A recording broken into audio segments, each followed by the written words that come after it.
This is Songs in the Night, Wyldhaven, Book 12, written by Lynnette Bonner, narrated by Amy Lilly.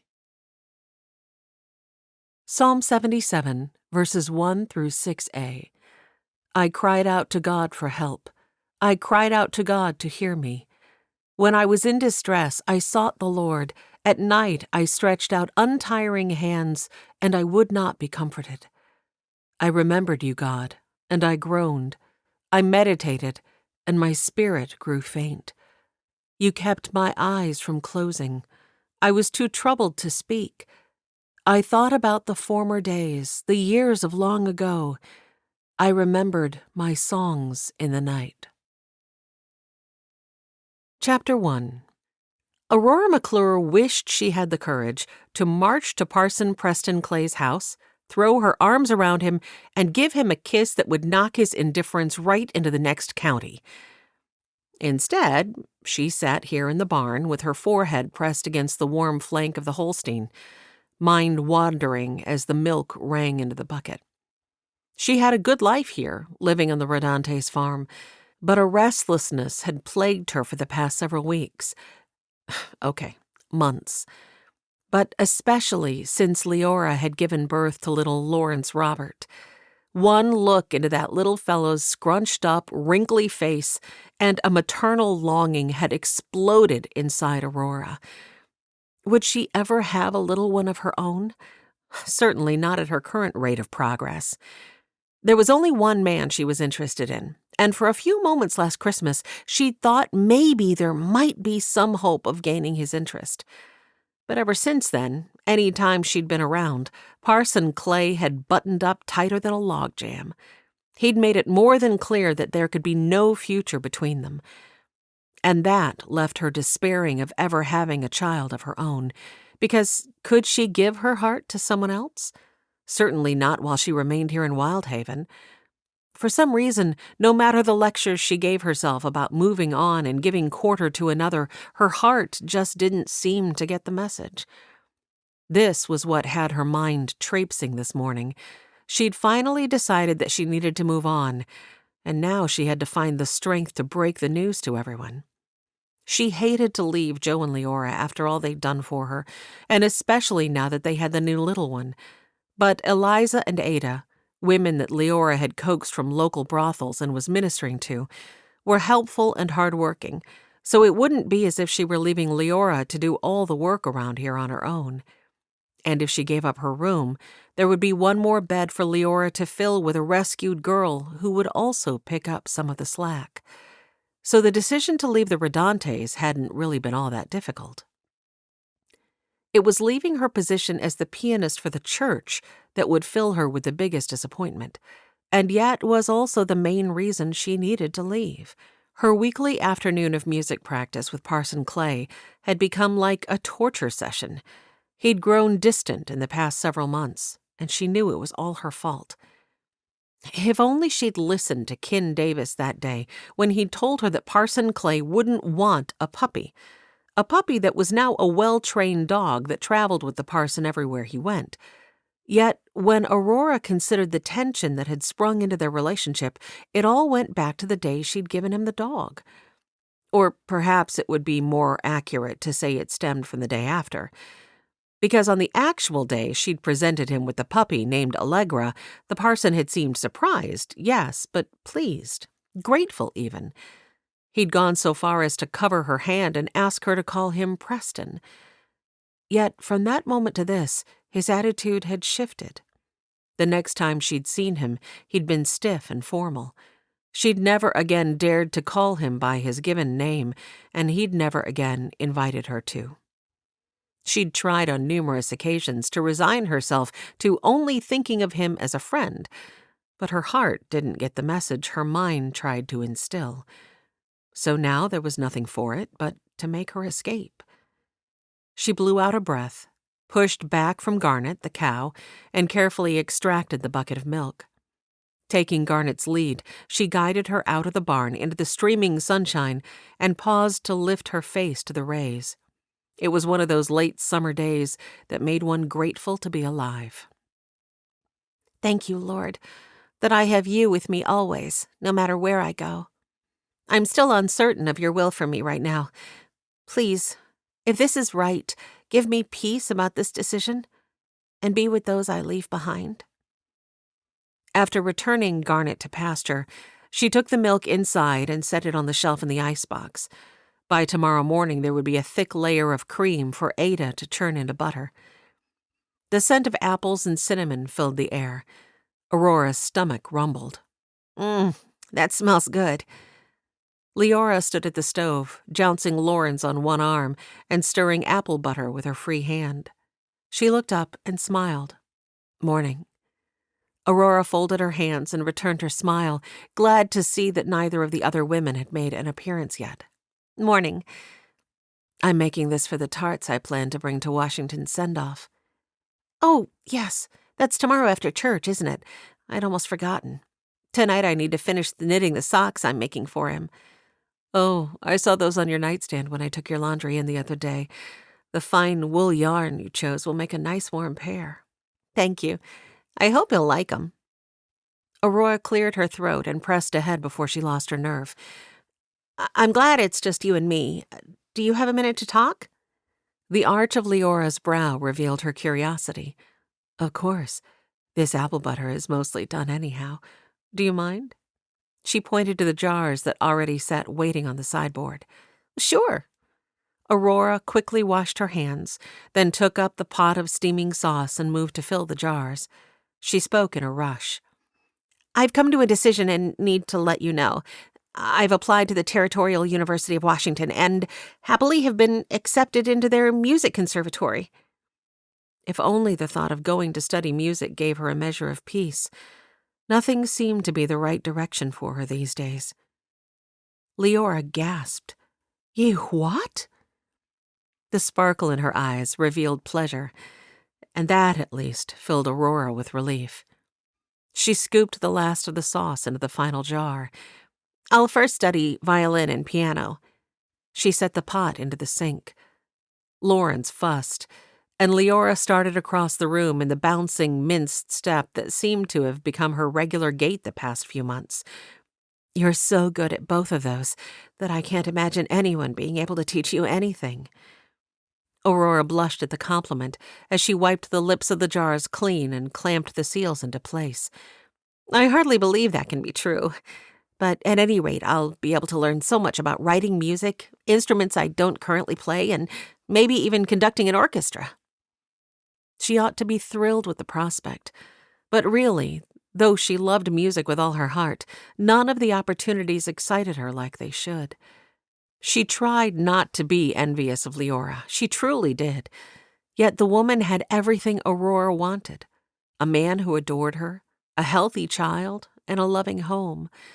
Aurora's problem was she wanted all those things with a man who most certainly didn't want them with her in return. Leora assessed her.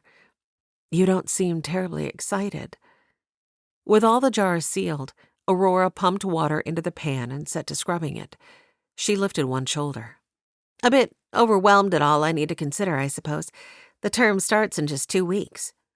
2 weeks? Oh, my. Have you told Parson Clay yet? I'm not sure who he'll get to play the piano come Sundays." Aurora swallowed. "I wanted to tell you first. I plan to head into town in just a few minutes to talk things over with him." She paused and studied Leora. "You're sure it's okay that I leave? I mean, I know with the baby my timing might not be the best." Leora blew a sound of dismissal. "Don't you worry about a thing.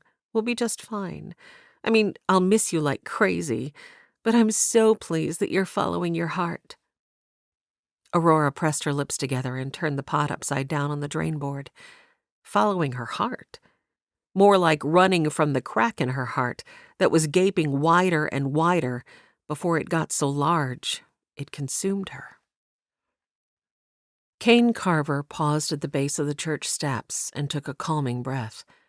He gripped his Stetson in both hands and tapped the brim against the staccato beat of his heart as he stared at the double doors above. "Just get your sorry hide up there and ask him." He gave himself a nod and took the stairs 2 at a time. The parson's dog, Allegra, lay in the shade on the church's covered porch. She lurched to her feet and wriggled over to him for a scratch. After ruffling the dog's ears, he gave the doors a quick knock that was more a warning that he was coming in than a request for entry, and then stepped into the church foyer. A wall filled with cubbies and coat hooks, used mostly by the Wyldhaven students that utilized this building during the week for school, blocked his view of the sanctuary. On Saturdays, the parson used the building to study for his Sunday sermons. "Parson?" He poked his head around the wall. The church aisle stretched toward the front, and just as he'd suspected, the parson sat at the desk on the platform with his Bible and papers spread before him. Parson Clay offered him a smile. "Kane, morning." The man glanced at his pocket watch. "I guess it's closer to noon now, isn't it? What can I do for you today?" Kane swallowed as he stepped more fully into the room. "I'd like to, His throat closed off, and he studied the wood grain on one of the pews, silently chastising himself for every kind of a weak fool. The parson rose and stepped from behind his desk. "You okay?" Kane forced his gaze to meet the parson's. "Yes, sir. Yes. It's just... I spoke to Joseph Rodante, but he told me I should likely ask you since you were more like Aurora's pa than he was." A frown immediately slumped the parson's brow. "Aurora? What's this got to do with Aurora?" Kane swallowed. Oh, great. He'd already upset the man, and he hadn't even got to the heart of his request yet. "Is Aurora injured? Sick?" The parson strode a couple of steps toward him. "Does she need doc?" Kane raised one hand. No, not at all. It's just... I'd like your permission to... My permission to what? Had he ever noticed before how stony the parson's expression could turn when he was upset? Kane slid his hat brim through his fingers and swallowed. "I'd like your permission to call on Aurora." Chapter 2. Preston Clay clamped his teeth together so his mouth wouldn't gape. This incomer wanted permission to call on Aurora? Over his dead body? Why, Wait. Joe said I was like Aurora's pa? Kane's feet shuffled. "Yes, sir." Preston blinked and took a breath. Joe thought of him as Aurora's father? He was older than her, but not by that many years. Barely 7 years, if he recalled correctly. And the simple fact that she'd arrived in town under the guise of a lad and had lived in his home for several weeks before anyone had figured it out didn't relegate him to the role of her pa, did it? Still, why was that upsetting? He'd been trying to convince himself that he should think of her in platonic terms ever since last Christmas, when she'd given him Allegra. He was now a man of the cloth, after all, a profession that, especially in this area, demanded many a long hour and late night. Certainly not one that was amenable to a family man. It would be better for all involved, himself, his parishioners, and any woman he declined to pursue, if he remembered that fact. He could remember it just fine, he supposed. It was ingesting the truth of it that had been a struggle, one of monstrous proportions. He'd been desperately trying to hammer home the truth of it for the past several months, ever since that fateful Christmas day when he'd made the mistake of thinking of Aurora as a desirable woman, if only for a few moments. His jaw was clenched so tight that it ached. How many times had he tried to banish the memory of her soft hand beneath his, the feel of his thumb caressing over her knuckles, the pleasure that had rippled through him when she'd called him Preston. And banish them he must, because his calling was to his parishioners, not to his own happiness. So this was a good thing, right? Let Kane call on her, turn her head, make her his wife. Whoa. Wife? If he agreed to let Kane call on her, would it lead to matrimony? His heart shattered. And that, right there, was the very reason he ought to exuberantly offer his blessing to the young couple. because no matter how he felt about Aurora, his chosen profession made time and space for a relationship impossible. And apparently his parishioners thought of him as her pa. It would be some awkward for them if he started courting Aurora. And he didn't want that. A minister's job was to make things as easy for his people as possible. But then there were Aurora's feelings to consider. She'd made it plain several times that she'd welcome his attentions. At least, that was what he thought she was doing. Or maybe that was only his traitorous, hopeful heart. At any rate, even if she thought she wanted to be a minister's wife, she simply didn't know what she'd be getting into. Her heart was too kind, her experience too limited. Poppy, on the other hand, she had understood immediately. Weren't her actions proof enough of that? She'd dropped him like a hot poker only moments after he'd told her that he felt the Lord calling him to be a minister. Kane cleared his throat. Parson? Preston snapped back to the present. Kane peered at him intently. I'll do my best to honor her and provide for her, and I swear she'll never lack for anything that I can rightfully gain for her. I'm a hard worker. All Preston's thoughts brought him full circle. He wanted to send Kane packing, yet he knew it was only selfishness making him withhold his permission. The sound of footsteps crossing the entry snapped his mouth shut. Parson? Preston's heart stuttered, and his gaze flew to Kane's. The very lady of their conversation had just walked in on them. Both men turned to face the entry. Aurora stepped into sight. Oh! Her gaze sparkled as it settled on Kane. Hello. Sparkled? Preston forked his fingers through his hair. Perhaps he'd already lost what he knew he shouldn't want. Aurora? Kane gave a courtly little bow in her direction, hat pressed to his chest. Afternoon to you. Preston shoved his hands into his pockets and gripped the lining in tight fists so he wouldn't be tempted to whap Kane across the back of his head. The Wyldhaven parson probably ought not act like that. Aurora? Preston gave her a nod of acknowledgement. What brings you by? Too late, he realized the words sounded curt and irritated. A little furrow settled on her brow. Her gaze darted between the two of them and finally rested on him.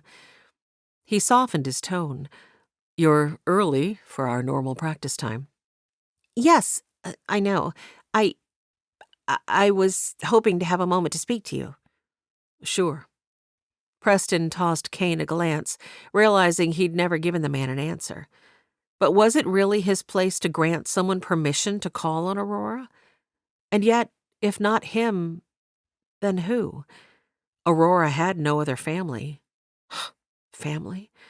He worked the dryness from his mouth. She wasn't really his family either. Realizing they were both still staring at him, he lifted Kane a shrug of one shoulder. I don't think I have the authority you're looking for. Yet no one else in town does either, so there's no one standing in your way. Kane grinned like he'd just been handed the moon. Thank you, Parson. He transferred his gaze to Aurora, hat pressed over his heart. Aurora, I'll let you talk to the parson, but I wonder if you'd have a few minutes to speak to me when you're done? Her curiosity quirked one of her brows. Sure. Thank you. Kane bowed several times as he made his way down the aisle. I'll just wait for you outside. Just meet me outside when you're done. Outside, by the oak tree. He pointed toward the tree visible through the window. Right outside. There. Preston couldn't help but chuckle as the man disappeared, and they heard the church doors clank shut. Despite the humor he found in the man's nervousness, he couldn't deny that his heart was pinching more than a little. Aurora searched his face. What was that all about? He grinned at her. He'll be waiting just outside to tell you. She scrunched her mouth into a twist. I hope he hasn't gotten it into his head to ask about calling. But I suppose it won't matter much in a couple weeks anyhow. Attention arrested, Preston scrutinized her. Why won't it matter in a couple of weeks? For some unaccountable reason, he held his breath. She fiddled with her reticule and didn't seem to want to meet his gaze. Aurora? Her focus did lift to his then, and he felt the impact of her green eyes like an unexpected punch. He retraced his steps to stand by his desk, wishing she'd get on with whatever errand had brought her here. As fresh and pretty as she looked today, she was making it blamed hard to hang on to his decision to step aside for Kane. She took a little breath, opened her mouth, closed it, and then finally blurted, "I've been accepted to the music conservatory at the Territorial University." A breath seeped out of him. So, she would be leaving. I see. When do you go? He picked up the fountain pen on the desk and tapped it end over end on the surface. He didn't like the thought of her living in Seattle alone, not even a little bit. Yet, he didn't have any right to stop her. She pressed her lips into a thin, tight line and looked at the piano in the corner. I realize I might be putting you in a difficult spot for Sunday services. I'm sorry about that. I received notice of acceptance in last week's mail, but spent a few days trying to decide whether to go. Her throat worked. The term starts in 2 weeks. 2 weeks. The strength drained from his legs, and he sank into his chair. We'll definitely miss you. He didn't look at her. Had she heard the catch in his voice? He hoped not. He didn't want her to have any emotional ties that might keep her from chasing her dreams. And yet this was such an unexpected transition. I didn't realize you wanted to go to university. She was fiddling with her bag again. In all honesty, I've been trying to decide what I should do. I applied, praying the Lord would lead me to know if it was the right decision, and since I was approved, I suppose that's his blessing on it. He swallowed. He supposed that was true enough. Lord, give me the strength not to stand in your way. He'd been praying some form or another of that same prayer since last Christmas. Zoe is quite proficient on the piano. She could likely help out with Sundays. Preston waved a hand. He didn't want her to worry about that. Cora Harrison plays excellently as well. I'm sure we'll be fine. Yes. I suppose there are any number of women who could take my place. Her words were spoken so softly that he barely made them out. Before he realized it, he'd risen and strode to stand before her in the aisle. She was wearing the rusty red walking dress he liked so much, though he'd never told her so. It brought out the color in her cheeks and, unaccountably, the green of her eyes. Eyes that were, at this very moment, studying him with a softness that tugged at every fiber of his worldly flesh. Thrusting his hands behind his back, he clasped the wrist of his opposite hand into one palm, firmly. Neither of them have your proficiency, to be sure. I only meant to release you from the burden of concern over how we'll get along without you. Thank you. She melded her lips together, lowering her lashes. He needed to hurry her on her way before he grabbed her by the shoulders and begged her not to leave. He blinked away the thought. Better not keep poor Kane waiting. He forced a smile. And I'm sure you have plenty to do before you leave, so don't worry about practice today. I didn't choose any songs that you don't already know. Her gaze lifted to his once more, soft and hurt. Oh, I see. The muscles along the back of his neck felt like tightened violin strings. He looked down. Long hours, called out at all times of the night, low pay, always someone challenging good biblical teaching. He recited to himself all the reasons why it was best not to start a family, then forced himself to meet her gaze. I've appreciated all that you've done to help me with services over the last few years. It's really been an encouragement. To me, and I'm sure to all the parishioners as well. Will we have a chance to say goodbye before you leave? Yes, I'm I'll be in services this Sunday and next, but we'll catch the stage that next Saturday. A strand of hair slipped from her chignon to tease her cheek. He tightened his grip on his tempted hands. I'll see you on Sunday, then. Yes. Goodbye. Thanks for understanding. I truly do wish you all the best, Aurora. She nodded. I know. Thank you. She turned then and left him standing in the church aisle with his heart in scattered pieces around his boots. Chapter 3. Aurora stepped onto the church porch and paused at the top of the stairs. She bent to give Allegra a little love. Well, that had been awkward and stilted, and Preston hadn't even seemed like it bothered him to have her leaving. Shooing Allegra back to her spot in the shade, she blew out a breath and glanced down the hill toward town. Zoe Castaigne was crossing the Wyldhaven Creek Bridge, skirts lifted like she was on a mission. By the looks of things, she was headed to meet the Saturday stage that was just pulling to a stop in front of McGinty's alehouse. Smoke drifted from the kitchen chimney of Dixie's boarding house, cutting a gray swath against the mountains in the distance, as Sheriff Callahan stepped from the front door of the jailhouse. He did so each time the stage arrived, simply to reveal his presence to any visitors. And there was Ben King crossing the street from the post office, likely to grab today's mailbag. Aurora's heart ached. This was home. These people and so many more, the only family that remained to her. Could she really bring herself to leave? Old Don hopped from the driver's seat of the stage and flipped down the steps as he opened the coach door and reached up to help someone descend.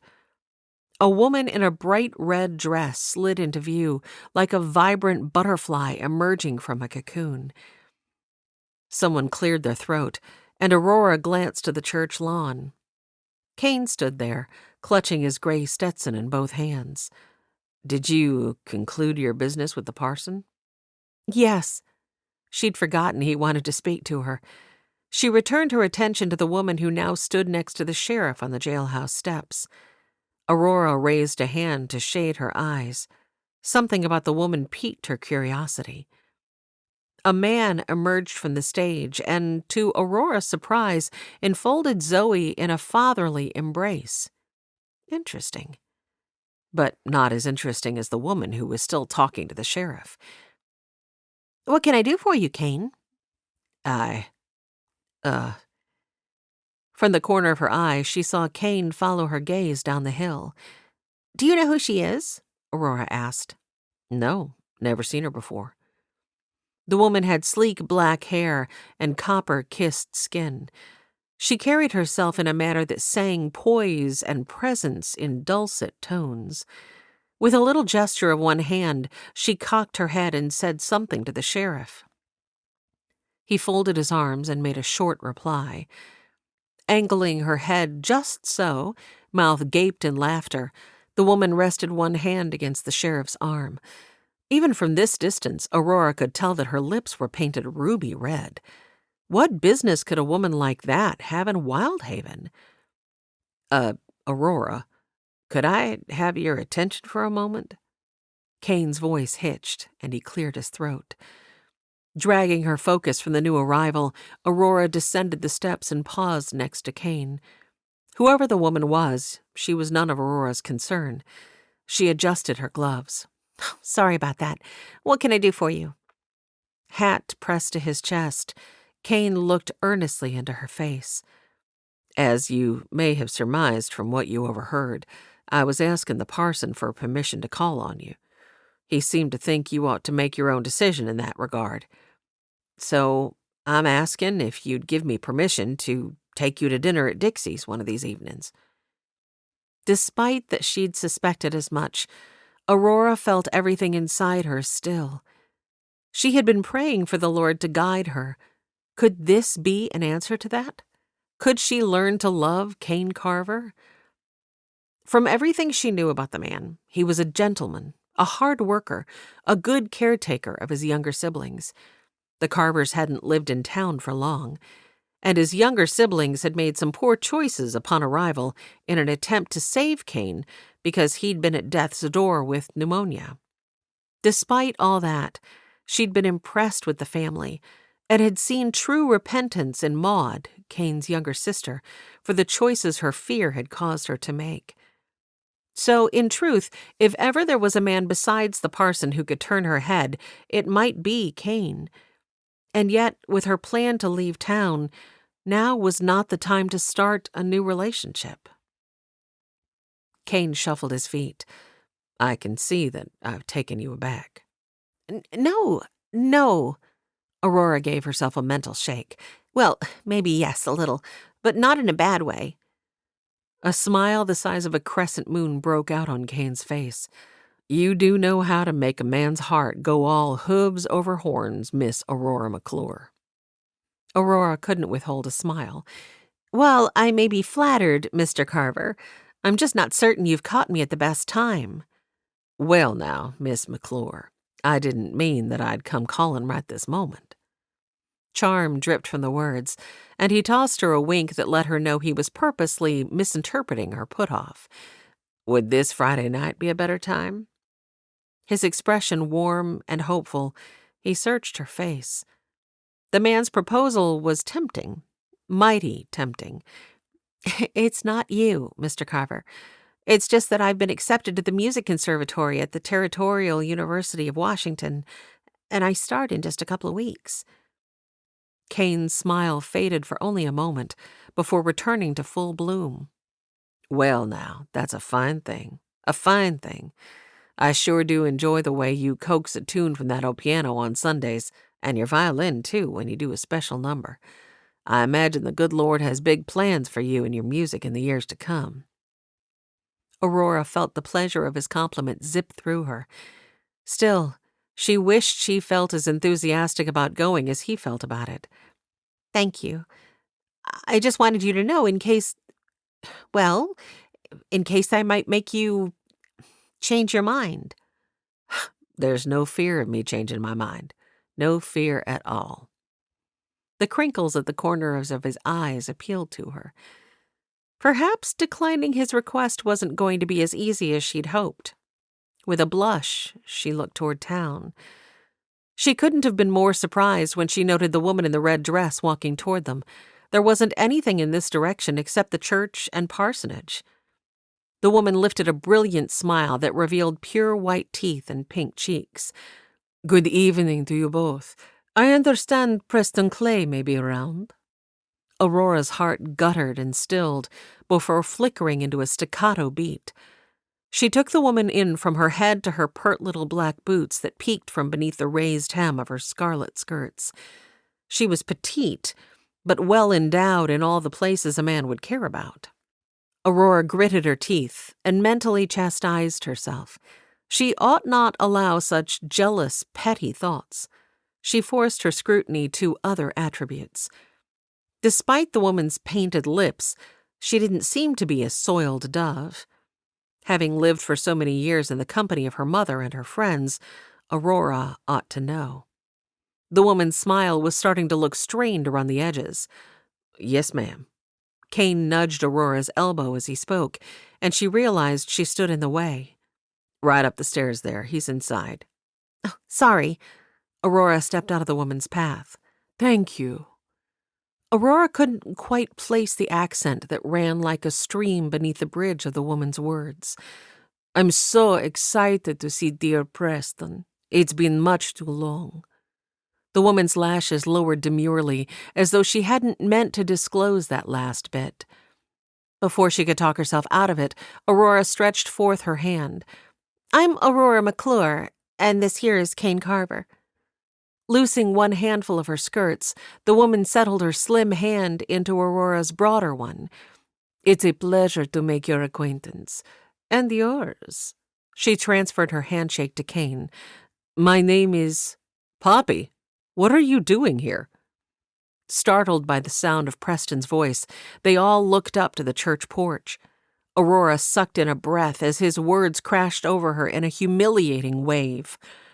Poppy? Allegra padded to a stop next to the parson, tail wagging so hard that her backside wiggled. Aurora's mind flashed back to last Christmas, when the parson had been out of his mind with fever, and she'd been so certain he was mumbling about wanting a puppy. Puppy? Poppy. Oh, dear Lord in heaven, have mercy. She had given him a puppy when it was a woman he was longing for. A woman named Poppy. Zoe gave a little squeal of greeting and stretched out her arms to envelop Mr. Harrow in a hug as he stepped from the coach. He looked just as kind and gentle as ever, and when he enfolded her in an embrace, Zoe unaccountably felt tears prick the backs of her eyes. For a brief moment, she was transported back to one of Pa's hugs, firm but gentle, protective, sheltering.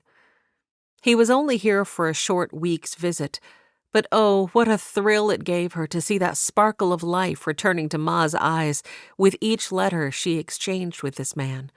Why, this morning, Ma had almost been her old self, and Mr. Harrow was just the sweetest.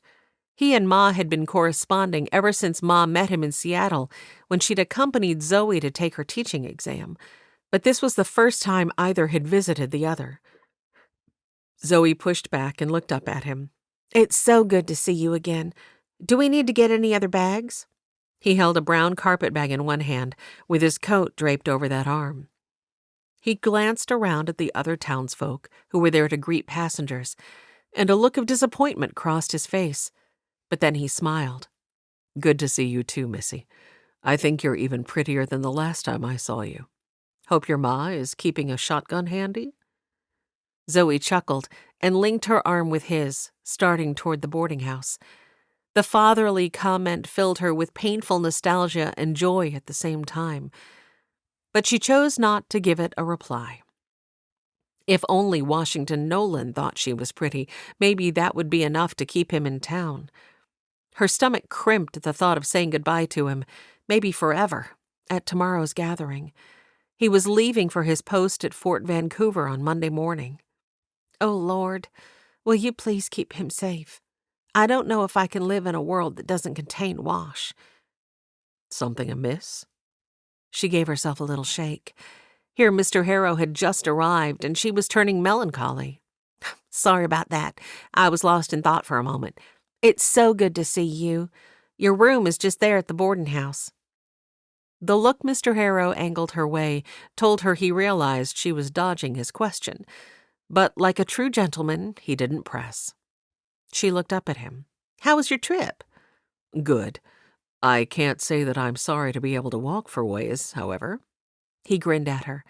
She laughed. Those long rides can be awfully cramped. I presume you took the train and then the coach from the station? Yes, and my seat on the train was next to a mother with twin toddlers. He shuddered with exaggeration. Zoe laughed. Oh, I'm sure you'll have some stories to tell us about that. But here's the boarding house. Let's get you settled in your room, and then we can head out to the house. Oh, I almost forgot. Ma sends her regrets for not being able to meet you herself, but she's in the middle of helping our neighbor, Leora Rodante, who has a young baby, put up a large batch of raspberry preserves. Ah, I see. A great deal of relief filled his words. Releasing his arm, Zoe led him into the entry, feeling a prick of guilt for not remembering to tell him about Ma first thing. He would see when he got to the house that, if anything, Ma's feelings for him had grown in the past months. Cora Harrison stood at the desk. For several months now, she had worked for Mrs. Griffin, the boarding house owner, and also the wife of Wyldhaven's only doctor. Cora beamed a smile. Hello, you must be Mr. Harrow. I have to tell you, the whole town has been buzzing about your arrival. She gave Zoe a quick wink. Red crept up Mr. Harrow's neck. Zoe leaned closer to him. Small town. Aiden blabbed to a few of his friends that you were coming, and that was all it took. I see. Mr. Harrow chuckled and fiddled with a button on his coat. Cora gave Zoe an apologetic wince, then unhooked a key from the board behind the desk. If you'll follow me, I'll show you to your room. Do you have more bags on the coach? No. He lifted the valise in his hand. Just this. Right this way, then. Zoe folded her hands. I'll wait for you here, Mr. Harrow, but please don't rush on my account. I can chat with Cora while you get settled into your room. He gave her a little nod. It won't take me but a moment. Cora showed him upstairs, then trotted back down only moments later. She paused, clasping her hands beneath her chin. I didn't mean to embarrass the poor man. Everyone knows how fond your ma has grown of him, and I just assumed— Well, never mind. How are you doing with Wash's impending departure? Zoe blew out a shaky sound of uncertainty. I'm trying not to think about it. Oh, sweetie. Cora pulled her into a quick embrace. I'm sure he's going to be just fine. He's going to come back in a few years, all in one piece, and you two will get married and have 10 children. Zoe laughed and pushed her friend away. Oh, do go on with you. 10? Lord have mercy. How are things here at the boarding house? Cora straightened the register. Oh, you know, not much new. There is a woman who's supposed to check in, however. Did you see anyone else on the coach? You know, come to think of it, a woman did get off before Mr. Harrow, but I didn't pay much attention to her. I'm sure she'll be here in a few minutes. You ready? Mr. Harrow spoke from behind Cora. Zoe peered around her friend. That was fast. He shrugged one shoulder. Not much to unpack. Zoe wasn't fooled. The man simply couldn't wait to see her mother, and for some reason that fact filled her with reassurance. She wouldn't have wished Pa gone for anything in the world, but this was their reality now. And if it was one they had to live in, then Mr. Harrow was a pretty wonderful addition to it. She waggled her fingers at Cora, who retreated behind the boarding house desk with another little wink that said she, too, understood Mr. Harrow simply wanted to see Ma. With a smile, Zoe looped her arm with Mr. Harrow's and started them toward home. Preston stood on the church porch, hardly able to believe his eyes. The very last person he'd ever expected to see in Wyldhaven was Poppy Scarlatti. Preston, darling. She gave a little squeal and darted up the stairs. Before he realized what she was about, she'd thrown her arms around his neck, and he had to take a bracing step to keep them from toppling. His hand settled on reflex at Poppy's waist, and over her shoulder he noted that Kane and Aurora were both staring. Aurora tipped up her chin and spun on one heel to face the man next to her. Kane, you did say Friday evening, correct? Kane blinked. Yes, miss. Aurora gave him a little nod. Fine, then. I'll be looking forward to it. For now, I must be off to the Mercantile to fetch a few things for Leora. Will you be at church in the morning as usual? Yes. Fine. I'll see you then. Till tomorrow, Kane called after her. Preston absent-mindedly set Poppy from him and propped his hands on his hips as he watched Aurora take the path to town with smart, sharp steps. He scrubbed one hand over his jaw. So she'd agreed to allow Kane to come calling, then. His gaze slammed to Kane. The man swallowed and stretched his hat in Aurora's wake. I'll just— He cleared his throat. Evening to you, Parson. He settled his hat, gave Poppy a tug of the brim, and headed off. Preston willed himself to remember everything he needed from the good book about kindness and charity. It wouldn't do for Kane to feel any animosity the next time they met. Poppy's hand fell to rest on Preston's arm. I can't tell you how good it is to see you, dearest Preston. He scrutinized her, even as his walls of caution rose to full height. Whatever Poppy was doing here did not bode well for him. She was from another lifetime, an entirely different lifetime, before he'd come to a relationship with the Lord. Wyldhaven certainly wasn't up to her standards. She was a woman who demanded elegance and luxury on every hand. So whatever had brought her here had to be about business. She certainly wouldn't have ventured here without a plan, and whatever her plan was, he doubted he would like it. What are you doing here, Poppy? He stalked back into the sanctuary. Her soft tread kept pace behind him. Now, Press, don't be like that. He froze and spun toward her, folding his arms. Be like what?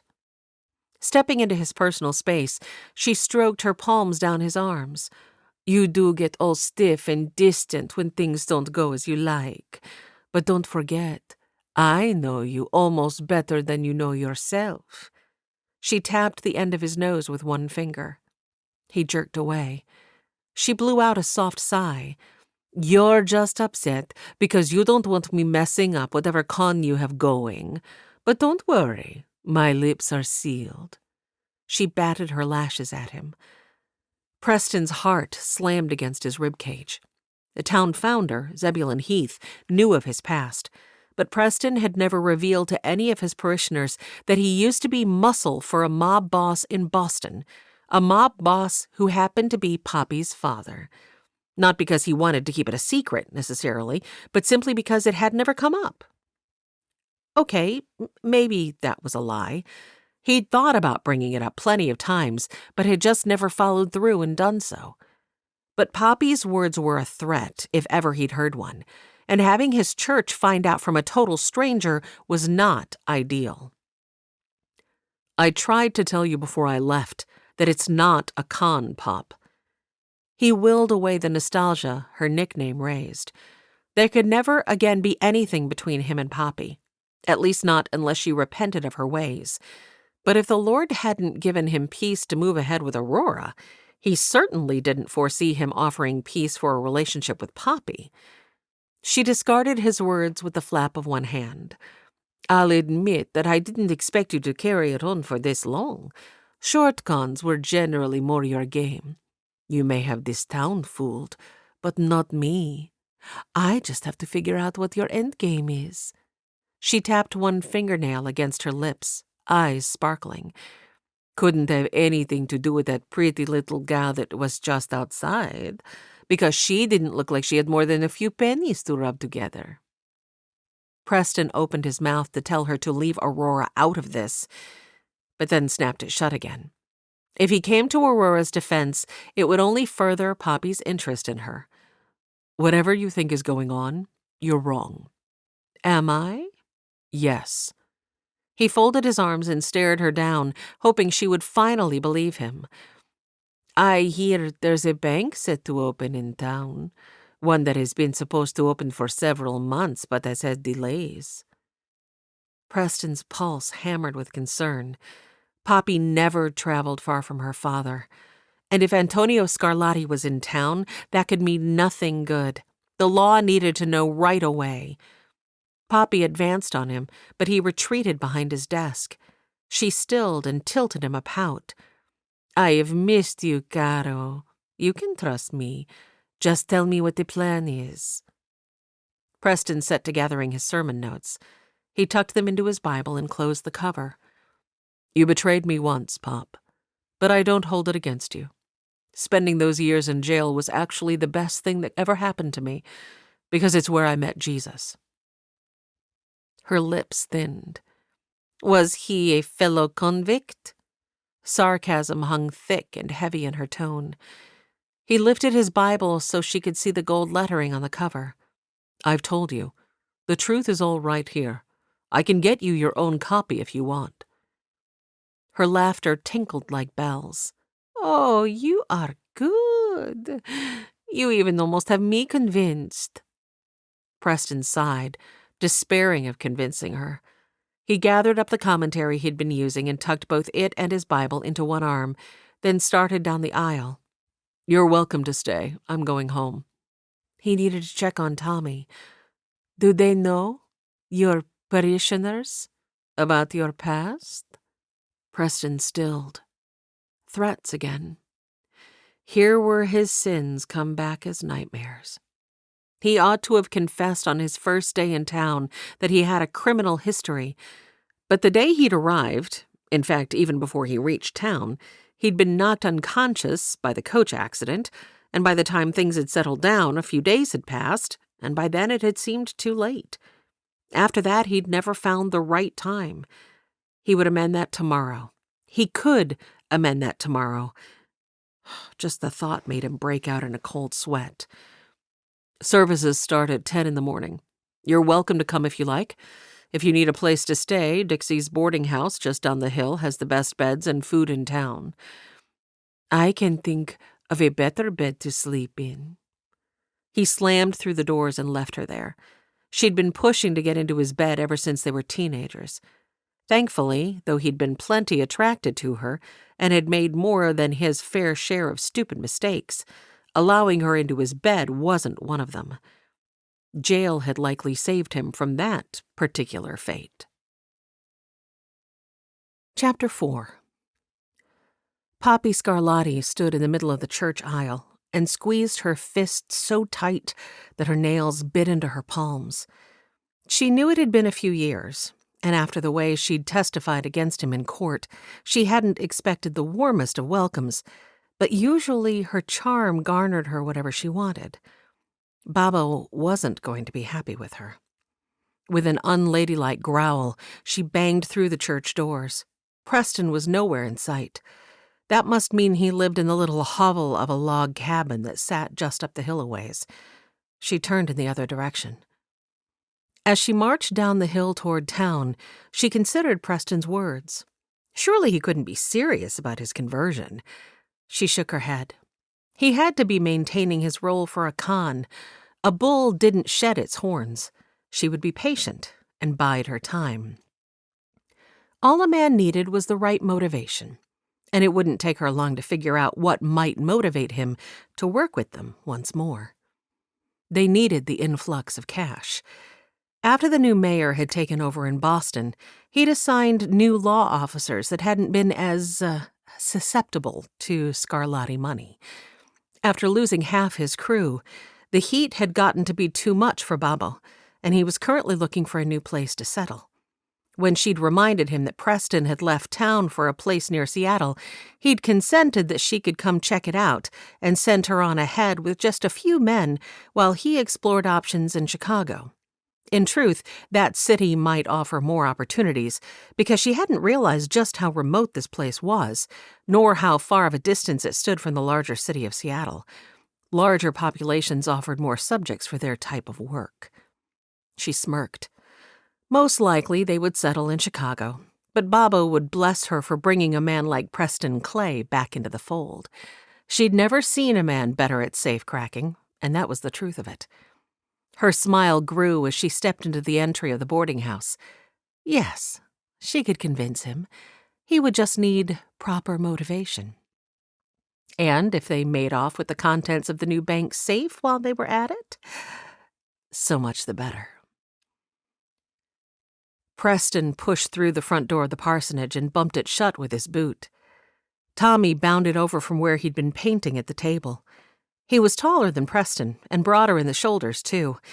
And looking at him now, Preston realized he needed to get him a haircut and a shave. "Allegra!" Tommy stooped to enthusiastically pet the dog. In his excitement to see them home, Tommy wriggled almost as much as Allegra did. He lifted his gaze to Preston's. "I painted at the table, and when I got scared, I said my verses, just like you told me." Good lad. Preston felt a brief swell of pride. He'd been working with Tommy so that he could leave him alone for short periods at the house. But Tommy struggled with fear, so Preston had shown him Psalm 77, where the psalmist was also overwhelmed and crying out to God. It did his heart good to hear that Tommy had remembered to call on the comfort of God's word. "Want to show me your pictures?" With the weight of the world pressing down on him, Preston set his Bible and sermon notes on one end of the table. He planted his fists against the wood and stared at a knot. Tommy didn't seem to notice his melancholy. He tossed watercolor picture after picture into the space between Preston's fists. "I made a horse and a dog like Allegra and a cat."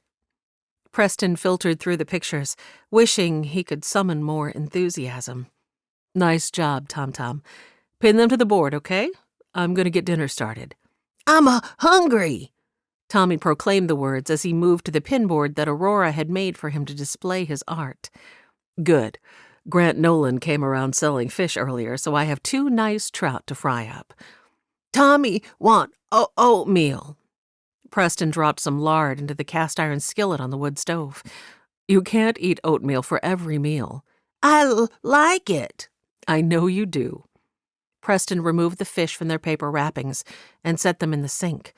He pumped the handle to fetch some water to rinse them. Tonight, I just need you to try the fish and rice, okay? Rice is kind of like oatmeal. You liked it the last time you tried it. Tommy's lower lip protruded. Not as good as oatmeal. Preston couldn't withhold a smile. You stick that lip out any farther, and it'll make a good perch for old Peck the rooster. Tommy maintained his pout. Preston hooked his thumbs together and made a flapping motion like a rooster swooping toward Tommy's mouth, while at the same time cuckooing loudly. Tommy laughed heartily. Okay.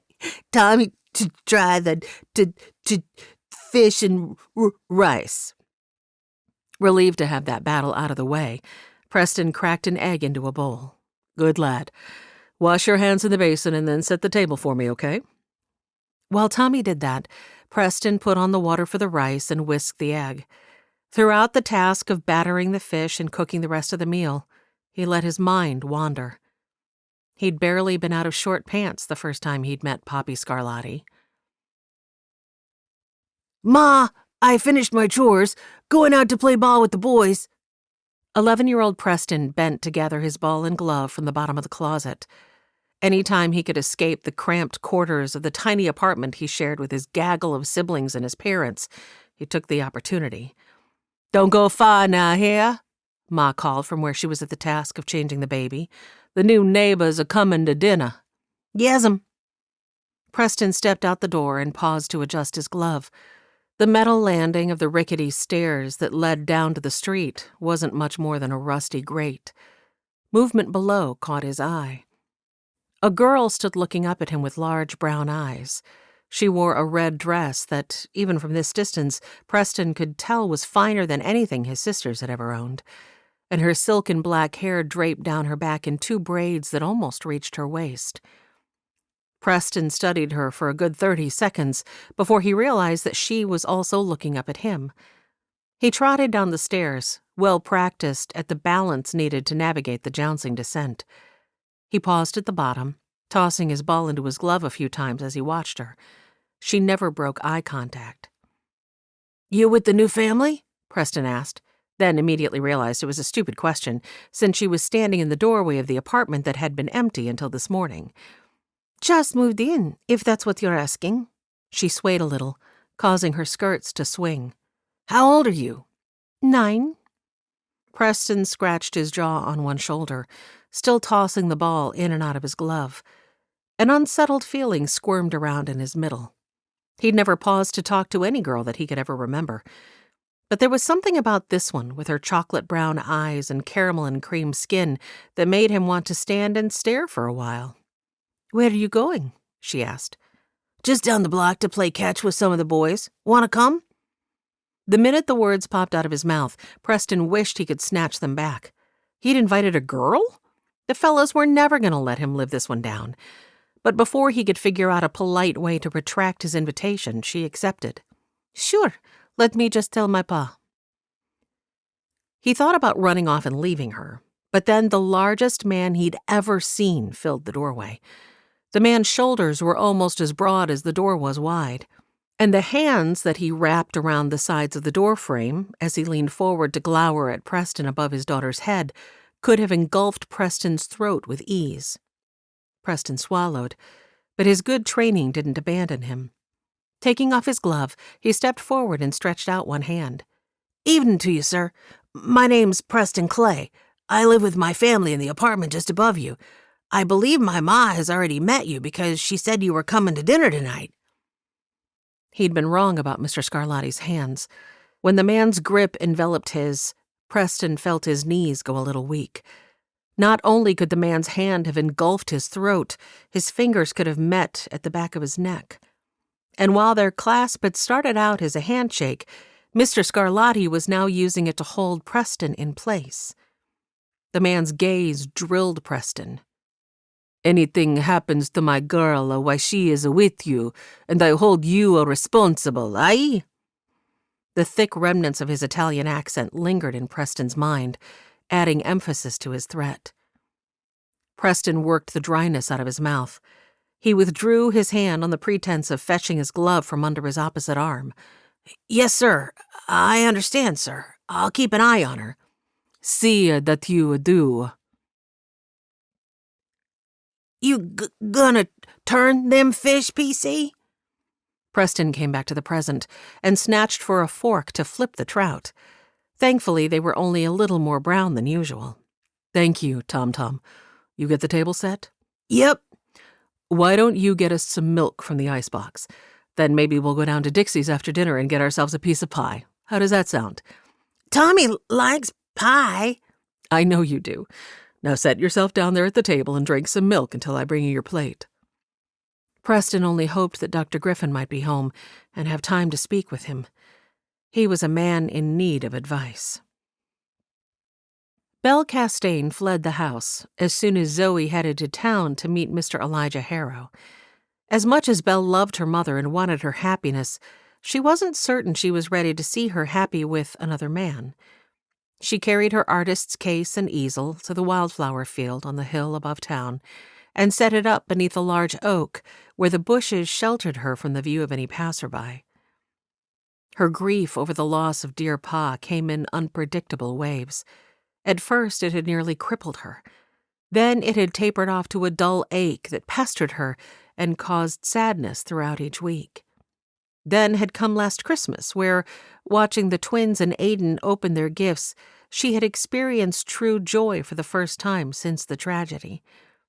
Her joy had been enhanced by Ma's own when she'd opened the painting that Belle had made of their family riding in the wagon to Wyldhaven before Pa's injury. She had framed it with wood from Pa's scraps in the barn. The tears of sheer joy that Ma had shed over the painting had filled Belle with such a sense of satisfaction that for a few hours her ache had disappeared. And then, on the heels of that time, insurmountable guilt had rushed in. Day by day, month by month, and then over the course of a year, and then another, the grief had gradually become a distant memory.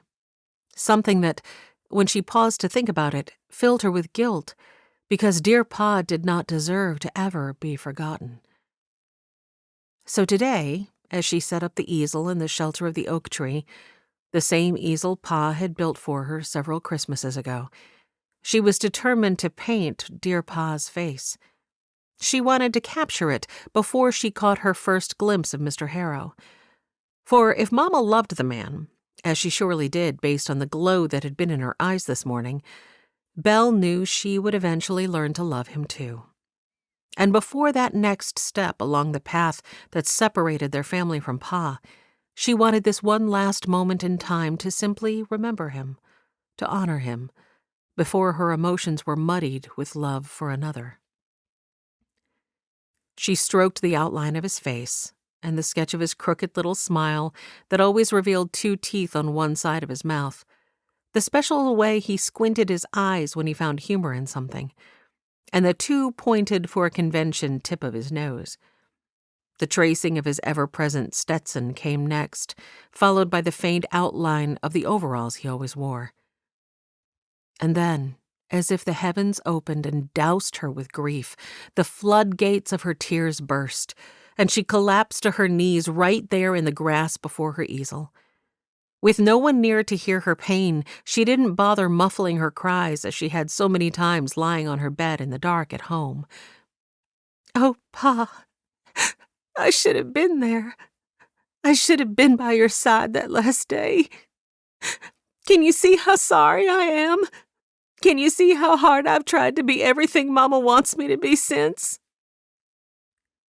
She had been putting the final touches of shadow and light into the painting of their family on the night Pa had passed. But that was just an excuse.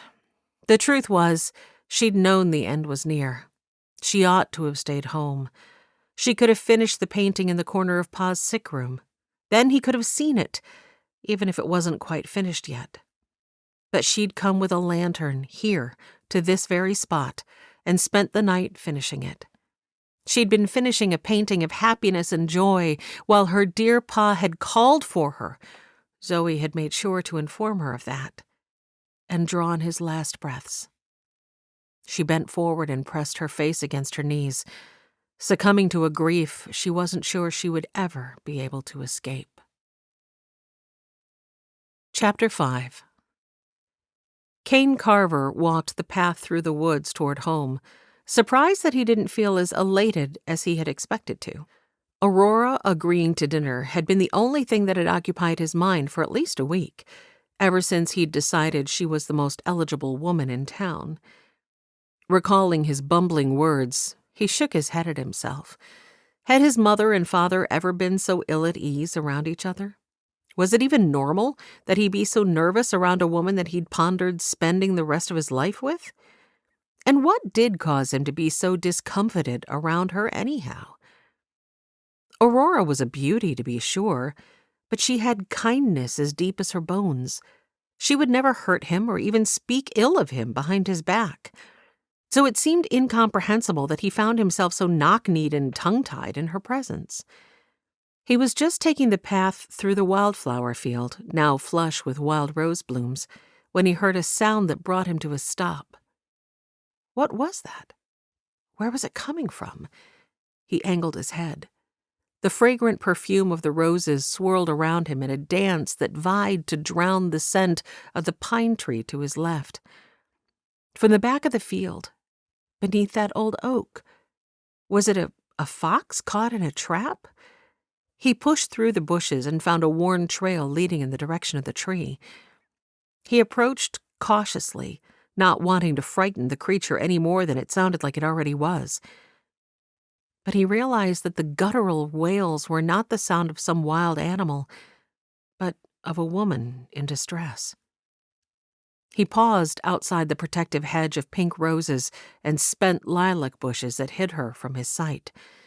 He snatched his hat from his head, sliding his fingers around the brim as he pondered what he should do. On the one hand, someone in such distress most likely didn't want to be disturbed.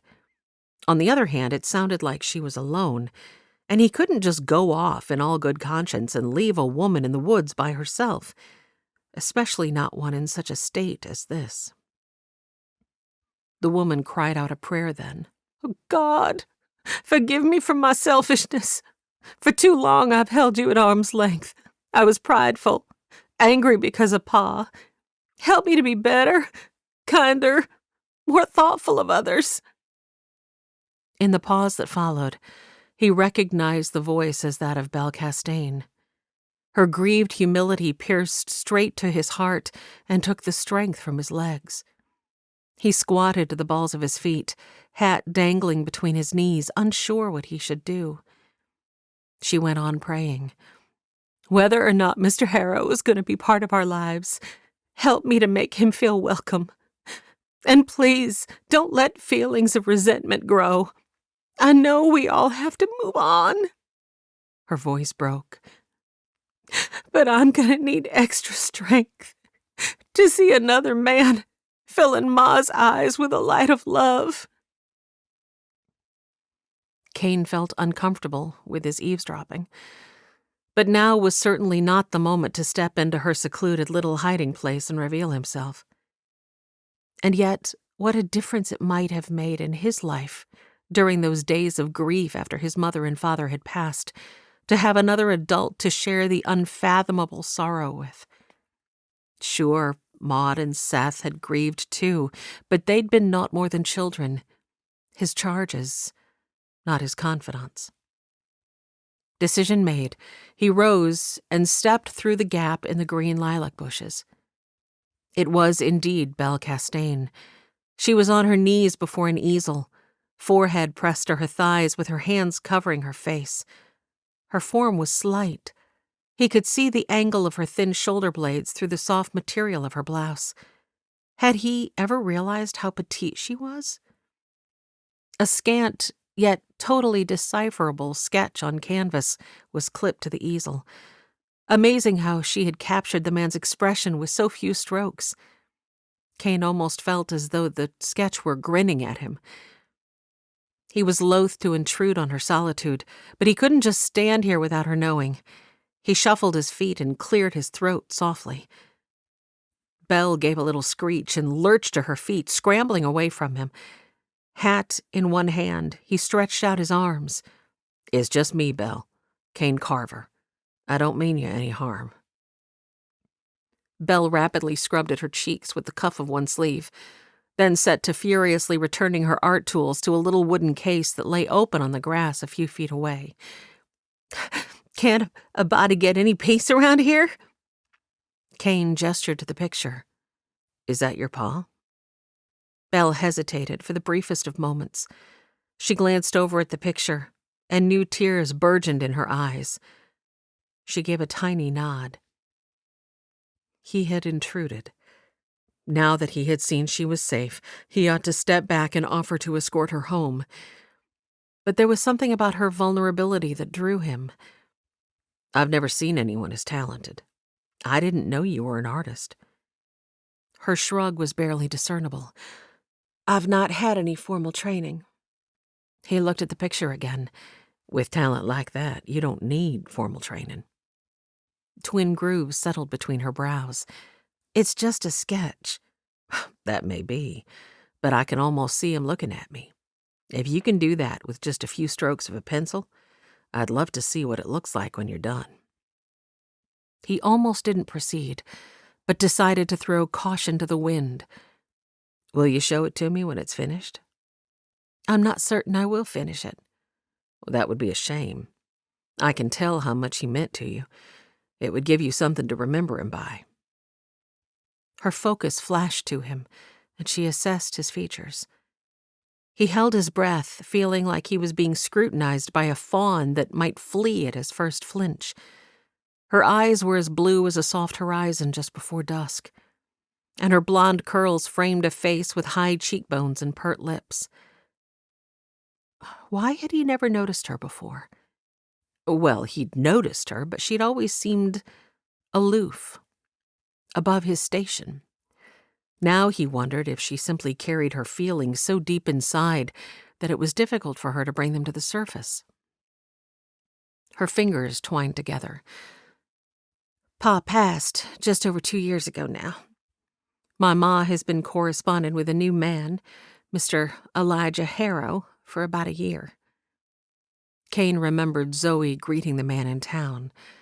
"I think I saw him getting off the stage." Belle nodded. "Yes, he's coming to visit for a week. Only Zoe and Ma have met him.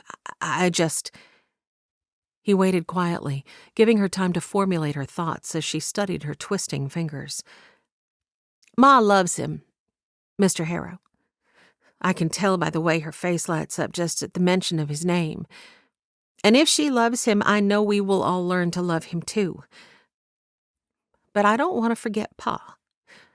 And before I laid eyes on Mr. Harrow, I wanted—" She broke off and gave a little gesture of defeat.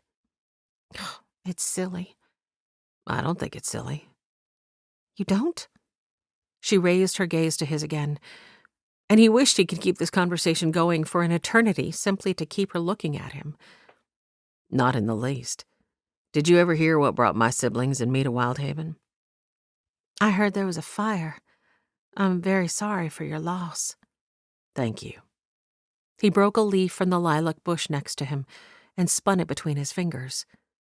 "The thing is, I'd give anything to have them captured on canvas or a photograph. We don't have any of that.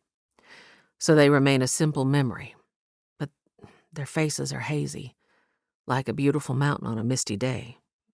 You know the image is there. You just can't quite pull it up clearly." She tilted her head. "I've heard people say that, but I've never had that problem. Once I see something," she tapped her temple, "it's here to stay." "That's quite a gift." She twisted her lips to the side and thought, "I suppose it is, but it can be a curse too."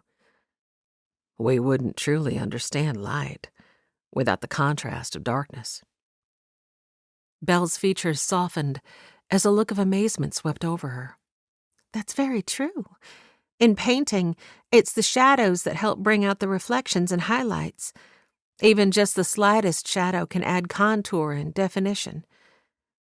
Kane dipped his head toward the easel. "How long will it take you to finish?" Her laugh was like a bubbling brook. "Oh, weeks and weeks, probably. But today I only wanted to get the broad strokes down before I meet Mr. Harrow." He gestured her toward the picture with his hat. "Please don't let me stop you. If you don't mind, I'll wait and escort you home." She rolled her lips inward and pressed them together, studying him for a long moment. Finally, she moved toward the painting. Over her shoulder, she said, "I don't want to keep you." Kane settled into a comfortable position with his back to the base of the oak and watched her squeeze various colors of paint onto a thin, flat board that she balanced on one hand. "You aren't keeping me from anything." He couldn't wait to watch her at work. With a jolt, he realized that he hadn't thought of Aurora McClure even once during this whole conversation.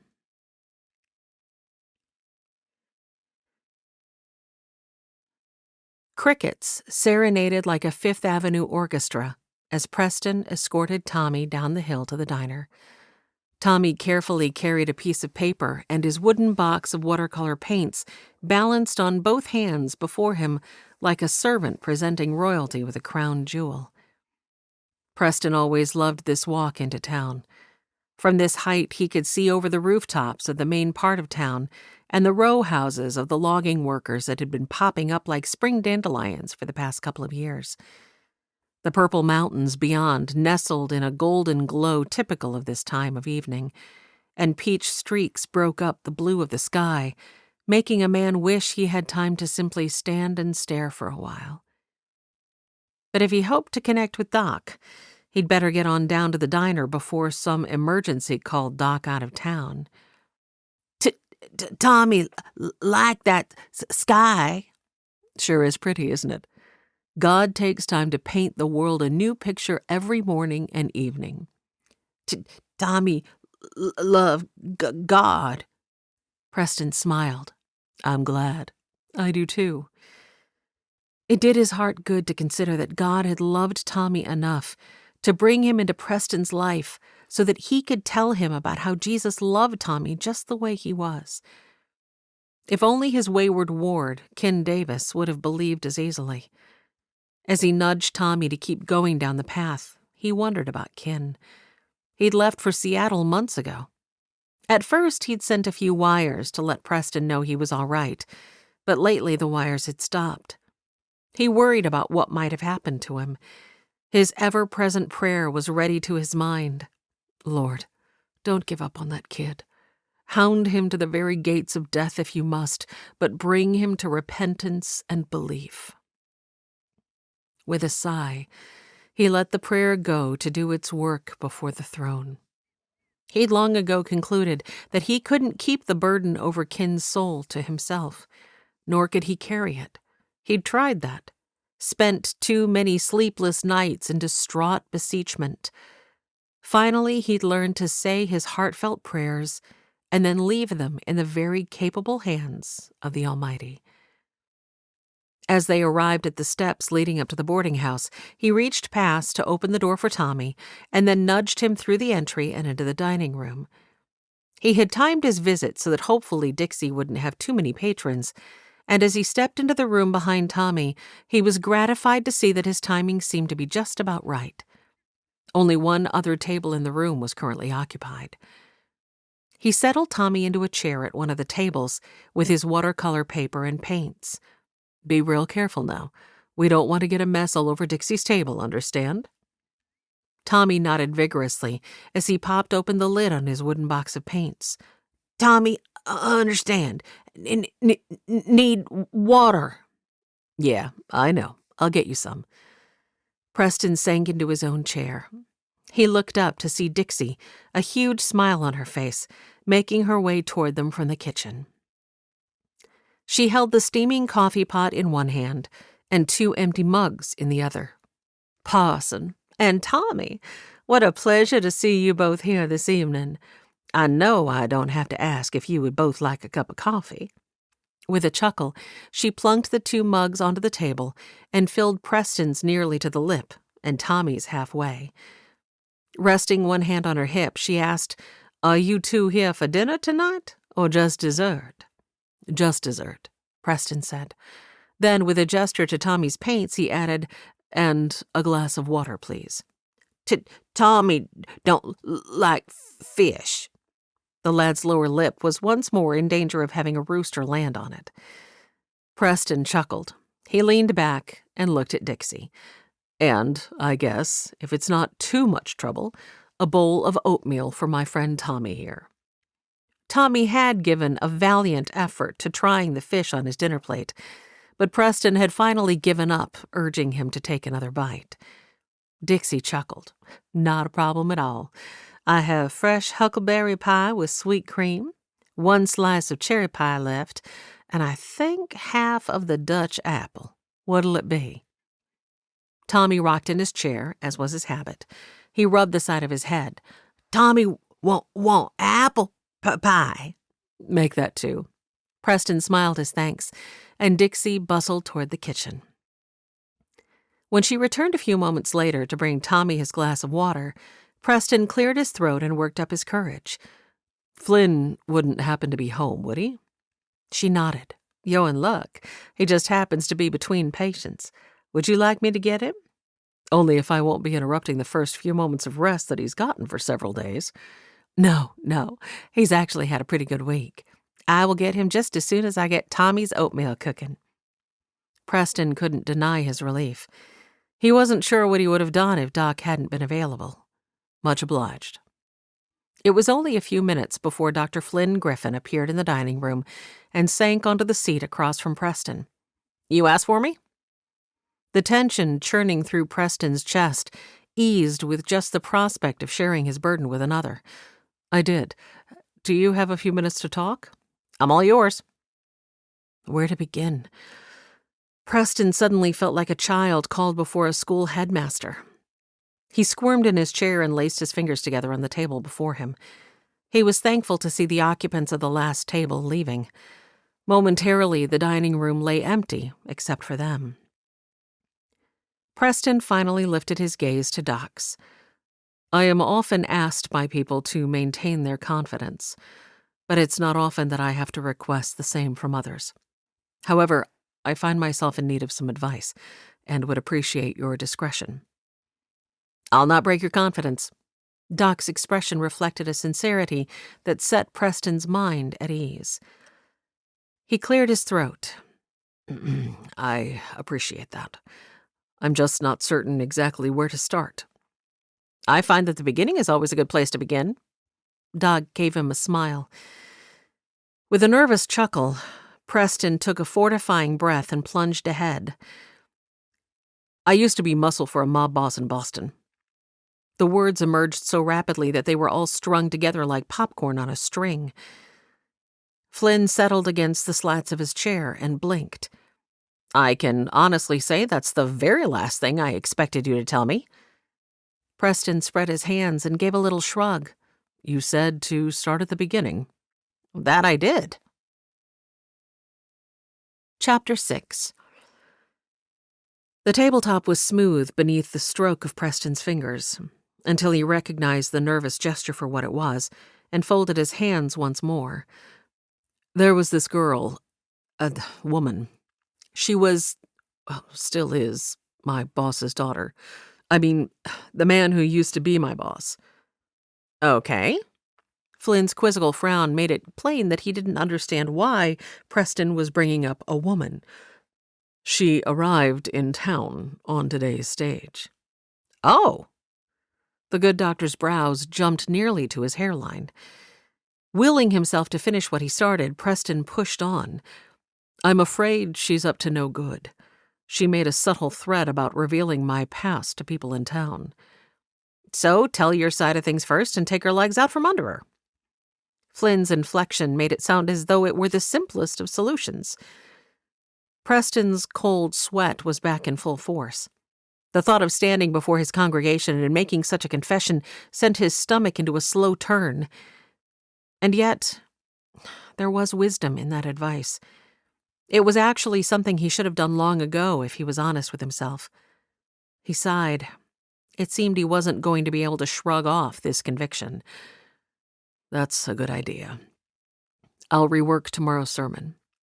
Flynn nodded. Do you think she might cause trouble around town? Giving himself a moment to ponder, Preston took a swallow of coffee. Maybe. I'll need to inform Reagan, Joe, and Zane, but she's only partially why I wanted to talk to you. Flynn remained silent, but his expression was open and expectant. It's about Aurora. Aurora's nice, Tommy piped up, proving that he had at least one ear tuned into their conversation, even though by the evidence of his tongue tucked carefully between his front teeth, he was intent on painting small strokes. The doctor folded his arms with a broad grin. I wondered when you were going to get around to acknowledging your feelings for her. Preston frowned. You did? I did? Preston despaired. If Doc had taken note of his feelings, how many other people in town had as well? See? That's just the thing. I thought I was doing good at suppressing my inclination toward her. And yet here, without me ever having said anything on the subject, you already knew why I brought her up. He blew out a miserable groan. A minister should not be experiencing these types of longings for a woman. Doc swept a gesture of dismissal. Why shouldn't a minister have a family? Dixie arrived just then with their pie and Tommy's oatmeal. She also slid a slice of cherry pie in front of Doc. The gleam in her eyes said she'd overheard at least part of their discussion, but like the kind woman she was, she said nothing. Even though he would have liked to have kept this discussion just between him and Doc for now, Preston didn't worry about her gossiping the news around town. Dixie wasn't one of those types. Preston pondered his response to Flynn's question as he waited for her to settle their plates, refill his coffee mug, and pour one for Doc. Oatmeal! Tommy exclaimed in glee, and Preston couldn't withhold a smile as the lad pushed his pie to one side and dove into the bowl of his favorite food first. Anything else? She asked. He gave her a smile. This all looks good. Thanks. Thank you, darling. Flynn caught her hand and gave it a quick kiss. A good woman is a blessing to have in one's life. With a tug to free her hand, Dixie laughed. If you are angling for another piece of pie, it's not going to do you any good. That's the last slice. In that case, I take it all back, Flynn teased. Dixie arched a brow and reached for his plate. Oh, you want me to take it back? Flynn scrambled to retrieve his dessert before it was out of reach. Now don't go getting your feathers all in a twist. I was just joshing. Dixie left his pie, but her laughter trailed after her as she returned to the kitchen. I have a few dishes left to do, then I'll be up, she called as she disappeared. Flynn lifted a pointed gaze to Preston and tapped his plate with his fork. A good woman is a blessing from the Almighty. Dallying his own fork through his pie, Preston sighed. I don't dispute that. It's just, I simply don't have time to give a woman a proper place in my life, if that makes sense. Unless I'm preparing for a sermon or preaching at the church, I'm usually out to the camps or fetching groceries for families in need or dealing with other people. He tilted a subtle nod in Tommy's direction, not wanting him to feel like a burden, even though he was somewhat one. I'll wager your current salary is another thing on your mind. Flynn swigged from his cup to down a bite of cherries. Preston's discomfort rose. He never wanted the people of Wyldhaven to think he was dissatisfied with what they paid him, but it certainly wasn't enough to support a family. I can't deny that has crossed my mind. Have you prayed on it? Your feelings for Aurora? Blowing out a breath, Preston downed a scalding gulp of coffee. Only multiple times a day, every day, for months now. And what has your prayer been, specifically, if I can press that far? Preston didn't have any trouble answering that question.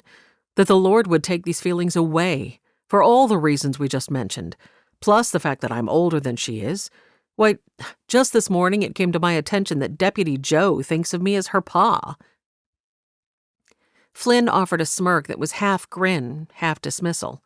You're not that much older than her. Besides, Flynn set down his fork and met Preston's gaze head on.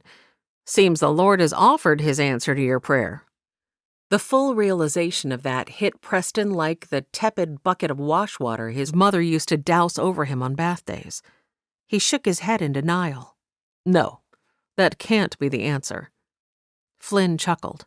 And why not? She's of age. You're eligible. It's just my weak flesh trying to pin me to the strictures of this world. I hate to break it to you, but we are pinned to the strictures of this world, at least until the good Lord sees fit to bring us home. And even the word says it's better for a man to marry than to burn with passion. Preston felt his face flame, even as his reasoning faltered. I want to be clear that I have never touched her in any inappropriate way. I mean, in any way, really. Well, I did touch her hand one time, but... He stumbled to a lame stop and narrowed his eyes at the grin Flynn angled his way. Doc was undaunted by his glower.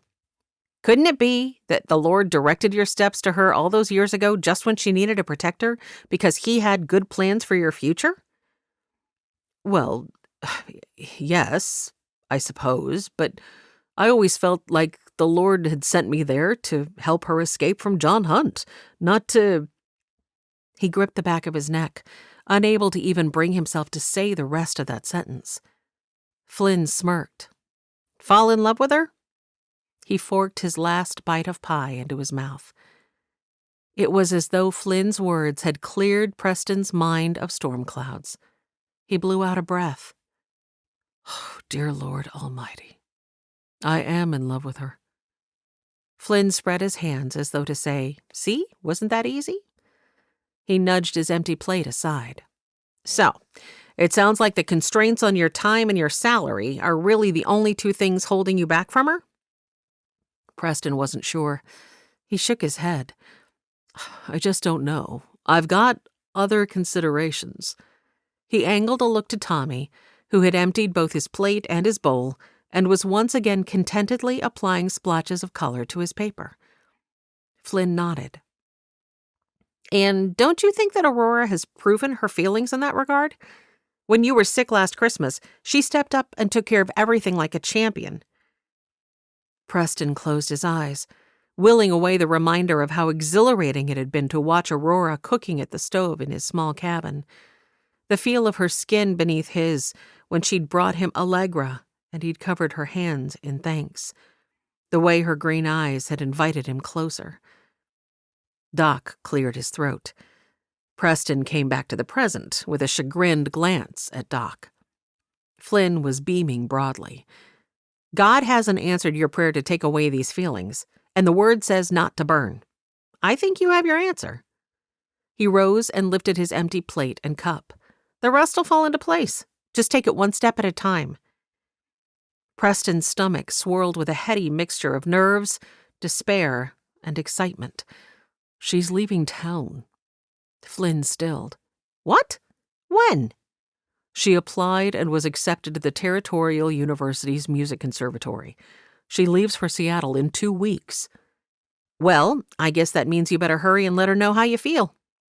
Flynn gave him a double pump of his brows and then retreated toward the diner's kitchen, calling, "Good night," over his shoulder.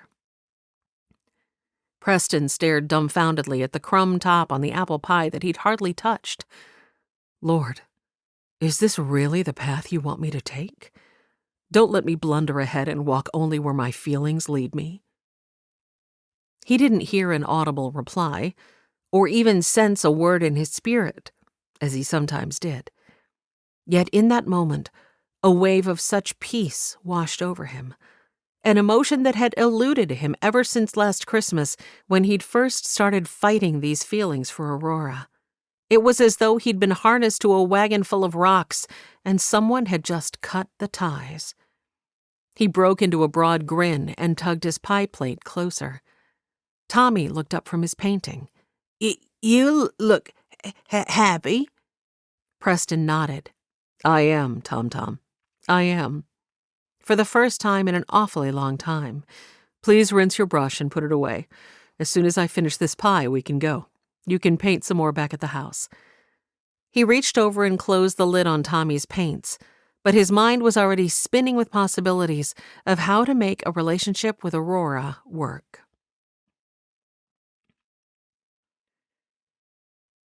Poppy stood outside the dining room door with her fists clenched so tight that her fingernails painfully gouged her palms. She'd planned to get some dinner, but had paused outside the door when she'd recognized Preston's voice coming from inside. Thankfully, with no other diners and thus no other discussions taking place, there had been nothing blocking her from overhearing the conversation he'd just concluded with the doctor. From the sound of things, she'd missed a good deal of the beginning of the conversation, which was a pity, but she'd arrived in time to hear the doctor convincing him not to fight his feelings for the woman Aurora. From inside the dining room, the laughter of a man and woman floated out. "Parson, if there won't be anything else, I'll just head upstairs with Flynn."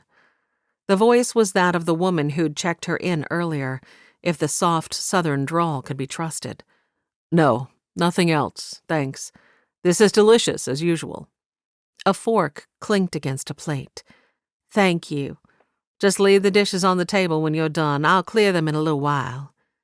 Footsteps headed Poppy's way. She retreated, dashing up the stairs to her room before she was caught. Not only had her eavesdropping filled her with angst, it had also cost her the opportunity to get an evening meal. Irritation swept through her. Her stomach growled as she flopped onto her bed and stared at the ceiling. Maybe she was wrong about Preston? Just now he'd certainly seemed sincere about this God thing, because what man would deny himself a woman he wanted, unless he was totally deluded by religion? She scoffed. It couldn't be. Preston had always been thoughtful and level-headed. There was no way he would be duped into believing that a few stupid rules, meant only to keep people from happiness, were the way to an eternity in heaven. He was much too practical for that. Besides, if it were all about rule-keeping, Preston would have been counted out a long time ago. How many times had they stolen apples or penny candy from the corner store in their neighborhood? Or played hooky from school to kick around the streets of Boston simply to enjoy breaking the rules? No, Preston was a born rule-breaker and much too smart to fall for such tripe. There had to be more to his story. He was on a con, a very long one from what she could determine. But she aimed to find out what it was. Maybe then she could get back into Babbo's good graces. She'd had that little incident with the handsome Mr. Fortier. Babbo had not been happy with her for consorting with a married man, especially not one as wealthy as Mr. Fortier. After all, they couldn't give the man any bargaining power when it came time to conduct a business deal. When it turned out that the man was only wooing her for the advantage it gave him over Babbo, Poppy had felt such a humiliation, especially when Babbo had made it clear that he no longer thought of her as a good businesswoman. She needed to prove him wrong. So yes, she needed something good, to help her get back on Babbo's good side. And she had a strong feeling Preston was her key. The problem was, now she also needed to figure out what this nuisance Aurora meant to Preston. Because, unfortunately, while Poppy couldn't see Preston falling for religion, she could see him falling for a beautiful woman. And the woman, Aurora, was beautiful enough to make Poppy's eye twitch. Had Preston been serious about his feelings for her? Or was that conversation with the doctor all part of his long-range plan? What could a woman like Aurora have to do with it, though? She'd seemed simple, innocent. Certainly not wealthy, nor the type of woman who would help Preston pull off a con. With another growl of frustration, Poppy surged off the bed and reached into her bag for her nightdress. An earlier inquiry had informed her that church services started at 10 in the morning. If she was going to be awake at such an ungodly hour of the day, it was best she get an early start on her night. There would be time enough tomorrow to sort out how to handle this new set of problems. Chapter 7. Aurora stood in the middle of her room in the little bunkhouse at the edge of the Rodantes' ranch. Hands propped on her hips, she surveyed this space that had been her own since she was a late teen, brought here by Parson Clay. This had been her refuge, her sure foundation when her world had been rocked by the death of her mother, and the place where she had come to truly know her Savior. How many hours had she spent reading her Bible in the little rocking chair in the corner? How many mornings had she risen before dawn to go fetch the eggs and milk the cows? For a while, she'd shared the room with Ruby, another woman Leora had taken in. But then Ruby had stolen an expensive saddle and run away, only to befall an accident that had killed her. After Ruby had left them in such a tragic way, Joe and Leora had not assigned Aurora another roommate. So this room had been hers, and hers alone. She would miss it. Was she ready to leave all this security and stability for the unknown of a Seattle education? Her heart thumped. Throwing up her hands, she reached for her shawl and reticule where they lay on the end of the bed. Lord, I thought that getting the acceptance to the conservatory would be the answer that brought me peace about this decision. If it's not meant to be, please make it clear before I do anything permanent. She knew the exact moment that had compounded the questions that had already been in her heart. It was the moment she'd seen that woman Poppy walking up the pathway from town. Aurora felt like she was a pressure cooker with the lid sealed. She'd been doing her best to keep all her scattered emotions under the lid, but with each new decision she'd made, the pressure grew. Walking by faith was never easy, it seemed. But the way Preston had greeted Poppy had blown the lid off Aurora's pot. And now, the niggling hesitation that had lingered at the back of her mind when she pondered leaving for the territorial university was a pot full of jam exploded all over the kitchen of her life. With a huff of frustration, she tucked a hanky into her sleeve, just in case she might need one. Then she swung her shawl around her shoulders and stepped into the yard where Joe and Leora waited to give her a ride to church. Leora sat, pretty as a picture, on the wagon seat with little Law in her arms, and Joe was setting a basket into the back of the bed, likely Leora's fixings for Washington Nolan's goodbye gathering today. Which reminded her, she held up one finger, I just need to grab the pies I made. Well, that's them. I just put them in the back of the wagon, Joe said. Oh, thank you. Sorry if I've made us late. Not at all. Joe shook his head. I happened to be in the kitchen and remembered they were there. Thought I'd help out. I was bringing Leora's basket out anyhow. He reached a hand to help her into the wagon. Thank you. She settled onto the seat and clasped her hands in a tight knot. And as she turned her mind to the morning ahead, her stomach crimped. In just a few moments, she would play the piano in the Wyldhaven church for nearly the last time. Another jitter of trepidation swept through her, and she smoothed a hand over her middle. This transition certainly wasn't going as smoothly as she had imagined it would all those months past when she'd applied to the conservatory. An exploded pot of jam indeed. But the decision to leave had already been made and announced. Leora had even spoken to her the evening before about organizing a farewell party for her in a couple of weeks. It was too late to go back now. As Belle dressed and braided her hair on Sunday morning, she pondered the events of the evening before.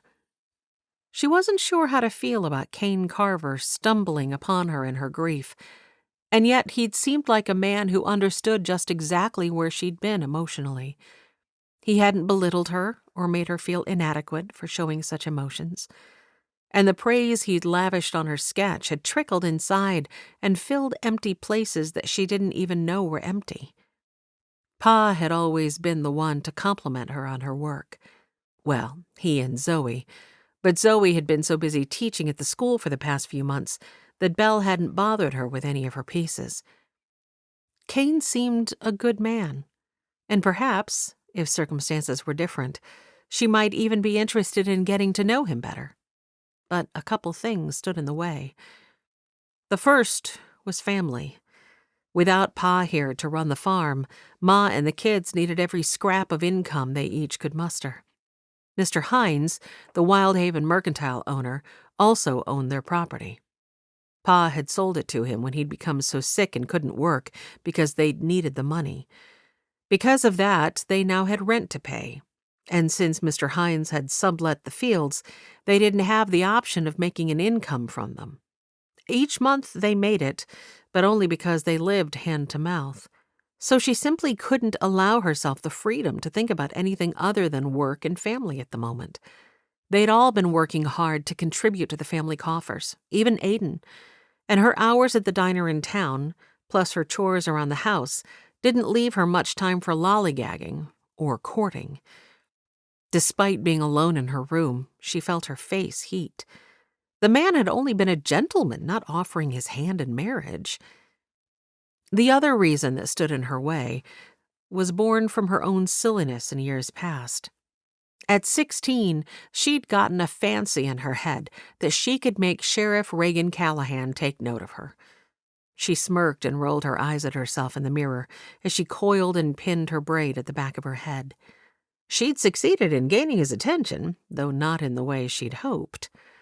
And now, when she thought back to the way she'd acted, her cheeks burned with shame. Why, when Mrs. Callahan had come to town, at the time still Miss Brindle, the new Wyldhaven schoolteacher, Belle had made quite a fool of herself trying to usurp the woman in the sheriff's eyes.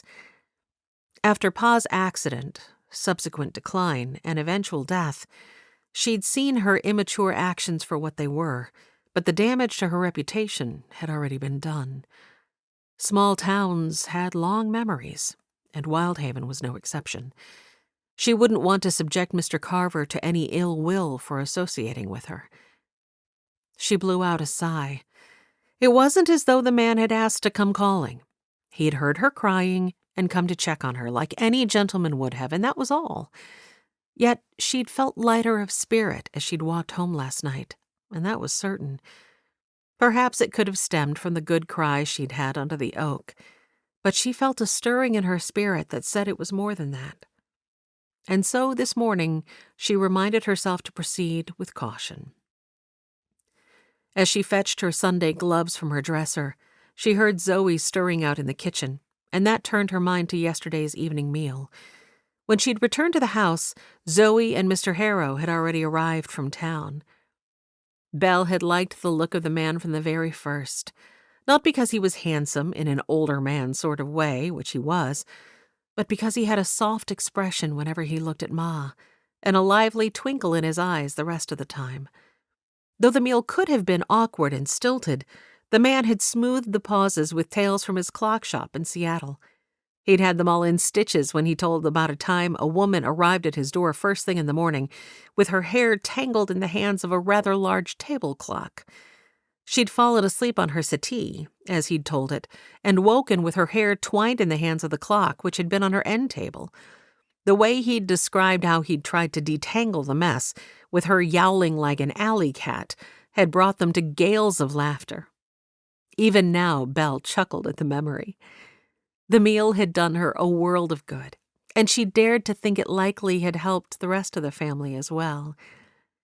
The man had left with the promise that he would return in the morning for breakfast, and the lingering look that he and Ma had shared before he departed had filled Belle with a warmth she hadn't expected. She'd thought she might be resentful, even though she'd prayed for the Lord to keep her from that. But instead, she'd found herself more than overjoyed for Ma to have come to know such a good man, and for the fact that he'd recognized the amazing woman Ma was. Belle felt as though she were a daisy that had languished for years beneath the dark, dank soil, and had just now pushed through to feel the sunlight on her face. Her tranquility wouldn't last for long, however, if she didn't get out of her room and go help Zoe prepare breakfast. Besides, she had a feeling that Zoe was going to need a little more love and compassion today to make it through Washington Nolan's farewell gathering.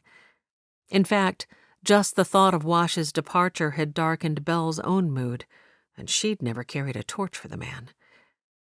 Belle snapped her teeth together as she stepped down the hall and set her hat and gloves on the table by the door.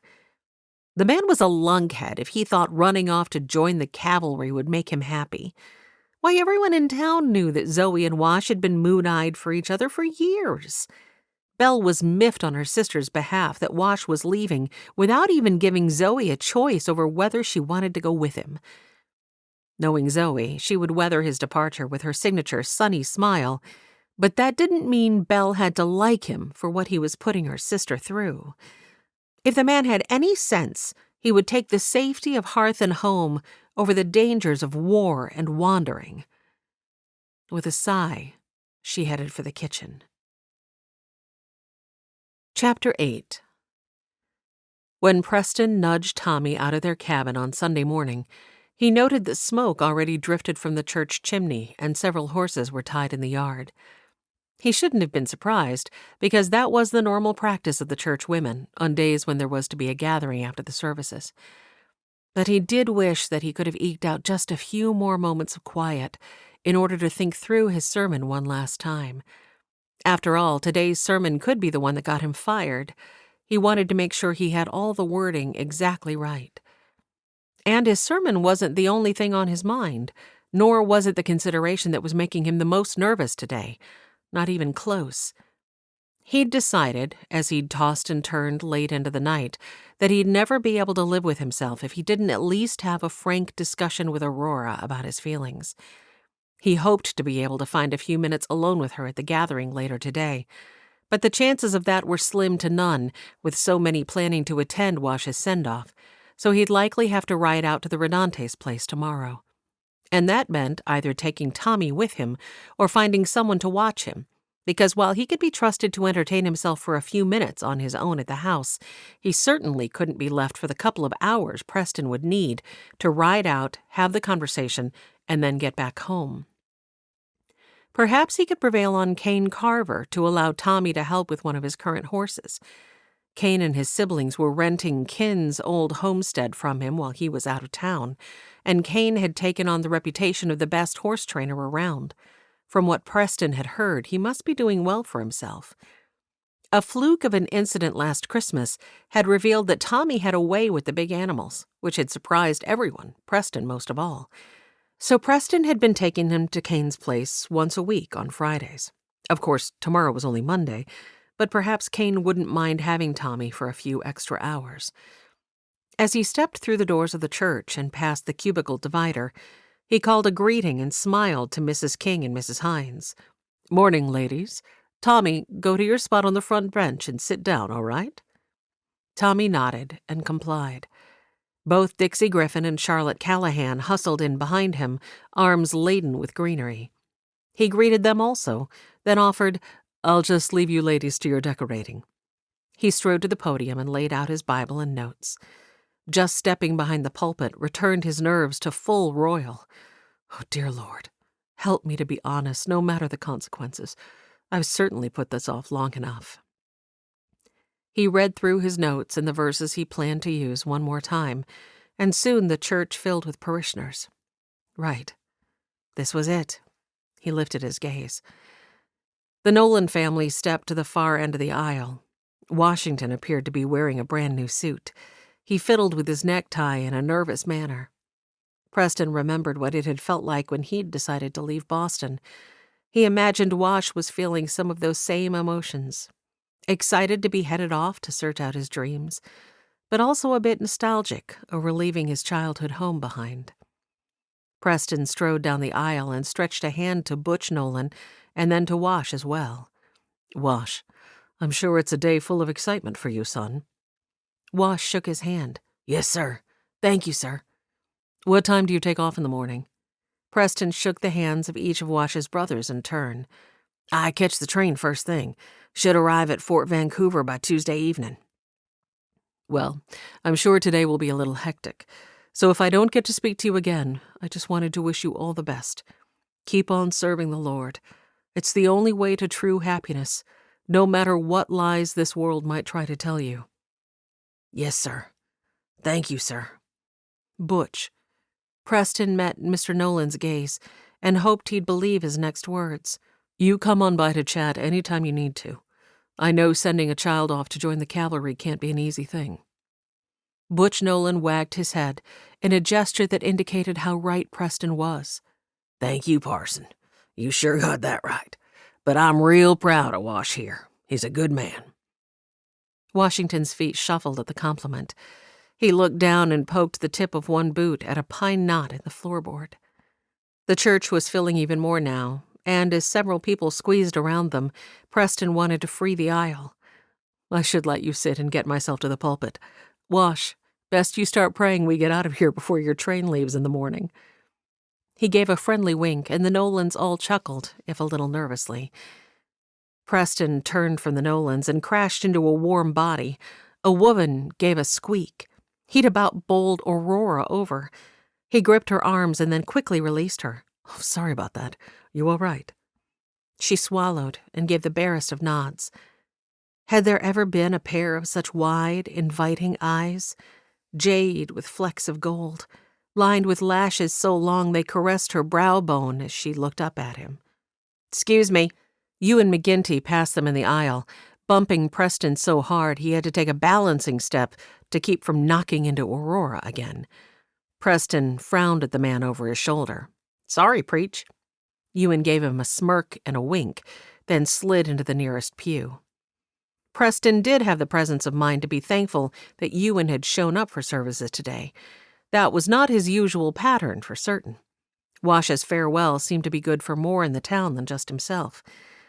By the time Preston returned his focus to Aurora, she was moving forward. "I best get to the piano." "Aurora." She turned back. "Yes?" He lowered his voice, knowing that the hum of the multiple conversations in the room would give them a little privacy.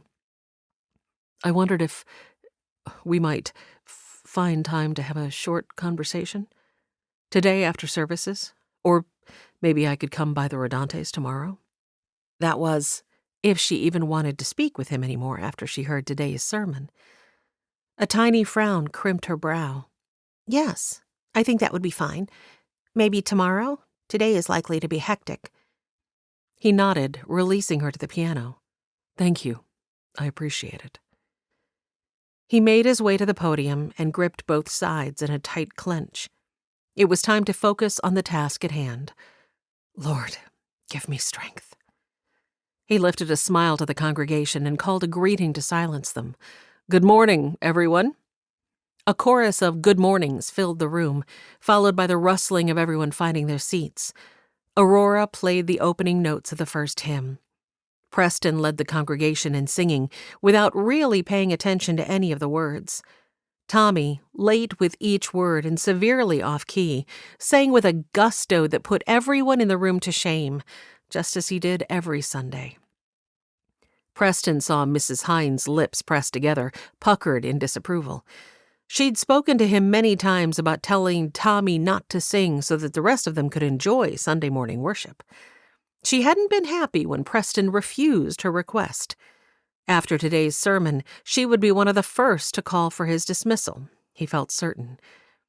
He noted with interest that there was a man sitting next to Mrs. Castaigne. He was about her age, with a full head of brown hair and gentle brown eyes. Preston gave him a nod of greeting, which the man returned.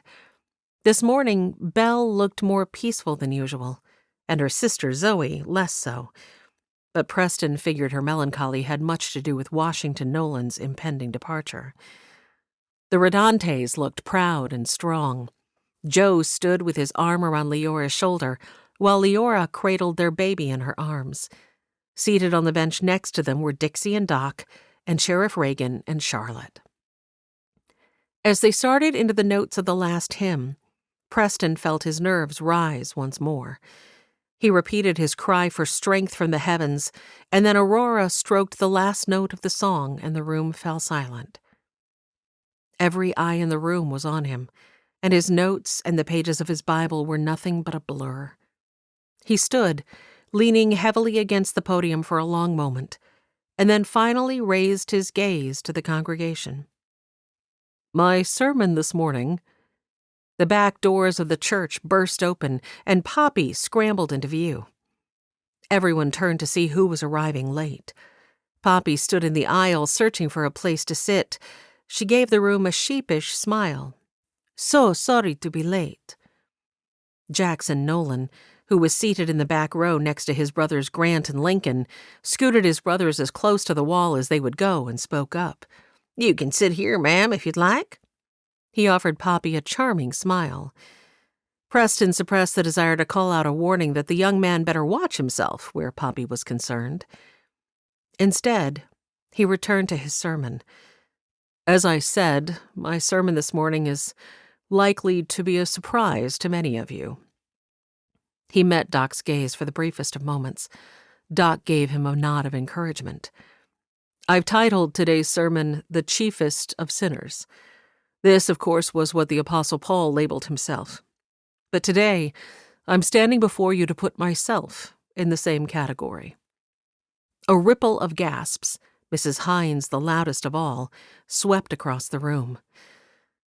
There was no going back now, even if he wanted to. I've not spoken much of my history since coming to serve here in Wyldhaven. Today I would like to amend that. Tell you about my past, a past lived before I came to know our Lord and Savior. Of its own volition, his gaze settled on Poppy. Her eyes were narrowed, her lips pursed. He could tell she was trying to figure out how his words fit into the con he was pulling on his congregation. If only she would believe that his relationship with the Lord really had changed him. A few in the congregation squirmed restlessly on the pews, and Preston realized he'd left everyone hanging. You see, before I got saved, I lived in Boston. I grew up poor, lived with my father and mother and all of my siblings in a one-bedroom apartment. We were often without food, and rarely had enough money for new clothes and school supplies. When I was 11, a new family moved into the apartment below us. Poppy folded her arms and daggered him a look. That family did not stay there long. They had just arrived from Italy, and were only living in the apartment until they could find a home to buy. But through the years I remained in contact with the man's daughter, as we had struck up a friendship during the time they lived in the apartment below us. Several eyes in the room turned to look at Poppy speculatively. But Preston did not plan to toss her to the wolves. That girl's father eventually became a mob boss. This time, the audible gasp emanated from nearly every throat in the room. And yes, as you might have guessed, I went to work for him when I was just 15. Preston swallowed and forced himself to tell the rest of the story. I tracked down people that owed him money and did whatever it took to make them pay. Preston studied his notes, not willing to see the expression on any face. During those years, I practiced safecracking, and I became good at it. Eventually, my boss had me helping out with bank jobs. This time, Preston's gaze settled on Aurora. He immediately wished that he hadn't looked at her. Her expression was slack with shock and disappointment. He felt his shoulders slump. I was on my second job when things went south. But how many of you know that when the devil intends something to go south, the Lord can turn it into north? A series of amens and preach-its filled the room. I was arrested, sent to jail. Mrs. Hines' fan snapped back and forth before her face like the tail of an aggravated cat. That, my friends, is where I met the Lord. There was this little pastor, Mr. Baker was his name. He came to the jail faithfully every Friday. I went to his meeting simply to escape my cell. For 6 months, I listened to that man share the gospel with me and my fellow inmates. Then came the day when I knelt in one of his meetings and gave my heart to the Lord. I dedicated myself from that moment forward to living for the one who died to save me. Amen, Parson, Doc called from his seat. Preston appreciated the supportive comment. With Poppy still glowering at him, and Aurora looking as though he had slapped her, he needed all the support he could get. I have not looked back. While I finished out my sentence, I devoted myself to studying the Word. And it was in those years that I felt strongly that the Lord was calling me to become a pastor. And so, I stand before you today, imperfect by the world's definition, and even more so by God's definition, Just like the Apostle Paul, I can confidently declare that I was the chiefest of sinners, mired neck deep in the bog of my sin. But by the grace of God, he reached down, snatched me up by the scruff of my neck, and set my feet on solid ground. "Praise the Lord," someone said. If there is anyone here today who has not committed their life to the Lord, he can do the same for you. If you would like to experience freedom in the truest sense of the word, I invite you to come down to the altar in just a moment, and I will pray with you. Preston released a breath. It was done. He had completed what he set out to do. He concluded his sermon by reading a few verses and then closing in prayer. When he opened his eyes, it was to see Poppy disappearing at the back of the sanctuary. Disappointment surged through him. Had he really thought that something he said might break through to her? If he hadn't believed it, he had at least hoped it. But it appeared those hopes were futile. Several of the congregants were already clearing pews to one side of the room and preparing the space for the social. His gaze drifted to Ewan. The man stood in his pew, staring toward the front of the room like he might truly be considering on coming to the altar. Hope fluttered like the wings of a bird. But then Ewan turned away. He made a comment to Jerry Hines that had both men laughing. Preston felt the weight of his failure settle deep in his heart. Another week with no repentant sinners at the altar. Was being a parson truly what the Lord had called him to do? Most Sundays he figured the Lord could have found a better man to do this job. Mrs. Hines was already whispering to several of the ladies in the back corner of the sanctuary. Aurora remained exactly where she'd sat throughout his sermon, staring at a spot on the wall. Preston took a step toward her, but at his elbow someone cleared their throat. He turned to see who it was. Kane Carver stretched out a hand. "Good word, Parson. All of us have sinned and fallen short of what God wanted for us. I, for one, appreciate being led by a man humble enough to admit his imperfections." While Preston appreciated the words of affirmation, he couldn't help but wonder if the young man was simply trying to improve his opinion of him. He thrust the cynical thought aside and accepted Kane's handshake. "I appreciate that. Thank you." He noted how the man's grip wrapped around his, firm and steady. No evidence of guile. It wasn't easy. "I'm sure it wasn't. But I'm also certain your parishioners will think even more highly of you now than they did before." Preston darted a glance to Mrs. Hines, still gossiping in the back corner. He wasn't so sure. Besides, he needed to connect with Aurora, try to explain. "Thanks, Kane. If you'll excuse me?" He turned. But Aurora seemed to have shaken off her ponderings because she was now helping to clear a pew. And before he could navigate his way to her side, the flurry of women laying out food on the tables at the back of the sanctuary engulfed her. After a moment, she looked up, saw him watching her, then darted out of sight into the entryway. And with her departure, she took most of Preston's heart. He tucked his notes into his Bible and set it on the shelf in the podium. So much for bearing his heart to her later. She likely didn't want to hear it now. Chapter 9. Aurora was so shocked by what she'd heard from Preston this morning that she could feel her pulse beating faster than usual. It wasn't so much the fact that he had a sinful past, as it was that she had served with him weekly for years now, and he'd never said anything to her about his history. Her emotions had run the gamut from realizing that it probably wasn't something he was proud of, and therefore would not speak of often, all the way to anger that he had not trusted her enough to share his past, and then back to somewhere in between. Mechanically, she retrieved her basket from the wagon and returned to the sanctuary to set out the pies that she had baked the evening before.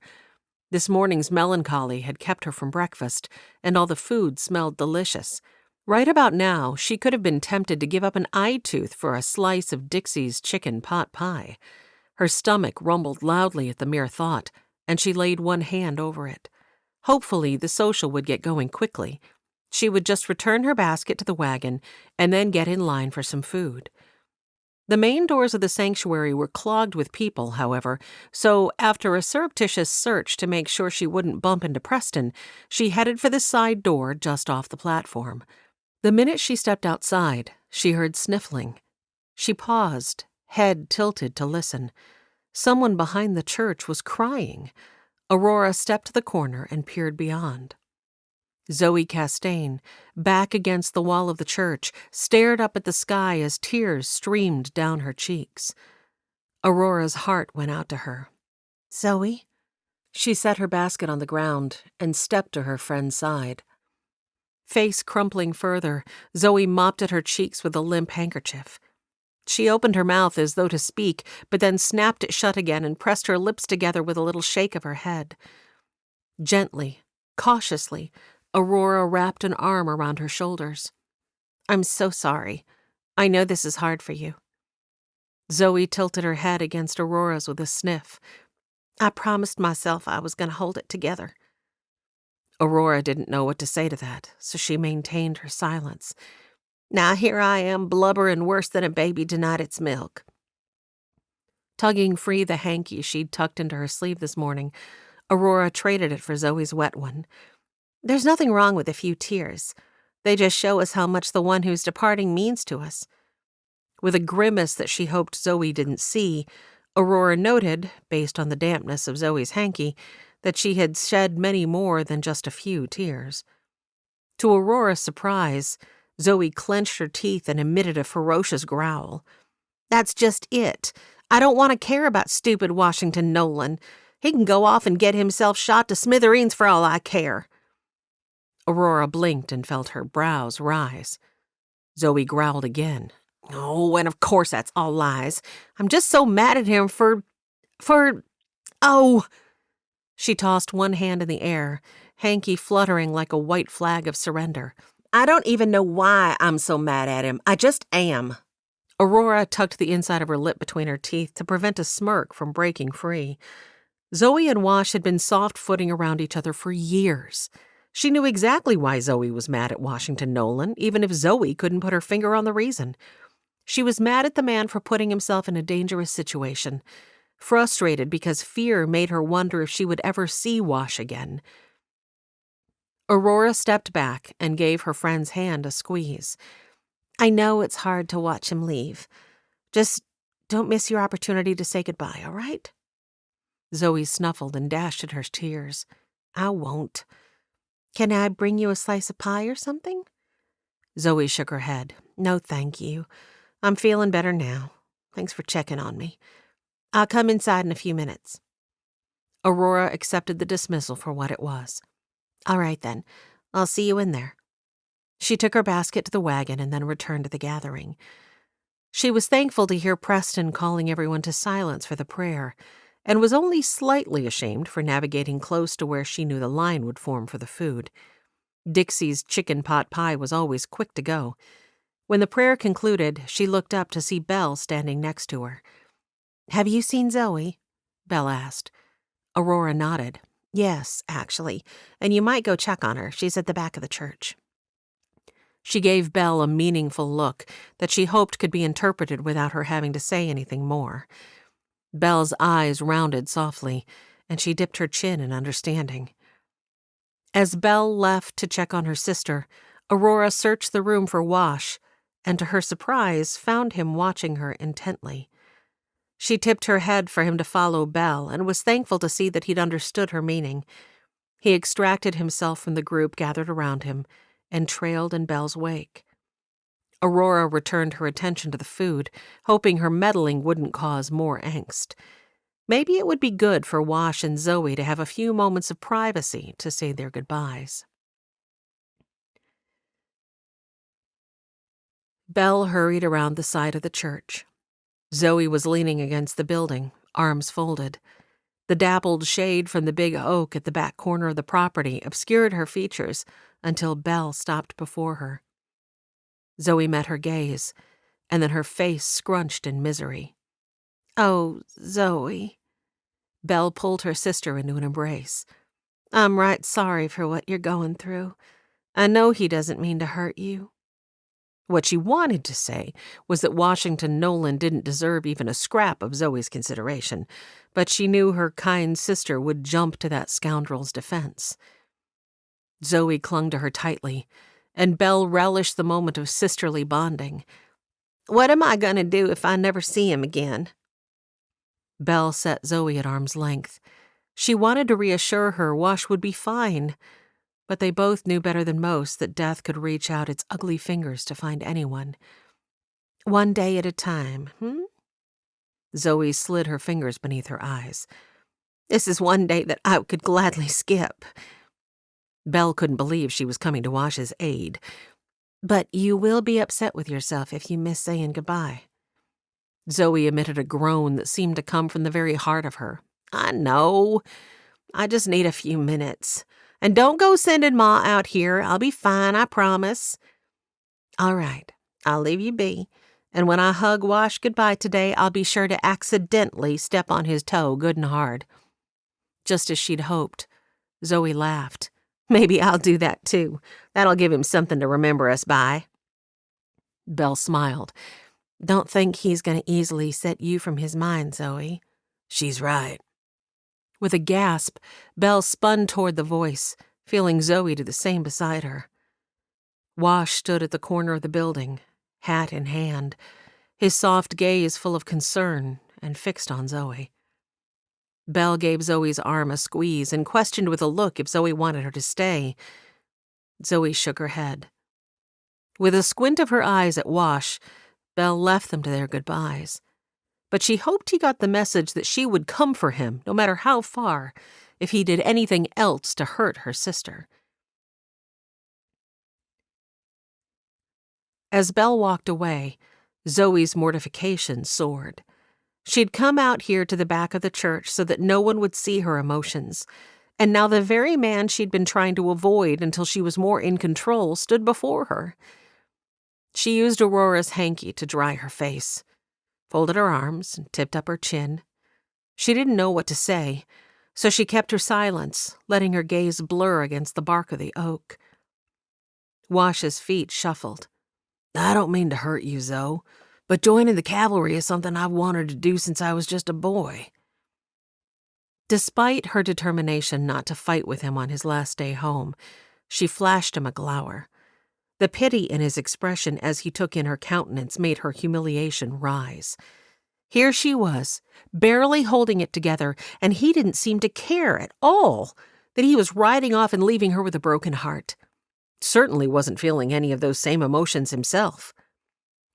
That kiss he'd given her all those months ago really must not have meant anything to him at all.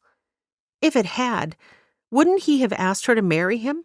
Join him at the fort? There was housing for married people. She knew because she'd researched it. But no, not a peep from him on the matter.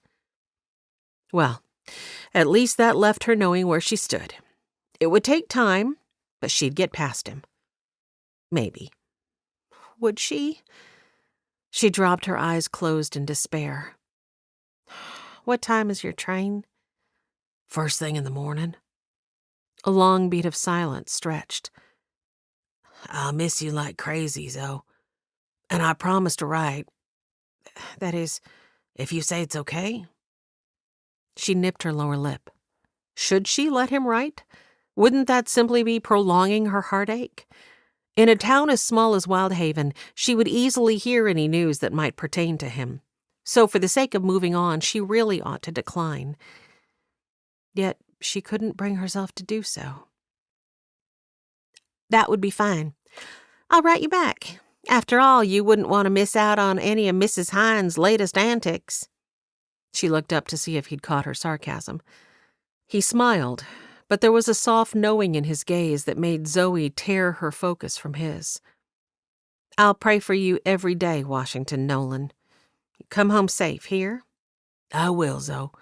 Things are mostly peaceful now. I doubt I'll even see combat." But Zoe wasn't fooled by the words. She could hear the note in his voice that said he hoped his statement wasn't true, and she knew that he'd be the first to volunteer for dangerous missions. It was just the kind of man he was. She dismissed him with a nod. Best you get back inside or people are going to wonder where you got to. Instead of leaving, he stepped closer. I can't leave with this. He swung his finger back and forth between them. Whatever this is, hanging between us. She clenched her teeth. He was just going to have to, because as far as she was concerned, there was no fixing this. He'd kissed her. She'd taken it as a promise and had been waiting months now for something to come of it. And now he was riding off, content to leave her in his past. So obviously that kiss hadn't meant anything to him, and she'd just have to deal with it and be more cautious with her heart in the future. She forced a smile. We're fine, Wash. I'm just having a hard time with losing one of my dearest friends from school days. He took another step closer, his gaze capturing hers. His expression said he didn't believe a word of what she'd just said. Is that so? You didn't act this way when Ken left town. It was very ungentlemanly of him to point out her lie. She threw back her shoulders and lifted her chin. How would you know? To her chagrin, he reached out and cupped the side of her face with one hand. His thumb stroked over her cheek. His fingers swept a strand of her hair behind her ear. Because I know you, Zoe. We share something. And you're mad at me because you think I don't care. But you're wrong. He shook his head. Life in the cavalry is no place for a woman. She jerked away from his touch. But you didn't give me the choice to make that decision for myself, now did you? Wash tossed up his hands and spun on one heel, presenting her with his back. He propped his hands on his hips, his Stetson still gripped in one. We're young, Zoe. How can we know what we want? Don't you think we both need some time to figure that out? The words were the final dagger to her heart, because she knew exactly what she wanted. And if he didn't know, then it was obvious that he didn't care for her as much as she cared for him. She blew out a breath. She must release him. He didn't need the burden of worrying about her while he was trying to serve his country. She reached deep inside herself and called upon every thespian element she could muster. You know, you're right. We're both very young. It's just with Ken leaving and now you, I'm seeing life changing. And I'm not quite ready for that, I guess. But I'll be fine. My students will keep me busy, and who knows, maybe I'll move to a larger city myself someday soon. She forced a smile. Ma and Mr. Harrow are growing closer, and I expect they'll marry any day now, and then I'll be free to pursue my own dreams. He spun to face her. You might leave town? She gestured her uncertainty. Who knows? Not for some time, at least. I'm contracted through the next school year. Forgive me for getting all blubbery. He eyed her, and she could tell he was uncertain if her change in attitude was real. So, you'll be fine? She pushed out a laugh. Of course I'll be fine. I truly do wish you all the best, Wash. Now, if you'll excuse me. She spun and started toward the side door. I'd best get inside and help the ladies with the food. She left him there, standing alone, in the shade of the old oak tree. But she did allow herself one peek over her shoulder. And like a camera, she shuttered away the image of him standing, hat clasped against his chest, legs wide in a firm stance, and gaze fixed on her.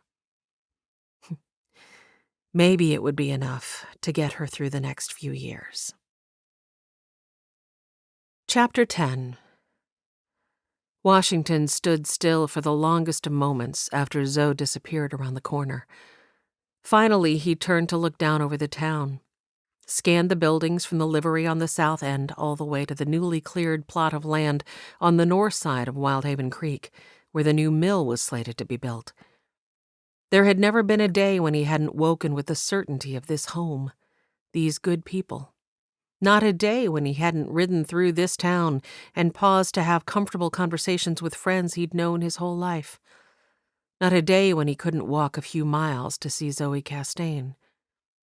He sighed and gripped the back of his neck. He'd hurt her, and he hadn't meant to. In fact, that was the absolute last thing he'd wanted to do. Her change of attitude just now puzzled him. He'd been so certain that her angst was because she loved him. He loved her too, but he couldn't take her to Fort Vancouver with him. She would be far away from her family and anyone she knew, and spending long, lonely hours by herself at the fort while he was away on sorties.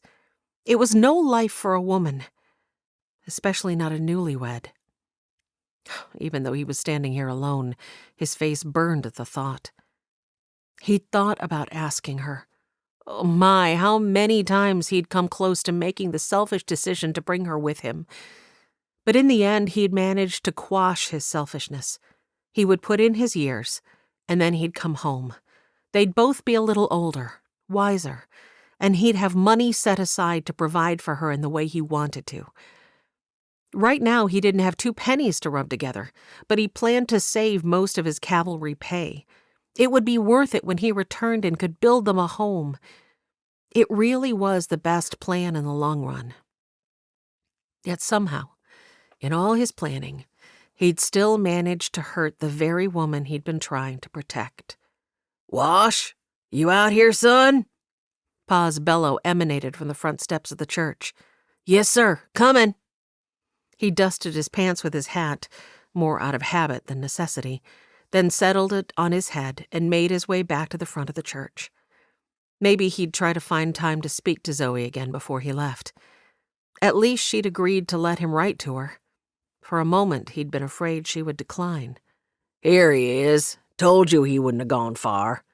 Pa's words were no less loud than they had been a moment ago.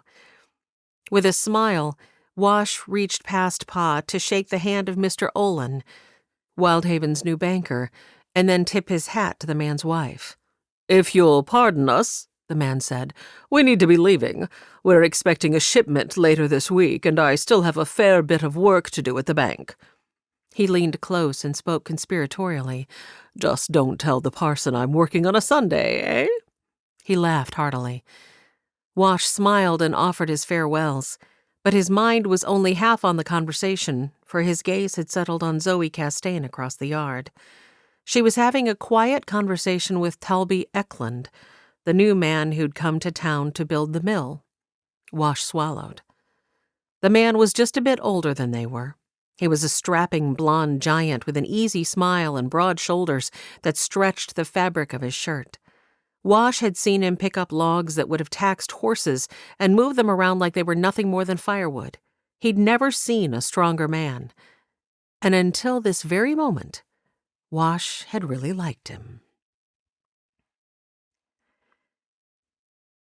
In her room down at the boarding house, Poppy seethed and paced and fumed as she marched a path from the door to the window, then stomped the other direction, only to repeat the process. She wanted to scream, wanted to throw things, but she couldn't do either of those because she had to maintain her cover as a respectable woman.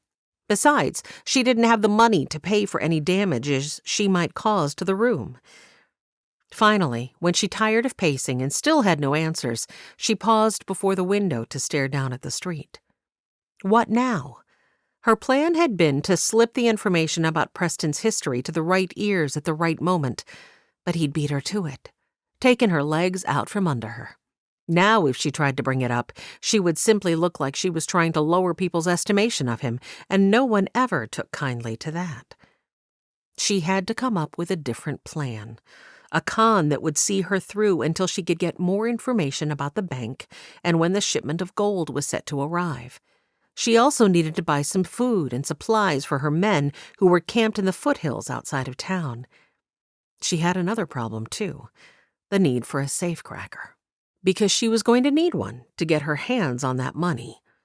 The coach carrying the gold would no doubt be heavily guarded, and she and her few men wouldn't be any match, so that left out taking the money on its way to Wyldhaven. Besides, an attack in open country could get people killed, maybe even her, and she wasn't about to risk that.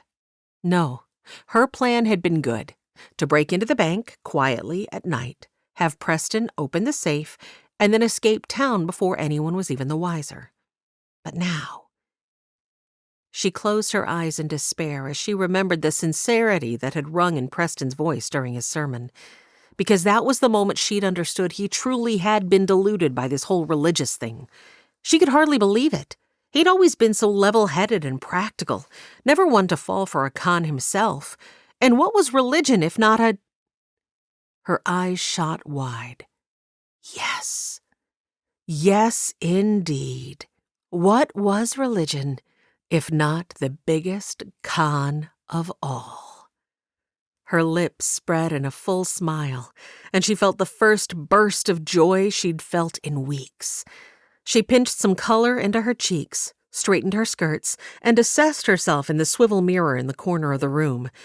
She gave a little nod. How Babo would laugh at her were he here to see what she was about to do. But she didn't see any other way, and all that mattered was for her to get back into his good graces. And if this is what it took to restore Babo's opinion of her, so be it. She left her room and headed back up the hill to the social. She needed to find Preston.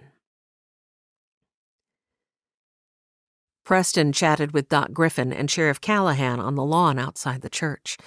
He'd eaten his fill from the many delicious dishes, and now, between the tossing and turning he'd done the night before and the stress of this morning's sermon, he was looking forward to getting home and resting. He couldn't remember the last time he'd taken an afternoon nap, but today he sure was tempted. He'd have to figure out a way to occupy Tommy, though, to make it happen. He was glad that he and Aurora had settled on having a conversation tomorrow. As tired as he was, if he tried to speak to her today, he was likely to bumble it badly. Maybe while he rested this afternoon, he could think through what he wanted to say to her and lay out a plan.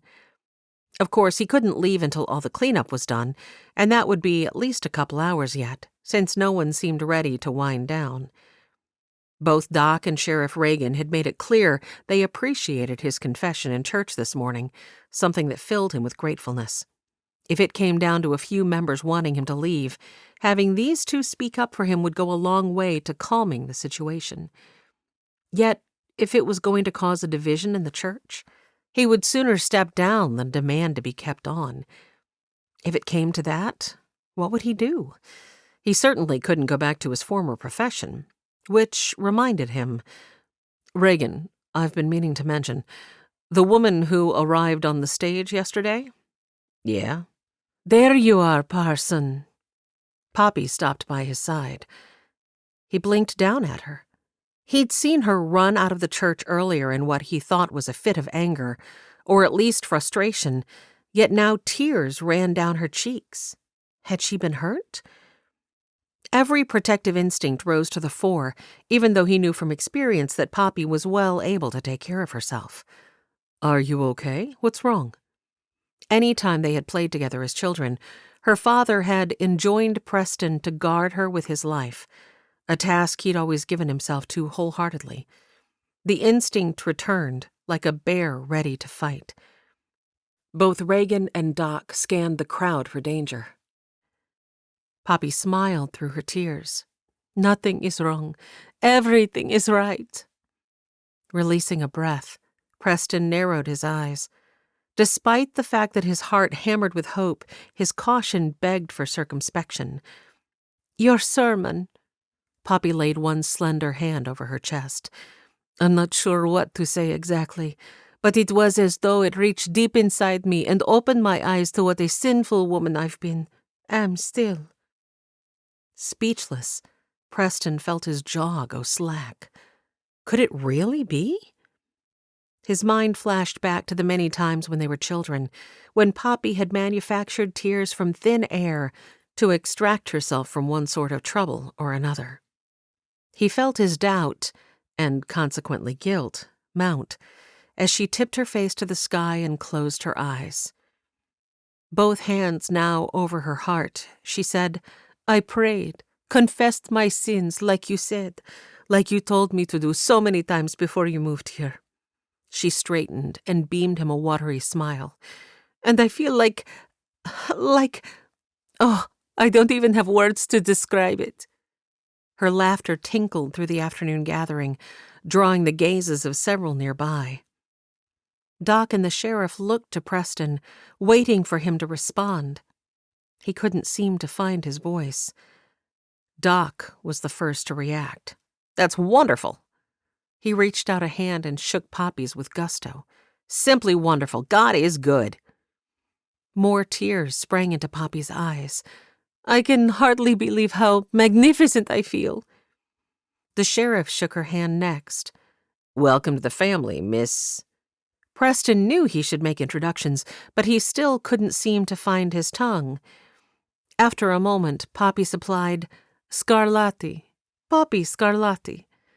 Her demure gaze settled on Preston. "Well, don't you have anything to say?" Had a more faithless man ever walked the face of the earth?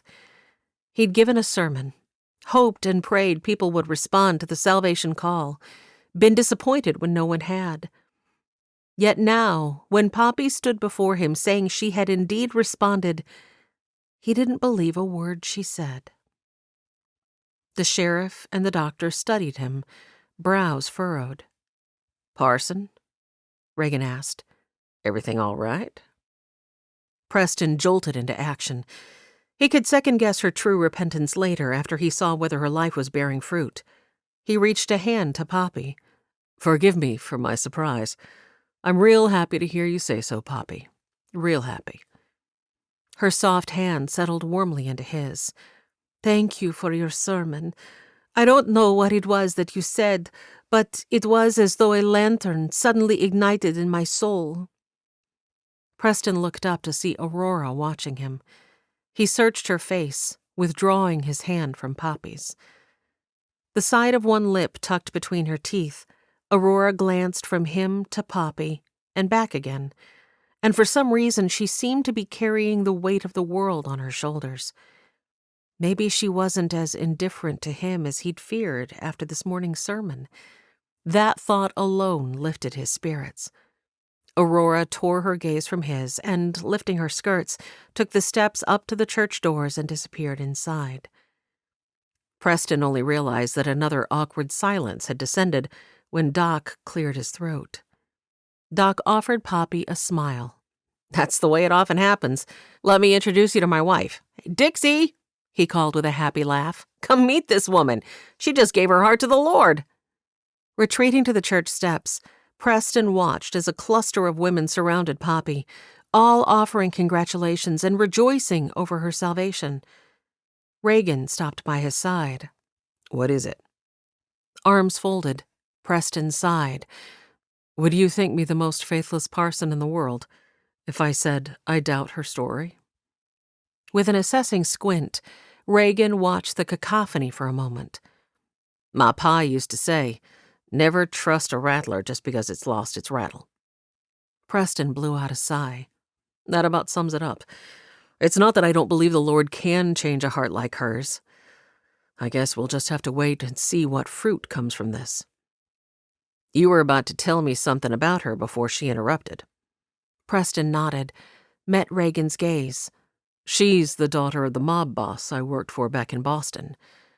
I wondered if she was the one you meant in your sermon."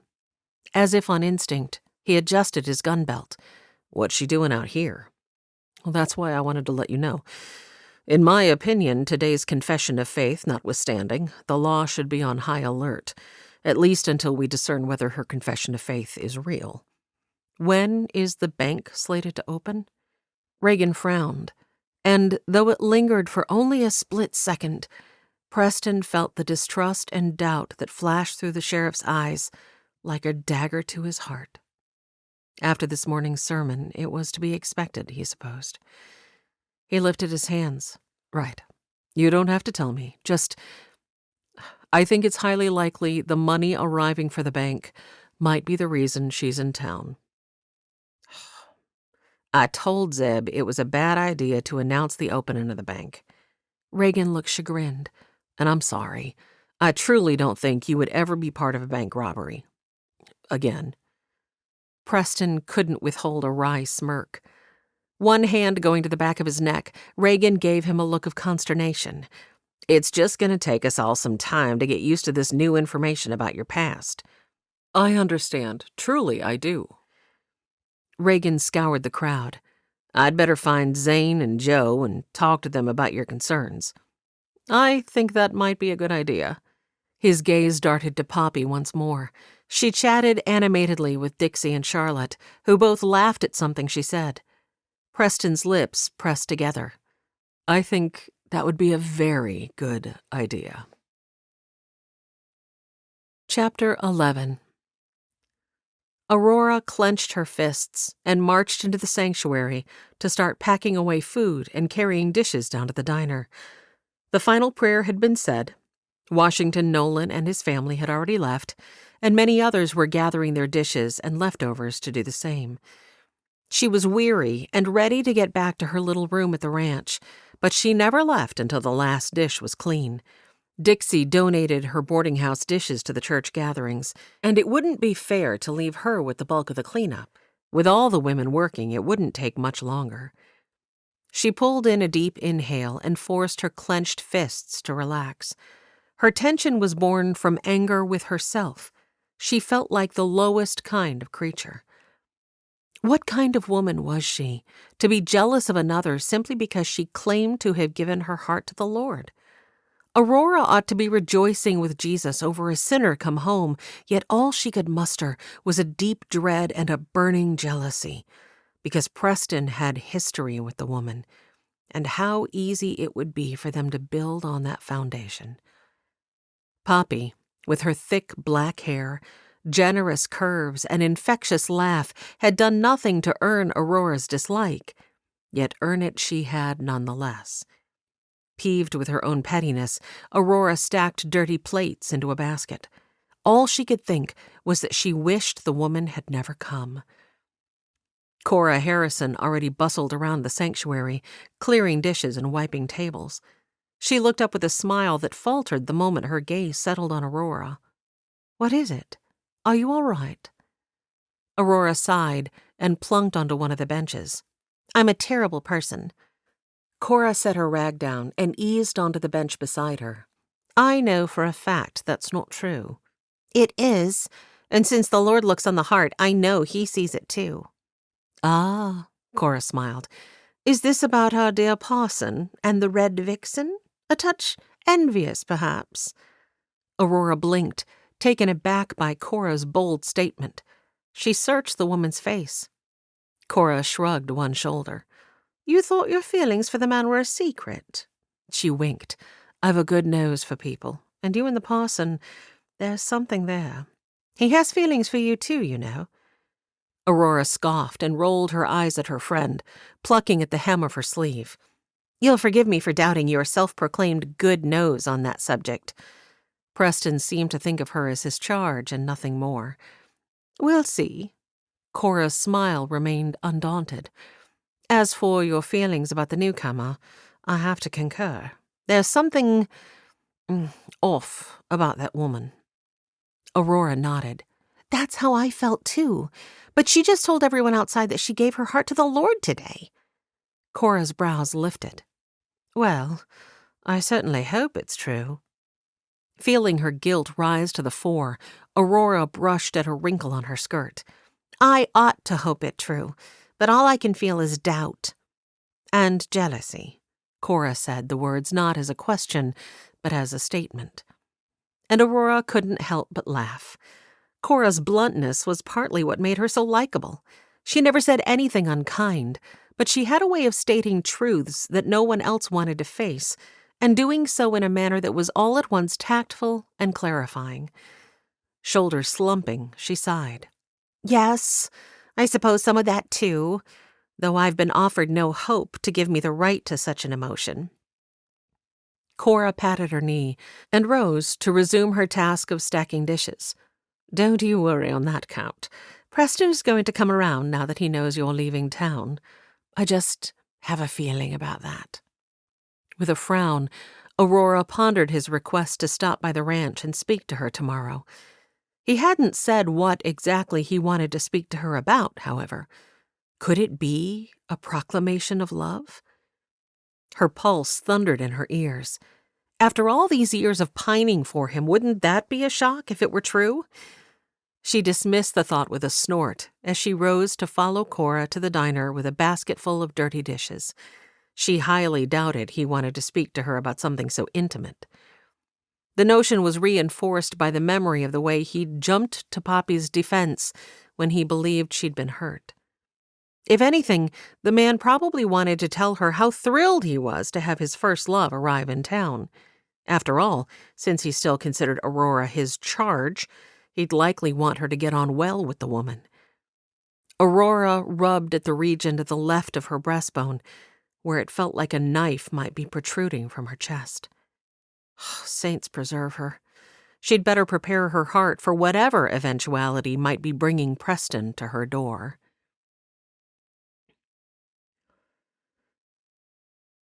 Zoe woke with the chatter of the birds outside her window on Monday morning and bolted upright in her bed. Jinx leapt to his feet from where he slept on the rug by her bedroom door. Patting the dog's head, she pondered. Her plan had been to let the goodbye she'd shared with Wash on Sunday be the last, but this morning she found that she couldn't tolerate the way they'd left things. Decision made, she leapt off the bed and hurried into her dress. She yanked her brush through her hair and pinned it up as she rushed to the living room, Jinx on her heels. Ma must have heard her, even though Zoe had tried to be quiet, because Ma stepped into the living room, tucking her nightrobe around herself. "Zoe?"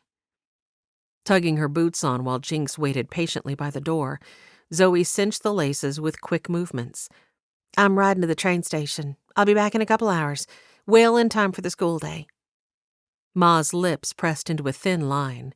"You are going to wear yourself out, traipsing all over the country before the sun is even up." "I can't let him leave without— Well, we simply didn't part on the best of terms yesterday, and I can't let him go with that hanging on my conscience." Ma headed for the kitchen. "Saddle the horse. I'll make you some coffee." Zoe darted to her, threw her arms around her shoulders, and pecked her on the cheek. "Thanks for understanding, Ma. I'm more than blessed to have you." Grabbing her coat from the peg, she dashed out the kitchen door and ran to the barn. Jinx yipped a couple times in excitement, as though he knew he was about to have the pleasure of a morning run. Their mare wasn't as young as she used to be, but she was a good horse and would get Zoe to the station quicker than if she tried to go by foot. However, irritated to be pulled from her stall this early on a chilly morning, the mare swung her head around and nipped at Zoe's hip. "Go on with you, Lilac." Zoe pushed her head away. "I promise to give you an extra scoop of oats for your trouble once we get back home." Ma waited for her, steaming cup in hand, when Zoe stopped by the kitchen porch, leading the horse behind her. Jinx dipped his head and watched her, just waiting for the command to run. Zoe gulped the contents of the cup so quickly that she nearly scalded the inside of her mouth. "Slow down, child. You aren't going to miss the train. You've plenty of time." Zoe handed her back the cup. "Thanks, Ma." She didn't add that she was concerned about having time to actually have a conversation with Wash, not just waving goodbye from the platform. "Let's run, Jinx." The dog didn't have to be asked twice, and Zoe pushed the mare harder than she normally would. She was relieved to see the station come into sight, with the long body of the train still stretching, unmoving into the distance. The Nolan's wagon and horses were tied up at one of the hitching rails, so she knew they had already arrived. Patting her mare on the neck, she looped her reins around the crossbar. "I won't be long, then we'll get you back to your warm stall." She motioned to Jinx. "Stay." He gave a soft whimper, but did sit by the mare's side. Hoisting her skirts, she hurried up the short set of stairs to the train platform. As she searched the small crowd, she feared that Wash had already boarded the train, but then a porter with a pile of luggage on a trolley moved, and she saw Wash hugging his paw and shaking each of his brother's hands. Relieved, Zoe hurried their way. Wash must have seen her coming from the corner of his eye, for before she even reached him, he turned to face her. Her heart threatened to stop, and then changed its mind and rushed ahead of itself into an all-out tumble. Her mouth was dry, and her throat felt like a fist had closed around it. "Mornin'," she managed. Mr. Nolan clapped Wash on the shoulder one last time, then nudged his 3 younger sons down the platform. We best get back to get our chores done before the boys need to get to school." He directed the last words at her with a lift of his brow, as though to question whether there would actually be school today. Zoe smiled at the two younger boys, Grant and Lincoln.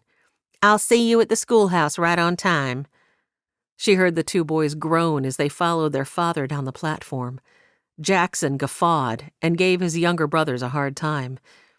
The sound of their scuffling faded into the background as Zoe met Washington's gaze.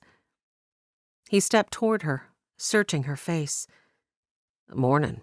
I didn't expect to see you here today." A tall man, lugging a large suitcase, stepped between them before hurrying to climb aboard the nearby passenger car. Zoe took a step forward to minimize the distance separating them, seeing Wash do the same. She moistened her lips. In all honesty, I didn't plan to be here, but then—" She lifted one shoulder. "I couldn't live with the way we parted company yesterday. I'm sorry for the way I spoke to you." Wash drew closer. "You've nothing to apologize for." "No, I do. I was short-tempered and cross, and—" Wash took her hand. Snatching a breath, Zoe darted her tongue over her lips. He curled his fingers around hers and pressed their clasped hands to his chest. "This parting is going to be hard on both of us, Zoe, but we'll make it through it. Before you know it, I'll be riding back into town." His gaze was soft and warm on her face. He searched her features as though memorizing them. Zoe swallowed. She highly doubted it was going to feel like before she knew it. Maybe for him. He would be away, busy, working hard. She would simply be stuck here in limbo, waiting. With his free hand, Wash reached near her cheek and fingered a strand of hair that had come loose from her bun. Zoe sighed. Her fine hair was forever slipping from the pins that tried to constrain it. She should have thought to fix her appearance before rushing onto the platform. She started to pull away to fix it, but Wash tightened his grip. "You're as pretty as a picture, Zoe." He slid his fingers down the strand of her hair. "This moment, this image of you is going to linger with me and help me make it through." Zoe felt her face warm, even as she blew a sound of dismissal. "Do you forgive me, Wash? I need to hear you say it." He shook his head. "Not going to say I forgive you when there ain't nothing to forgive." He paused for a beat. "Wait for me, Zoe. I'm going to come back for you. I promise." She pressed her lips together and willed herself to remain rooted. It would do no good to throw her arms around him and beg to go with him. "You don't need to ask. I'll be right here." "When all those men come calling, you beat them back with the business end of a broom. You tell them you're spoken for." Zoe held her breath, scrutinized his face. If she couldn't go with him, this was the next best thing. "Am I spoken for?" She saw Wash's throat constrict. "You are, if you'll have me." She closed her eyes, leaned forward and pressed her forehead to his broad, strong chest. "Of course I'll have you, you numbskull, and of course I'll wait." She felt the warmth of Wash's arms sweep around her, settle gently into place like a favorite blanket. His breath caressed the side of her head, and his lips pressed ever so softly to the spot just above her ear. "All aboard!" a conductor yelled. Neither of them moved. Wash's heart beat a steady rhythm beneath her palm. Travelers scrambled around them, calling final farewells and clambering aboard the passenger car. The engine chuffed as it came to life, and Zoe wanted to scream her protest. Finally, Wash set her from him. Hands still gripping her shoulders, he looked down at her. "You're strong, Zoe. If something happens to me, just know that He swallowed. "I love you. Will love you to my final breath." Despite her resolve not to cry, she felt tears well up to sting her eyes. "You're not gonna die, Washington Nolan, do you hear me? If you die, I'm gonna come find you and kill you myself." He chuckled. Understood. Still, he didn't release her. He continued to search her face. "Zoe?" She took a breath. "All aboard!" the conductor called again, louder this time. "I love you too, Wash. Come back to me." He blew out a puff of air, then nodded. "I will." The train rolled forward, the chuffing louder now. Wash released her, snatched up his bag, and leapt onto the step. He hung onto the brass support and looked back at her. Lifting her skirts, she strode down the platform, keeping up with the train. She memorized him, the taut stretch of his sleeve over the bulge of his bicep, the way the dark stubble coated his jaw in proof that he hadn't shaved for a few days, the way his broad shoulders tapered to a narrow waist that swept down to the sturdy, specially crafted boots that Ken Davis had given him as a parting gift when he'd left town at Christmas, the way he leaned out of the passenger car's door, studying her the same way she was studying him. The platform ended, and she had to stop. She leaned against the rail and lifted her hand for one last farewell. Wash waved, and then he disappeared inside the car. Her heart fell, and she rubbed both palms over her face, sealing in the memory of him, the image of him, the scent of him. "God, please don't let this be the last time I see him. Go with him, protect him, bring him back to me." She remained at the rail until the train was nothing more than a smoke-spewing speck in the distance. Finally, with a heavy heart, she fetched her mare and started for home.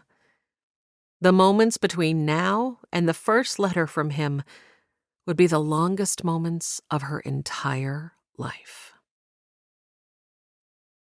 Chapter 12.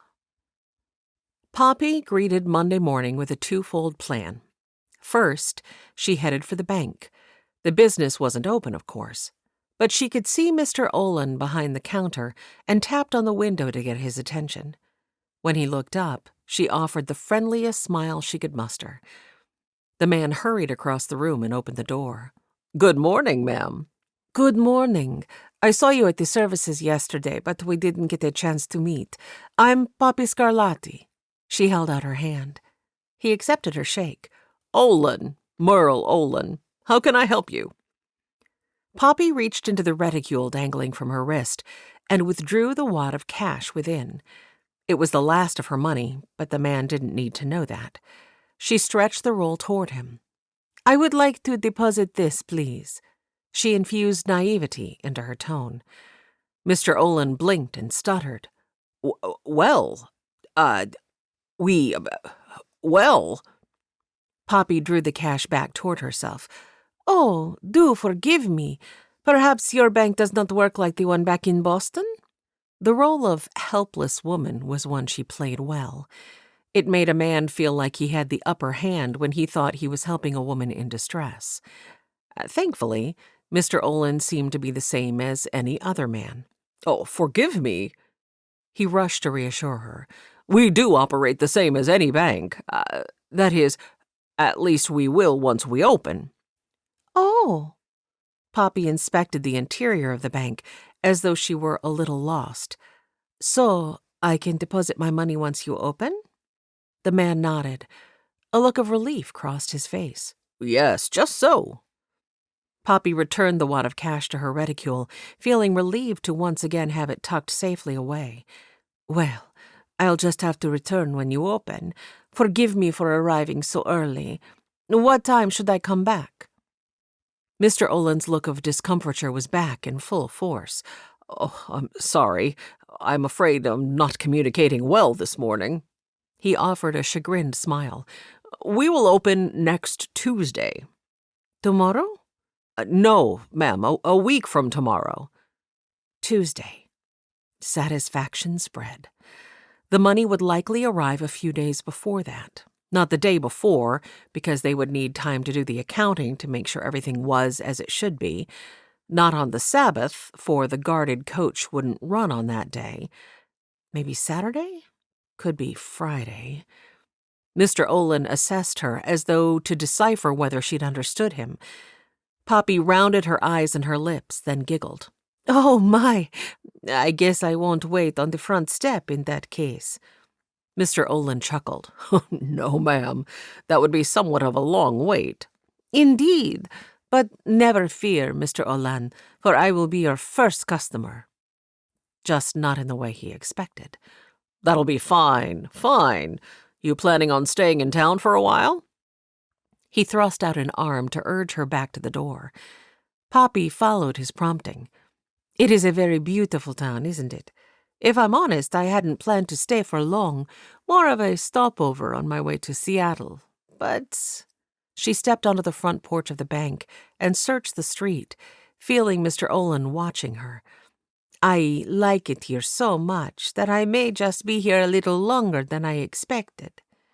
"The place does grow on you, Miss Scarlatti. If you do decide to stay and need a small loan to build a place, you look me up. The bank will be happy to help a fine, upstanding woman such as yourself." "Why, thank you. I will definitely keep that in mind." She dipped the man a little curtsy. "I won't keep you any longer. Good day to you." "Ma'am?" He gave her a sketch of a bow. Poppy left him there and headed toward the livery. A thin smile tipped up her lips. Already she had accomplished her first goal for the day. She knew the approximate timing of the delivery of money for the Wyldhaven Bank. Now, on to her next task. Aurora was just finishing the milking in the barn on Monday morning when she heard a loud shout. "Help! Someone help!" Her head snapped up and she almost tipped the bucket of milk in her hurry to get to the door to see what might be happening. Outside the barn, she set the bucket on the rock ledge by the pump and searched the surrounding area. There! A man stood in the field that lay in the direction of the Castaigne place. He waved an arm above his head to get her attention, then cupped his hands to his mouth and yelled, "Bring bandages!" "Coming!" She ran with the milk bucket to the house. Leora, who stood holding Law and searching the yard through the window above the sink, startled when she burst in. "What on earth?" Aurora shook her head. "Not sure. A man is yelling for bandages. I should probably bring water, too. I think it's the new mill owner." "Land sakes. And Joe already gone on his rounds." Leora flapped a hand toward the empty bucket by the door. "You get the water. I'll fetch bandages." Aurora grabbed up the empty bucket and dashed back to the pump. By the time she had the bucket 3/4 full, Leora was by her side, shoving bandages into her arms. "Here, take these and run. I'm right behind you." Aurora's heart hammered as she dashed up the hill as fast as she could, while at the same time trying not to spill the water. As she approached, she saw that it was indeed Mr. Eklund, and he was kneeling on the ground beside Zoe! Aurora fell to her knees by her friend, who was sprawled on the ground, staring up at the sky. "What happened?" Jinx, Zoe's dog, who paced nearby, growled low in his throat. His gaze roved from Mr. Eklund to Aurora and back again. Zoe reached out a hand at the dog. "It's okay, Jinx. They're here to help." Tears streaked past Zoe's ears and into the flames of her curls that fanned against the grass of the field. She motioned to a caved-in gopher hole. "The ground gave way beneath us and Lilac took a tumble. I hit my head." Her gaze transferred to Mr. Eklund. "Thankfully, Mr. Eklund was driving by on the road just as I fell." Her gaze skipped beyond Mr. Eklund's shoulder. "Is she going to be all right? I'd never be able to forgive myself if something happened to Lilac." Lips pressed together, Aurora took note of the Castaigne's old horse limping nearby. Mr. Eklund propped his weight against hands pressed to his thighs. "I have looked over her, and she seems a back leg to have injured. She doesn't want pressure to put on it, but broken it seems not to be. Do you want I should put her down?" "No!" Aurora and Zoe chimed the word together. "Thank you, Mr. Eklund." Zoe started to sit up, but winced and reached for her head. "Here, let me help you. Take it slow." Aurora curled an arm behind Zoe, and when Mr. Eklund leaned close to help, Aurora noted he was much more muscular than she'd realized. He took Zoe's hand, which disappeared into his like a child's might into a baseball mitt, and together they helped Zoe sit up. Even kneeling down, the man towered over them. He patted Zoe's small hand gently with broad, blunt fingers as he met Aurora's gaze. What action to take beyond removing her boot, I was not sure. The man had a soothing tenor to his voice, and with his pleasant Swedish accent, Aurora could have listened to him talk all day. But her ankle, I think, needs a look. Zoe reached to inch up the hem of her skirt. Yes, I'm afraid it does at that. Hi, Leora. Only then did Aurora realize Leora had arrived. Leora settled Law more comfortably on her hip and assessed the scene. Mornin'. What happened? While Mr. Eklund caught Leora up on the events, Aurora's hands moved to examine Zoe's ankle almost before her mind had comprehended the injury. The joint was swollen to nearly 3 times its normal size. Gently she pressed and probed. Before her mother had passed and she'd run from the logging camp to avoid being forced into service as a lady of the night, Aurora had often been the one to bandage and care for the injured or sick. Carefully, she watched Zoe's face as she angled her foot first one way and then the other. Zoe winced, but she didn't gasp or cry out. Those were good signs. I think your foot is badly sprained, but not broken. Of course, Doc will have the final say on that. For now, I'll wrap it up good and tight, but first, let's soak it in this cold water. It'll help to dull the pain and lessen the swelling. Mr. Eklund gave Aurora a nod of satisfaction. The cold, this is good. My da, he used to this do for the cows. Aurora pinged a glance off of Zoe. They both resisted a smirk. She highly doubted the man realized he'd just compared Zoe to his father's cattle. She set the bucket into the area that had caved in and lowered Zoe's ankle into it. Zoe gasped and flailed her hands to distract herself from the pain. Sorry, it will feel better in just a few moments, I promise. While Zoe's foot soaked and Aurora wrapped her ankle, Mr. Eklund examined Lilac's back leg again. He took her reins and led her a few steps. The horse limped a little, but was willing to put weight on the foot this time. He gave a satisfactory nod and tied Lilac to the back of his wagon, which was on the road a few paces away. We will go slow on the way to your house, Miss Zoe, and I think your Lilac will recover. I'm very relieved to hear that. Zoe reached her hands up so Aurora could haul her to her feet, but Mr. Eklund beat her to it. If you don't mind? At Zoe's nod, he stooped and scooped her up as though she weighed no more than a puppy. As gently as a papa with a newborn babe, he settled her onto the back bench of his wagon, with her legs stretched along the seat. Let us get you home. He hauled himself up to the front bench. Aurora lifted a hand of farewell, and Zoe smiled. Thank you for your help. The pain is considerably less. I'll have to remember your trick. Aurora nodded. Epsom salts dissolved in warm water will also help alleviate the pain. You can alternate between the cold and the warm every other time. Thank you. Ma has some, so I'll do that too. Get up. Mr. Eklund clucked to the horses. And as they set off on the road toward Zoe's house, with Jinx loping along beside, Aurora was struck by how satisfied she felt to have helped Zoe in her time of need. Chapter 13. Belle woke early Monday morning to the sounds of clattering in the kitchen. She crawled out of bed, hastily dressed, and went out to help. With Mr. Harrow coming for breakfast and Zoe needing to leave first thing for her teaching job, Ma would need all the help in the kitchen that she could get. Belle was surprised when she reached the kitchen to find Ma working alone. Zoe was usually the first of any of them out of bed. Morning, Ma. Zoe not up yet? Ma looked up from the sideboard where she was chopping an onion. She left hours ago for the train station but hasn't returned yet.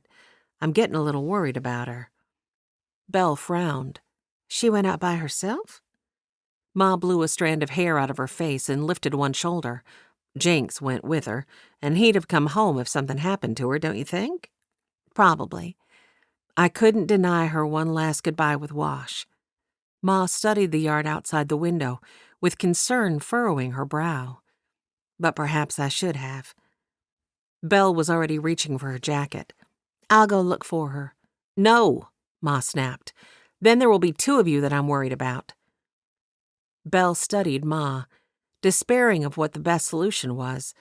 They couldn't just leave Zoe out there all on her own, potentially in trouble, but neither did she want to add to Ma's worry. Mr. Harrow's soft brown eyes came to mind. "What if I go straight to town and ask Mr. Harrow to come with me to find her?" Ma dropped the knife with a clatter next to the pile of chopped onions. She propped her wrists on both hips. "Do you think I'm being overly concerned? Maybe she went straight to the schoolhouse." "The only way we'll know is if one of us goes looking for her, but I don't want to cause you more worry." Ma blew out a breath as the twins and Aiden stepped into the kitchen. "Yes, you're correct. Mr. Harrow should be here at any moment. Then you and he can go searching for Zoe. Aiden and the girls will help me with morning chores and breakfast." As if summoned by Ma's words, Mr. Harrow knocked on the front door at that very moment. Belle knew it had to be him. If it had been Zoe arriving home, she would have simply entered, and no one else would be knocking on their door this early in the morning. But when she opened the door, she was shocked to see Talby Eklund standing on the porch, holding Zoe. He had one arm beneath her knees and the other behind her shoulders. "Zoe!" Belle stepped back and held the door wide.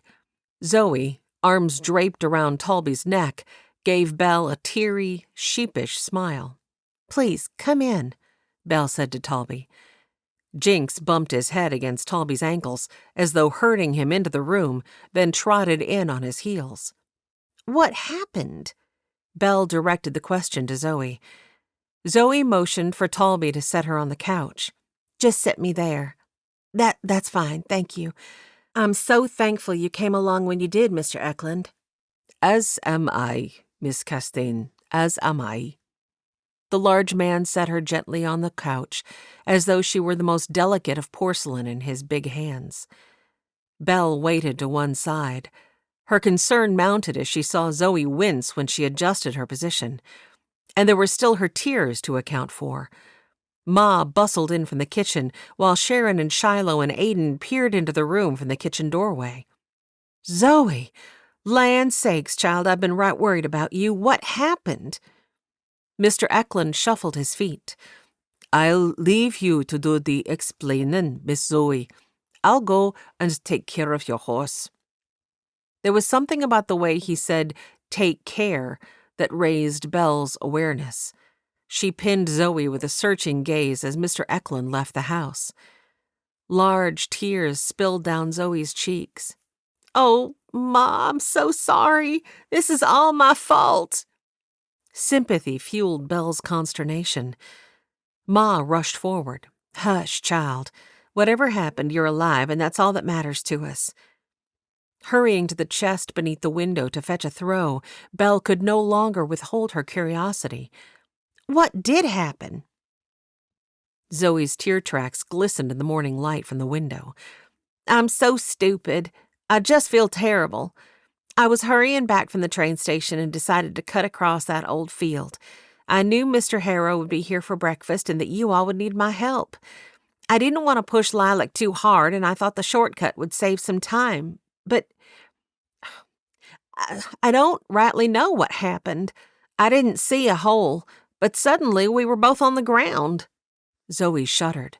Thankfully, Mr. Eklund happened to be riding by on his way to the mill.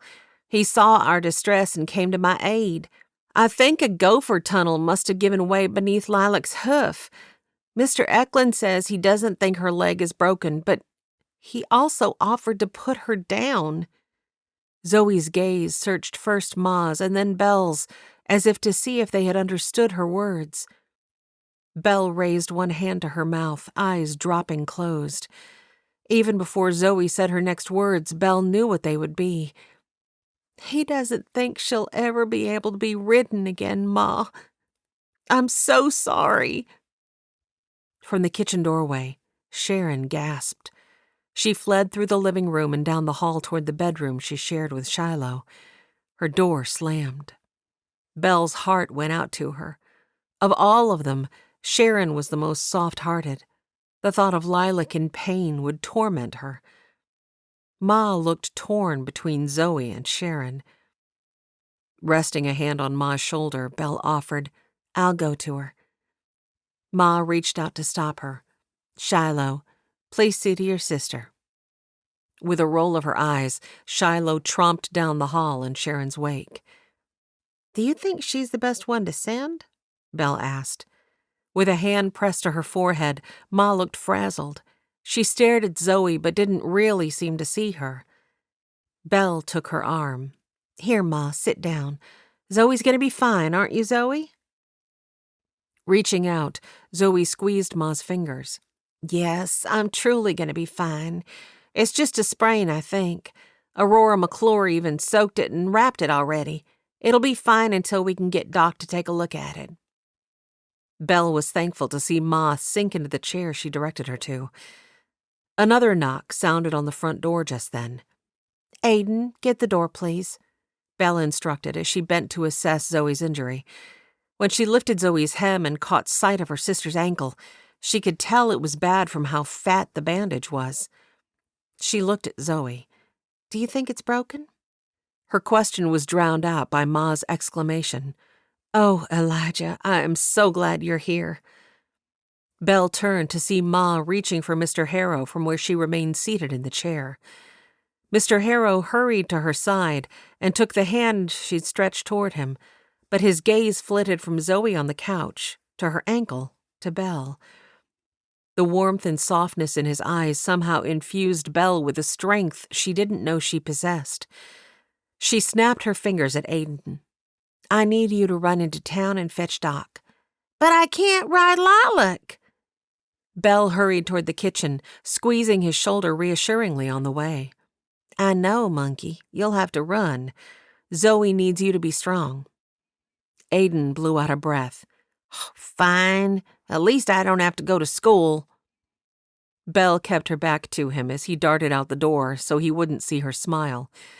She opened the ice chest and took up the hammer and ice pick. She chiseled a few pieces from the block, wrapped them in a towel, then returned to set the cold pack gently against Zoe's ankle. She looked up to assess Zoe as she did so. Zoe's face scrunched in pain, but she made no sound. Belle hoped she was making the right decision. "Sorry.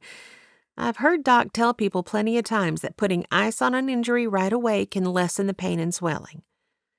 Zoe pinched the bridge of her nose and rocked a little. "Yes. When Aurora soaked it in cold water, that did help, at least after the first shock of the cold." Mr. Harrow squatted before Ma and said a few low words to her. Belle was thankful to have the man here to console her mother. She returned her focus to Zoe, who still rocked in agitation. Was the weight of the ice too much? "Is it causing you pain?" Her sister shook her head. "No, I'm just an idiot, that's all. I simply," she waved a hand, "feel terrible about poor Lilac." Realizing that Mr. Harrow still didn't know what had happened, Belle quickly filled him in. "Ah," he pointed down the hall. "Sharon is in this direction?" He took a step, and Belle was relieved at the thought of him going to Sharon. Belle released a breath. "Yes, and it would be very helpful if you could see to her. Thank you. Shiloh isn't the most compassionate sometimes." She started toward the kitchen once more. "Ma, you sit. I'll bring you coffee and get breakfast going." "Oh!" She spun back. "Mr. Harrow, could you please send Shiloh to the schoolhouse to let everyone know that school is canceled for today?" He gave her a nod, and there was more in it than just concession. Somehow his nod conveyed not only his agreement, but also reassurance and pride for the way she was taking charge. And as Belle started in on a pan of scrambled eggs and layered toast onto the grate in the oven, She felt for the very first time a complete thankfulness for the fact that Ma had met Mr. Harrow on that trip to Seattle with Zoe. Monday morning, Aurora surveyed her bedroom at the ranch. After this morning's incident with Zoe, while she'd been doing her chores, she had thought about Cora's words from the evening before. It hadn't taken her long to recognize that Cora was correct. Her irritation with Poppy was born directly out of jealousy, and that simply would not do. Preston had made her no promises, nor given her any indication that he considered her anything more than a friend and fellow worker for the Lord, no matter what Cora might have implied. Therefore, she had no right to have expected him to tell her about his past, nor to be jealous of Miss Scarlatti. The jealousy, especially, was a sin she needed to repent of. And she could tell Preston of her decision to leave early when he stopped by this evening. She had been praying for the Lord's leading for months now, and trying to walk by faith felt like standing blindfolded on a narrow bridge without any rails while tasked with crossing a raging river. Today, however, it was as though the blindfold had been pulled away. The only thing keeping her here in town was her feelings for the parson. And since he did not return her estimation, Aurora couldn't help but feel the Lord was nudging her to spread her wings and take this chance on an education. If only the realization had brought with it a measure of peace. Instead, she felt a restless churning that she couldn't banish. If leaving was the right thing, shouldn't she feel more at ease about it? Perhaps it wasn't the leaving that had her feeling discouraged, but the reason for her leaving? Maybe she was meant to leave, but not to study music. She loosed a sound that was part groan, part growl of frustration. She simply wasn't sure. Yet, she couldn't remain here waiting on a man who would never come around. It was definitely time to move on. So this morning, as soon as she had finished her chores and concluded with helping Leora in the kitchen, she had returned to her room and set to packing with a gusto. It hadn't taken her long to fill her trunk with the few meager clothes she owned. After that, she had swept non-existent cobwebs from every corner of the room, polished the room's one window until not a spot could be seen, and in turn scrubbed the floor with such passion that when she had paused to arch her back, she'd been able to see a line delineating the clean side from the dirty. She would leave this room spotless for whoever might be the next inhabitant. Because she'd made a decision today. And it had come easier than she had expected. She'd decided to leave for Seattle a full week early. She would speak to Cora this evening and ask her to fill in at the piano next Sunday. She felt certain Cora would readily agree, and Aurora was relieved to have the decision made. Arriving in Seattle early would give her time to explore the city and learn the neighborhood near the home the school had assigned her to. It would also give her time to adjust to new night sounds that might keep her awake, since she was not used to city noises. Then, if she had trouble sleeping at first, at least she wouldn't also have classes to face the next day. Yes, it was a smart decision. She dipped her scrub brush into the bucket and set to work on the last corner of the room. Tomorrow, she would call at the train station and pay the small fee to transfer her ticket to this Saturday's run. That meant, not counting today or Saturday, she had 4 days left in town. Instead of the melancholy she had expected, the thought filled her with anticipation and joy. She might never get to share life with the man of her dreams, but that didn't mean the Lord had stripped her of all things that brought happiness. She would choose to focus on the good in her life, rather than her dashed hopes. A knock sounded on her door, and she bolted to her feet and stared at the clock on her nightstand. How had so much time passed? That had to be Preston. With dread, her focus slipped to the mirror. She curled one lip at her reflection. Hair bedraggled, blouse wrinkled, and skirt liberally sprinkled with both damp splotches and dirt, she looked like a fair dodger fresh from an empty boxcar. The knock sounded again. Perfect. Just perfect. Chapter 14. Poppy reined the horse she had rented from the Wyldhaven livery to a stop in front of the Clay Ellum Mercantile. For a city girl who had grown up surrounded by tall buildings and straight streets, she was quite proud of herself for navigating the winding roadways between Wyldhaven and Clay Ellum without getting lost. She could have purchased the supplies from the Wyldhaven Mercantile, but it wouldn't do for people in town to know she was buying large amounts of food and then riding off into the forest with them. In a small place like Wyldhaven, it would be too easy to put two and two together. Clay Ellum was set apart by enough distance that she hoped word of her purchases wouldn't spread. The Clay Ellum Mercantile was well stocked, and she found everything her men would need. She even threw in a side of bacon, though she grumbled at the dear price of it. But keeping her men happy was key, and by this time next week, her cash problems would be behind her. If the mercantile owner wondered at a woman alone purchasing a man's shaving razor, he kept his curiosity to himself, just the way she liked it. As she rode from the mercantile with the supplies tied into gunny sacks draped over her horse, she contemplated her next steps. If she were honest with herself, she'd really only come west to see Preston again.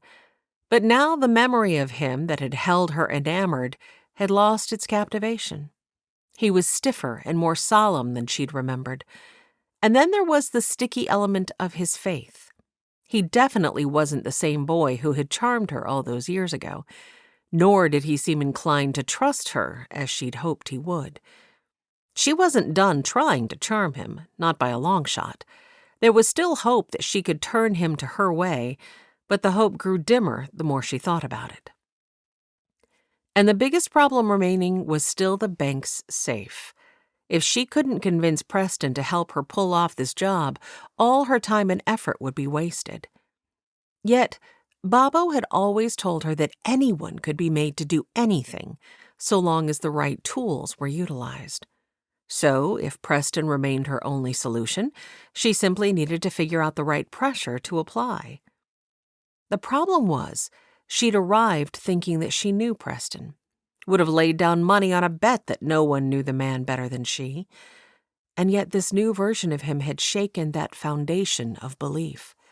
She was no longer certain she knew him at all. So she would watch. She would wait. And she would do her best to earn back her position as his best friend in the whole world.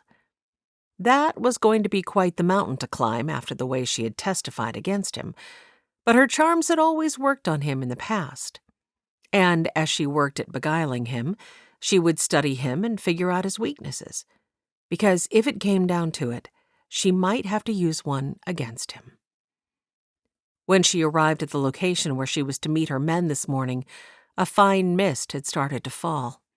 It had the peculiar quality of being barely felt and yet seeming to birth ice deep in one's bones. She tucked her coat tighter about herself. Her men huddled under the meager shelter of a scraggly pine, wet and glaring at her as she rode up. Here was yet another problem to work through. If the money would not be arriving till the end of the week, she needed to do something different with her men. They would be miserable staying here all week without shelter, not to mention that if they didn't have a place to store their food, especially the flour, it would be ruined inside an hour in this weather. And she couldn't be renting a horse and riding off to Clay Ellum every day to fetch them supplies. She could give them money so that they could ride in and buy their own supplies, but the truth was she didn't trust either man not to simply take the money and run, leaving her high and dry. Both were short-sighted enough to see only the few dollars in their hands and not the much larger amount they could soon have after the heist. A memory surfaced of a conversation she'd overheard on Sunday after services. The owner of the new mill being built in town had explained to a red-headed woman, whom Poppy hadn't met, how he needed several more workers. Her men wouldn't like it, but that solution would do nicely. She smiled, feeling quite proud of herself. Bobo would soon be proud of her again, too. He would see. She could be the savvy businesswoman he wanted her to be.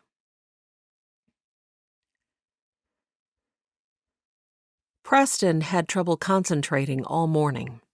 His usual pattern on Mondays was to travel to Camp 65, where he repeated his sermon from the day before to the camp's occupants. This week's sermon was greeted with a great deal of difference by those who lived in the camp than it had been the day before in Wyldhaven. The loggers cheered and guffawed and seemed rather proud of the fact that the man who led their little flock hailed from a sinful past. One of the loggers, a man fairly new to attending services, had even clapped him on the shoulder afterward and proclaimed he was proud to be led by a man with sand. While thankful to be recognized as a man with grit, Preston despaired of getting them to realize the evil of his past choices. To his chagrin, though he had tried to explain to the man the error of his thinking, he didn't feel that he had gotten his point across. Mostly because his thoughts kept flitting to the conversation he planned to have with Aurora. Even now, as he rode toward the Carver place, Kane had agreed that he could keep Tommy for a few hours. He was disappointed over his failed teaching. But for now, he must put the failure from his mind. Maybe he'd have another opportunity to speak with the man next week. With Tommy by his side, he rode into the old homestead. Memory washed over him of the first time he'd seen this place. Kin had been a mere boy, one who had just lost his drunkard of a father, and the place had been in shambles. He and Kin had lived here for several months until the parsonage had been built. Kane was in the corral, working with an Appaloosa. As Preston and Tommy swung from their mounts, Kane stepped to the cedar rail fence and leaned his arms on the top. "Howdy." Tommy plastered himself to Preston's side, crowding him up against his horse. Don't forget to come back for me." Preston draped an arm around Tommy's shoulders and walked with him toward the corral. Several years ago, Tommy's brother Horace had been sent to jail, and Tommy had fallen in with an abusive gang of outlaws. Preston didn't even want to consider all the torment the poor man had likely been through. "Who never leaves you, Tom?" Without hesitation, Tommy answered, "God never leaves me." "That's right." Preston turned to look Tommy right in the eyes. "And I promise I'm coming back. In the meantime, what are you going to remember to do?" Tommy thought for a moment. "Help Kane with the horse and say my verses." "Good. Yes. Let me hear the first of it." "I cried out to God for help.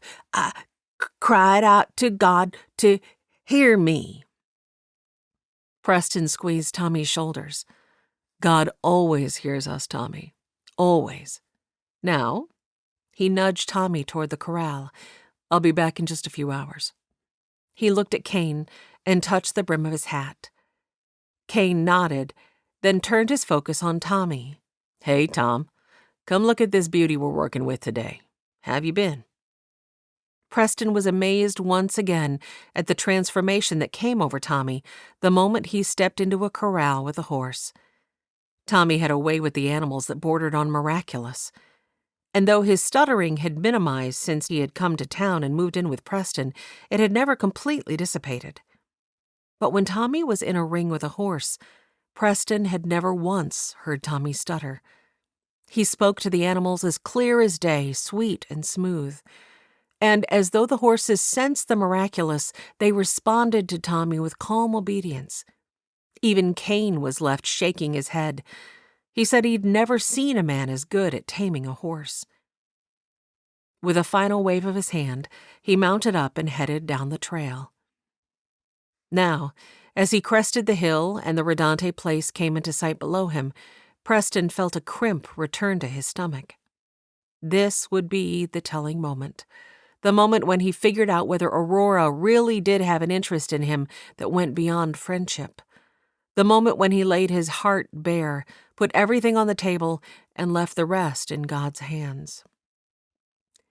He rode into the yard and tied his horse to the hitching rail before the Rodante's door, swiped his damp palms against his pants, and took the steps to the front porch. Leora must have heard him coming because she opened the door with Law on her hip. "Evening, Parson. I trust you had a good day?" He snatched his hat off. I did, thank you. Something amiss?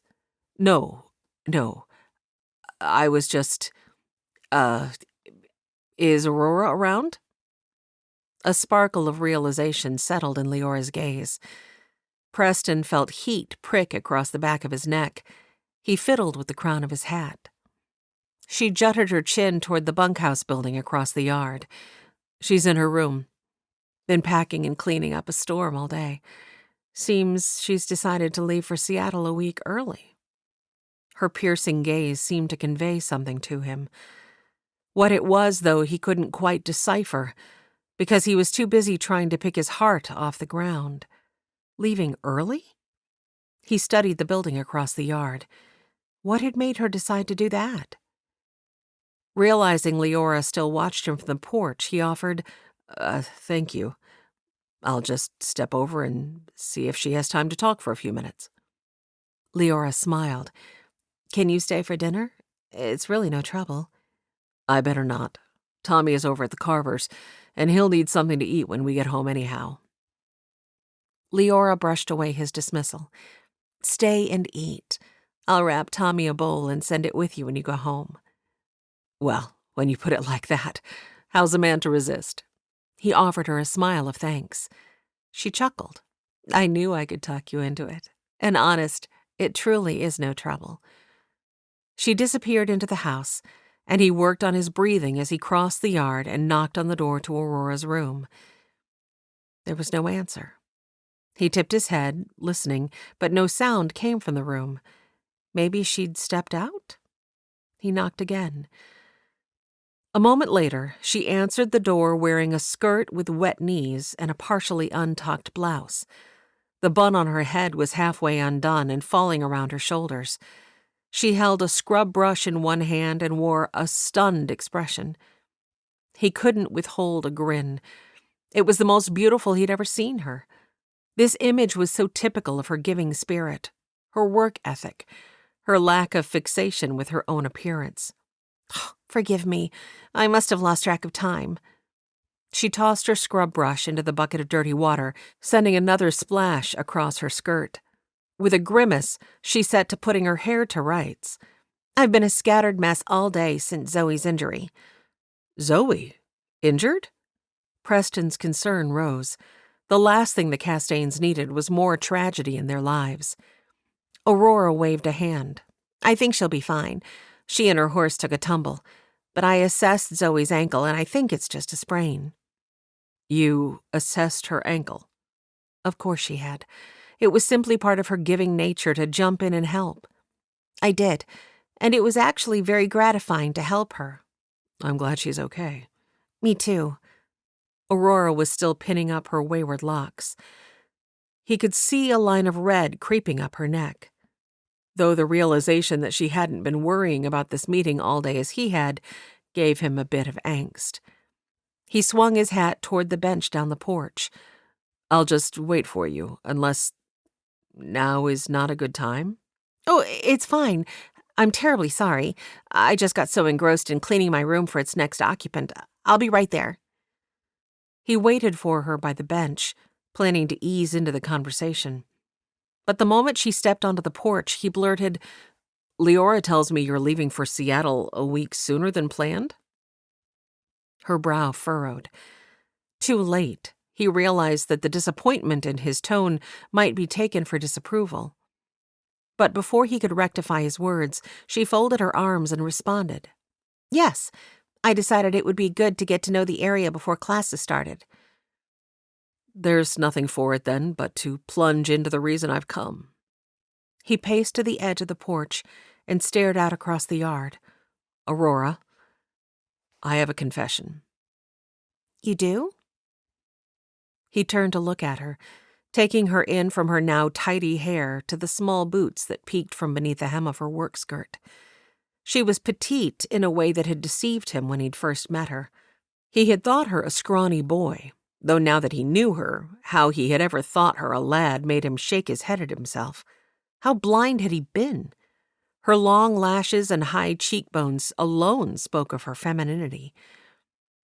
He took a breath, reminding himself to slow down.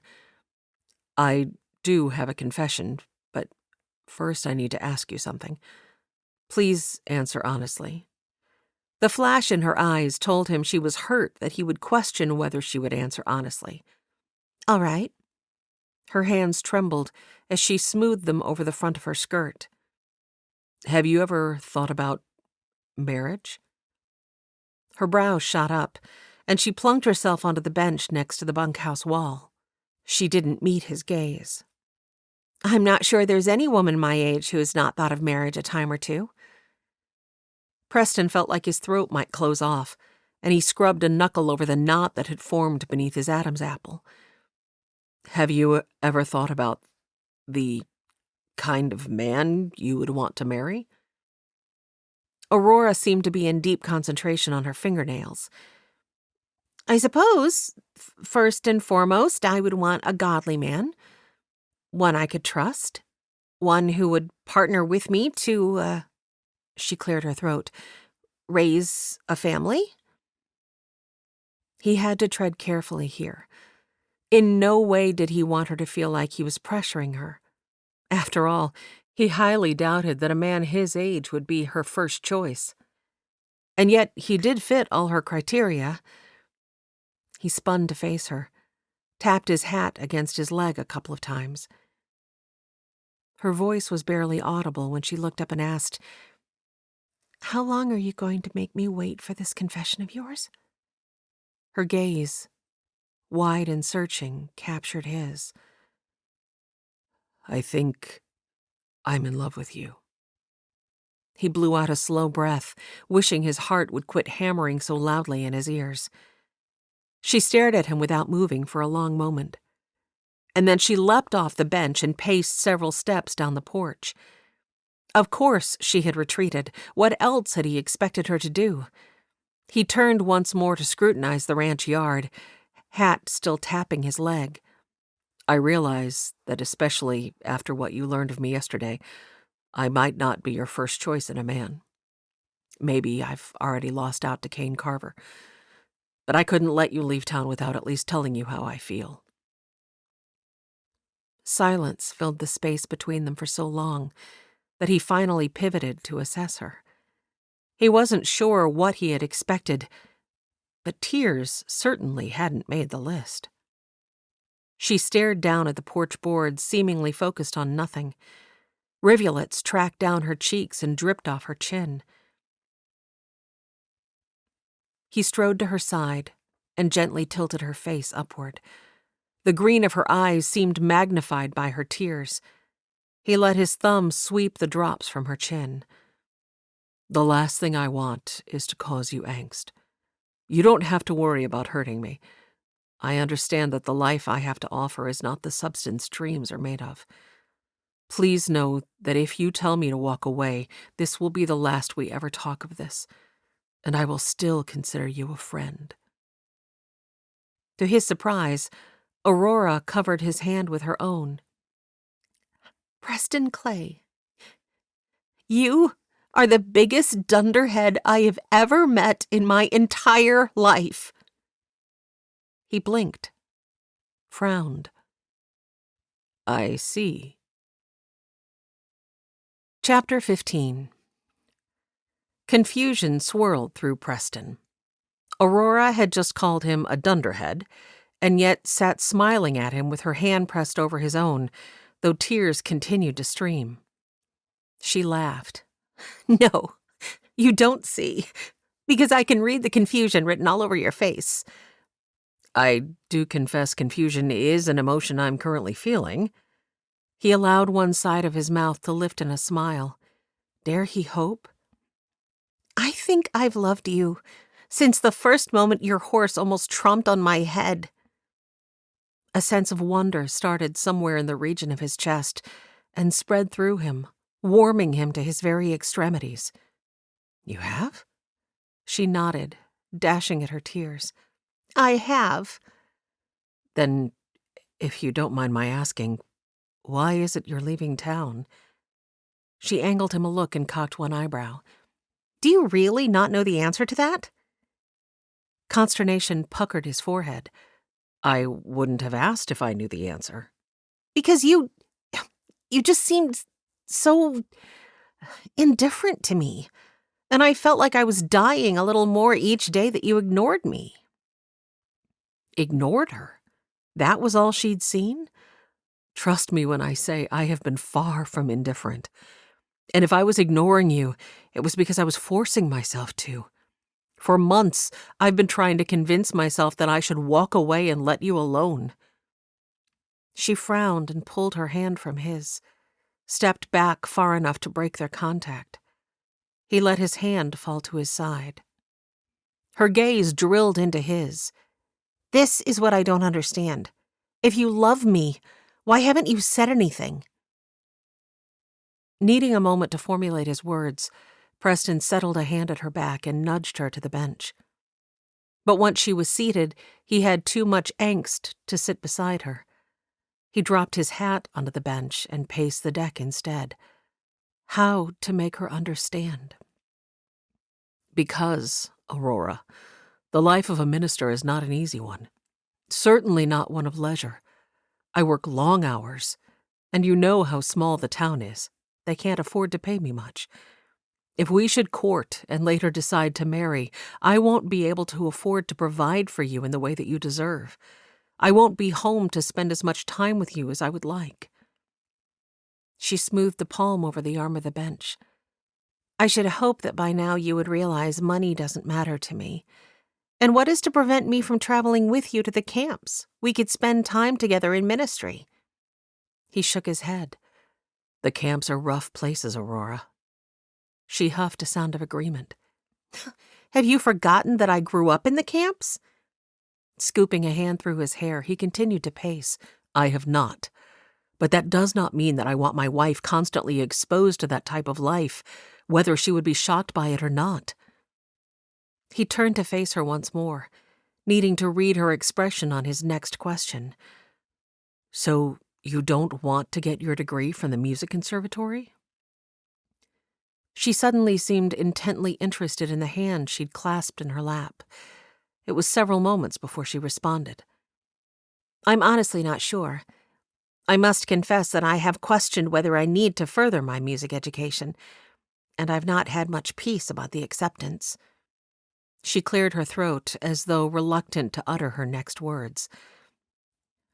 "My impetus for applying was more to escape my attraction for you, when you didn't seem to notice that I existed as a woman." Of its own volition, Preston's gaze swept over her.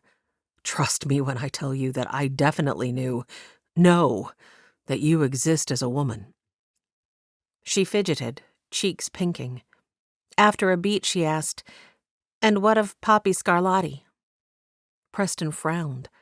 That wasn't a question he had expected. What of her? "Did you ever love her? Could you learn to love her again? After all, with her confession of faith, there's now nothing that should prevent you from courting her." Preston scoffed. "I'm not sure I believe her profession of faith, if I'm honest." He held up one finger. "And I'll ask you not to repeat that. But no. I may have thought that I loved her at one time, but our relationship remains firmly in the past, at least for my part." Aurora's lips thinned. "I'm not so sure she knows that." He shrugged away the comment.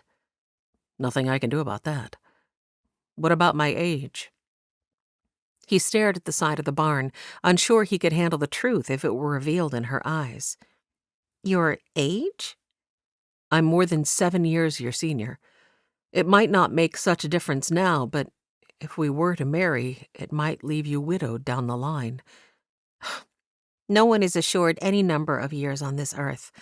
I could marry Kane Carver and he could be kicked by a horse and killed tomorrow." He spun to face her. "And do you want to marry Kane Carver?" She laughed. "Have you heard me say recently what a dunderhead you are?" There was that dangerous hope again. He searched her face. "I'd still like to hear you say it." "Parson Preston Clay is the man, and the only man, who I have ever considered marrying." He couldn't stop a grin. "Well, now, we do seem to be getting somewhere. But I need you to understand that I can't condone your accompanying me to a place I know to be dangerous day after day after day." Aurora's face fell, and her jaw jutted to one side as it did whenever her irritation had reached a peak. "Then it seems we are at an impasse, because I am not the kind of woman who will enjoy sitting around cleaning an already clean house while I wait for you to get back from your ministry each day." He sighed. "Perhaps I shouldn't have come to you with this, but I felt it would be good for us to have a conversation." Aurora felt like a spinning top. First, her decision to leave early for Seattle, then Preston's arrival at her door, and now his final words that seemed to, in one fell swoop, dismiss their confessions of love for each other. She clenched her fists in her lap. "What do you mean by that?" Preston scooped a hand through his hair and gripped the back of his neck, a gesture of frustration. "It means that I feel we still have a lot to work through. I certainly don't want to hold you back from your dreams." "And if my biggest dream is to be your wife?" Heat slapped her face. She couldn't believe she had actually just blurted that. He looked at her, scrutinized her features. His gaze softened. "Do you really mean that?" She pressed a finger along the seam in her skirt. Did she? She considered how shocked and hurt she had been yesterday. "Why did you never tell me about your past?" The question seemed to sap the strength from him, for he sank onto the top step of the porch a few paces away. "I thought about telling you plenty of times, you and others in the town. But always the timing didn't seem quite right. I think, looking back, that partly it was shame that kept me from the confession. But also, I knew in my heart that past was decidedly behind me." "Until it wasn't." There was a bitterness in her words that surprised her. He scrubbed a forefinger and thumb across his brow. "Trust me, there's no one who regrets more than me that I didn't speak of my past sooner. You have my sincerest apologies. But I can understand how this would be a barrier for you." He lumbered slowly to his feet and started down the steps, shoulders slumped. Her heart thudded. Had they come this close, only to have a relationship fall apart before it had even begun? No. She refused to lose him over something so trivial. "I do." He stopped, faced her.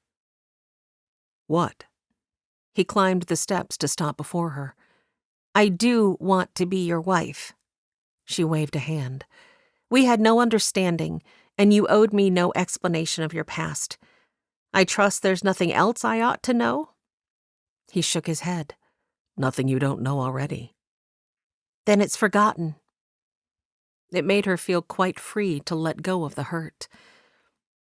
Massaging his hands into his shoulders, he paced a few steps along the porch. "I appreciate that. I guess I just worry that you would be choosing me simply because you didn't have any other choice or experience with anyone else." Aurora gritted her teeth. She wasn't going to sit here and beg him to court her, yet she did have other choices. "In case you've forgotten, I'm going to dinner with Kane Carver on Friday." Preston plunked his hands on his hips and pivoted. His narrowed gaze probed her expression. "I've not forgotten." Aurora rolled her eyes. "I only agreed to go with him, well, because—" She waved a hand. "That woman plastered herself all over you." More heat filled her cheeks. A tiny smile tugged at one corner of Preston's lips. "Did she? I didn't notice. I was too busy being jealous of the fact that Kane Carver got up the courage to ask you to dinner before I did." Aurora allowed the slimmest of smiles. "So my plan worked then, did it?" Preston wagged a finger at her. "Do you know, when he asked for my permission to call on you, he said that Joe told him I was like your pa?" Aurora gave him a dismissive look. "Trust me when I say that I have never thought of you as my pa." She flapped a hand before her face. It seemed that today was her day to be overheated. Preston dropped to one knee before her, capturing her hands in his. So here's the short of it. We've established that we both have feelings for each other. That's a good place to start. But I don't want us to rush. I know I hurt you with my disclosure yesterday, and I certainly want to give you time to make sure this is what your heart truly wants. Maybe it would be good for you to go on to Seattle and get your music degree. We could write to each other, get to know each other. I mean, we know each other, but get to know each other in a more, he cleared his throat, intimate way, the way a man and wife ought to know each other. Aurora cocked a brow, feeling her amusement mount. There was no way the man had meant that statement the way it sounded. Preston's face blanched. He shot to his feet, holding out his hands. No. I just meant sharing our dreams with each other, sharing insights we have from the scriptures, talking through expectations of marriage, that sort of thing. He blew a frazzled breath. Aurora pressed her lips together, pondering his wishes. Did he truly love her if he would encourage her to leave town? And if she did leave town, she would be leaving him in Wyldhaven with Poppy Scarlatti. Preston might not have designs on that woman, but there was no question in Aurora's mind that Poppy definitely had designs on Preston. There was also her distinct lack of peace about leaving for the university. She rose and strode to the end of the porch and back. She had thought that if there came a time when she and a man confessed their love for each other, all problems would dissipate.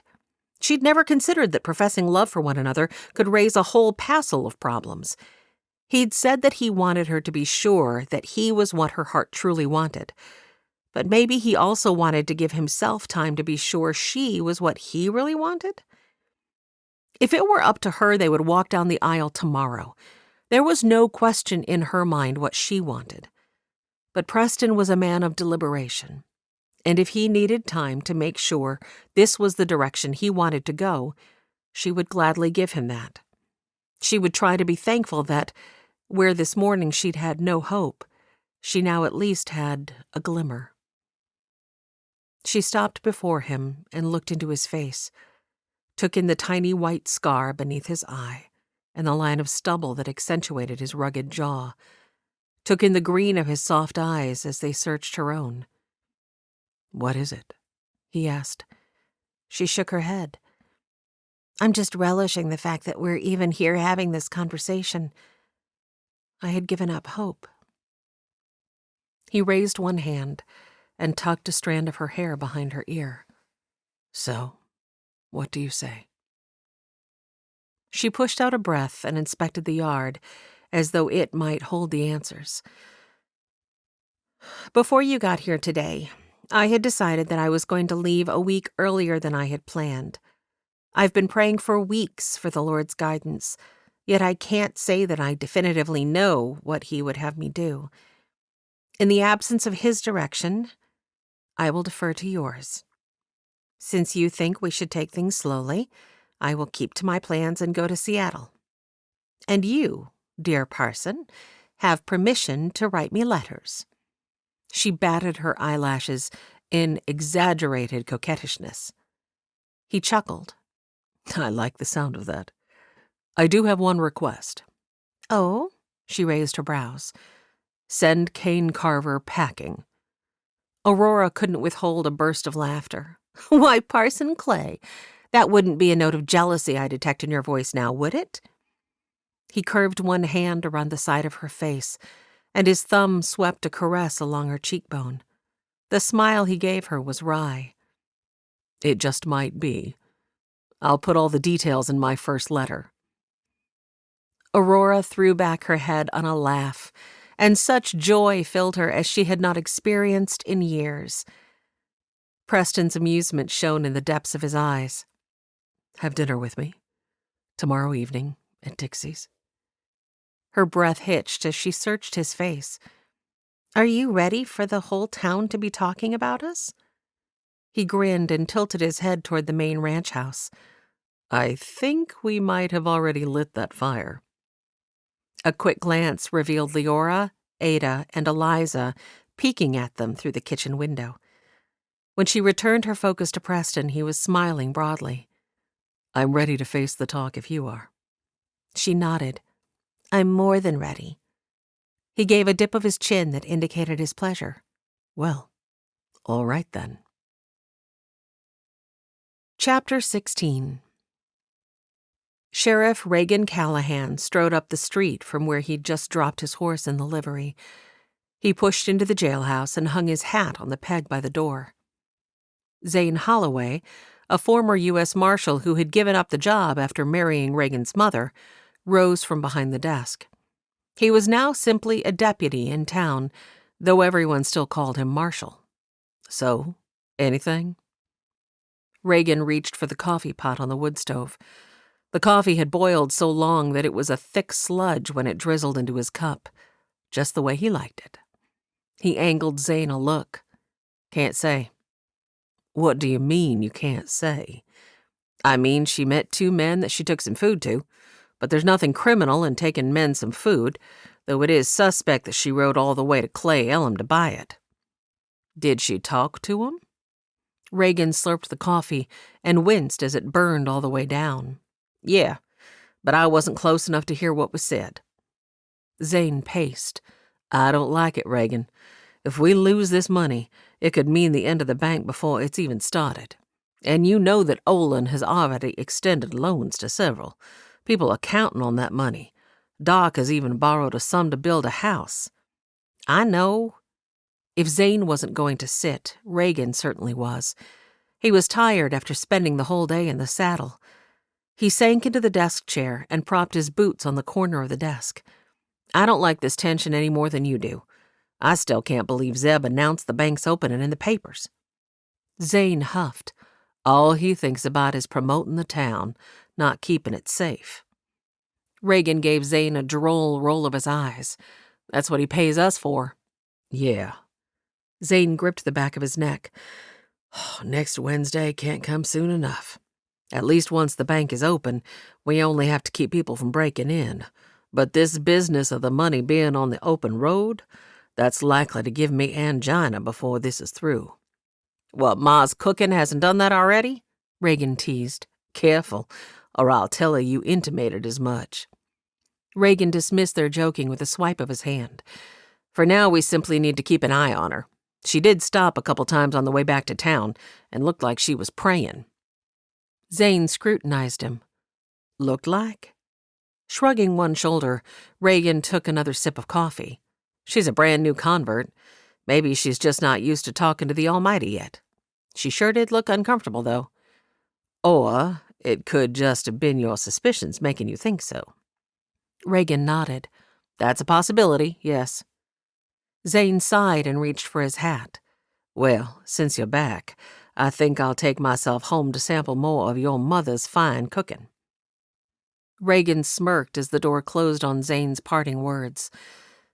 He blew out a breath.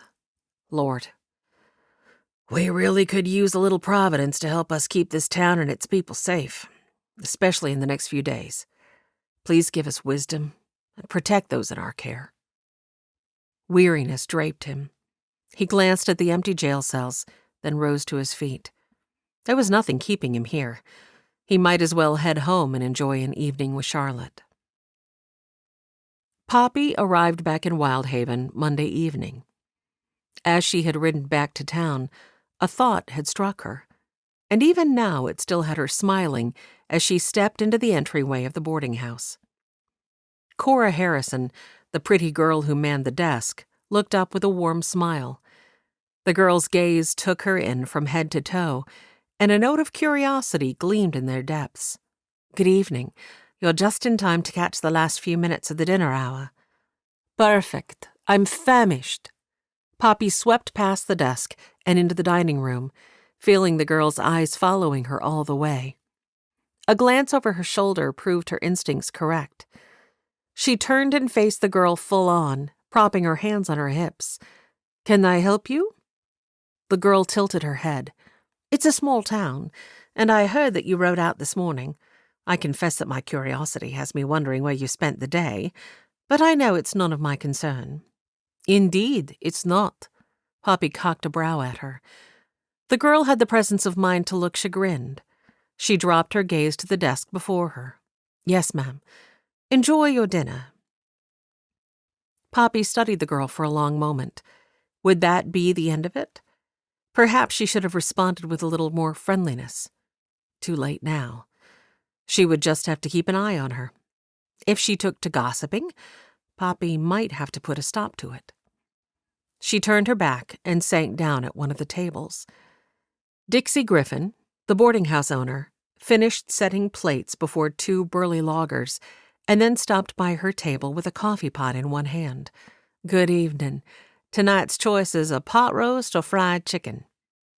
Poppy decided on the pot roast, and as Mrs. Griffin headed for the kitchen to fetch it, Poppy returned her thoughts to her earlier realization.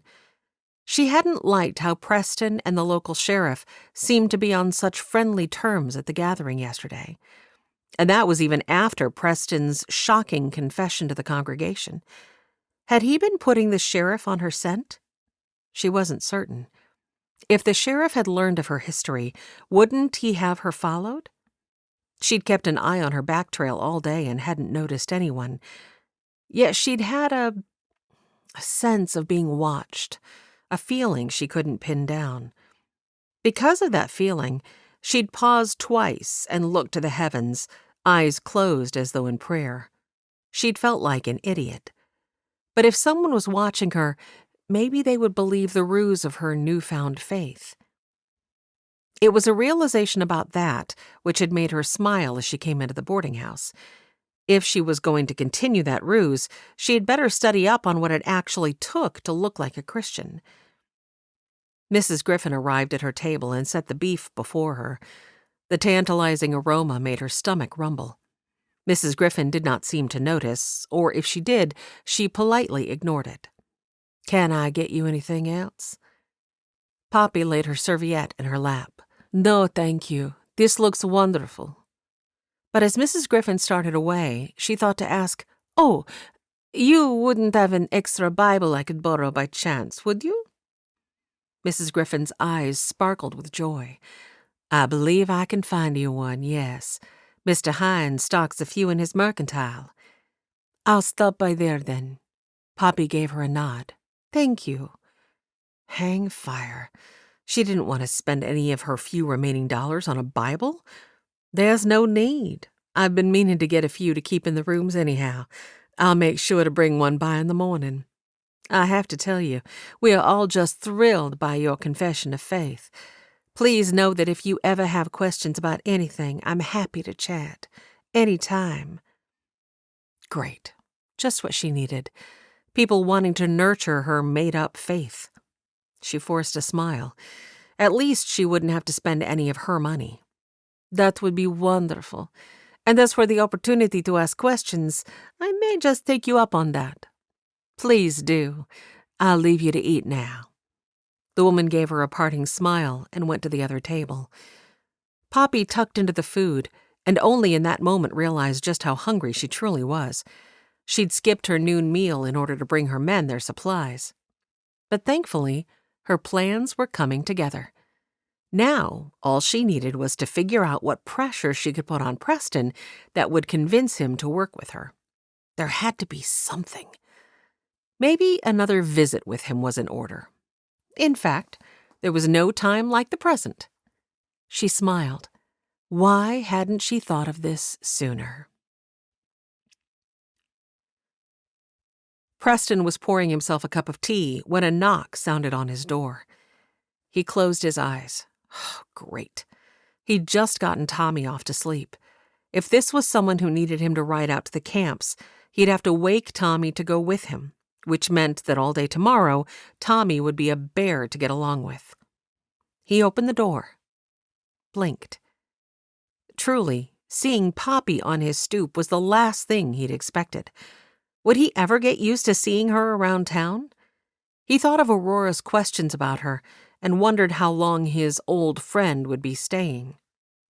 She shifted, sending her skirt swaying as she tucked her hands behind her back and looked down.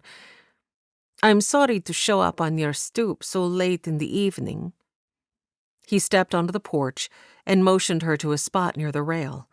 He wasn't about to invite a fox inside, not to mention the impropriety of it. "What can I do for you?" She darted him a look, pushed out her lower lip. "So stiff and formal. Is that any way to treat one of your oldest friends?" She reached out to rest one hand on his forearm. Gripping the back of his neck, he paced several steps from her, far enough to free himself from her touch. "I don't mean to be stiff, Poppy. Sorry, I'm only tired. How can I help you?" He tried to inject kindness into his tone. After all, the good Lord would want him to show love and mercy to this one who claimed she'd found her way to him, despite Preston's doubts over the claim. Poppy shifted to lean against the rail, but thankfully didn't come closer. There was a long moment of silence. Finally, she pushed out a little breath. "I'm getting a Bible in the morning. I wondered if you had advice on where I should start reading." The words were spoken so softly, he turned to study her profile. He hadn't expected that. Angling him a look, she waited. Her eyes were large and dark in the moonlight. He couldn't quite read her. If she were serious about this godly transformation, he would be overjoyed. He still couldn't bring himself to believe it. Yet she'd walked up the hill in the dark to ask him where to start reading her Bible? John is always a good place to start. With a nod, she lifted her skirts and took the steps from the porch to his yard. She paused to look back at him. "Thank you. Will it be hard to find?"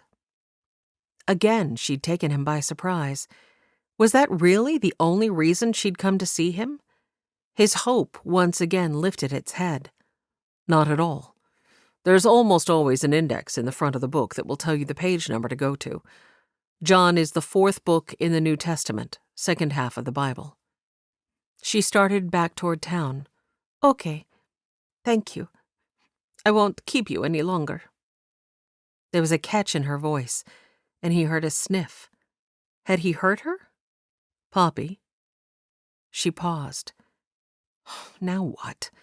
He couldn't invite her to stay, but neither did he want to quench the Spirit's work in her life if that truly was happening. "You're welcome to come ask me questions you might have about the Bible any time, but daylight hours are better if you can." Even in the darkness, he could see her shoulders relax. She nodded. "Thank you. I appreciate that. And yes, I understand." As she resumed her way toward town, her step seemed lighter. He remained on the porch, turned his gaze upward to study the spangle of stars in the dark dome of the sky.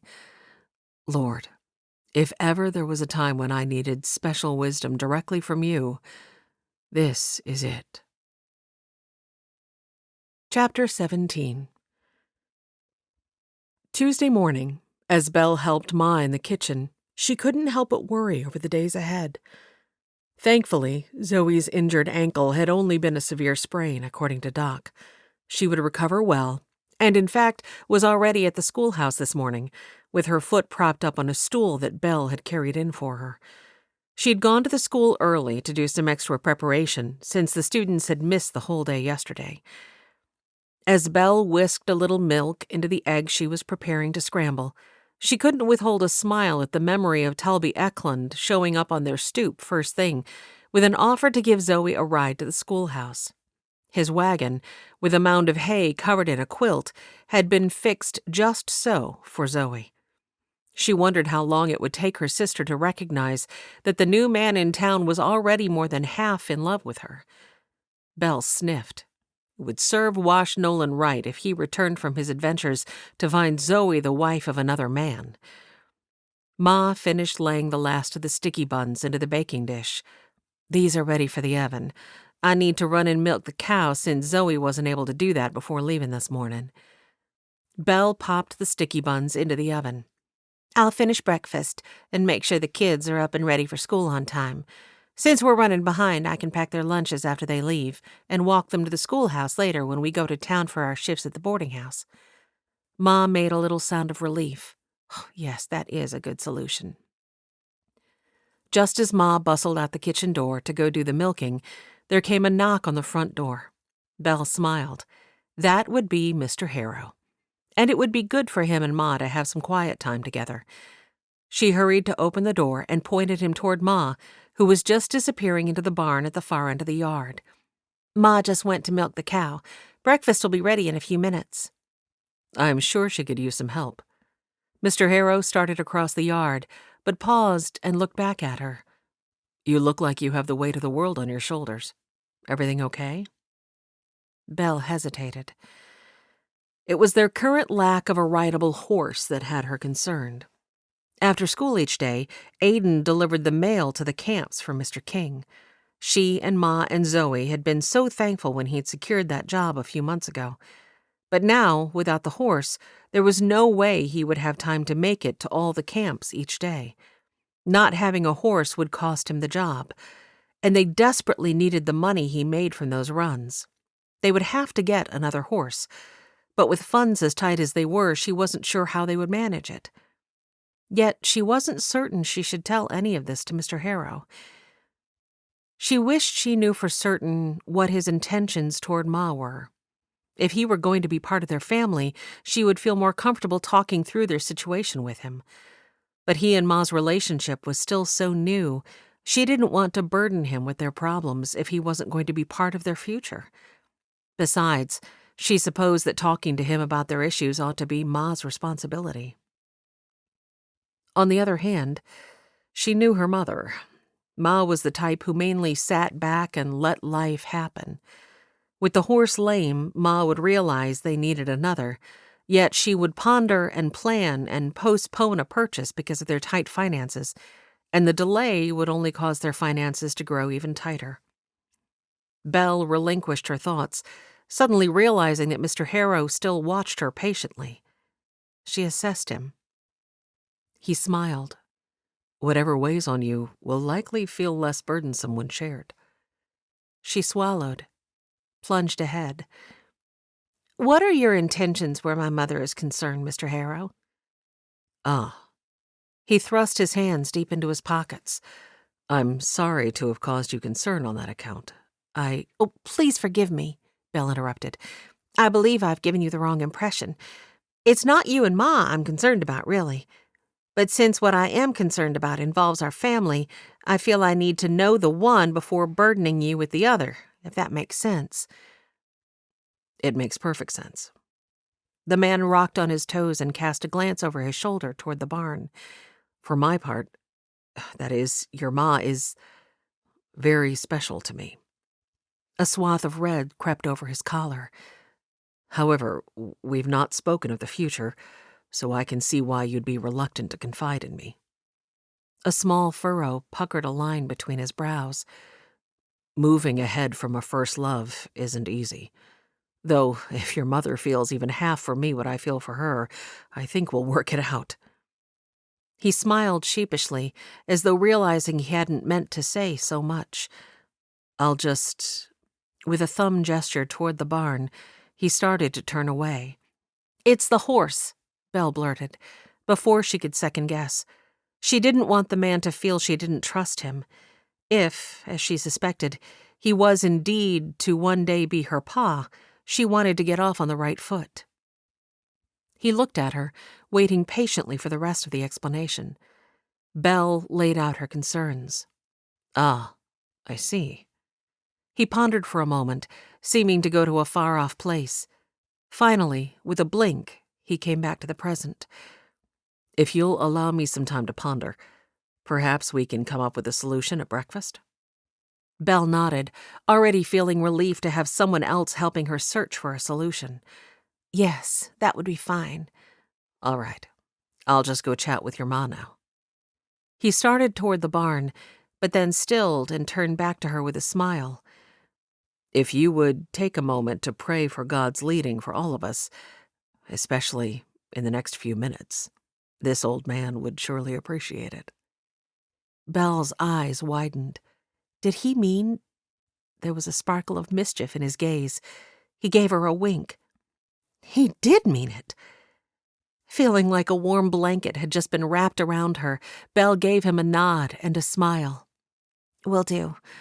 See you in a few minutes."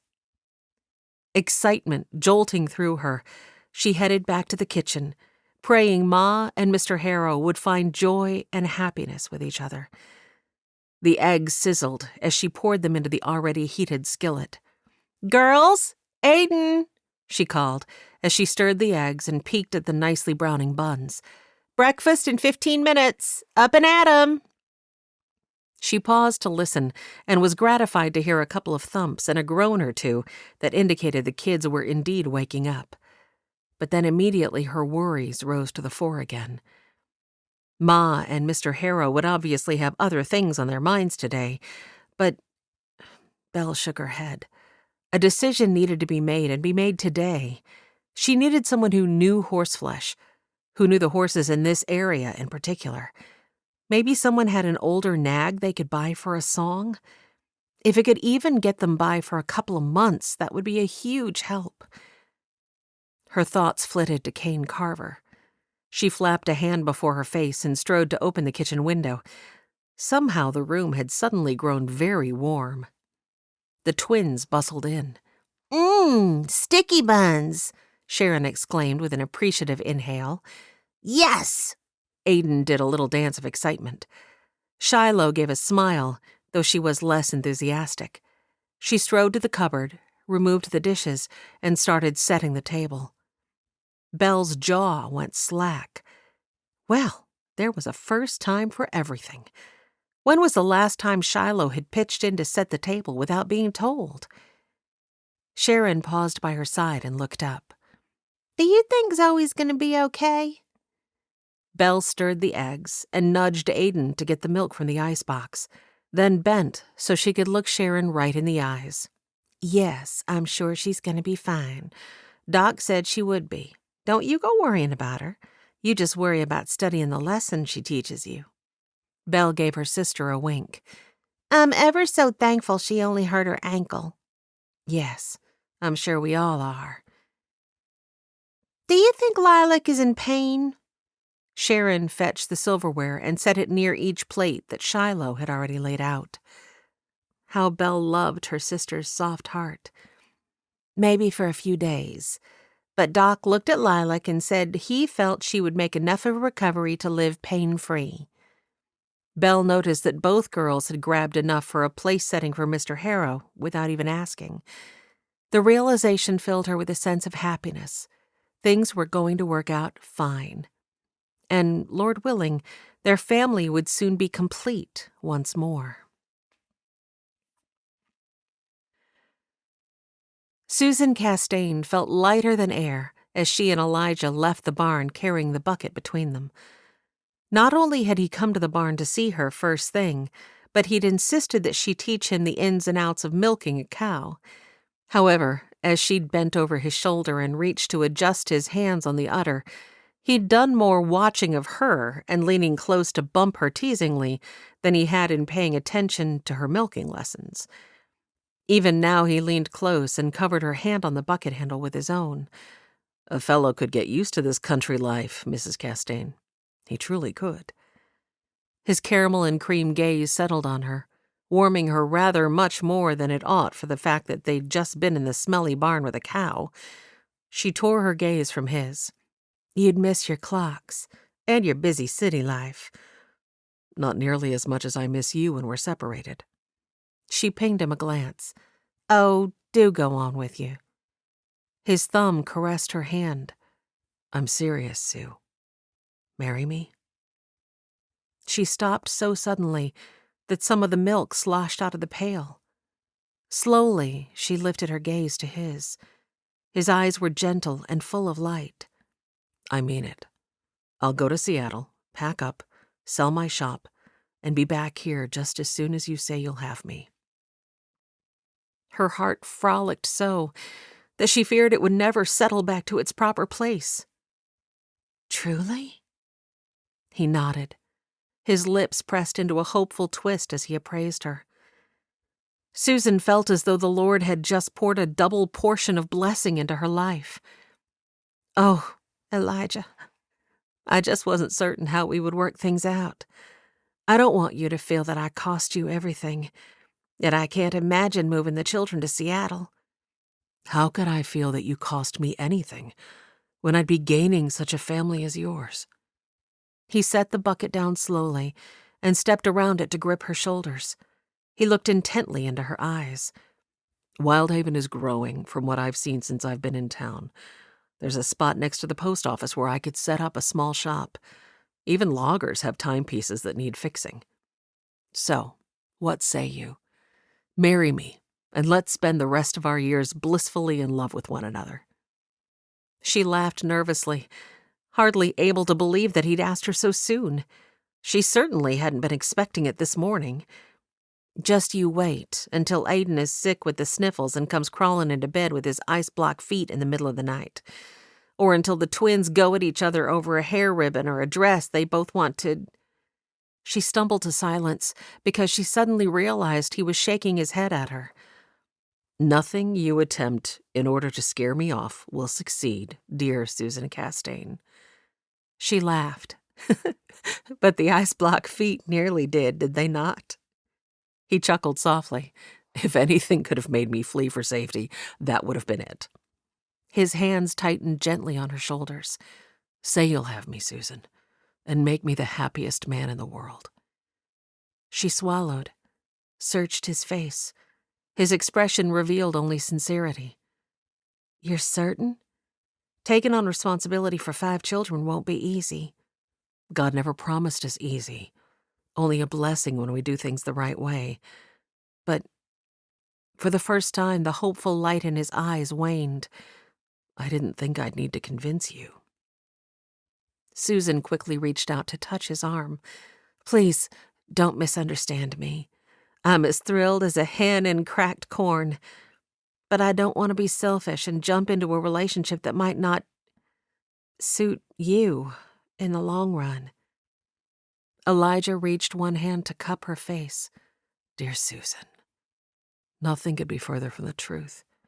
You and your children are just exactly what I want.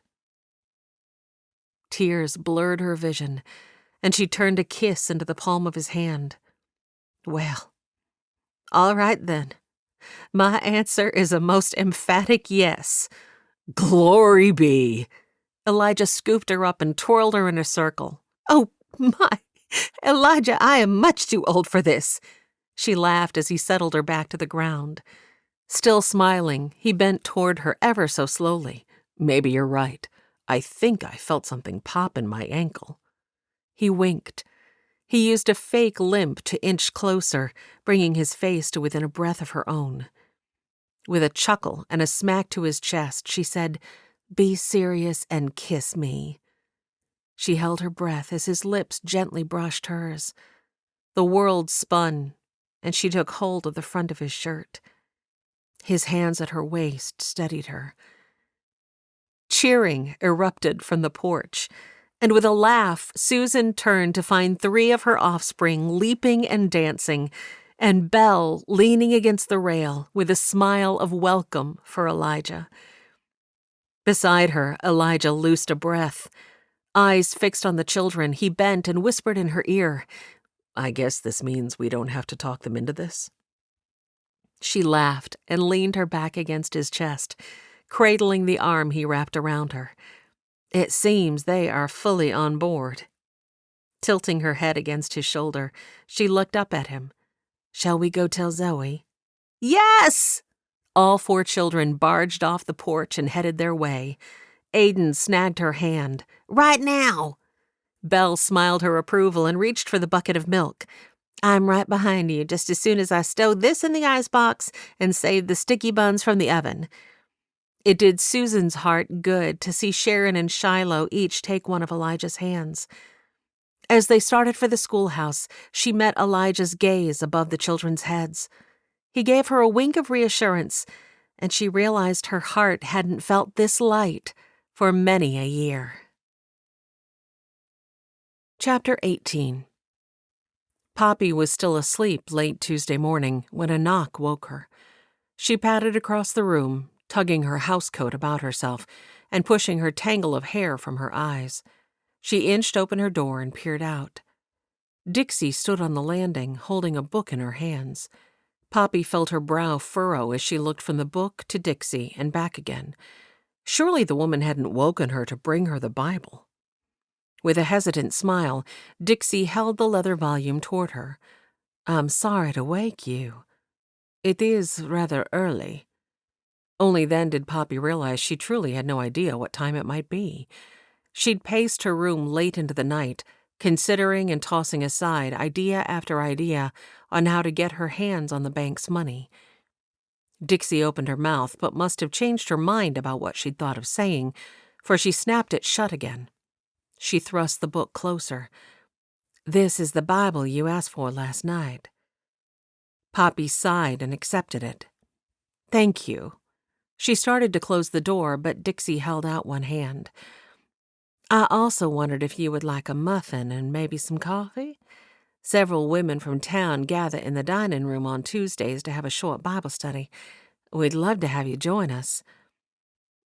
"I'm afraid I don't have time." Her subconscious pinged a reminder of the role she was supposed to be playing. "Actually, sorry. I had trouble sleeping last night, and I'm still a bit cotton-headed. What time should I be down?" Blasted friendly busybodies. Mama! A toddler with a head of brunette curls hurtled down the landing and threw her arms around Dixie's skirts. An older woman followed the little one, giving Dixie a look of apology. "We're going for a walk." "It's fine." Dixie directed a smile toward Poppy, even as she scooped the little one into her arms. She settled the girl on her hip. "Elle, this is Miss Scarlatti. Can you say hello?" Poppy resisted a roll of her eyes, instead reaching out to tweak the toes of the little girl. "Hello there, beautiful." That much, at least, was true. The girl was quite striking, with her hazel gray eyes, burnished skin, and dark curls. The toddler assessed her with wide-eyed curiosity for a moment, then looked up at her mother. "Go walk?" She plunked a thumb into her mouth. Dixie tugged the child's hand to extract the thumb and lowered it to the child's side. "Ma's working. You go on a walk with Grandma Rose, and I'll see you this afternoon before your nap." "Okay." With one last flash of her eyes in Poppy's direction, the girl squirmed to get down and then darted to take the older woman's hand. Dixie offered Poppy a smile. "We're still working on her manners, I'm afraid." A memory surfaced of Babbo backhanding her across the room after a similar incident when she'd been about 3. Poppy blinked back to the present, realizing Dixie was still talking. "So glad you're going to join us.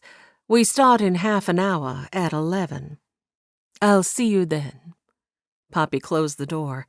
She wished she could go straight back to sleep. But if she were to keep up her ruse, she supposed this was a good way to do it. As she filtered through her trunk for a clean dress, she considered on the questions that had plagued her into the wee hours. Ought she to have asked Preston once more to join her team? She still could hardly wrap her mind around this new leaf he seemed to have turned over. Surely if she just asked him in private, he would confess to her that he was on a long con? Though he hadn't that first day. And his actions at the church on Sunday certainly weren't those of a man trying to hide anything from anyone. Yet, that could in and of itself be part of a con, couldn't it? She blew an unladylike sound. No, the risk was too great to press him for more right now. She needed to let her own religious conversion do its work and see where things took them. Simply being near him would reveal things he wouldn't expose if pressed. She would bide her time. But my, how she hated biding her time. With a frustrated grunt, she snatched the Bible from where she'd dropped it on her bed and hurled it into the corner near the floor. The pages splayed open, fluttered, and then settled. She sank down by the trunk, blinking tears from her eyes. She would not fall apart. She simply wouldn't. Belle set the milk bucket into the ice chest, took the sticky buns from the oven and the eggs from the stove, and then hurried outside to follow her family. A thrill of excitement that she hadn't ever expected to feel on this day coursed through her. Skirts hoisted, she angled a glance toward the sky. Thank you, Lord. She knew this feeling of acceptance could only be a miraculous gift from heaven. She wasn't surprised that the younger children had accepted Mr. Harrow so readily. She only hoped that Zoe could feel the same measure of excitement that she was feeling. She and Zoe, being the oldest, had felt Pa's suffering and death perhaps more keenly than the other children. She caught up to her family just as they strode up the church-cum-schoolhouse steps. Aiden barged ahead and burst through the doors, yelling, "Zoe, have we got news for you?" They were all laughing as they stepped around the partition at the back of the building. Belle was the first to notice Zoe's look of shocked despair. Wide-eyed and with her foot still propped on the stool, her sister searched her out. "Is it Wash? Did something happen to the train?" Belle stretched a hand of reassurance toward her. "No, I'm sure Wash is fine. This has nothing to do with him." She turned to look at Ma and Elijah, wanting them to be the ones to spill their news. Ma strode down the center aisle and bent to look Zoe in the eyes. Resting her hands on Zoe's shoulders, she stood at arm's length. "Mr. Harrow has asked me to be his wife. What do you think about that?" "Oh, Ma!" Zoe struggled to stand, balancing on her good foot. She pulled Ma into an exuberant hug. "I'm so happy for the both of you. I had a strong feeling about you two from the moment we met you, Mr. Harrow." Over Ma's shoulder, Zoe's sparkling gaze settled on the man. She motioned him toward her. "If you don't mind helping a poor crippled girl out," she laughed, "please come closer so that I can squeeze your neck." It warmed Belle's heart to see Mr. Harrow wrap both his arms around her sister and rest his cheek against the top of her head. "I thank the good Lord that He gave you an adventurous spirit that sent you to my shop that day. And I also," he reached out and ruffled Aiden's hair, "thank the good Lord that Aiden knocked Washington Nolan's watch into the creek so that it needed fixing." Zoe laughed. "Unfortunately, he knocked more than just Wash's watch into the creek." She gave an exaggerated shiver with her arms wrapped around herself. Everyone laughed. Aiden, looking sheepish, kicked at the leg of the nearest desk. Belle decided to save him from his discomfort. "Zoe, we better get and let you start classes. Would you like me to ring the bell for you on our way out?" Zoe checked the pocket watch on her desk. "Oh, my. Yes, I'm 2 minutes late." Belle followed Ma and Elijah down the aisle as Shiloh, Sharon, and Aiden settled into their desks. She gave the bell pull several strong tugs and then descended the stairs, against the flow of students dashing up them, to follow Ma and Mr. Harrow back to the house. As they settled down at the breakfast table, and Ma heaped Mr. Harrow's plate to the brim with warmed-over eggs and sticky buns, Belle's contentment gave way to her concerns of the earlier morning. After they said a prayer, Mr. Harrow cleared his throat. "Susan, Belle tells me that Aiden may lose his job if he doesn't have a horse to ride." Ma gave her serviette a snap and spread it on her lap. Her aggravated gaze shifted to Belle for only a split second before falling to her plate. She lifted her fork and dabbled in her eggs. "Yes, I suppose that is true. But I'm not sure there's much we can do about it. We'll lose Aiden's income, and I don't see how we can sell Lilac, lame as she is, so we'll still have the cost of her feed. But the children have had enough loss, and I'm glad we don't have to put her down." She waved her fork as though to dismiss the concerns. "The Lord has always taken care of us." She offered a forced smile and tasted the eggs. "I don't see how Aiden will be able to get another job with no horse to ride." Belle clamped her teeth together. She had not meant to blurt her thoughts. Ma gave her another stern look. It was patently obvious that she didn't want to burden Mr. Harrow with this. "I'm sorry.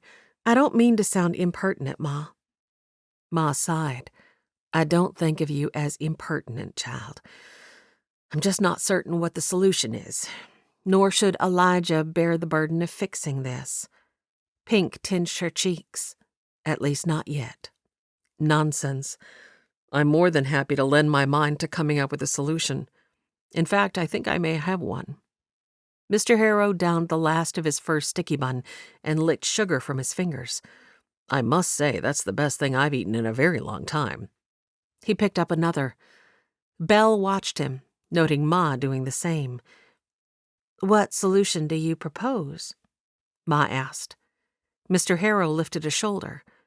Why, to get another horse, of course. He pegged Belle with a look. Do you know anyone who deals in horses around these parts? Of course, Kane Carver was the first to come to mind. Belle worked some moisture back into her mouth. I know someone who trains them. He may know of one that's for sale somewhere. Right then. Mr. Harrow nodded. I say we pop by to see him today. Belle looked to Ma, wondering if she would protest. But instead of finding the stubborn look she had expected, Belle was surprised to see Ma studying Mr. Harrow with a light of thankfulness and relief in her eyes. She smiled. It was good to see that look in Ma's eyes again. She gave Mr. Harrow a nod. We could stop by and see him on my way home from my shift this evening. That sounds fine. I'll meet you ladies outside the boarding house kitchen. What time should I be there? Belle felt a tremor of anticipation, even as she considered how it would be good to have someone with her, to stand as a buffer between herself and these confounding feelings for a man who had only been offering kindness and nothing more. We get off at 6 this evening. A quaver jittered through her. Just the thought of seeing Mr. Carver again had her on edge. Ma rose from her seat. Speaking of which, we'd best get going or we'll be late. Mr. Harrow stood politely. If you don't mind, I'm going to stick around and do a little work on the porch and steps. With a hand flying to her lips, Ma's eyes misted. Mr. Harrow looked taken aback. He studied Ma uncertainly. Unless you don't want me to? Ma couldn't seem to find her voice. Belle swallowed, knowing that Pa had been the last person to work on the porch. She held her silence, giving Ma time to find the words, and quickly stepped to the other side of the sideboard that separated the dining area from the kitchen and set to putting together lunches for the children. After a long moment, she heard Ma take a breath. No, it's fine. It's just that William was the last. Ma waved a hand. Don't mind me. I've been thinking those boards need fixing for quite some time, so yes, please do. Belle snuck a look at Mr. Harrow's expression. He was looking at Ma with a furrow in his brow. I don't want to overstep. Ma went to him and smoothed her hands across his chest. She looked up into his face. You are not overstepping. All of this letting go and moving forward is just going to take me some time to adjust to. Settling his hands at Ma's back, Mr. Harrow peered down at her. Well, don't let me rush you. I want you to feel perfectly at peace with all of this. I do. Honestly, I do. She rose on her tiptoes, and Belle averted her eyes. She carefully tucked a serviette across the top of each of the children's tin pails, and if she clanked them together a little more loudly than normal as she gathered them, well, it was only to remind Ma and Mr. Harrow that they were not alone. Ma glanced her way and stepped back with a sheepish smile toward Mr. Harrow. We had best get. Yes, they had. Belle blew at a strand of hair that dangled in her face. Hopefully, the family would get past this awkward phase sooner rather than later. Chapter 19.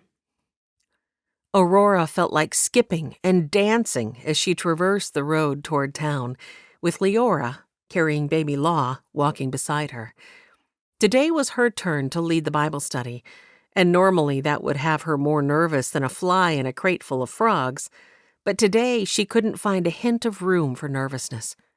Her heart was too full of joy and elation. She could hardly believe that Preston had finally confessed he had feelings for her. In light of that, spending a year attending school in Seattle while they sorted out the future was nothing. She would endure the months with great happiness. Leora glanced over and gave her a wink. "You haven't stopped grinning since yesterday." Aurora chuckled. "I know. I don't think I've ever felt this happy. We still have so many issues to work through, but I'm simply thrilled that we've started the process." She reached for baby Law. "Here, let me carry him for a while." "Thank you. That lad has been putting on the pounds." Leora shook out her arms as Aurora relieved her of Law's weight.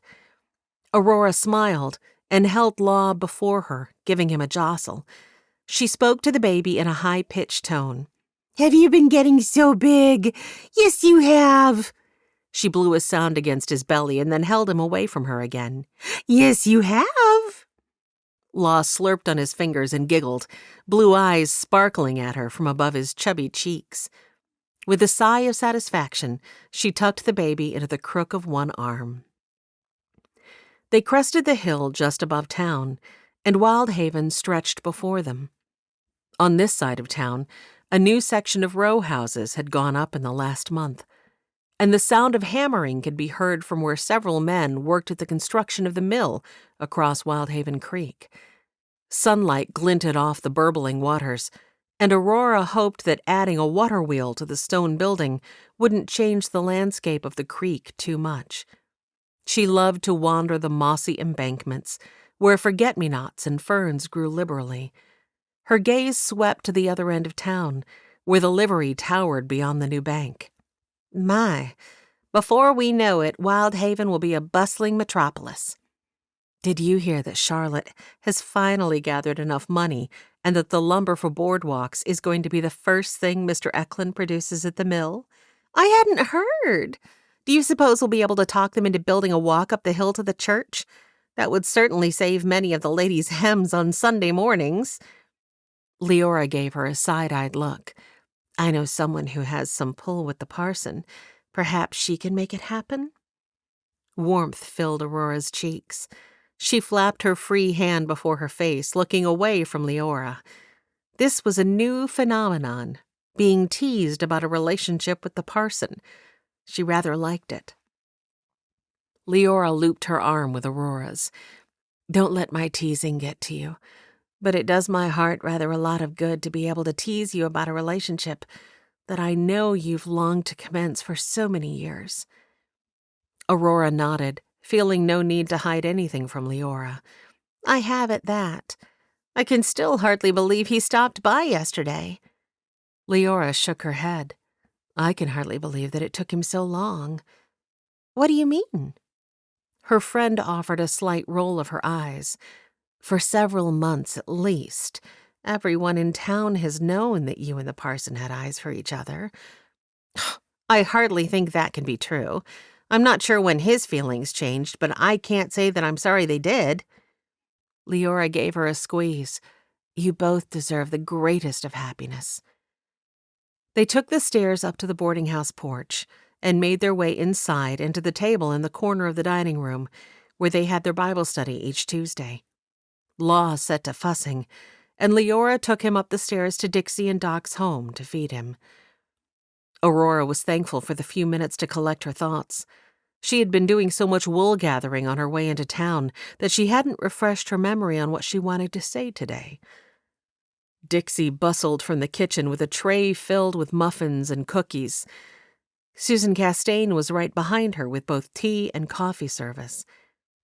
Dixie nudged a couple of chairs farther apart and inserted another between them, just as Charlotte Callahan and Jacinda Holloway strode up. "The new woman who's staying upstairs is going to join us for Bible study today." While Dixie's tone made it clear she was entirely thrilled about the prospect, Aurora felt her face blanch. "Really?" Her voice squeaked, and she cleared her throat.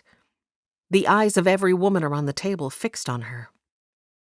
"Sorry, it's just that I have to confess, it surprises me that she would want to come." Charlotte gave her a wide-eyed warning with a little shake of her head. Horror filled Aurora. but it was too late to retract her words.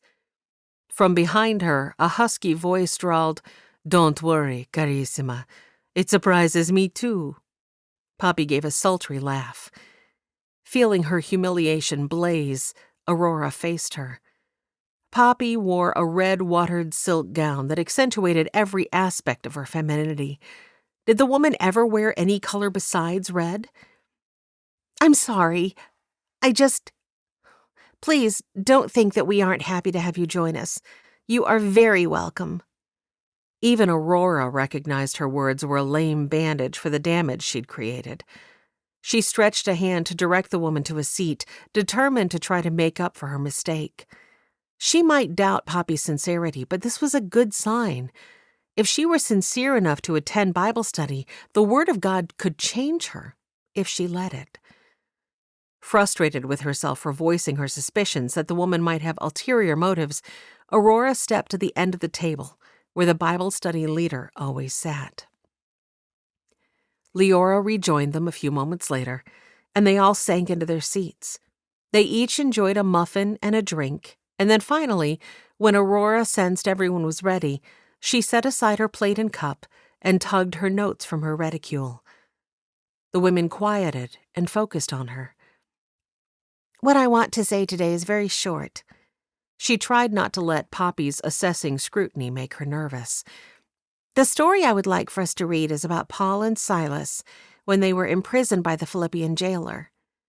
She turned to the 16th chapter of Acts and read the story of how Paul and Silas were beaten unfairly and imprisoned.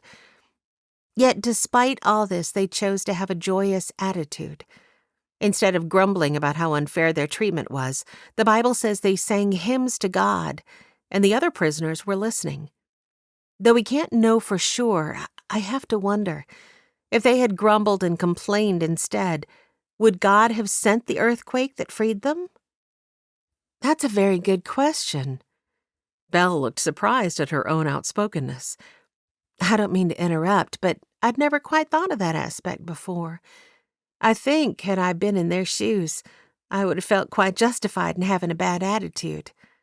She gave a self-deprecating grin and a shrug of one shoulder. Glad that Belle had participated, Aurora smiled at her. "I think it's likely we all would have." She swept a glance at the women. "As to whether it would have made a difference, perhaps that's a question we can ask the Lord when we reach heaven someday." She assessed her notes. "What we can know is that the Lord did send an earthquake that freed them. Paul and Silas and maybe many of the other prisoners could have escaped, but they didn't. They stayed where they were. Again, a sign that they cared more for those around them than for themselves, because the jailer was tasked with guarding them at the expense of his own life. He planned to kill himself, supposing everyone gone, but Paul called out to him not to harm himself. Had Paul and Silas grumbled and complained and been fixated only on themselves, I think they might have chosen to flee that day. But instead they chose to walk in the way of our Lord, and because of that, the Philippian jailer and his whole household were saved." She looked up and smiled. "I guess my challenge for us today is to ask ourselves, when things don't go our way, what good influence might we have on those around us if we choose to have a positive attitude, even in difficult circumstances?" Charlotte nodded. "So much easier said than done, isn't it, ladies?" Agreement made the rounds of the table. "Yes," Aurora nodded. "I think we all struggle with that, especially during difficult times. I'm not certain I would have had the fortitude to sing in such a circumstance." Jacinda Holloway raised her hand, and Aurora acknowledged her with the tip of her chin. "I think the Lord gives us strength at just the right time that we need it.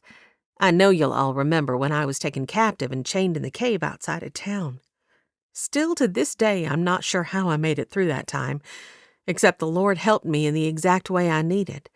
If I hadn't taken that knock to the head and gotten amnesia, I'm not sure I would have been able to remain calm or what would have happened.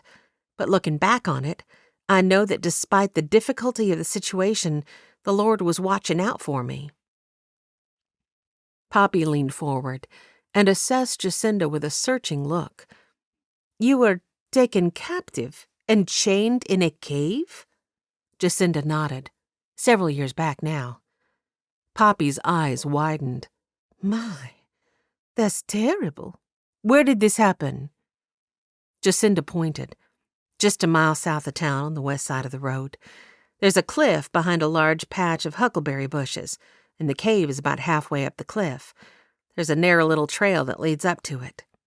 She shivered, gave a laugh. Oh, trust me, I wish I could forget how to get there. To Aurora's surprise, Poppy reached out a hand and settled it on Jacinda's forearm. That must have been a trying ordeal. I'm sorry you had to go through that. Jacinda gave her a smile. While I wouldn't want to go through it again, the Lord did use that whole situation to bring good into my life. I'm not certain I would be married to my husband today if I hadn't been taken captive. She returned her focus to Aurora and spread her hands. I guess my point is that it might be singing, and it might be a knock on the head that gives you amnesia, but the Lord knows just how to help us make it through difficult circumstances that we might not see coming. Aurora nodded. I agree. What we need to do is prepare our hearts in advance to allow the Lord's strength to work in us. The women all agreed. Aurora smiled, spread her hands. That's all I have for today. Who would like to close in prayer? Charlotte volunteered, and only a moment later, as the women rose and set to gathering their dishes onto the trays for Dixie and Susan, Aurora watched Poppy Scarlatti. She remained in her seat for a long stretch, staring into the depths of her empty teacup, lost in thought. After an extended period, she blinked a few times, as though coming back to the present, looked up, smiled softly at Aurora, and then rose and set her cup onto the tray. Dixie smiled and said something to her that Aurora couldn't catch. Poppy offered a few words, and then, with a nod of parting to several other ladies, she made her way from the room. Just before she crossed the threshold into the entryway, she paused and looked back. To Aurora's surprise, the woman's lips were pinched, and her jaw was set just so, as her narrowed gaze slipped over Aurora for the briefest of moments. Then, with a flip of her head, Poppy departed. A shiver snaked the length of Aurora's spine.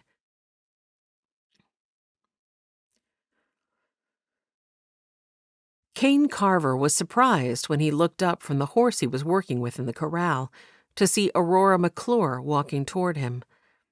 Lifting his hat, he swept a sweaty arm across his forehead and tied off the colt.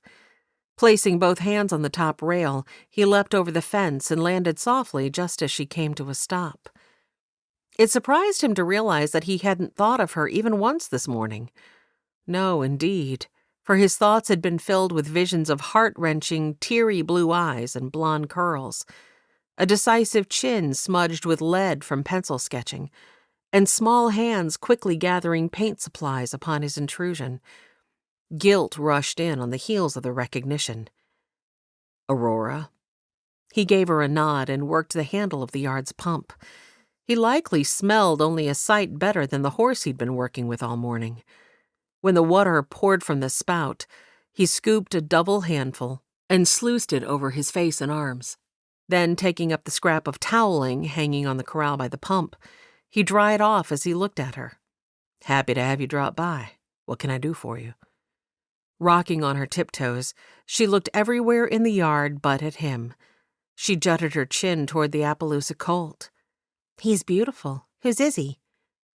Kane turned to study the beast, feeling a measure of pride in the animal's sleek lines. He's mine. I rode to an auction out past Clay Elm last week and won the bid. He sure is pretty, but... He laughed. That colt surely does have a mind of his own. That is, until Tommy Crispin gets in the corral with him. Then he's like butter on a biscuit, soft and malleable. He smiled at her. Humor softened her gaze. Tommy does have an amazing way with them, doesn't he? Kane nodded. Nothing short of miraculous, if you ask me. He studied her, wondered why she'd come. In all the months he'd lived here, she'd never dropped by, leastwise not unless Maud was home. But she knew that Maud had taken a job with Mr. Hines and was in town working at the Mercantile today. The only explanation for why she'd stopped by now would be that she was here to see him. And judging from the way she didn't want to look him in the eye, He had a feeling he was about to get passed over. Surprisingly, he felt no pain or remorse in the realization. He rehung the towel and then simply waited, giving her time to formulate her thoughts. Finally, she looked him in the eye. I'm afraid, that is, she blew out a little breath and shifted uneasily. Preston came by to see me. Ah, so it came down to that then. He'd always wondered about the two of them, and had thought Preston's reaction to his request to call on Aurora a bit odd. Here, then, was the explanation. Her lips pressed into a firm line before she blurted, I'm awfully sorry to do this to you, but Preston and well, I've been more than halfway, in love with him for years, and he's just come round and asked me to dinner. You see, we didn't feel it right that I keep my dinner engagement with you for later in the week. Her gaze flicked to his. I'm ever so sorry, Kane. The last thing I want to do is cause pain.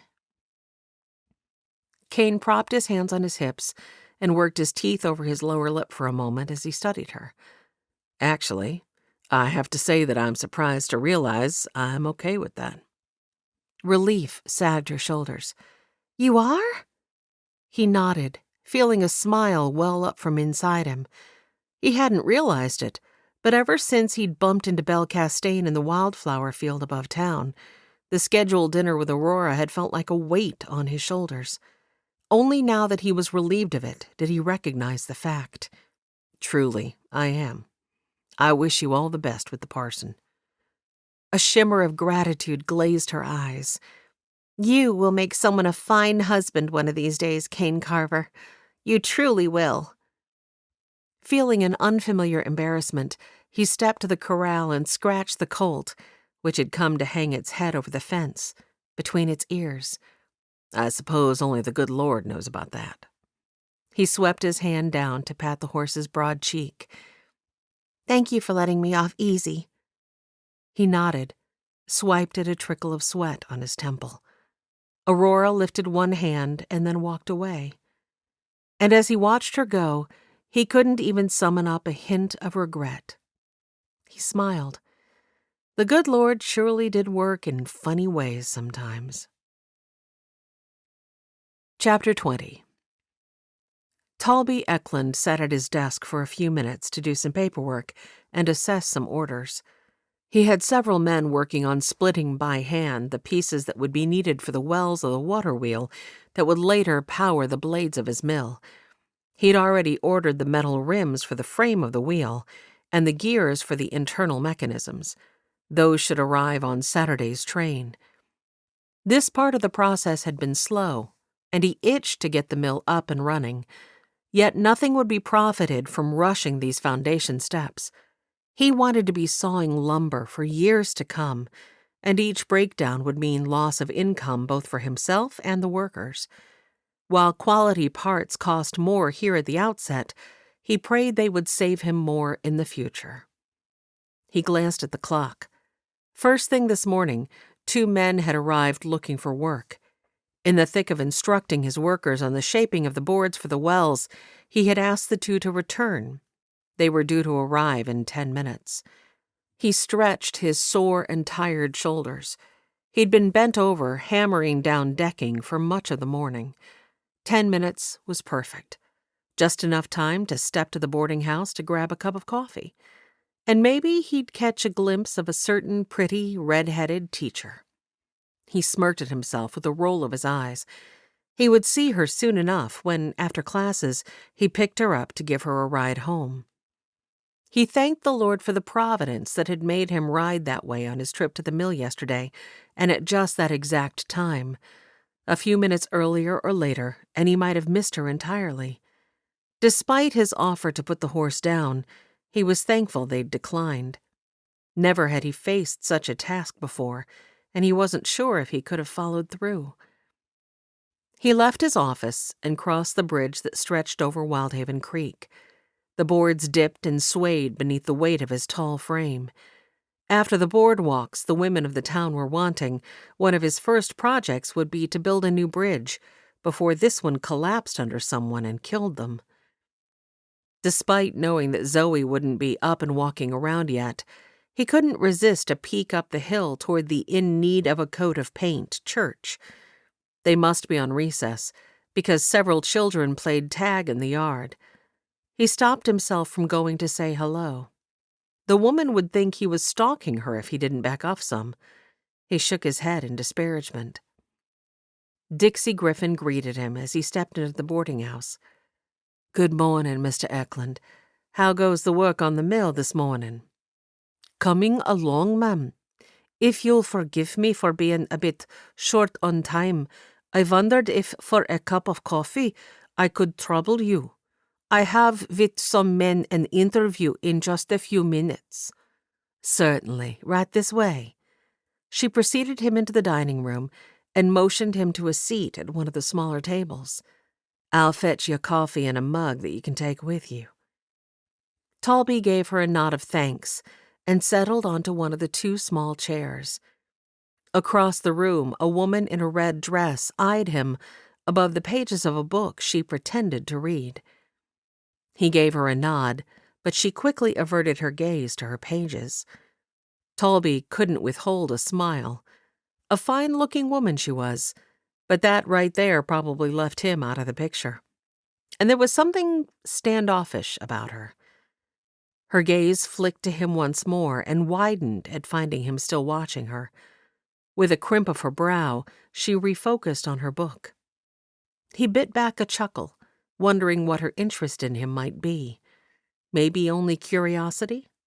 His large stature tended to draw attention. Dixie returned with a large mug. "Here you go, Mr. Eklund. And for 5 cents a week, you can consider this your personal mug. Simply come to the back door of the kitchen and we'll refill it any time you need more." Oh, bless the woman. He thanked her, paid for 2 months up front, and returned to the mill. The 2 men looking for work waited for him on the partially constructed steps of the mill building. They appeared to be having words with each other, but snapped into silence immediately upon seeing his approach. "Gentlemen." Talby stretched a hand toward the partially finished portion of the building that would serve as his office. "Please, in here, join me." Once seated behind his desk, with the men on the 2 stools he'd placed for them, he tilted back in his chair and assessed them. Neither man looked like he'd ever done much work with his hands. One was hardly out of his teen years and looked like he'd been living half near starvation for a good decade. The other, only a little older, had more meat on his bones, but his hands were just as soft. Talby blew out a breath. To run this mill successfully, neither man seemed to be the type he would need. "I am Talby Eklund. Your names are?" The bearded one offered that his name was Tom Smith, and the other was John Jones. Talby withheld a snort. Names like that meant they were both likely running from something. "Either of you worked before at the mill?" Both men shook their heads. "Mason work." He would need masons to help finish the walls unless he did it all himself. Again, both men shook their heads. The bearded one spoke up. "We're newly from Boston." At the mention of Boston, the younger man shifted and darted his partner a look. His friend didn't seem to notice. "Back there we did a little bit of this and that, but nothing like working in a mill. We're both good workers, though. We'll give you our best effort." Talby studied the younger, quieter man. What was it that had him on edge about these 2? The younger man returned his look steadily and must have finally felt that Talby was waiting for him to speak, because he offered, "Yes, sir. Just as he said, we'll work hard." Talby wasn't so sure. "What to this area brings you?" Both men shifted and spoke at the same time. "Just traveling a little. Seeing the country." Talby sipped his coffee. Further pressing them wouldn't likely get him closer to the truth. "If I hire you, how long in town will you be?" The men exchanged a look. The bearded one spoke. "We like it here, real well. Beautiful country. We're thinking about settling down and making this our permanent home. You know, if we can get work." Talby loosed a sigh and studied the creek out his office window that wasn't a window yet. He did need more stones hauled out of the creek, and it wasn't a job he relished. Even if he only got a few weeks of work from these two, it would save him hours of time, and they did not need special skills to extract rock. He returned his focus to them. "All right. Some things I have that you can do. You're hired. A trial you are on, understand?" The men nodded. "Yes, sir." "Thank you, sir." They rose, and the younger shuffled his feet. "We wondered, sir, if we could get paid at the end of each workday, at least for a few days." Talby rubbed his fingers along his jaw. An unreasonable request it was not, he supposed. If they had traveled from Boston, as stated, it might have been some time since they'd eaten a proper meal. That would explain their gauntness. "That I can do. $3 a day, but you have to work hard and be consistent." Both men's eyes widened. "Yes, sir. $3 a day sounds fine. Right now you can start. Since it's noon, I'll pay half today." They agreed. "First, I'll show you the stones needed. Then—" He fished in the front pocket of his vest for 50 cents and handed each man a quarter.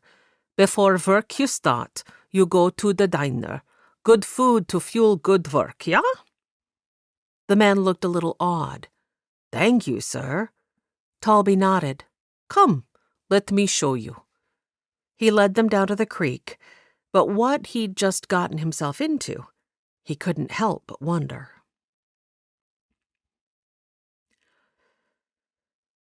Aurora paced her room, trying not to be nervous on Tuesday evening. Pressing one hand to her middle, she pulled in a long, calming breath. Tonight could signify a beginning to a lifetime of love and friendship, or it could abruptly bring their fledgling relationship to a crashing halt. Because on her way home from Kane Carver's, she'd been worrying over her lack of peace about going to Seattle. As she'd walked through the field, she'd seen the caved-in gopher hole and been reminded of what had happened to Zoe, and a thought had swept over Aurora with such overwhelming clarity today that she'd nearly been bowled over by it. And on its heels, the first wave of peace she'd felt in quite some time had rolled in. Finally, she felt like the Lord was giving her some direction. She'd decided that she would press him again about allowing her to minister with him. Ministry was his calling, and if they were to make something of this relationship, to become one, it would also be her calling. Coming to terms on this would be the first hurdle they needed to cross. When she heard the clop of hooves and squeak of wheels in the yard, she took one last look in her mirror. With a nod, she gave herself a mock chuck on the chin. She could do this. Preston knocked on her door, and she opened it with a tremulous smile. "Good evening." She was still a bit in awe of the fact that he was here, taking her to dinner. Preston bowed over her hand, letting his gaze slip over her. "Good evening. I don't think I've ever seen you look prettier." Glancing down at herself, she smoothed her hands over the front of the blue bombazine dress. She hadn't been at all sure what to wear, but Leora had urged her to choose this one, and from the look in Preston's gaze, she must have chosen wisely. "Thank you." In the yard, a one-bench cabriolet waited. She recognized the horse at the front as one that Bill Giddens rented at the livery. Preston held out a hand and helped her up to the bench, then crossed behind the carriage to climb into the driver's seat. "I'll be the envy of every man in town tonight." He cleared his throat uncertainly. But uncertain because he hadn't meant the words, or uncertain because he was nervous? "It's kind of you to say so." Aurora winced at her awkward reply and studied her hands. It was going to take them both time to adjust to this new step in their relationship, she supposed. After the coach had rolled out of the yard, he looked over at her. "How was Ladies' Bible Study today?" "Good." She watched the green of the passing hills, then met his gaze. "Poppy attended." One of his brows winged upward. "Did she?" Indeed, but I'm afraid I'd rather put my foot in my mouth." She explained what had happened. Preston pondered for a long moment. "Well, none of us are perfect. You apologized, and that's all you can do. I'm sure she'll be fine." Aurora puffed out a breath. "I hope so." Besides, Preston let go of the reins with his near hand and reached hesitantly to take one of Aurora's. When she lifted her gaze to his, he grinned. "I don't want to talk about Poppy." Aurora smiled and relished the feel of Preston's broad fingers warming her own through her evening gloves.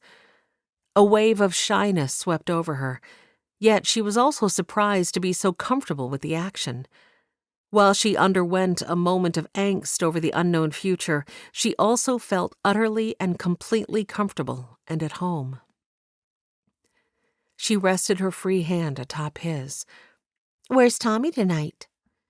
Preston clucked to the horse to urge it into an incline. "Jacinda and Zane's place. If you don't mind, I'll need to pick him up after dinner, and he can ride with us back to Joe and Leora's when I take you home." Aurora grinned at him.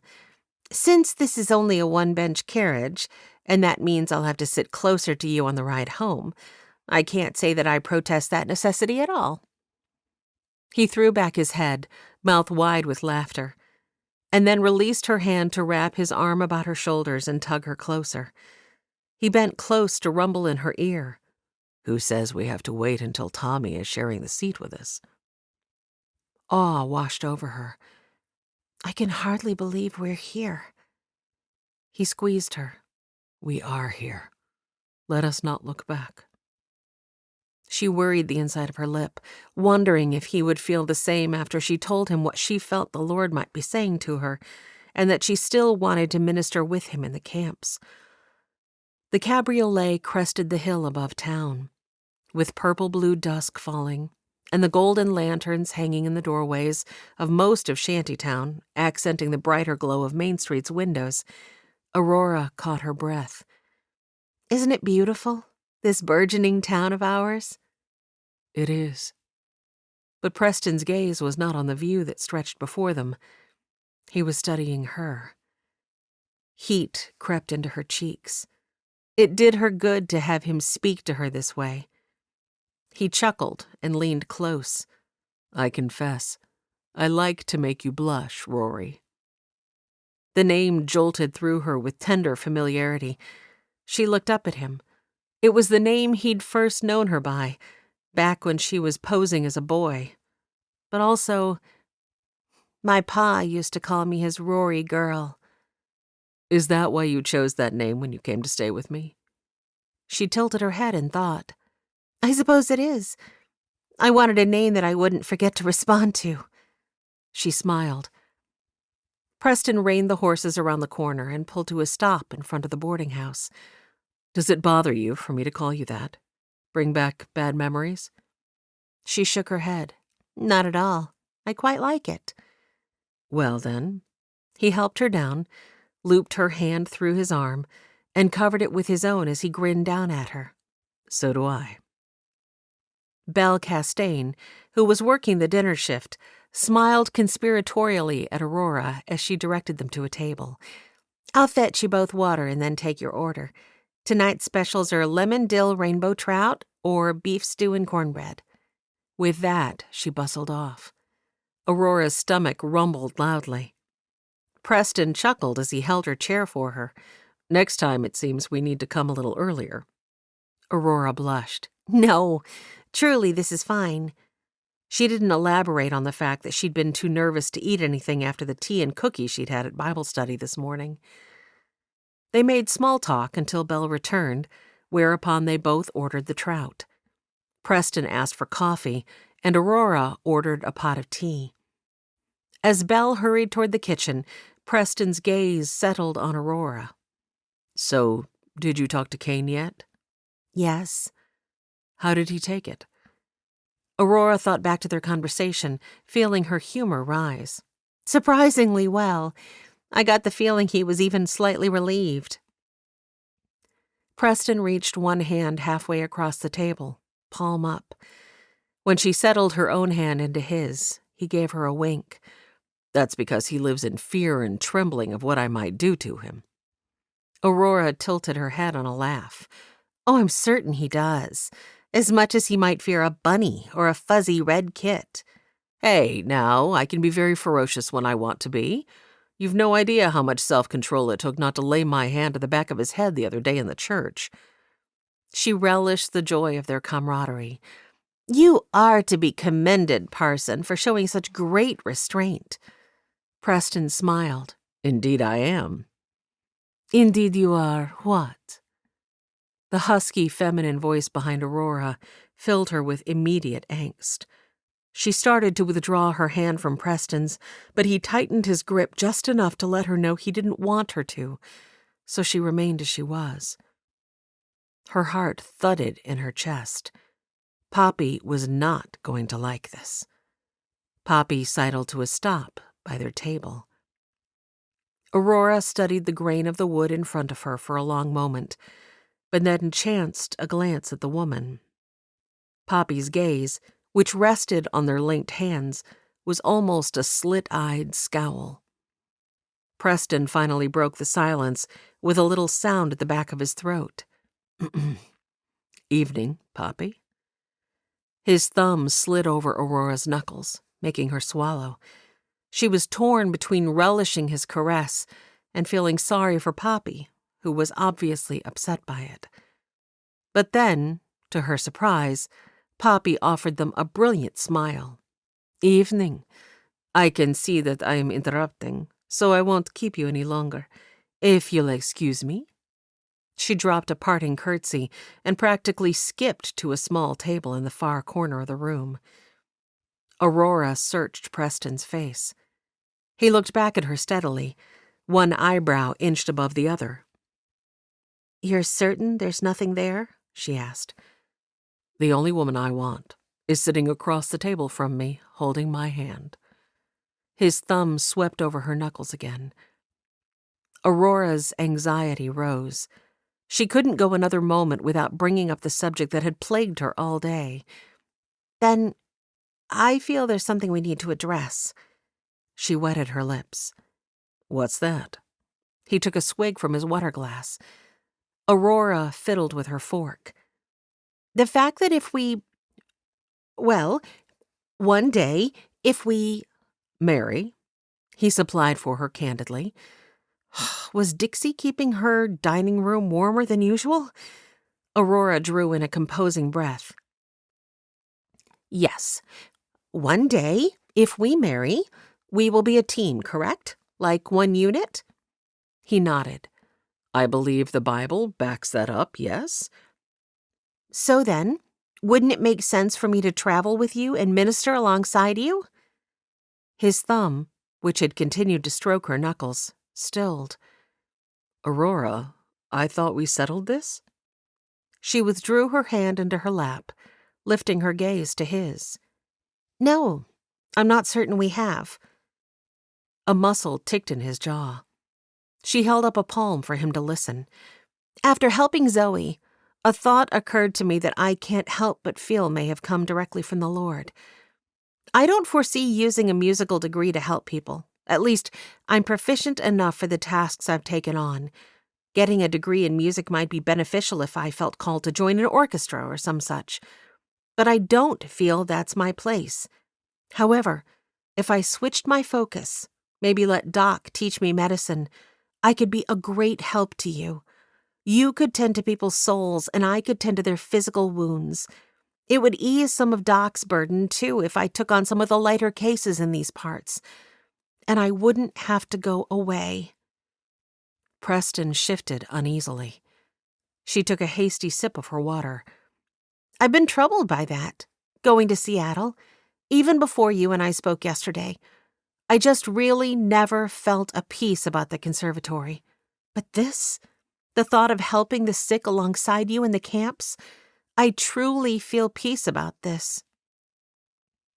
Preston frowned, swiped at the drops of moisture on his glass. Aurora, a woman as beautiful as you? In the camps? I'd be a fool to even consider it. The answer is an emphatic no. She sank against her chair's slats, disappointment crashing through her. She wasn't ready to let this go. So you trust the Lord to protect you, but not me, is that it? He frowned. Nothing of the kind. I can take care of myself. Plus, risking my own life is a different thing. It's part of my calling before the Lord. I see.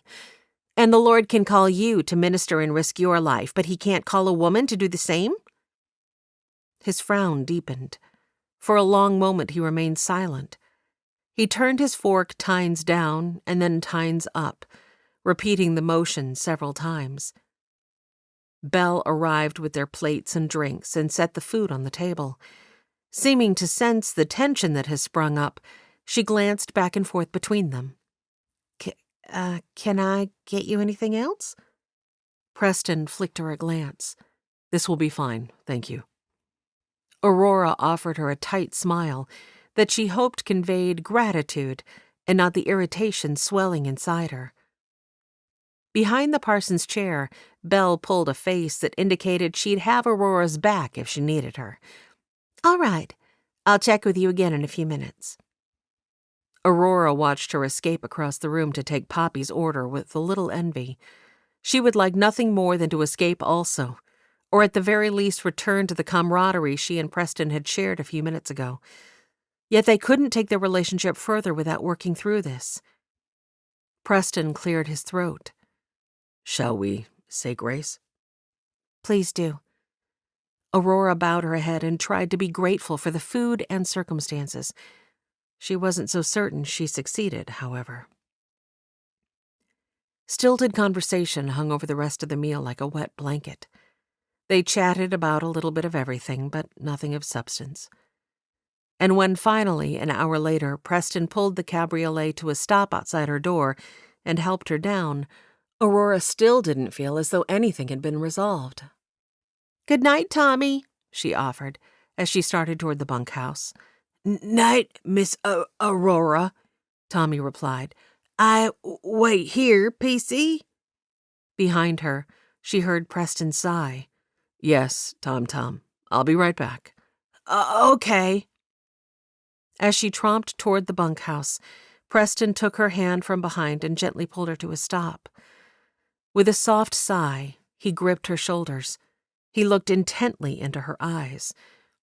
You do realize that my wanting to keep you from the camps is only because of my desire to keep you safe, don't you? Aurora stepped away from his touch and led the way onto the porch. I understand that, but I can't help but feel you're being more than a bit overbearing about this. Overbearing? He folded his arms. How can it be overbearing to want your protection? Despair took hold of Aurora. There would be no resolving this tonight, and she felt the beginnings of a headache coming on. Let's both give ourselves some time to think on it, shall we? She gripped her temples between thumb and forefinger. We can speak on the subject again in a couple of days. Meanwhile, if it's all right with you, I'll ask Doc what he thinks about my idea. Even in the shadows beneath the bunkhouse porch, she could see his brow was furrowed. He took in the hand massaging her temples. Headache? She brushed his concern aside. Just a small one. It will pass. She searched his face, willing him to relent. But instead of relenting, his jaw set, and she knew what he was about to say before he even opened his mouth. I don't suppose there's any harm in you speaking to Doc, but I have to tell you that I don't foresee anything that will make me change my mind on this. Aurora tipped her chin, anger flaring. Well then, I don't see that we have a future, Parson Clay. She gave the formal address of his name emphasis to draw his attention to it. I bid you good evening. She presented him with her back and yanked open her door. Aurora, don't. It gave her great satisfaction to bang the door shut in the insufferable parson's face. Guilt immediately overcame her for the immature action, and she pulled the door open again. Preston was still where she'd left him, staring at her with a blank look on his face. She clasped her hands and looked down at them. That was uncalled for. Please accept my sincerest apology." She peeked at him through her lashes. A muscle bulged in his jaw. He gripped the back of his neck. "I accept your apology. And I want to promise you we'll work through this, Aurora. I do. But the truth is, I'm not certain I see how we'll manage. At least not unless one of us relents." He gave her a pointed look that made it clear he did not plan to be that one. With all her hopes for their future deflating around her, Aurora felt her shoulders sag. "Perhaps we should sleep on it? Can we talk again tomorrow?" He shook his head. "Tomorrow I have a funeral at Camp 63, followed by a wedding at Camp 65 in the evening." "I see." Aurora pressed her lips into a tight line to keep herself from spilling more of her disappointment. She laced her fingers before her. With a puff of breath, Preston reached out and took her hands. He rolled her little finger gently between his thumb and first finger, tilted his head down to look her in the face. "I could do Thursday morning, if you can meet me for breakfast at the boarding house." He cocked one brow. "How does 8 o'clock sound?" She nodded, swallowed, willed herself not to think about how handsome he was when he looked at her like that, focused on their clasped hands instead. "Yes, that will work." She took a calming breath and blinked away the threatening tears. But her disappointment could not be denied. Shouldn't their declarations of love for each other have smoothed the seas for clear sailing? "Aurora." Preston cupped her face and tilted her chin so she met his searching look. "Would you let me pray for us? If the Lord wants us together, surely He can help us figure this out, yes?" The words were like a balm to her weary heart. "Yes, let's pray." Preston's voice rang low and mellow as he asked the Lord to help them hear His plan for their future, closing with, "And may we ever live to serve each other and not ourselves. Amen." He released her hand, but not her gaze, as he backed toward the porch steps. "I'll see you Thursday. Until then, I'll hold you here." He clapped a hand over his heart, and then he disappeared into the darkness. Aurora shut the door and leaned against it, working her teeth over her lower lip. The prayer had helped calm her, but she was definitely going to do some praying of her own. Because if ever they were to have a happy future, Preston was going to have to learn not to be so high-handed. Chapter 21. With her shift finally over, Belle removed her apron and massaged some kinks from her shoulders. Ma gathered the children, who had been doing their homework at a table in the corner of the boarding house kitchen, and they stepped onto the street. The evening was warm, and an orange and crimson sunset stretched across the western sky, filling Belle with awe at the Creator's painting. She took in the colors, memorizing them for her next palette. Above her head, soft strawberry-pink clouds, shot through with streaks of apple red, floated like fluffs of cottonwood. Closer to the horizon, a swath almost the exact shade of Zoe's hair was rimmed with a glow the color of Dixie's lemon meringue pie and softened with strokes of Ma's peach preserves. "Belle," Ma called. Belle returned her focus to the earth and realized her family was all staring at her. "Sorry." She hurried forward to where Mr. Harrow waited for them by a wagon. Exchanging a soft smile, Mr. Harrow and Ma gave each other's hands a quick squeeze. Then Ma started for home with the children, while Mr. Harrow helped Belle climb aboard the wagon. They were headed to see Kane Carver. Just the thought startled a barrage of butterflies in Belle's middle. She did her best to relax and focus instead on the beautiful evening, but despite her resolve, her hands clenched so tightly in her lap that her fingernails pressed into her palms. Thankfully, Mr. Harrow seemed content to drive the wagon in silence, and Belle only had to give succinct directions once in a while. As they rounded the last corner and approached the cabin, Belle swept the place with an artist's scrutiny. The Carvers had done a lot of work to the cabin they rented from Ken Davis, who was out of town in Seattle. Ken had only been a boy when he lived here with his pa, who had later passed away, but at that time the cabin had been not much more than a canted pile of logs with large gaps. Since the Carvers had moved in, they had shored up the walls and added fresh chinking.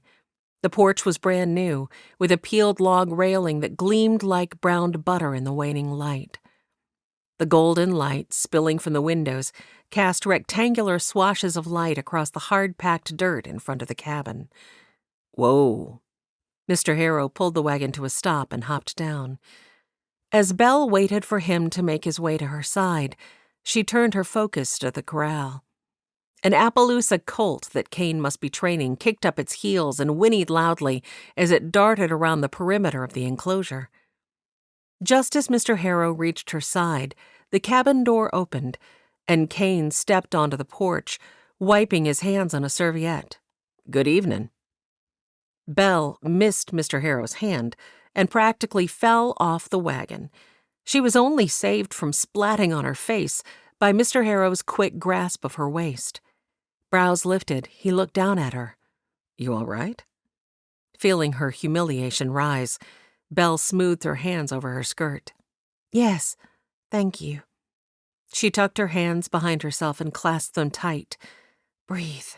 Just breathe." She looked toward the house once more, feeling Mr. Harrow turn to do the same. Kane's gaze swept Belle from head to toe and back again, and even from this distance she could see the flash of his white teeth as he smiled in the darkness of the porch. Heat blazed through her cheeks, so he hadn't missed her clumsiness. She turned her attention to how the shadows of the window's crossbeams angled against the plane of the land. She heard, more than saw, Kane stride down the steps and reach a hand to Mr. Harrow. "Name is Carver. Kane Carver." Mr. Harrow accepted Kane's clasp. "I'm Elijah Harrow." He tipped a nod toward Belle. "I presume you know that this is Belle Castaigne." Kane's grin widened as his focus transferred to Belle. "Yes, Miss Castaigne and I have met." Feeling the impact of his searching gaze all the way to her toes, Belle lowered her focus to the ground once more. She resisted the urge to shield herself behind Mr. Harrow. The porch creaked, and Maud Carver stopped at the top of the steps. "Kane, why don't you invite everyone inside? I've set a couple extra places." Kane stepped back and swept a gesture toward the stairs. "Yes, please do join us. Maud makes the best stew this side of the Mississippi." Belle felt her embarrassment compound. They should have realized they'd be interrupting dinner time. "We really don't want to disturb your dinner. I'm sorry we arrived at an inconvenient time." "Nonsense, we got plenty. Besides, conversation is always better over a good meal." His hand remained stretched in indication that they should lead the way up the steps. His gaze settled on her, warm and inviting. Mr. Harrow placed a hand to her back and nudged her forward. As she stepped inside the tiny cabin, Belle felt conspicuous. There was hardly any place to turn, and her skirts took up most of the available space. Maud motioned to 2 chairs on the near side of the table. "Please make yourself at home." Seth Carver, the youngest of the 3 siblings, sat on the opposite side of the table. He gave them a nod. "Evening." Mr. Harrow and Belle returned his greeting as Mr. Harrow held Belle's chair, and they sat. To Belle's consternation, Kane stepped in behind them and sank into the seat at the end of the table just to her right. He smoothed his serviette into his lap, and his smile was as large as a cat licking cream as he said, "We were just about to say grace." He held his hands out toward Belle and his brother. With a twist of her lips, Maud sank into her seat at the head of the table nearest the kitchen. "Fortuitous that you both arrived just when you did." She quirked a dark brow at her brother, and Belle heard him give a soft chuckle. "Indeed." "Best we dig in," Maud continued. "Stew and biscuits are always better piping hot." Her gaze shifted to Belle. Belle realized that everyone had taken hands, including the fact that she had already taken Mr. Harrow's hand, but Kane's hand still stretched across the corner of the table toward her, palm up and empty. She took a breath, met his gaze. In the depths of his chocolate-brown eyes, there was a soft understanding, even if it was accompanied by a teasing glint. Across the table, Seth shifted and cleared his throat. She was holding up the prayer. Belle snapped her hand into Kane's and was thankful for the excuse to immediately close her eyes. The fingers that closed around hers were broad and rough, calloused, a working man's hands, just like Pa's had been, the kind of hands that could be trusted, the kind of hands that made a woman feel safe. Unaccountably, she felt tears prick the backs of her eyes. Not since Pa had she sensed this much of a connection to a man, not even Mr. Harrow, whom she'd been surprised to accept and love so easily. How was it that she barely knew Kane Carver, yet felt so at ease and all at once discomfited by his presence? Seth cleared his throat a little more loudly this time, and Belle came back to the present. The prayer had ended, and her fingers were still nestled in Kane's. She snatched her hand into her lap, her embarrassment ablaze. Mr. Harrow passed her a plate. Biscuit? A sparkle of amusement glinted in the man's gaze, but his quick wink set her at ease. He slurped noisily from his spoon, drawing everyone's attention to himself. My, this is a delicious stew, Miss Carver. What is your secret? Basil and plenty of tomatoes. With a quick little glance in Belle's direction, she continued to ramble about how the potatoes from last year's crop had been so plentiful that she'd had plenty of opportunity to perfect her recipe. Belle appreciated how Maud had joined in to remove the focus from her. Mr. Harrow waited until everyone had almost finished eating before his gaze settled on Kane. So, Belle tells me you are the man to see if we need a horse? Kane glanced between the two of them. It was obvious he was trying to discern how they were connected. Belle dabbed at her lips with her napkin. Mr. Harrow is soon to marry my ma, she offered quietly. Ah. The relief in Kane's exclamation had Belle hiding a smile behind another pat of her serviette. We wondered if you knew of a horse for sale in these parts, Mr. Harrow asked. We'd like a good, strong animal with plenty of years left. Belle laid a hand on Mr. Harrow's arm. She'd better jump in before he committed them to an animal they couldn't afford. She'd talked to Ma, and they'd decided they couldn't spend a penny more than $10. Even that would leave them without any savings. Belle's stomach crimped at the mere thought. What would they do if another expense arose? Realizing every eye around the table was settled on her and that she'd once again left them waiting, she despaired. If she didn't gather her thoughts and act like a normal thinking human being, Mr. Carver was going to take her for a fool. I'm not certain if you heard, but our horse, Lilac, had a bad fall the other day. She survived, but can no longer be ridden. Kane dropped his spoon. It clattered against his bowl. Oh, no. I'm so sorry. Thank you. Zoe was riding across the field and a gopher tunnel gave way beneath Lilac's hooves. There was no way Zoe could have known it was there. Thankfully, Mr. Eklund arrived soon after. Belle left off the story there. They didn't need to know all the details. My youngest brother, Aiden, needs a horse for his job, but we can't... That is, we want a horse he can ride, but, well, a great deal depends upon the price, you see. Kane's gaze settled on Mr. Harrow for a moment before he slathered some butter on his biscuit. I understand. There are a few available horses in the area. However, it'll help me to know how much you can afford. Swallowing her trepidation over the low amount, Belle quietly offered, $10. She pretended great interest in her stew, knowing how unlikely it was that they'd find a decent horse for that price. Mr. Harrow cleared his throat. Belle means to say $110, or more if it's required.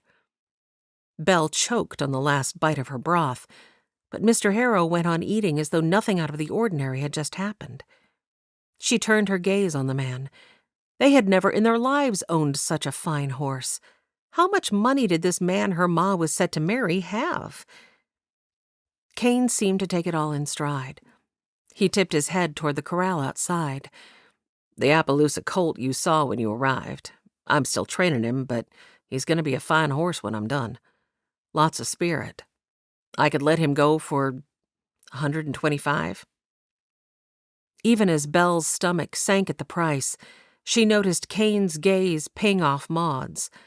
Maud's lips pinched into a thin line, but she held her silence and poked at her stew.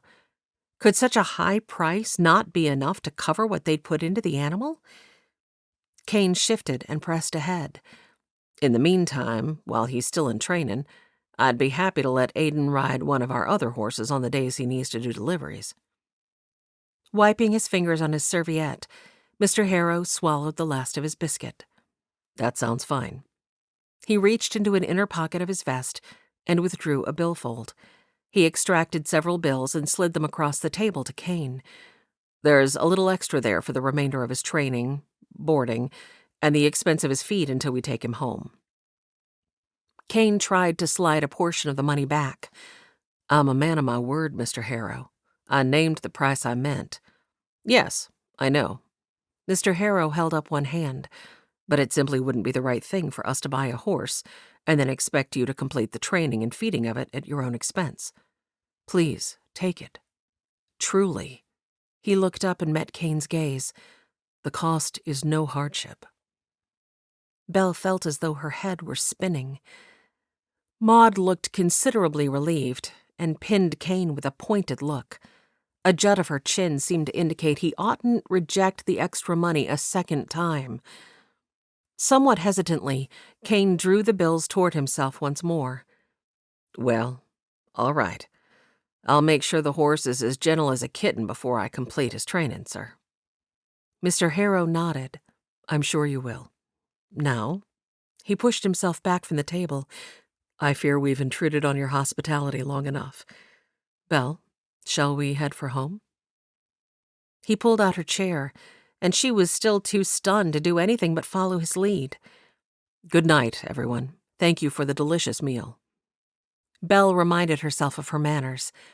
"Yes, thank you." She dipped a shallow curtsy to Kane and his siblings, then hurried to step through the door Mr. Harrow was holding for her. Mr. Harrow helped Belle to the seat and snapped the reins to set the horse and wagon moving before he offered quietly, "Perhaps we could keep the amount we paid for that horse just between the two of us, at least for a while." Belle swallowed, nodded. He'd just handed over $200, more than she and Ma together made in 2 months at the boarding house.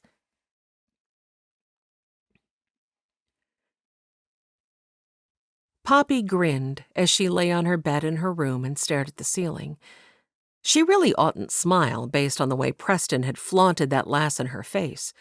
He'd wanted her to know that he'd moved on and there was no longer anything between them.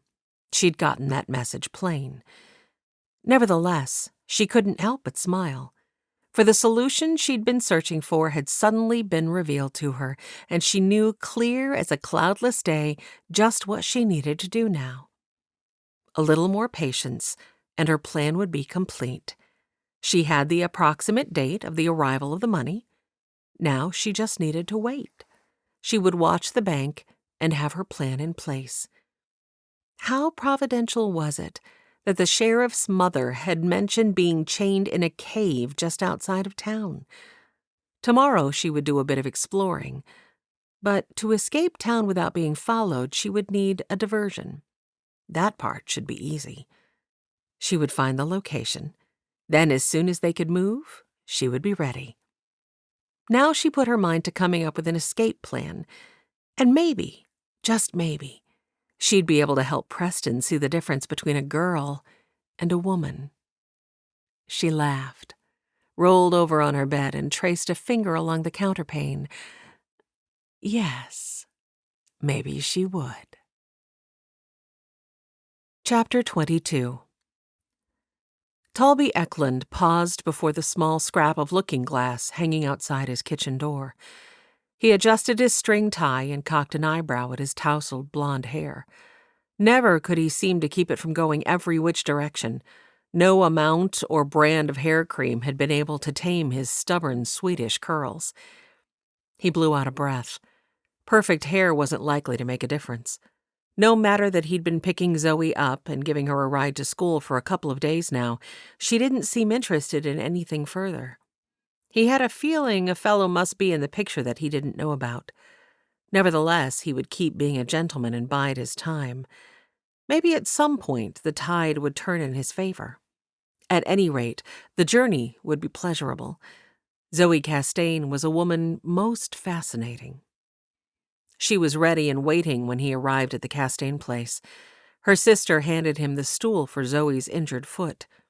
Zoe didn't weigh any more than a trifle. He easily hoisted her to the seat.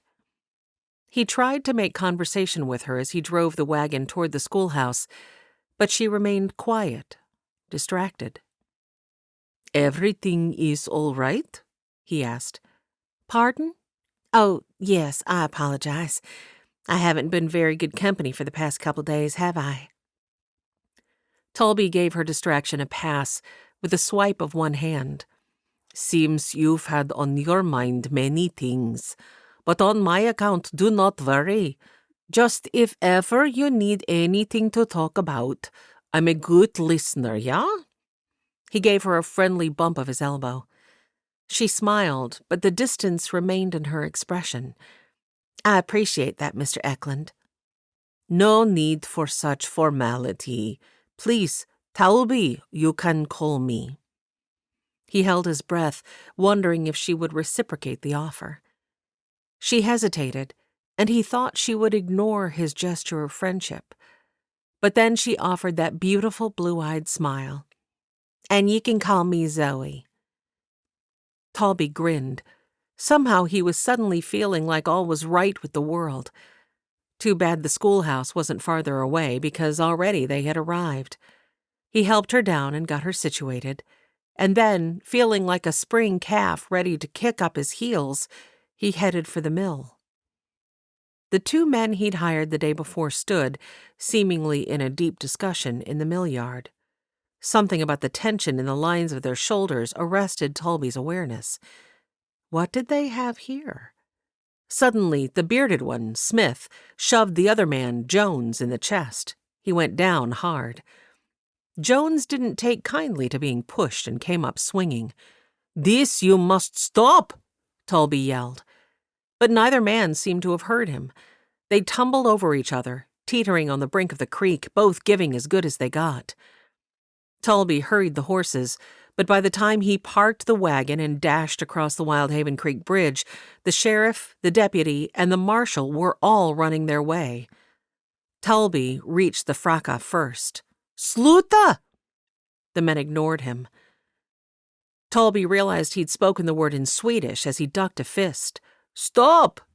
He pushed Smith back and pressed a hand against the other's chest, standing between the two like a referee at a boxing match. "You are crazy!" Jones leaned around him to shake a finger at Smith. He tried to push past Talby. "Whoa, whoa, whoa!" The sheriff approached Jones from behind and captured the man's arms. "What's going on here?" Talby blew out a breath and shrugged. "Arrived only just now. These two Dummkopfs I hired yesterday." He hoped the glower he gave both men conveyed his displeasure with their conduct. They'd been good workers yesterday afternoon. He hoped he wouldn't have to fire them. Smith didn't seem ready to let the matter drop. With a curse, he lunged toward his partner. "Give it back, you blasted fool." To hold him now required both the deputy and the marshal. Talby plopped his hands on his hips and scowled at his two newest employees. "What here is going on?" "He took my pocket watch." Smith strained toward the other man. Jones produced a fob and dangled it from its chain. "I was only checking the time. Wanted to make sure we arrived at work on schedule." Talby narrowed his eyes. Something false rang in the man's words. Smith snatched the watch and thrust it into the front pocket of his vest. Well, next time, I'll thank you to ask when you want to see it. He looked sheepish as he glanced at those gathered. It was my father's. As fast as it seemed to have escalated, the tension evaporated from the two men's stances. The sheriff and his men relaxed as well. They released the two men and glanced between them. "Everything gonna be okay here, then?" the sheriff asked. Both men nodded. The sheriff fixed his gaze on Smith. "You pressing charges for him taking your watch?" "Nah, we're fine." Sheriff Callahan's eyes narrowed. "I need you both to know that I run a clean show here. Any more fighting, and you both will be escorted out of town." The men nodded. But Talby was not willing to let it go so easily. "And I, a clean business run. Tolerate I won't any more such behavior as this. To work get, both of you." Looking like two chastised schoolboys, both men waded into the creek and started extracting stones. Talby stretched a hand toward the sheriff. "About this, I am sorry." The sheriff clasped his hand in a firm grip.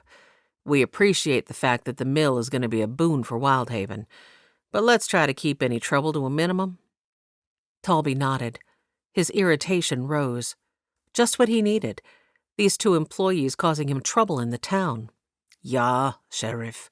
Completely I understand." As the three lawmen started back toward town, Talby blew out a sigh and headed for the mill office. Somehow this day that had looked so promising now felt a little gray.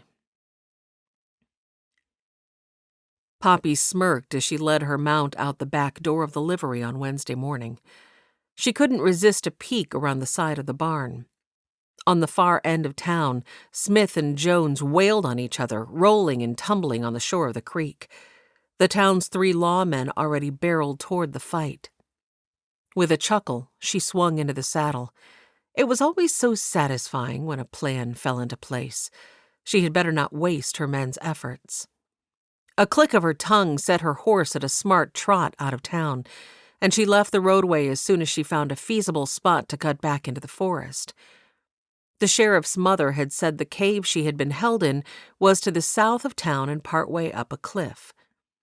Poppy had surreptitiously asked for more details from the old liveryman and felt certain she wouldn't have much trouble finding the cave. She followed the man's instructions to the letter, and, sure enough, exactly where he said it would be, she came out at the base of a cliff. The patch of huckleberries was larger than she'd expected. She grunted.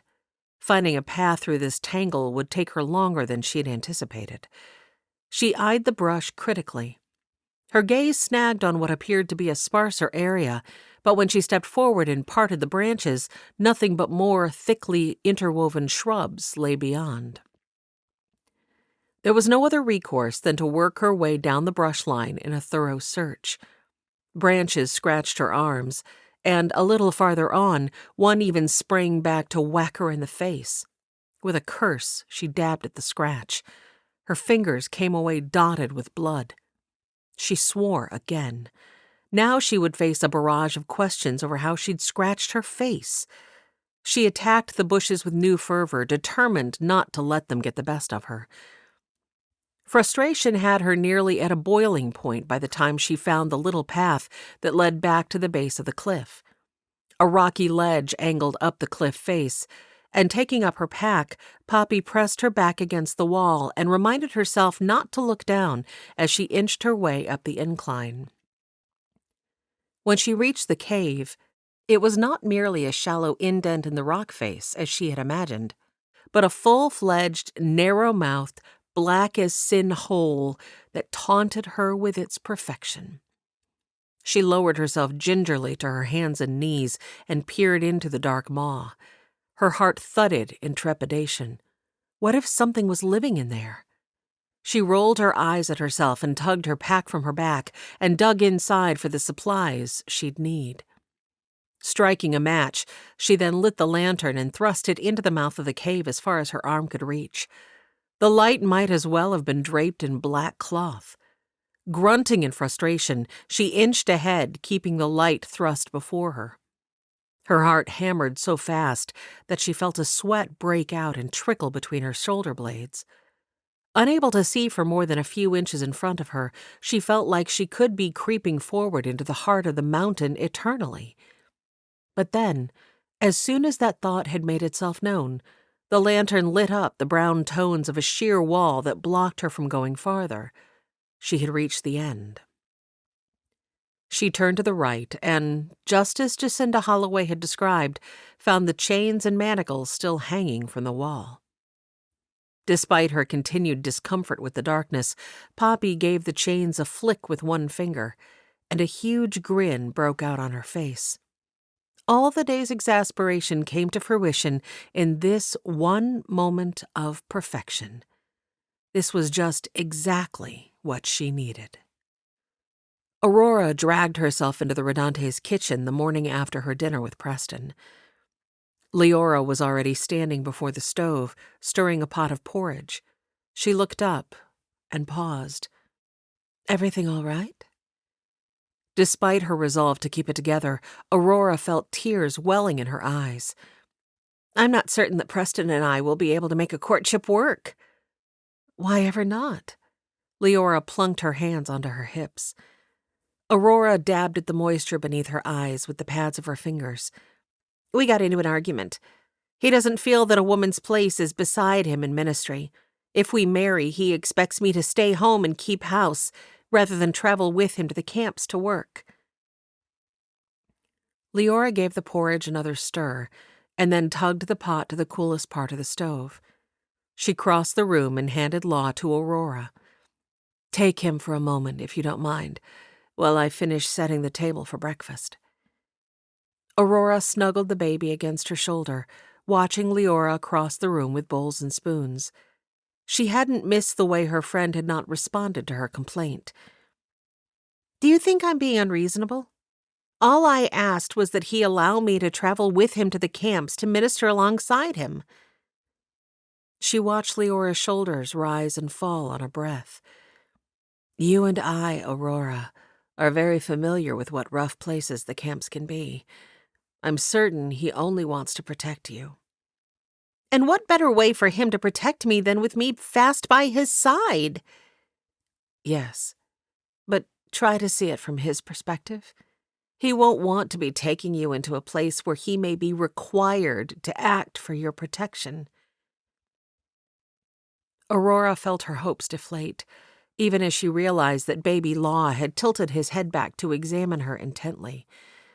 She took a moment to gather her thoughts as she smiled down at him and made faces. Oh, my, he was going to be a lady killer with all that dark hair and those amazing blue eyes. After a moment, the baby chuckled and reached up to pat Aurora's cheek. She captured his chubby fingers in her own and returned her focus to Leora. I guess I thought you would be on my side." Leora gave her a pinched-lipped look as she crossed to the stove and hefted the porridge pot. "I am ever on your side, as I am ever on Preston's side. I'm friends of you both." After setting the porridge on the table, she stepped onto the porch and clanged the triangle that would let the other woman know breakfast was ready. When she returned to the kitchen, she slipped one arm around Aurora's shoulders and tilted their heads together. Aurora felt the comfort of a friend's embrace. "Don't let this disagreement, dear Aurora, come between you and the parson. You both have so much to offer each other." With that, she straightened, took Law, and crossed to the table, where she sank onto her seat and settled the baby on one knee. Joe stepped into the room, still buttoning one of his cuffs. "Morning, ladies." He bent over his wife.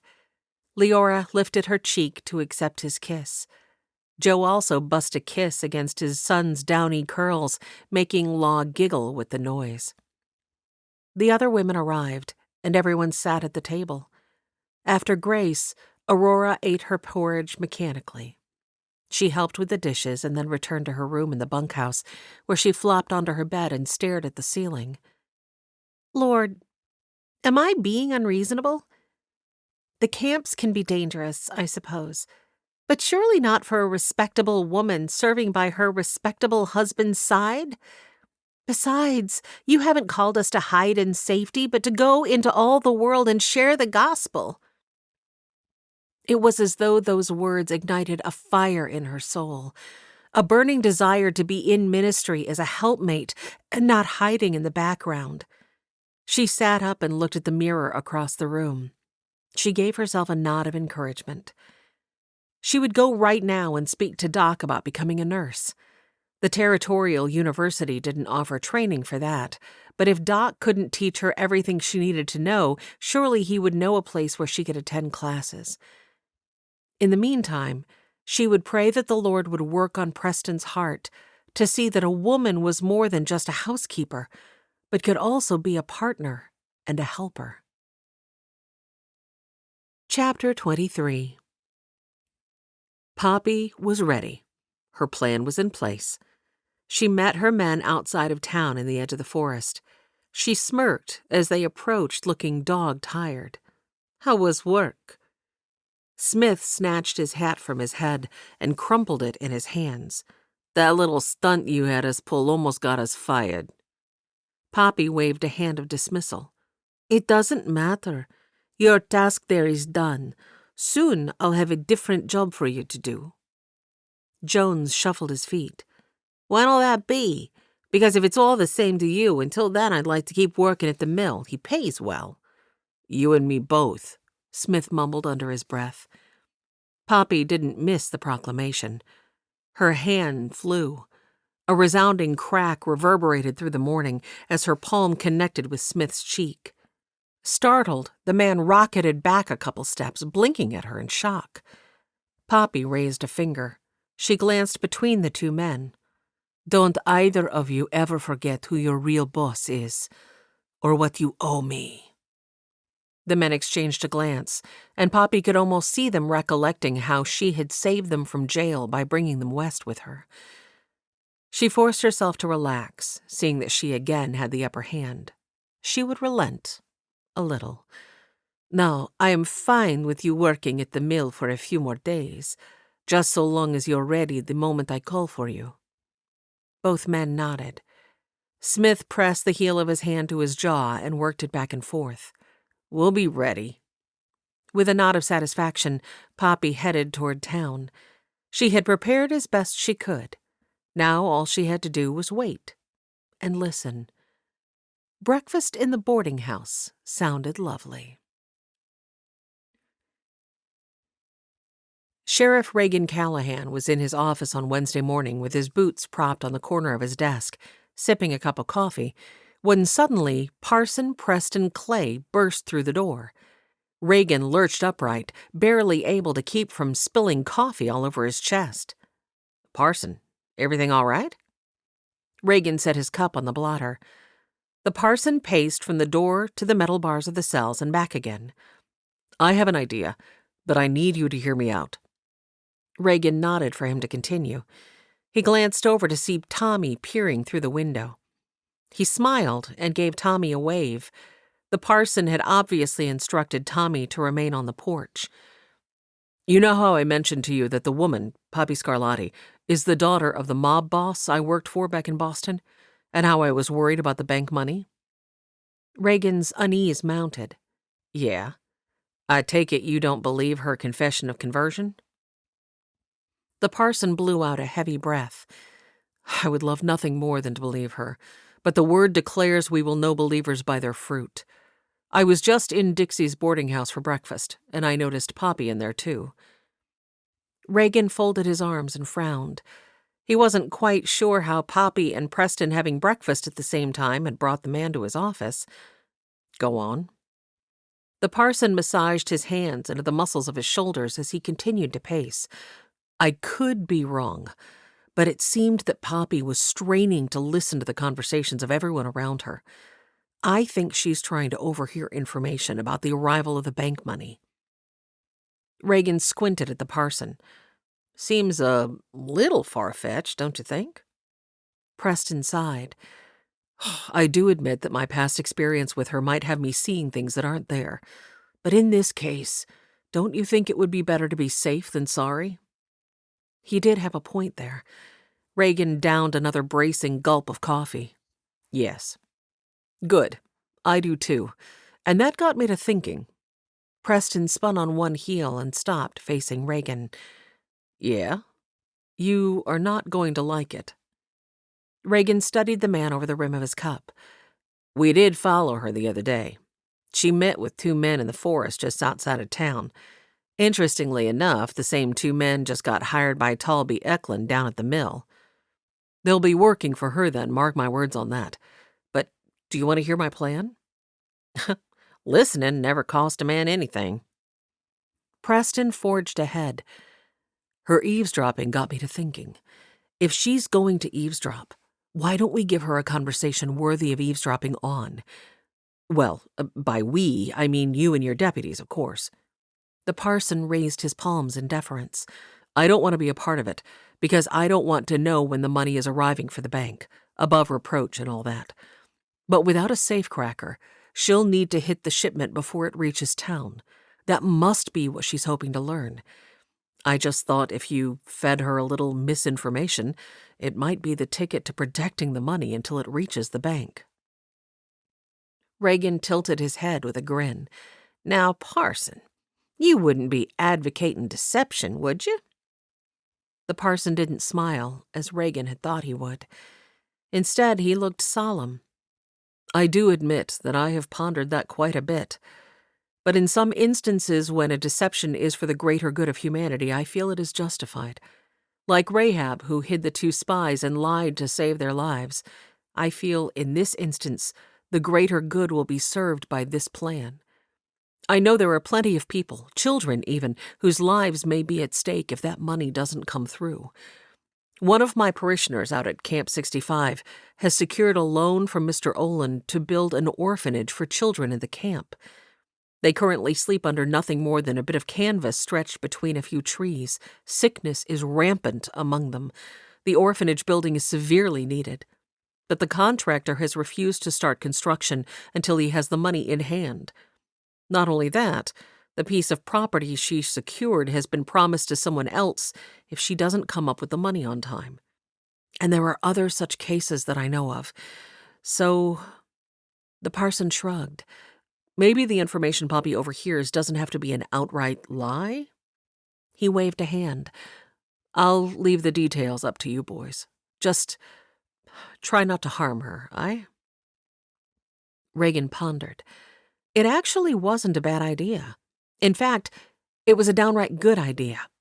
And it would help them clarify whether Poppy was indeed a bad player or converted, as she claimed. If they let it slip that the money would be at a certain place at a certain time, and she showed up hoping to steal it, that would prove she wasn't who she claimed to be. I like your plan. I'll talk to Zane and Joe, and we'll put something into play. The parson tipped his hat. I best get going. Have a busy day ahead of me. He gave a wave of farewell and stepped onto the porch, then pulled the door shut. Reagan stared after him with a shake of his head. The parson was in many ways the quietest, most withdrawn man, and yet the deepest thinking man Reagan had ever known. He reached for his hat. He needed to find his deputies. When Aurora arrived in town on Wednesday morning, Doc was emerging from the boarding house with a huge yawn. Good morning, Doc. He tipped his hat and stepped out of her way. Morning, Aurora. Dixie just headed into the kitchen. He started toward the livery. She fell into step beside him. Actually, it's you I'm here to see today. He hesitated and turned to face her with a frown. What can I do for you? Someone sick out at the Rodante place? No. I'm actually here to ask you about becoming a nurse. Doc's brows nudged upward. He pushed the brim of his hat back with one finger. Come again? Aurora smiled. I'm sure you may have heard that I was accepted to the Territorial University of Washington's Music Conservatory. However, I'm considering transferring to a medical training, and I wondered if you knew of a good program to attend. I know that many times you've lamented not having more medical help in this area, and since I'm strongly leaning toward a switch in my focus, I wondered what advice you could give me. Doc folded his arms and shifted, still looking down at her with surprise on his face. Don't get me wrong. I could definitely use the help. I've just never heard you say before that you were interested in medicine." Aurora folded her hands together and glanced toward the church up the hill.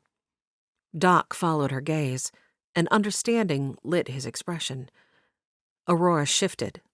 "You're right. The thought actually came as a surprise to me as well. But I've been praying for direction, and when the idea presented itself the other day, it simply felt right. After I get some education, I could take on some of the less urgent cases to lighten your burden." She didn't add that she also wanted to travel with Parson Clay and help him minister in the camps. But just the thought of it made the heat of frustration flush her face. She glanced down at her clasped hands. "I don't think the university offers a nursing program yet." Aurora nodded. "Yes. If I change my direction and focus on medicine, I would need to drop out of the university." "The best way I can think of for you to get such training would be to work under a doctor. But I have heard of a nurse's school in New York. Would you want to travel that far?" Aurora's eyes widened. All the way to New York? She worried her teeth over the inside of her lower lip. "If you felt that was the best place for me to gain experience in nursing, I would be willing to travel that far, yes." Just the thought of going that far alone made her mouth dry with trepidation. Doc angled himself to where he could look up the hill toward the parsonage. For some strange reason, he seemed a little uneasy as he said, "If you wanted, I'd be more than happy to give you the training you need. That way you wouldn't have to travel all the way to New York." Relief and hope burgeoned. Aurora raised her clasped hands beneath her chin. "You would?" Doc nodded. "I would love to train you, especially to work with women's maladies, if you felt that would be an area of interest for you." Aurora felt her anticipation climb another notch. Surely Preston could not deny her the opportunity to help sickly women. And if she were working specifically with women, he oughtn't be so worried about her safety. It was the perfect solution. Not only that, it was also one that appealed to her. "I would love that." Gripping the back of his neck, Doc gave another glance toward the parsonage. "But will the parson?" The question was obviously rhetorical. Aurora notched her chin up a degree. "When can I start?" Doc blew out a whistle that all at once portrayed "why not" and "what am I getting myself into?" "Today, if you're a mind to." Excitement shot through Aurora. "Today? Really?" She gave a little hop. "Yes, that sounds fantastic." "All right, then. My wagon's at the livery." His gaze swept her from her head to her feet. "I suppose that dress will do for today. But tomorrow you might want to wear something with a little less—" He slanted his arms out from himself, indicating the angle and circumference of her skirt. Expansive." "I'll bear that in mind." She hurried to keep up with him. "So, where are we going today?" "Yes, where are you going today?" Aurora and Doc froze at the sound of Preston's voice coming from behind them. Aurora spun to face him, sensing Doc doing the same. Standing on the steps of the jailhouse with Tommy by his side, Preston had his hands propped on slender hips. His gaze drilled into Aurora's. She suddenly felt a little breathless. "I thought you were going out to the camps today." He motioned toward the livery. "On my way to pick up our horses. I just stopped to speak to Reagan for a few minutes." His searching look transferred to Doc. Flynn cleared his throat and fiddled with the handle of his medical bag. "Aurora asked me about becoming a nurse. I told her I'd be happy to give her some training to work with women." Preston's shoulders slumped, but then he descended the steps with Tommy following, and they all continued to the livery together. Tommy skipped ahead, chattering something to Doc about the colt he was working with at the Carver place. Aurora searched what she could see at the side of Preston's cheek. She couldn't quite tell from his reaction what he was feeling, except to know that he wasn't too happy with her. Yet she couldn't figure out why that would be. She'd told him she planned to speak to Doc today. Inside the stable, Doc set to hitching his horse to his wagon, while Tommy and Preston stepped into the stalls that housed their horses. Aurora paused in Preston's doorway and watched him heft first the saddle blanket and then the saddle onto the horse. Finally, she asked, "Are you upset with me?" Preston glanced at her over his shoulder as he tightened the cinch. "I thought you were going to talk to him about it, not start training right away. I thought we'd have a chance to speak more on this tomorrow at breakfast." Aurora studied one of her fingernails. She supposed that was what they'd agreed upon. "I'm sorry. You're right. His offer for me to start training right away took me rather by surprise, and I responded without fully thinking things through. Do you not want me to go?" Preston propped one arm on the saddle and faced her. "I don't want to prevent you from doing what you feel is right. I think I was just a little disappointed that we didn't talk about it first." Preston stepped to her. He rested a hand on her shoulder. "Aurora, my aim is not to stifle you. I only want to keep you safe. I trust Doc not to put you in a dangerous situation, but please, just be careful. Wise as a serpent and harmless as a dove and all that, okay?" His words filled Aurora with a warmth that started in the region of her heart and spread to every extremity. But confusion and hope also filled her. Was he changing his mind? She examined his countenance. His thumb stroked along the length of her jaw. "I spent several hours last night praying about our conversation, and I feel the Lord impressed upon me that you are right." Aurora felt her jaw go slack. Preston's lips thinned into a barely perceptible smile. "I can see that I've surprised you. Perhaps that is an indication that I am often more set in my ways than I realize." He chuckled softly. "At any rate, I wanted you to know that you have my blessing to pursue this nursing path with Doc. I will pray for your safety and trust the Lord to keep you in the palm of his hand." Aurora stepped forward and threw her arms around him. "You've no idea how much good it does me to hear you say that. My only desire is to follow the Lord in ministry where I feel he is leading. And I truly felt peace for the first time only after this idea of nursing came to mind." Preston's arms encircled her, warm and sturdy. "Your big heart is one of the reasons I fell in love with you." Aurora could have stood in the shelter of his arms all day, but Doc and her new future were waiting. She eased back and smoothed her hands across the lapels of his jacket. She looked up into his face. "I'll see you tomorrow at breakfast?" Preston tapped the end of her nose. "Indeed. I'll be looking forward to it." "As will I." Tommy appeared, leading his mount. She left them to mount their horses then, and allowed Doc to help her onto the seat of his wagon. Chapter 24. At breakfast on Wednesday morning, Poppy Scarlatti watched as the last of the few remaining tables emptied and the dining room grew quiet. Discouragement sloped her shoulders. She had truly hoped to overhear something interesting with regard to the bank money this morning. She knew the nature of small towns where nothing was kept secret for long, and she knew if she kept listening she would eventually hear something. But would it be in time for her to act? At least for this morning, it looked like she was out of luck. She reached for her reticule to fetch the money to pay for her meal, but before she could even extract it, the town's 3 lawmen entered the dining room. They lingered by the door, speaking in low tones. Poppy stilled and returned her purse to the table.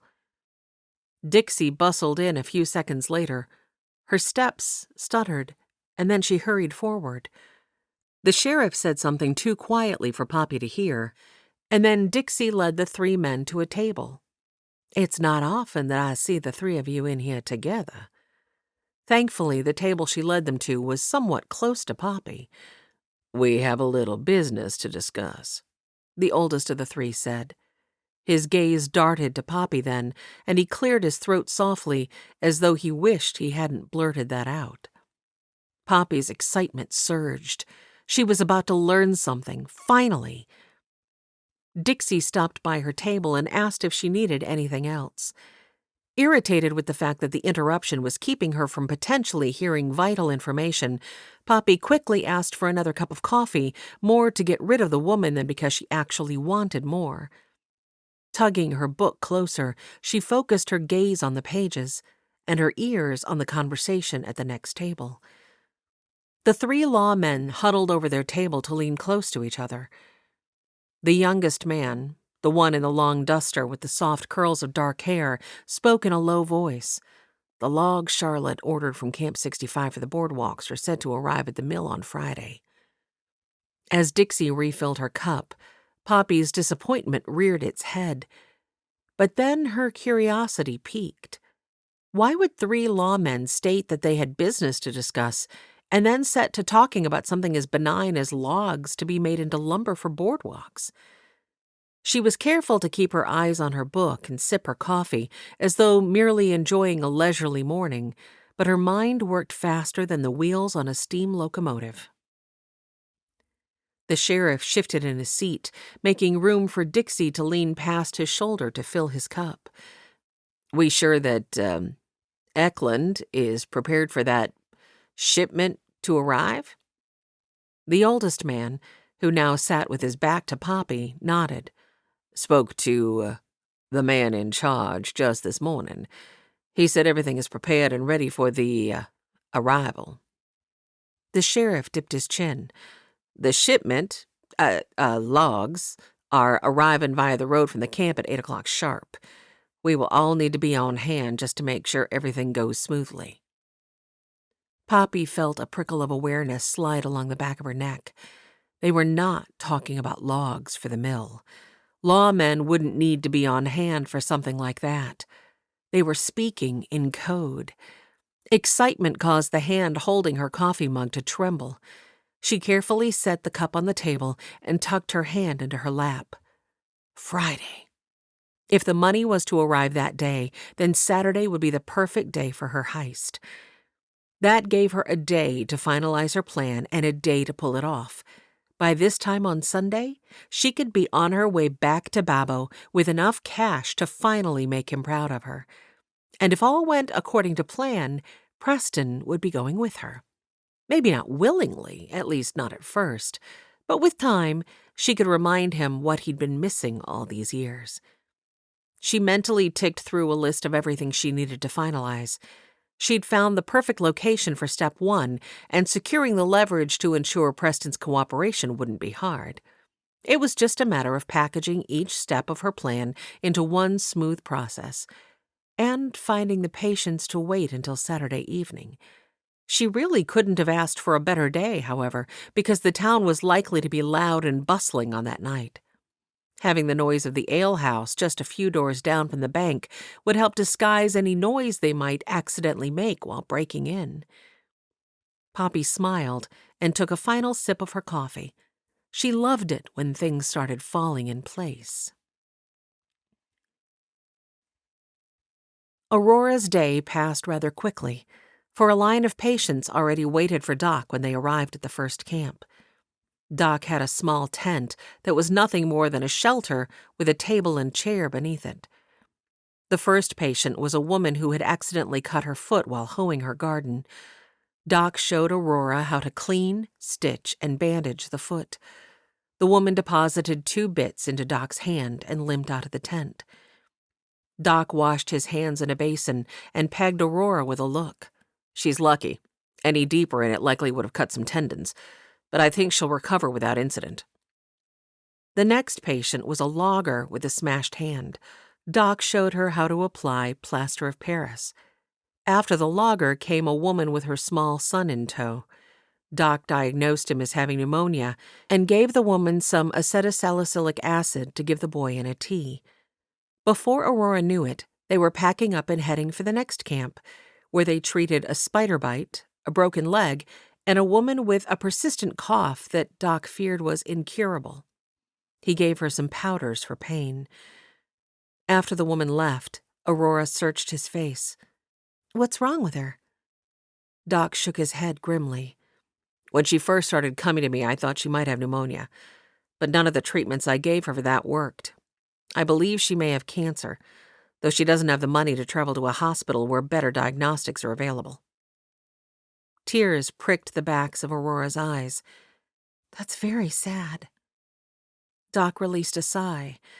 If there's one thing that's true about this profession, Aurora, it's that you'll see a lot of sadness. If your heart can't handle it, then this is not the profession for you.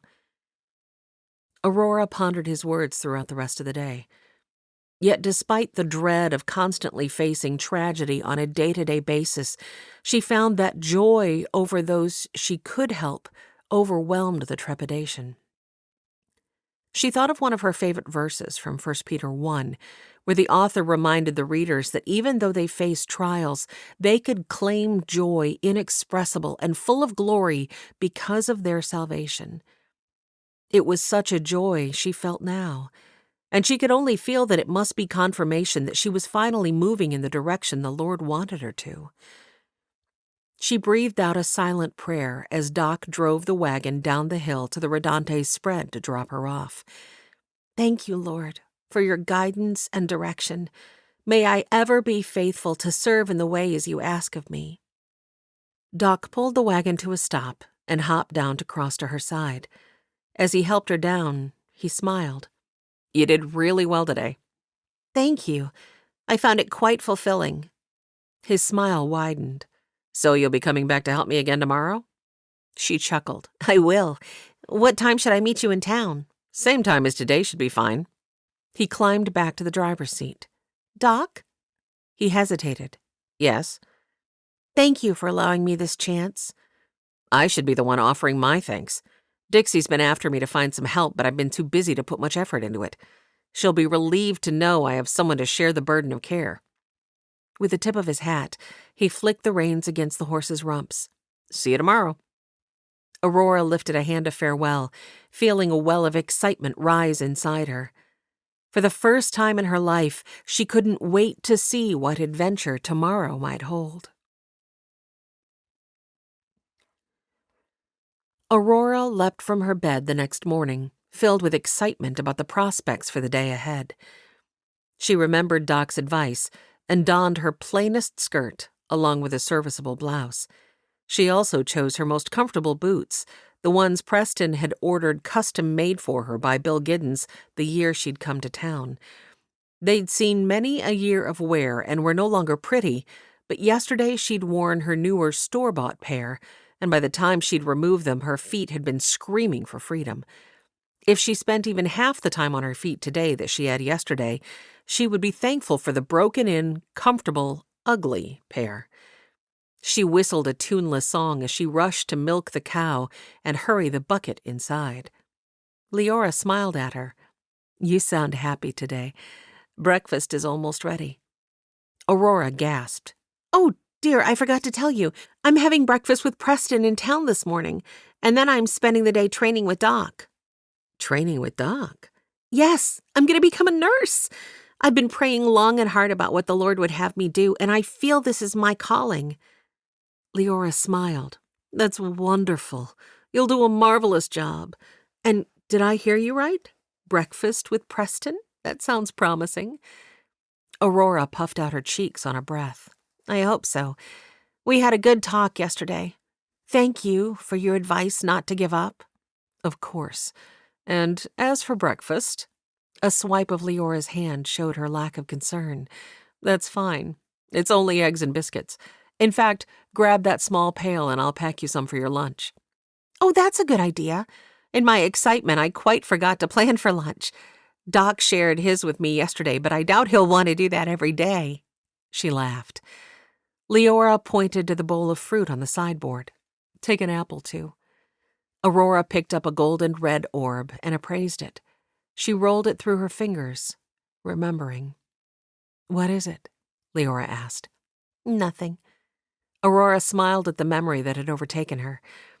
I was just reminiscing about the morning I met Preston all those years ago. A boy was about to pound me into the dust over an apple. I've come a long way since then. Leora gave her a side-armed hug. You sure have. And now look at you, going back to help those very people. I'm so proud of you. It's kind of you to say, but Aurora rocked on her toes, embarrassed. it's nothing. At any rate, I'd better get going. She placed the apple in the bucket next to the biscuit sandwiches and hefted it. Thanks for lunch. Of course. Have a good day. Birds chirped in full chorus as she trod toward town. The road had a small embankment on either side, carpeted in verdant grass. Beyond that, the forest rose on both sides. The sun warmed the trees enough to raise a fog, and drops of dew glistened on blades and leaves and needles. Aurora inhaled deep, exhaled slow. It was the kind of morning that made one thankful to be alive. She would have loved to linger and simply soak it all in, were it not for how much she looked forward to breakfast with Preston. She couldn't wait to tell him everything she'd learned yesterday. She skipped for a couple steps. It made her feel a bit childish, but it wasn't like anyone would see her. She was out of sight of the Rodante spread and only halfway to town. With a giggle, she skipped a few more paces. She still almost had to pinch herself over the simple fact that she was having breakfast with Preston. That glorious realization only added to her euphoria. She angled a look at the rectangular strip of sky outlined by the tall trees above her head and raised an arm in praise. Oh, Lord, you are amazingly wonderful and glorious. She spun in a circle, lunch bucket swinging by her side, and froze. On the embankment, a man ran toward her on tiptoes. He wore a bandana that covered most of his face. Her euphoria fled, creating a vacuum that sucked in terror. Run! Her mind shouted the word at her, but her feet were leaden weights. The moment the man noticed that she'd seen him, he gave up all pretense of quiet and surged forward. Brush crackled beneath his boots. With a cry, Aurora hurtled her lunch pail at his head. The man put up one arm and deflected it. "Get her!" he bellowed. The sound of other footsteps and labored breathing came from behind her. Fingers grazed her arm. Aurora sprinted. Fear pulsed with every beat of her heart. The wood that had a moment ago seemed so peaceful and serene now seemed sinister and black. A glance over her shoulder showed that the other footsteps belonged to another man who rushed at her from the opposite side of the road. She opened her mouth to scream, but a hand clamped off the sound. She tasted dirt and sweat and minerals as a tackle took her to the ground. Air left her lungs when the man's weight crashed upon her. The hard dirt of the roadbed ground into her cheek. Her assailant cursed and cracked something against her skull. Pain splintered through her. A pair of boots stepped into her vision. Then her view faded to black. Chapter 25. Seated at a table in the corner of Dixie's boarding house, Preston glanced at his pocket watch for the third time. If he were going to make it to Camp 65 to help the elderly Mrs. Wharton slaughter her sow at the appointed time, he needed to get going. But worry niggled at the back of his mind. It wasn't like Aurora to be late, nor was it like her to miss an appointment. Dixie stopped by his table. "Everything okay?" Preston felt his brow slump as he tucked his watch back into his vest. "I was supposed to meet Aurora here for breakfast, but she's late. You haven't heard from her this morning, have you?" Dixie shook her head. "No, I'm sorry." Doc stepped into the room just then, searching as though looking for someone. Seeing Dixie next to Preston's table, Doc approached. "Either of you seen Aurora this morning?" Preston's stomach crimped. "I was just asking Dixie if she might have heard from her. She was supposed to meet me here half an hour ago." "Just running late, maybe?" Doc studied Preston's face. Preston shook his head. "It's not like her. I'm worried." Doc thumped him on the shoulder. "I have to go past the Rodante place anyhow on my way back to the camps. Why don't you tie your horse to the back of my wagon? We'll likely bump into her on the way." Preston was already rising. Yes, thank you. He handed Dixie the coin for his meal. I'll have the ladies pray, she said. He nodded his thanks as he followed Doc to the livery, grateful that Tommy was at the Holloways for today. It only took him a moment to saddle his mount, and then he tied it off and climbed up next to Doc. Doc snapped the reins and set his team at a smart clip out of town. The farther along the road they traveled without encountering Aurora, the greater Preston's concern. Lord, please be with her. Just help her to be all right, that's all I ask. The road remained empty all the way to the Rodante spread. Dread mounting, Preston jumped down and followed Doc to the door. Leora opened it before they even reached the top step to the porch. Preston swept his hat off, seeing Doc do the same beside him. Through the doorway, he could see Law playing on a small quilt on the floor behind her. Her gaze slipped over Preston, and a groove formed between her brows. What's the matter? I was supposed to have breakfast with Aurora. Leora nodded. She left about an hour and a half ago. Her eyes widened. She never arrived? Preston exchanged a look with Doc as the bottom dropped out of his stomach. He lost the strength in his legs and sank onto the bench by the door. He propped his head into one hand, trying to think, willing himself not to dissolve into panic. She'd left here but never arrived in town. Yet they hadn't seen any sign of her on the road between here and there. What did that mean? Every answer he thought of terrified him worse than the last. Why hadn't he insisted on coming out to pick her up? After all his concern about her safety in the camps, the short distance she routinely walked from the Rodantes to town hadn't even given him pause. And that may have cost him the most precious thing in the world, the woman he loved. Doc dropped a hand against his shoulder and squatted beside him. You gonna be okay? Preston pulled in a deep breath, then pushed it out between pursed lips. If something had happened to her, he wouldn't be the only one to feel pain. He had to pull himself together and be strong for the townsfolk who would need him. He gave Doc a nod. We'd better check the road between here and town again. If something happened to her, surely there will be a clue. Doc nodded. Agreed. Maybe we somehow just missed her. Preston doubted that was the case, but he appreciated Doc trying to keep him encouraged. Yeah, maybe. He stood and turned to Leora. Until we figure out where she might be, it's probably best if you and the women stay inside. We'll let Joe and the lawmen know just as soon as we get back to town. Wide-eyed, she nodded. Okay, we'll be praying. Yes, good. We will too. An urgency propelled him forward. Flynn, I'm going to ride so I can search the embankments. It's probably best if you hurry straight to town to let Reagan and the boys know she's missing. Doc nodded and leapt onto the wagon seat as Preston untied his mount. Will do. And with a shout, he set the team at a gallop back toward town. Preston's horse balked at the clatter, but he reined it into a circle and clicked his tongue. They trotted after Doc. Preston prayed from the depths of his soul like he hadn't prayed in a long time. No words seemed able to form. Instead, it was as though his heart strung together one long wail for the Maker to pay attention. Dismounting, he led his horse as he scoured first one embankment, then the other, bending to examine the road for tracks in between. But the dirt was so hard-packed that nothing seemed to have marred it, save the slight indentations that formed the grooves cut by many a wagon wheel.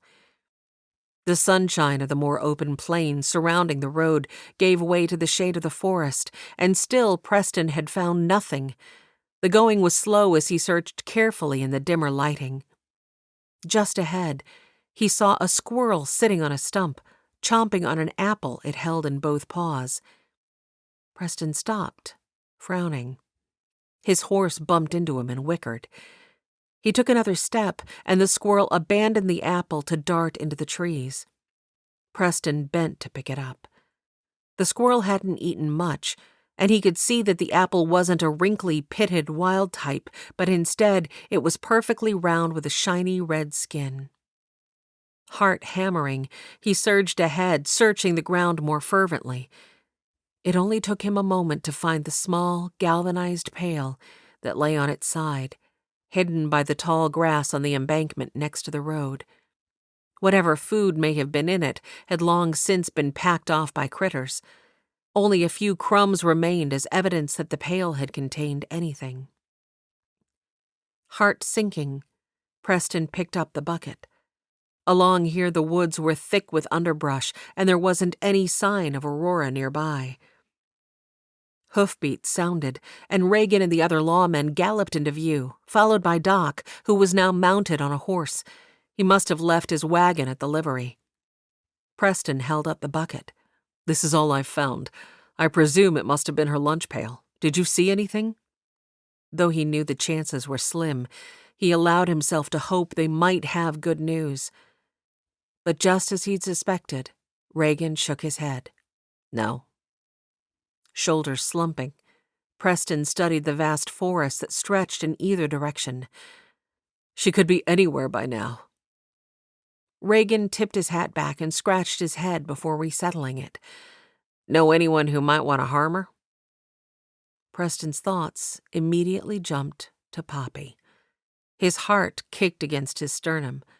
Things like this didn't happen in Wyldhaven, at least not since they'd run Lenny Smith's outlaw gang out of town. But this was just the kind of tactic Poppy and her father employed. What would she want with Aurora, though?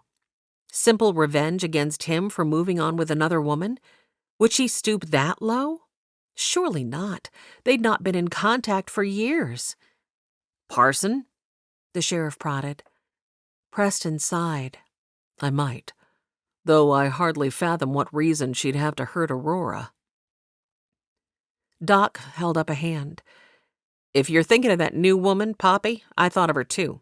I went in to ask Dixie if she'd seen her, and she was there, sitting in Dixie's dining room just a moment ago, and Dixie says she'd been there for quite some time." Preston thought back. Yes, she had been there earlier when he'd been waiting for Aurora. Disappointment surged. And yet, she might not be directly involved, but she could still know something. Those two men, the ones you saw her speaking to who were recently hired at the mill, I'll bet they didn't show up for work today. Zane, who had been studying the trees on either side of the road, turned his mount now to look at Preston. "You sure that's her lunch pail?" Preston studied the bucket in his hand, then shook his head. "Can't say for certain." Joe nudged his horse closer to the bank. He leaned forward and propped an arm on the pommel, reaching out a hand. "Let me see it." Preston handed the bucket to him. After a few seconds of scrutiny, Joe looked at Reagan. "I'm certain this is from our kitchen. It has the same small dent in the side." Preston's eyes fell closed. Though he'd been certain it was hers, the confirmation drove a nail through his heart. Zane cleared his throat. "Joe and I can stay here and search the woods, while you fellows go check at the mill to see if the two new men are there. If not, then maybe we speak to Poppy anyhow, because of the way Reagan saw her talking to him the other day." "Yes, let's go." Preston was just happy to have a task. He swung onto his horse and urged it down the embankment. But his disappointment grew yet again when they arrived at the mill to find the two new hires arriving from downstream with a large wheelbarrow full of rocks. Talby Eklund confirmed that they'd arrived for work on time that morning, and by the number of rocks they were pushing, they had to have been working steadily for quite some time. Upon questioning them separately, the men both swore that they'd been working together to extract rocks from the creek all morning, and their stories matched. Preston's hopes deflated. "Now what?" he asked Reagan. Reagan used his bandana to wipe sweat from his brow. "Since our only other suspect has been sitting in plain view in the diner all morning, we need to ring the church bell to call everyone. Then we organize search parties." Preston blinked hard to keep tears at bay as he kicked at a clump of grass with one boot. Calling for a search party was never a good thing. Never a good thing at all. He should have ridden out early to pick her up instead of waiting for her at the boarding house. This was all his fault.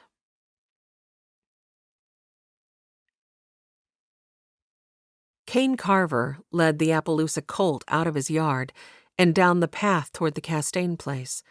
The horse was in no way ready yet, but Kane figured it would be good to give the animal some time in the locality that would eventually be its new home. He rolled his eyes at himself and grinned. The horse probably did not need to spend time in the Castaigne's barn, but it wouldn't hurt his feelings any to have a conversation with Belle. It was only after he was halfway to their place that he realized Belle might be at work today. He paused. Maybe he should just return home.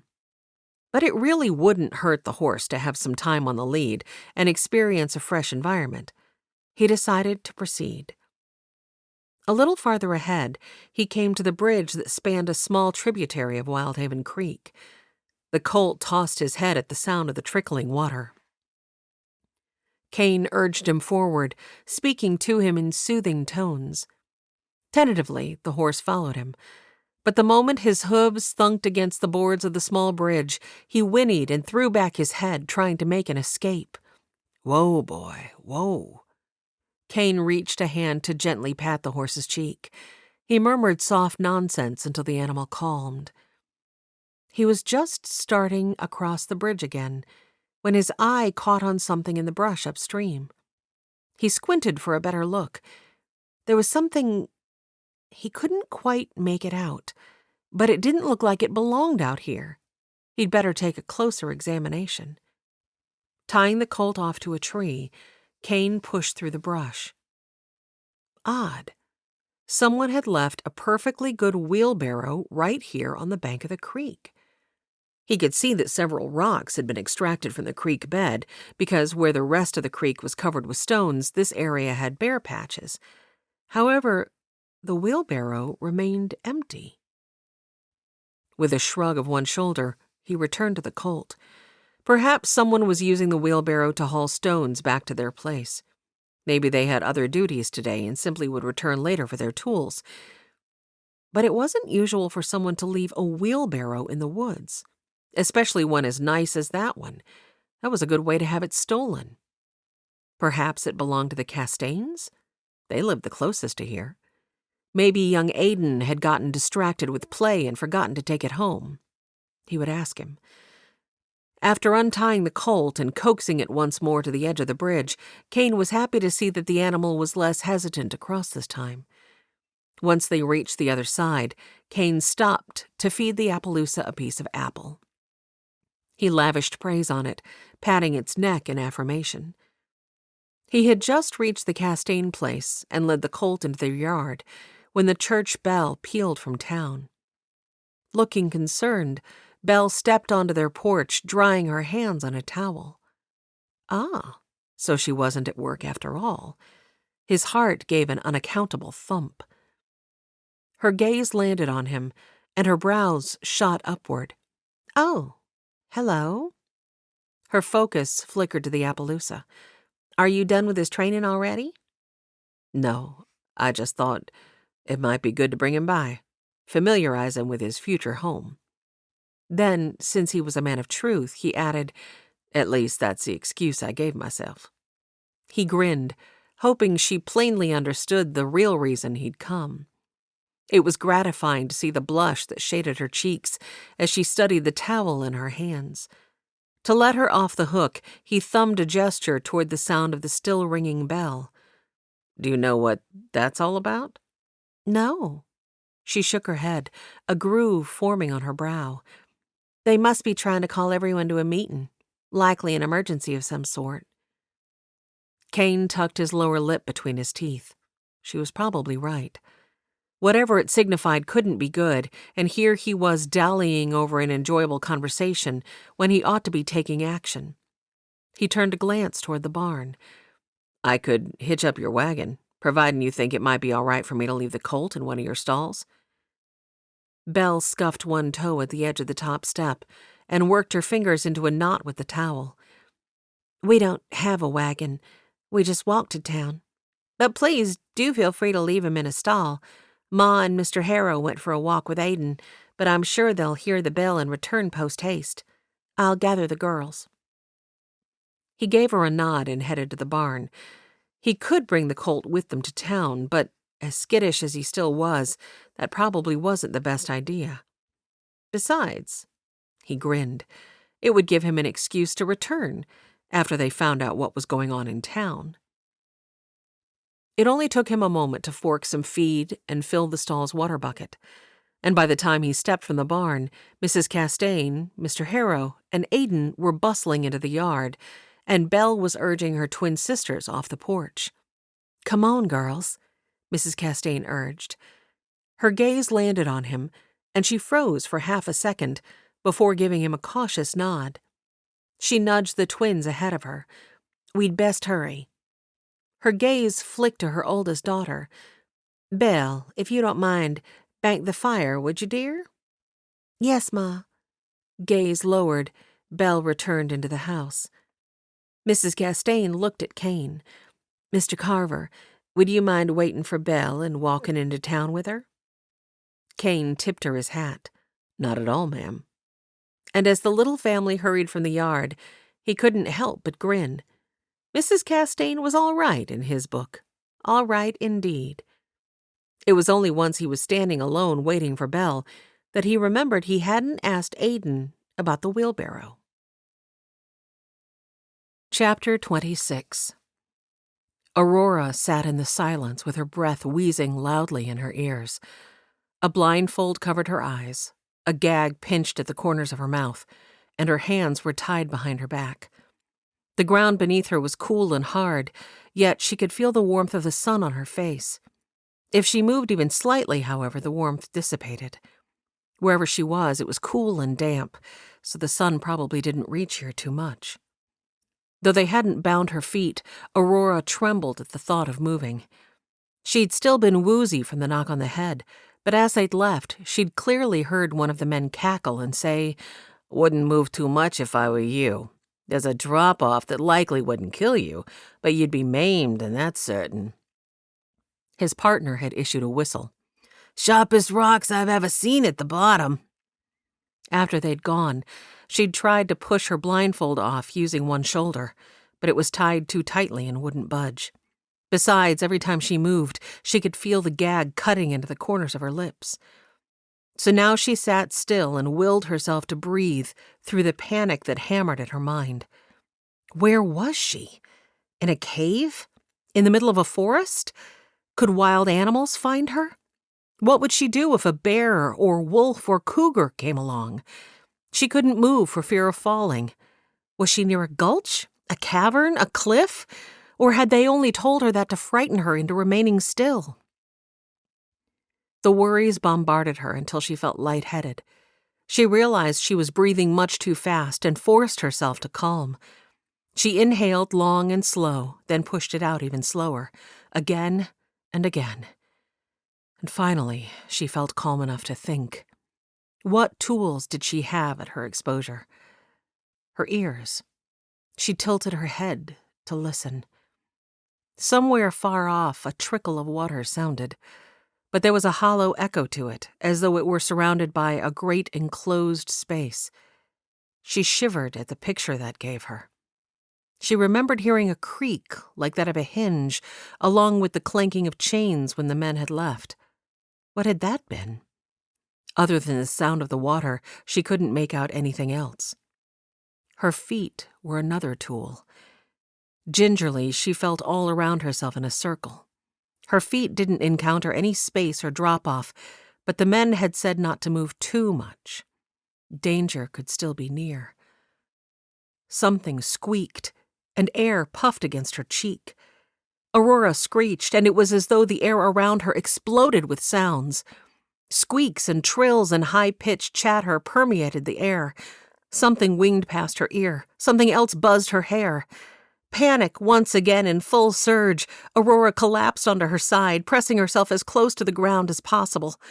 Heart pounding in terror, shoulders heaving, she felt a swirl of dizziness. Sobs convulsed her shoulders.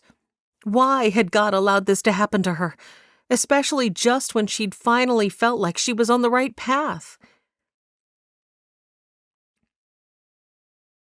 Preston sat in a too-small desk at the front of the church, waiting for the sanctuary to first empty of students and then fill with townsfolk.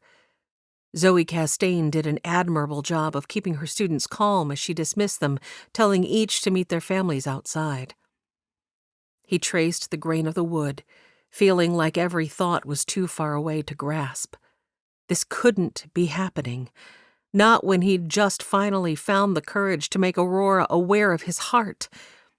God, please keep her safe.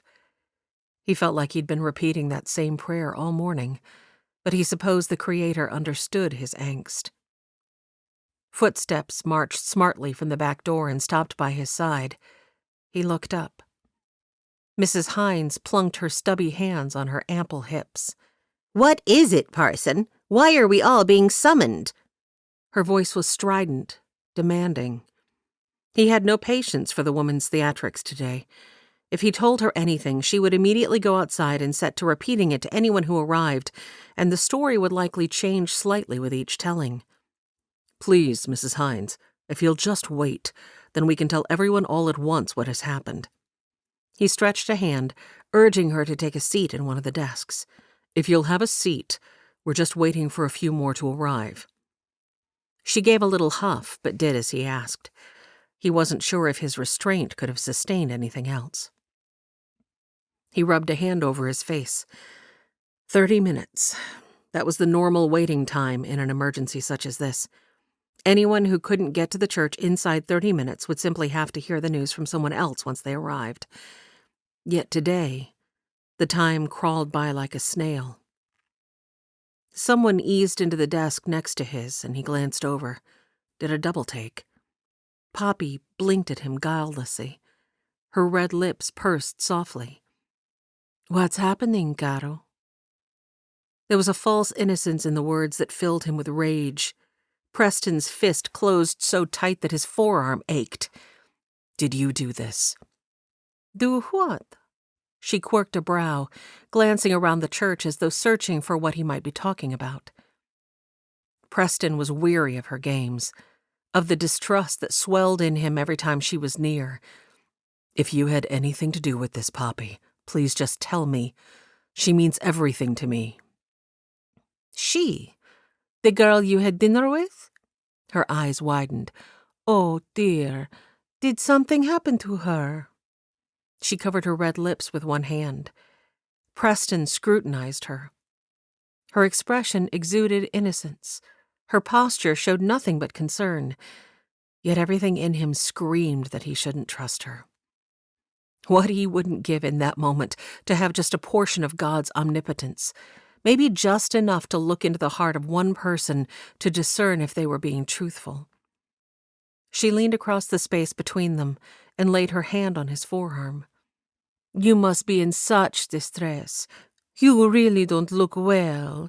Is there any way I can help? Her touch filled him with revulsion. Preston extracted his arm from beneath her fingers. Last chance, Poppy. If I find out you had anything to do with this, I won't be responsible for my reaction. She placed the hand to her chest. Me? Something to do? I am crushed that you would ever suspect me. I don't even know what it is that I supposedly have done.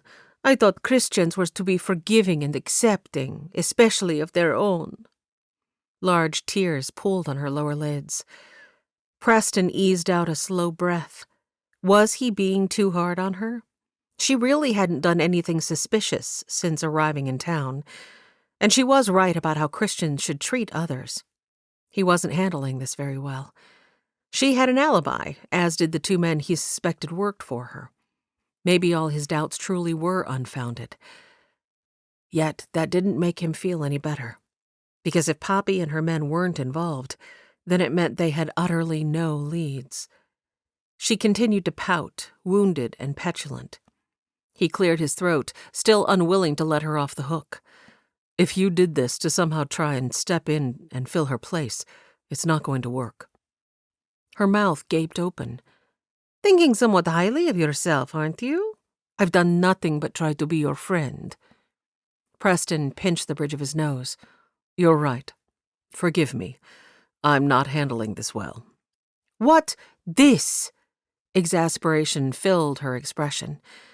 Reagan stepped to the front and called the room to order. Preston motioned for Poppy to listen. She would hear the answer to her question soon enough. Silence fell across the room, and Preston could almost sense the townsfolk holding their breaths. Reagan slid the brim of his Stetson through his fingers, meeting the gazes of several before he cleared his throat. As you all know, we don't call emergency sessions like this lightly, but Aurora McClure left the Rodante spread this morning and never arrived in town. A gasp rose up. Reagan held up a hand. We found her lunch pail, but that's all. She's out there somewhere, and we've called you all here to organize a rescue. Did anyone besides Leora see her this morning? Preston surveyed the room hopefully, but they all shook their heads. No one had seen her. Defeat weighted his shoulders. Reagan looked grim. All right, then. My mother, Mrs. Holloway, is at the back with a map of our area. If you can take some time to help us search, please see her. We'd like to send people out in teams. She'll assign each team a certain sector. We meet back here at dark. If someone finds her, we'll ring the church bell again to let you know to stop searching. As all around them, the people rose and formed a line in front of the desk where Jacinda handed out assignments, Poppy leaned close to Preston. Don't worry, Caro. I will help look for your love. I'm sure that God will not have abandoned her.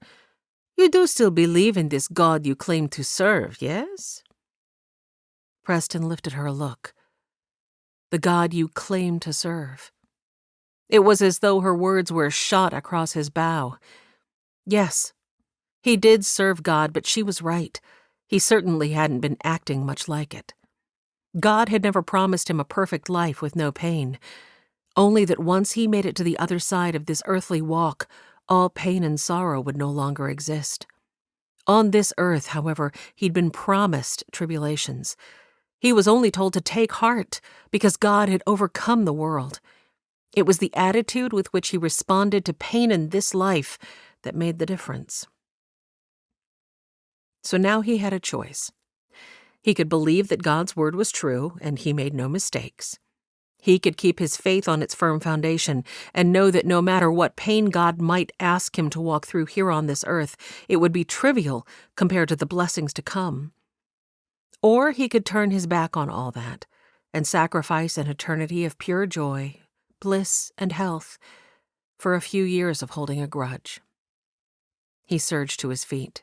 Excuse me, everyone? The room fell to silence, and all turned to look at him.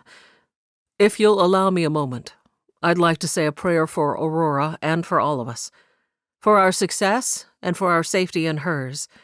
But mostly, I want to encourage us all to keep our trust in the Lord, no matter the outcome of today's search. He felt lighter already.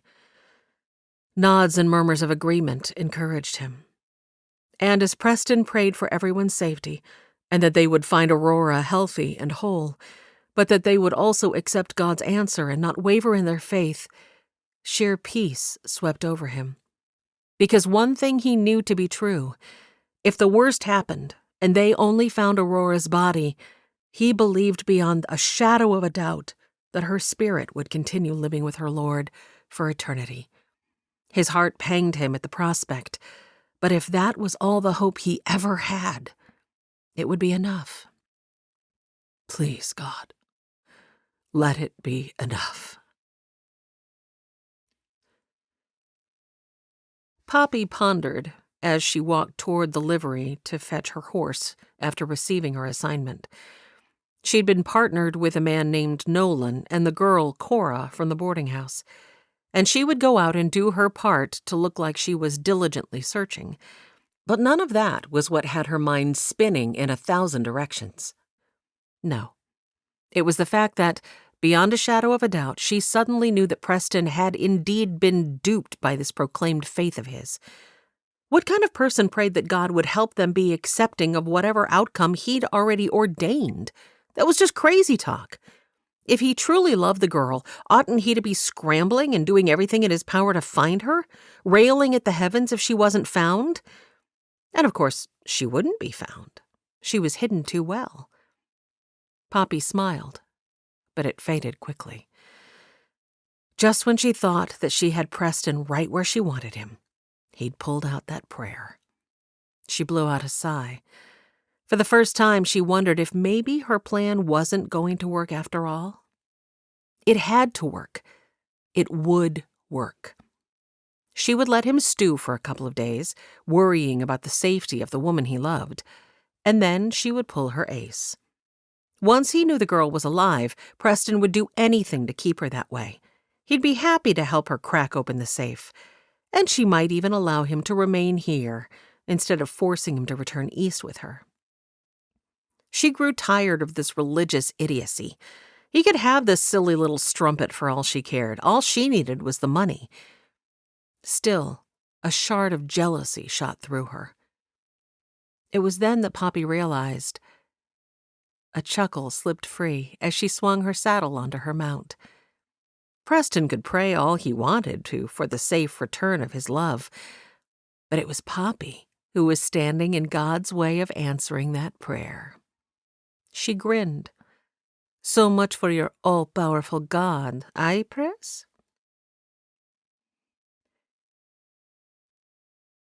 She was utterly abandoned. Darkness settled around Aurora, so thick and black that it could almost be felt.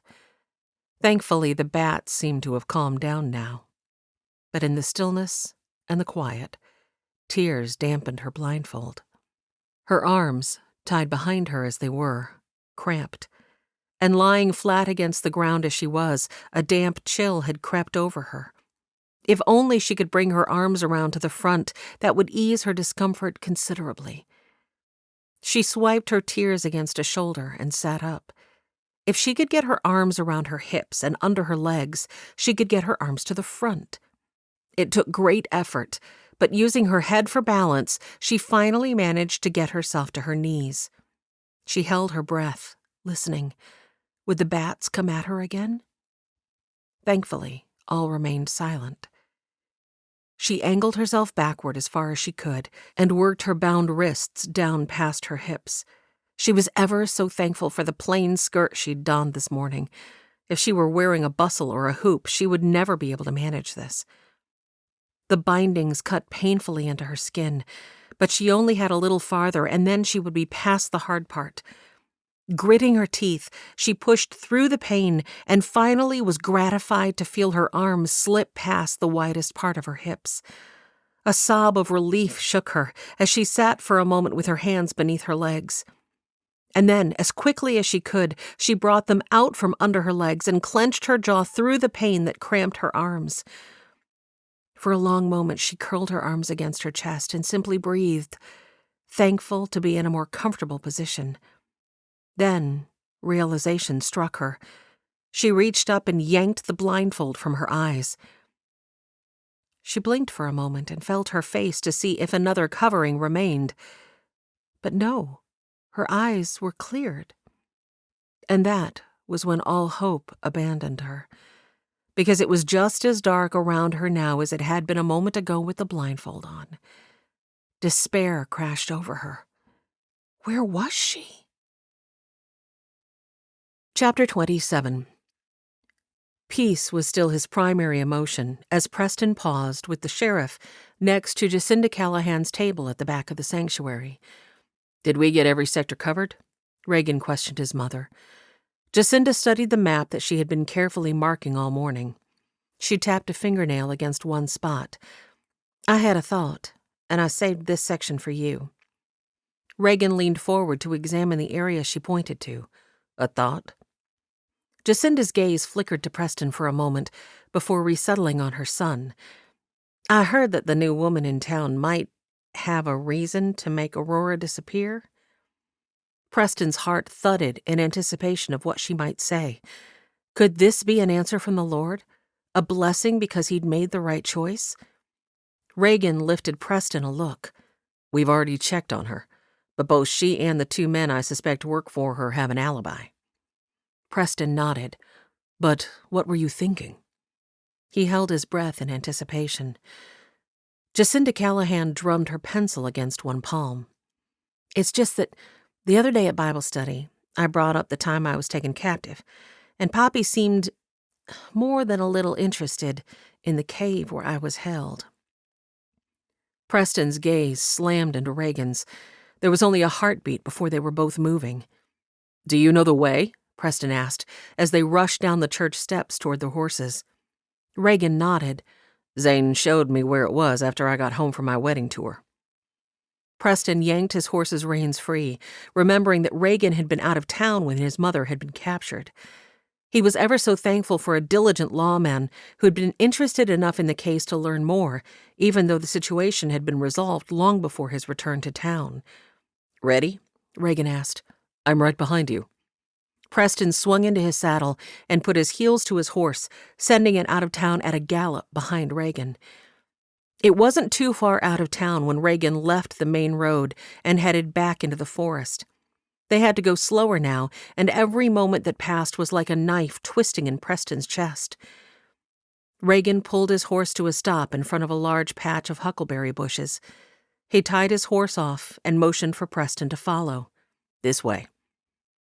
Preston withdrew the pistol he carried in his saddlebag, tucked it into his belt, and trailed after him. They pushed through the huckleberries to a little trail that angled along the base of the cliff, and after a moment, the trail cut up the face of the rock wall at an angle.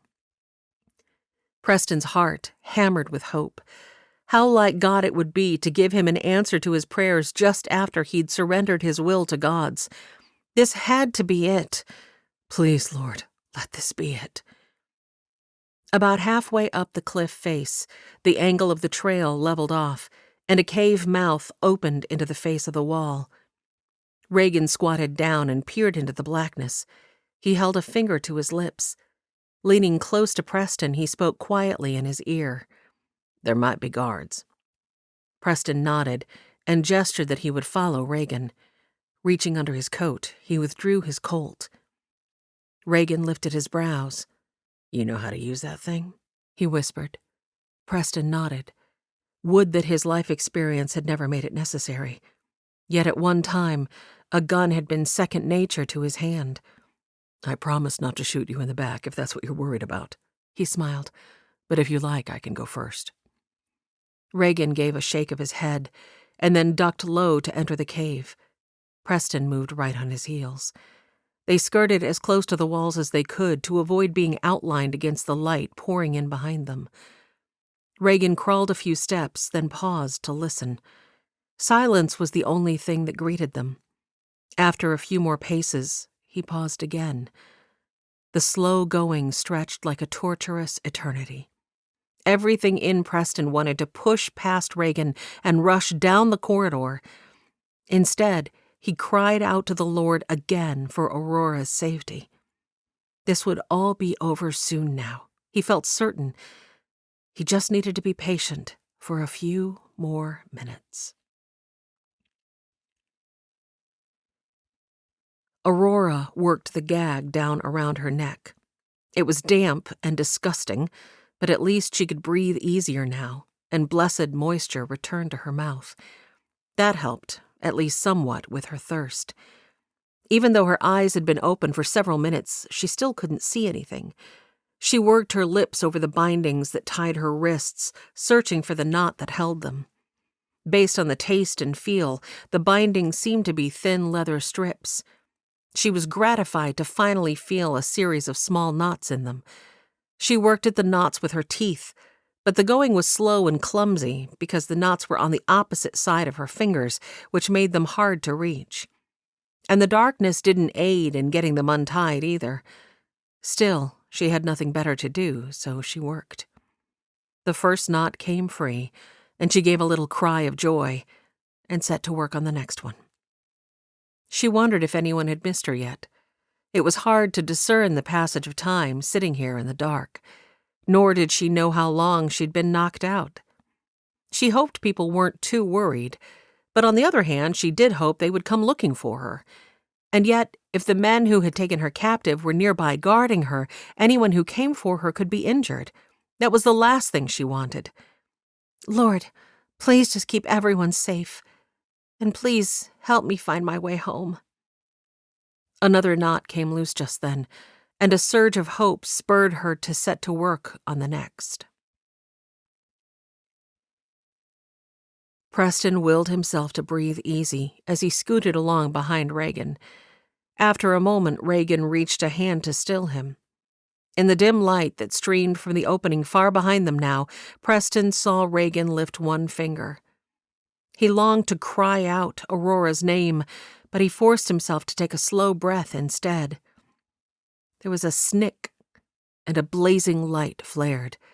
Preston squinted against the blinding brightness of it.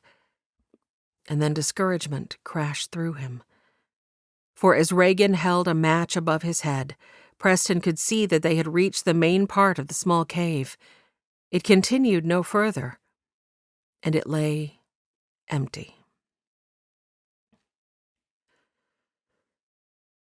Aurora wasn't sure how long she had worked at the knots, but finally she felt the bindings around her wrists loosen and realized she had untied the last one. She tugged them off and massaged her wrists with relief. She was free. Except she still couldn't risk movement because of the blinding darkness. She sat with her arms wrapped around her knees and rocked, willing herself to warmth. Surely there had to be a way of escape. The men had put her here, so there had to be a path, didn't there? But what if someone was standing guard? She trembled. She would have to figure that part out when the time came. The first step was to investigate her surroundings. She crawled on her hands and knees and gingerly worked herself forward, patting the ground before her as she went. It was only a moment before her hand slipped through thin air. Terror clamored for her mind as she imagined how close to a cliff edge she must be. How deep was the canyon?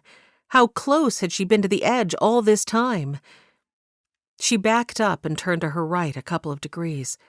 There, too, her hand encountered nothing but air. Again she backed and turned and again found no ground. When she felt like she had likely turned in a full circle and all around her the ground dropped away sharply, she slumped against her ankles.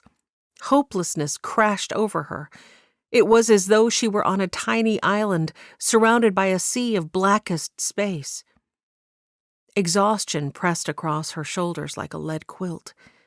Slumping on her side, she curled tightly into herself, rested her head on one arm, and closed her eyes in sleep. Maybe when she woke, she would find herself in heaven.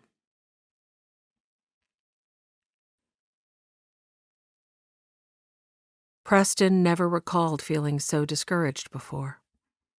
It was fully dark now as he and Reagan reined their horses back into town. After they'd found the cave empty, Reagan had wondered aloud at the fact that the cave's chains were missing. Apparently there had been several rusty chains in the cave the last time he'd been there. But not having been to the cave for months, there was no telling when the chains had been taken. Perhaps some children had found them and carried them off at some point. After leaving the cave, he and Reagan had thoroughly searched the forest in every direction of their sector. They had come up empty. Now, as they pulled up to the church and tied off their weary mounts, several other men already waited for them on the porch. Preston looked at them hopefully, but all shook their heads. No one had found Aurora. Poppy, Cora, and Butch Nolan arrived right after Reagan and Preston. Butch settled a meaty hand upon Preston's shoulder, looking grim. "No luck for us. Anyone else have any luck?" Preston sank onto the top step and held his head in his hands. "No." He roughed his fingers against his scalp, trying to think what else they might do. "No one found her." The words echoed hollowly through the darkness. The feeling of peace that he'd felt after his earlier prayer had fled. Yes, God was in control. And yes, he still believed that Aurora would find herself immediately in the presence of the Lord should she be taken from this earth. But the fledgling faith that he'd seemed able to grasp hold of earlier had dissipated like a distant memory that eluded his clutch. Hope deferred makes the heart sick. If ever there was a verse he could comprehend the meaning of, it was that one in this moment. God, I have no words. How should I pray? Your will be done? I don't think I can say that and truly mean it. A sob racked through him, and he had a feeling he didn't do as good a job of suppressing the sound as he would have liked. Please, God. Words for prayer still failed him. He felt spent, useless, lifeless, like a dry twig planted in a waterless wasteland. A chill breeze picked up. He shivered, and that increased his concern further. Aurora was somewhere out there, in this cold. Nights in these mountains could drop many degrees, and this time of year it wouldn't be unheard of for nighttime temperatures to drop to freezing. His heart wailed within him, though this time he let no sound escape. He rested his head in his hands once more. I am weak, Lord, so weak. Please, I need your strength. He felt someone sink onto the step beside him, and a firm hand settled against his shoulder. He lifted his head. Reagan thrust a cup of coffee toward him, and then held out a plate with a sandwich. You'll do her no good if you don't keep up your strength. Preston accepted the food and ate mechanically. It may as well have been sawdust for all the taste that he recognized. But as though the kindness of the action had fueled something inside him, he suddenly found words to pray. Oh God. Oh God, oh God, I have no hope but you.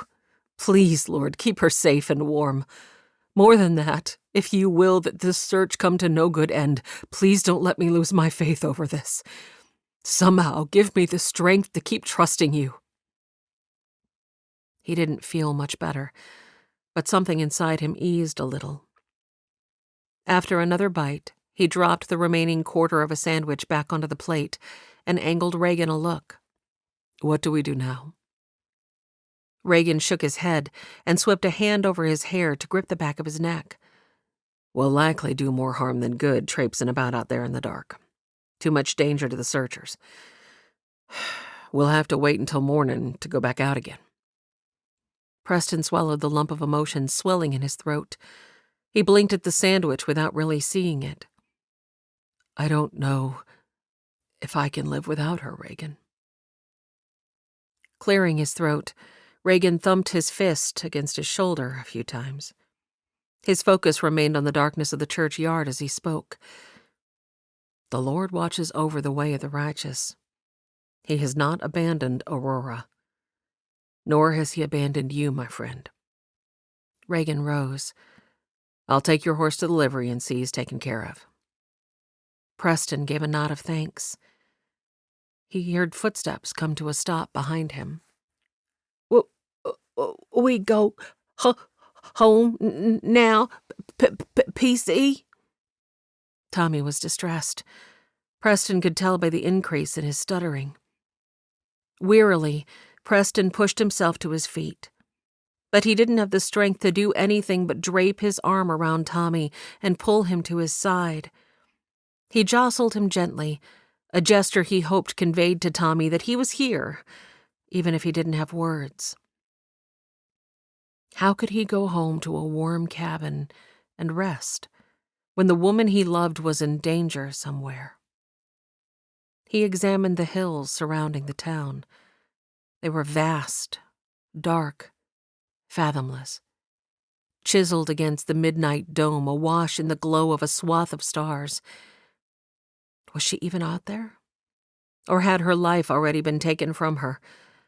He felt the helplessness of his limitations flood him in an overwhelming wave. Beside him, Tommy studied the stars. His voice was soft when he spoke. I cried out to God for help. The words from the psalm he'd helped Tommy memorize washed over Preston like a soothing balm. The first few verses filled his mind. He spoke the words aloud, and Tommy joined him as they stared up at the spangled sky together. I cried out to God for help. I cried out to God to hear me. When I was in distress, I sought the Lord. At night, I stretched out untiring hands, and I would not be comforted. I remembered you, God, and I groaned. I meditated, and my spirit grew faint. You kept my eyes from closing. I was too troubled to speak.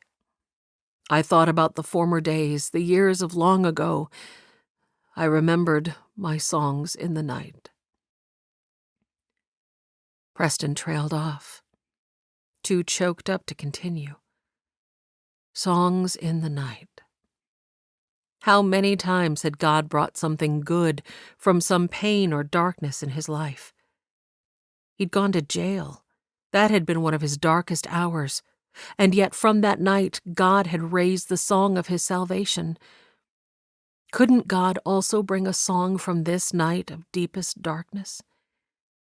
He realized that Tommy hadn't stopped speaking the passage and forced himself to pay attention. I will remember the deeds of the Lord. Yes, I will remember your miracles of long ago. I will consider all your works and meditate on all your mighty deeds. Your ways, God, are holy. What God is as great as our God. You are the God who performs miracles. You display your power among the peoples. With your mighty arm, you redeemed your people. Even Tommy trailed away then, his voice gravelly with emotion. Another sob claimed Preston as the truth hit him. Yes, he was only a man. He could not see all, know all, be all. But he knew the one who was and could be all those things, who had been all those things for many in the past. And until that one was no longer needed, Preston would not rest. He would not be comforted. He would pray, all night if he had to, but he would barrage the heavens, asking the only one who could make a difference to move on Aurora's behalf. He jostled Tommy again and spoke quietly. Come on, Tom. Let's get home. God knows where Aurora is. All we can do now is leave her in his hands. Tommy nodded. I cried out to God with my voice. And somehow, as they walked slowly toward the parsonage, Preston felt very blessed to have the prayers of one so trusting and full of faith going out on Aurora's behalf. Chapter 28. After getting Tommy to sleep, Preston paced the interior of his little house and prayed. Allegra sat by the front door, tongue lolling as she watched him curiously. He prayed like he had never prayed before. In one corner, he lifted his hands and beseeched the heavens as he bounced on his toes, eyes closed. Then he strode to another corner and implored from there. He would have cried out with a loud voice if he hadn't been thoughtful of Tommy's slumber. Instead, he contented himself with fervent whispers. In the living room, he quoted scriptures reminding God of all his promises. Near the kitchen stove, he quoted scriptures, reminding himself through prayer that God was ever in control. He stood at his window, looking down on the dark, silent streets of Wyldhaven, and cried out for faith, comfort, safety, and rescue for Aurora. He knelt by his settee and soaked the cushions with his tears. He knelt at the hearth and wet the stones with the same. In the wee hours, he grew weary. His body begged for rest, and yet he felt no release from this task the Lord had given him. He rose and put on a pot of coffee, continuing to pray and pace while it brewed. And when it was ready, he poured himself a cup and continued to walk through the house, sipping from his mug and hammering the heavens with his request. One request. God, bring Aurora back to me. You are our only hope. Aurora awoke from the cold. Her body trembled so violently that her calf cramped. Still unable to see, she was too afraid to stand, to move, and get her blood flowing. Instead, she rose to her knees and swung her arms first one direction and then another repeatedly, working on blood flow by only moving her torso. After she felt a little warmer, she settled back down and wrapped her arms around her knees, resting her head atop them. How long had she been here?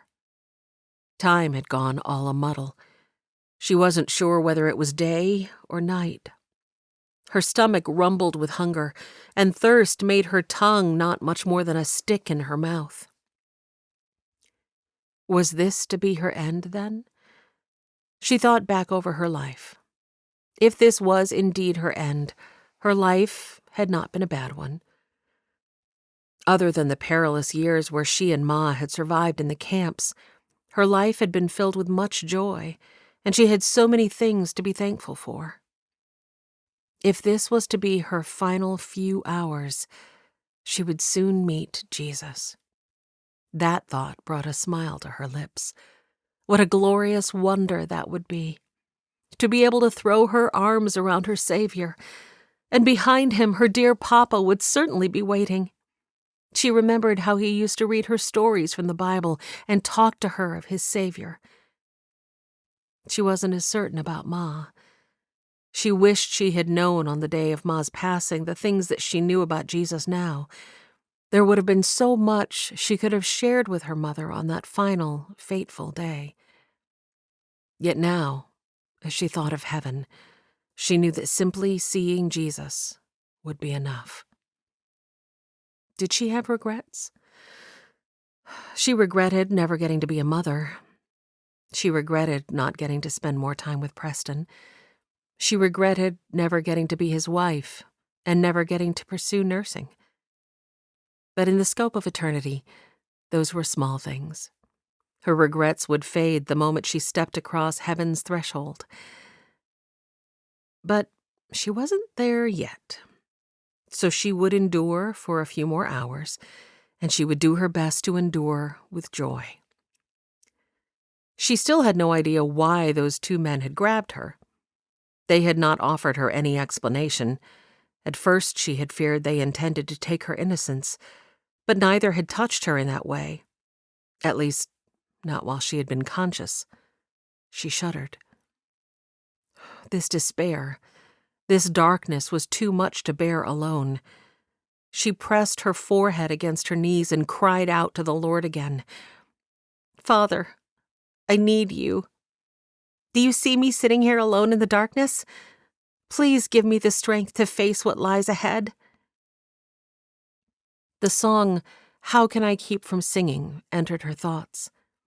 They had not sung it at church for a long time, yet now it came to her as though she were reading it from a page. She hummed the opening bars, testing to see whether the bats would attack her again. But this time nothing stirred. She hummed a little louder, and still the area around her remained quiet. Louder still she sang, until she was singing at the top of her voice.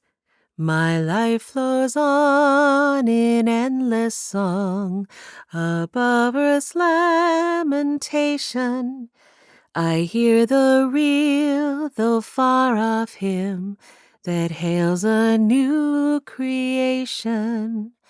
No storm can shake my inmost calm, while to that rock I'm clinging. Since love prevails in heaven and earth, how can I keep from singing? While though the tempest round me roars, I know the truth it liveth, and though the darkness round me close, songs in the night it giveth. No storm can shake my inmost calm, while to that rock I'm clinging. Since love prevails in heaven and earth, how can I keep from singing? I lift my eyes, the cloud grows thin. I see the blue above it. And day by day, this pathway smooths, since first I learned to love it. No storm can shake my inmost calm. I hear the music ringing. It sounds an echo in my soul. How can I keep from singing? How can I keep from singing? Keep singing. She raised her arms above her head and continued on, and oh, the joy that filled her soul. If this was to be her end, everything would be all right, because this earth was nothing, this walk a mere shadow of reality. Even this overwhelming joy that she now felt was certainly only a fragment of the emotion she would experience in heaven. She let the last notes of the song trail away and simply sat in the echo of them, basking in the love of her Father. A smile spread. Contentment surrounded her. In that moment, she sensed a change. It was imperceptible almost, and yet she searched the darkness above her. What was it? And then she saw the shadow. Excitement shot through her. There was light. Above her, a small circle had turned slightly gray. It was dawn, and the sky was lightening. She had made it through the night. Oh, thank you, Jesus. She sang on through another hymn, eyes closed in worship, and when she opened her eyes again, there was even more light. Still not enough to totally make out her environment, but enough to fill her with hope. She launched into yet another song, imagining herself at the front of the church playing it on her violin. She sang full out with all her heart, giving the Lord everything she had to offer. And this time, when she focused on her surroundings, her hands fell to her side. There was now enough light to make out the interior of the cave where she sat. Above her, a small hole that perhaps at one time had been a chimney for this cavern's inhabitants allowed a faint stream of dim light inside. Stone walls rose all around her in a dome, only broken by the small hole in the ceiling. Aurora sat on the flat top of a large stalagmite, with just enough surface area to hold her. Her eyes widened as she took in the deep black trench that encircled her perch. Across the canyon, she could see a small shelf with a pathway leading off into the darkness. Leaning against the wall of the small shelf was a portable wooden bridge. She could just make it out as a lighter shadow against the darker shadow of the wall behind it. That must be how the men had gotten her out here. Then they had retreated and taken the bridge with them. The hope that had swept in with the light dissipated as quickly as it had come. No matter that she had freed herself from her bonds and could now see, there would be no escaping from this prison. And yet, she took herself in hand. Only a moment ago she had been rejoicing in what it would be like to cross the threshold of heaven. Nothing had changed, except for the fact that she could see. She closed her eyes, tilted her face upward. Lord, help me keep my eyes on you and not on my circumstances. Like Paul and Silas, give me a heart that is willing to praise you even in the direst of circumstances. With that, she forced herself to start another song. God was still in control.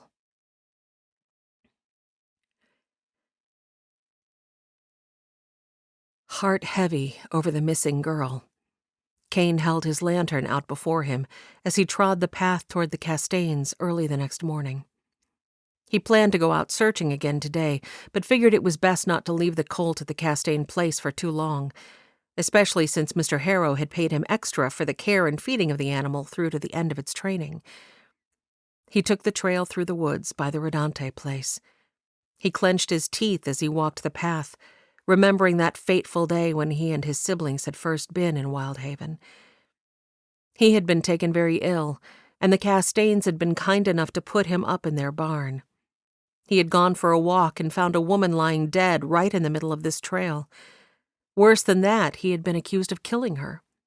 Though later it had been determined that she had fallen accidentally on a knife that had hung on a cord around her neck, he could never seem to walk this trail without envisioning the woman, lying as he had found her, with that knife in her chest.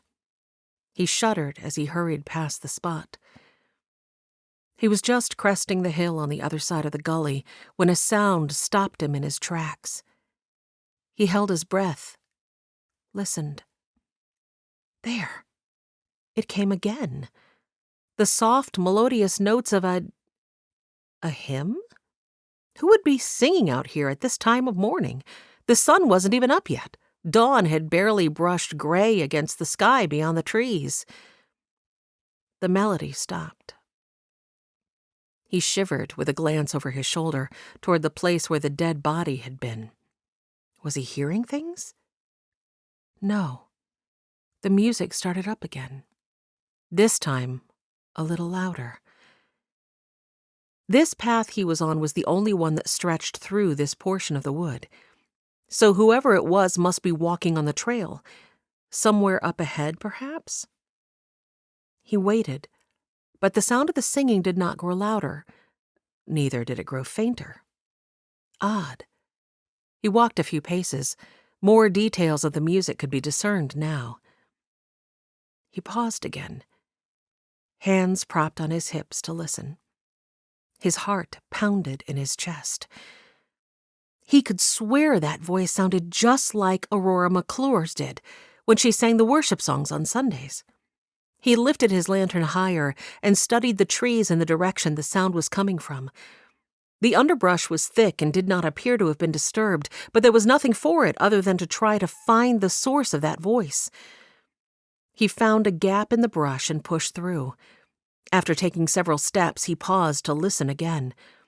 The song came from up ahead and to his right. He hurried several more paces, ducking branches and pressing past clinging shrubs. At places, the brush was so thick that he had to retreat and come at his approach from a different angle. "Aurora?" he called. The singing continued. He called again, louder this time. "Aurora! Can you hear me?"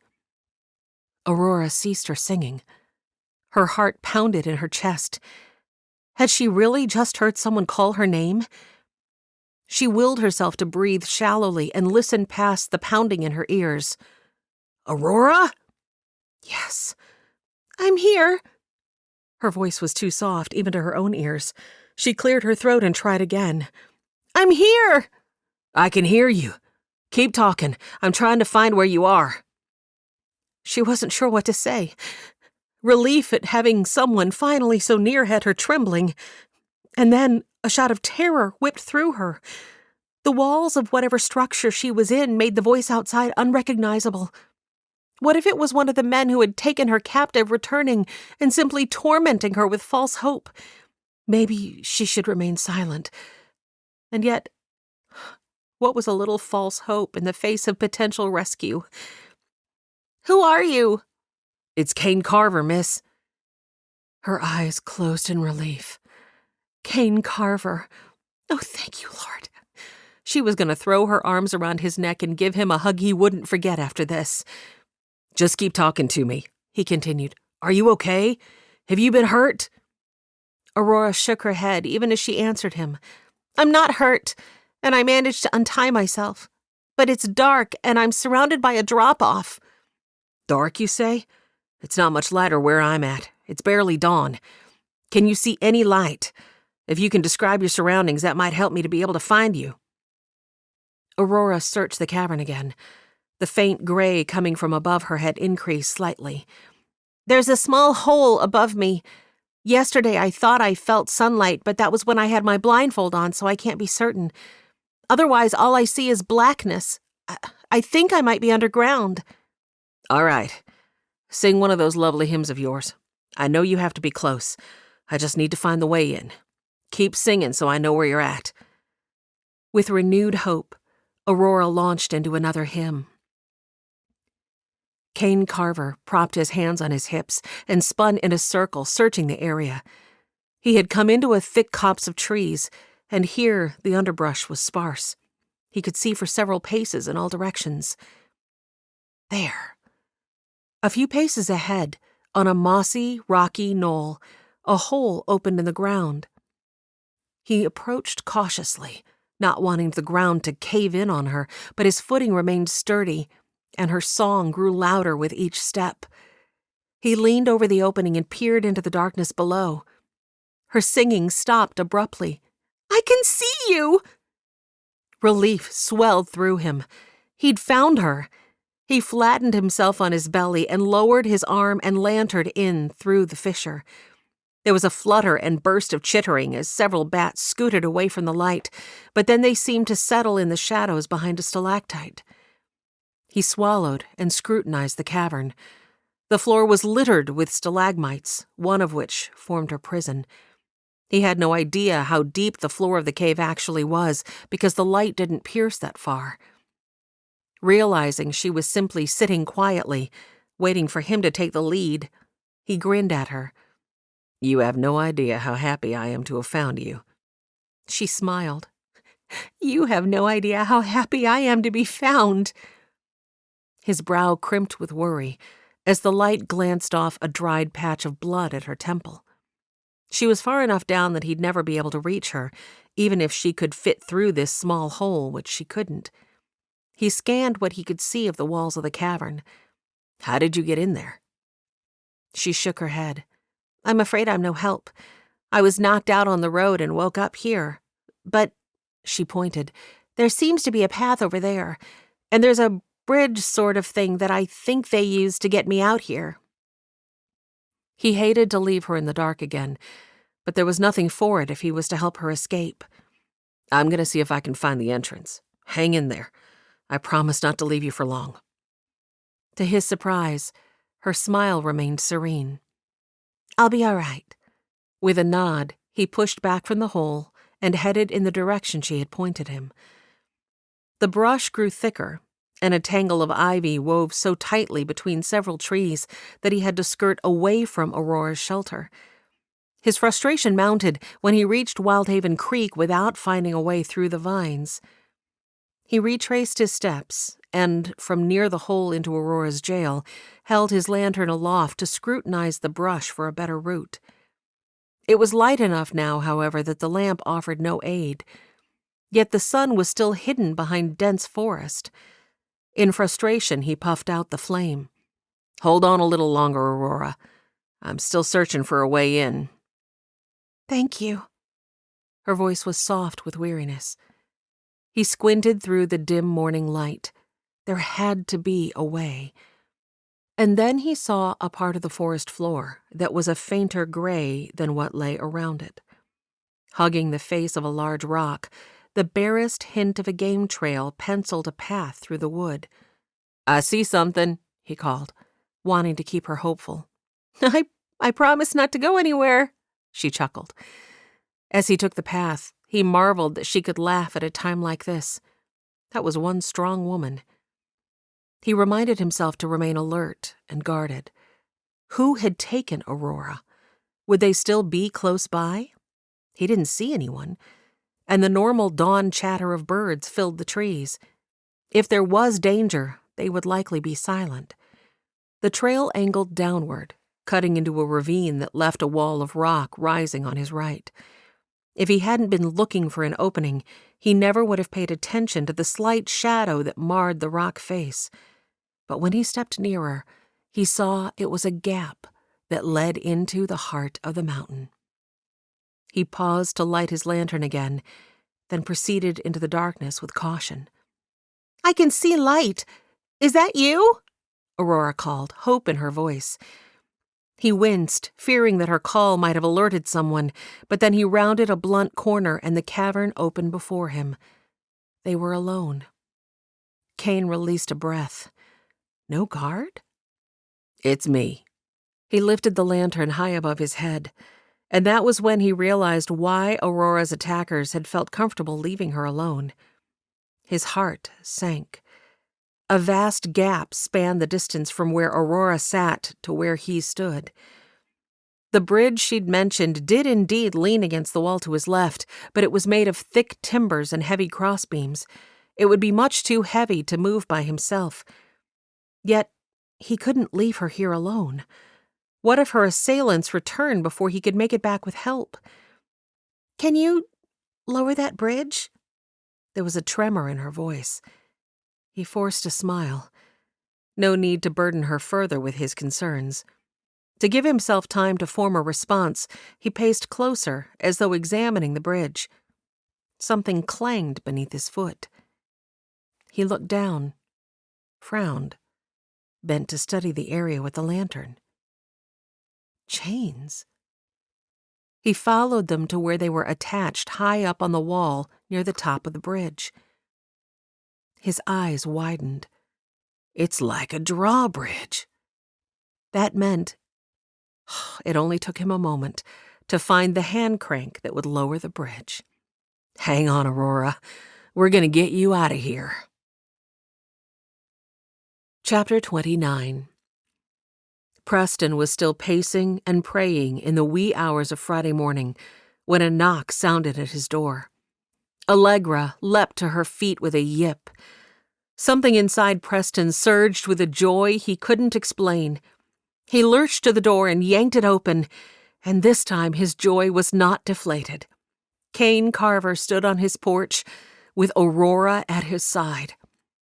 God be praised. Preston reached for her and pulled her into a firm embrace, uncaring that Kane stood by, awkwardly studying the boards of the porch. He rocked her and turned in a gentle, joyous circle. Her head snuggled perfectly into the curve of his shoulder, and he cupped one hand to the back of her head to press her closer as Allegra cavorted at their feet. "Hi," she said softly. Hi yourself. He dropped a kiss against the hair above her ear, feeling unashamed of the tears streaking down his cheeks. I've been praying for you. All night. His voice broke.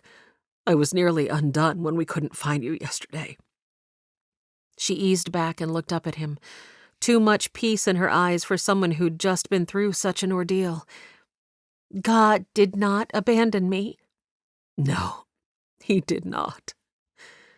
Morning light illuminated her temple then, and his stomach pitched at the sight of the dried blood marring her skin. He touched her face to assure himself she truly was here, and then nudged her through the door, leaving it open for Kane to follow. Where were you? What happened? He pulled out a chair at the table and eased her into it. Allegra flopped contentedly beneath the table. Kane stepped in and pushed the door closed. At the stove, Preston scooted the kettle to the warmest part of the stove and added a stick of wood. He gathered a rag and a bowl. Aurora rested her elbow on the table and gently cradled her head as though it might be paining her. Preston's gaze pierced Kane's. The man shook his head. Someone stashed her in a cavern by Wyldhaven Creek, out near the Castaigne and Rodante places.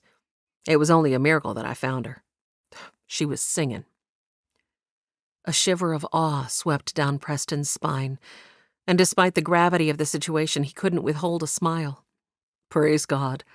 He's still in the miracle-working business. His gaze slipped to Aurora, and his smile faded.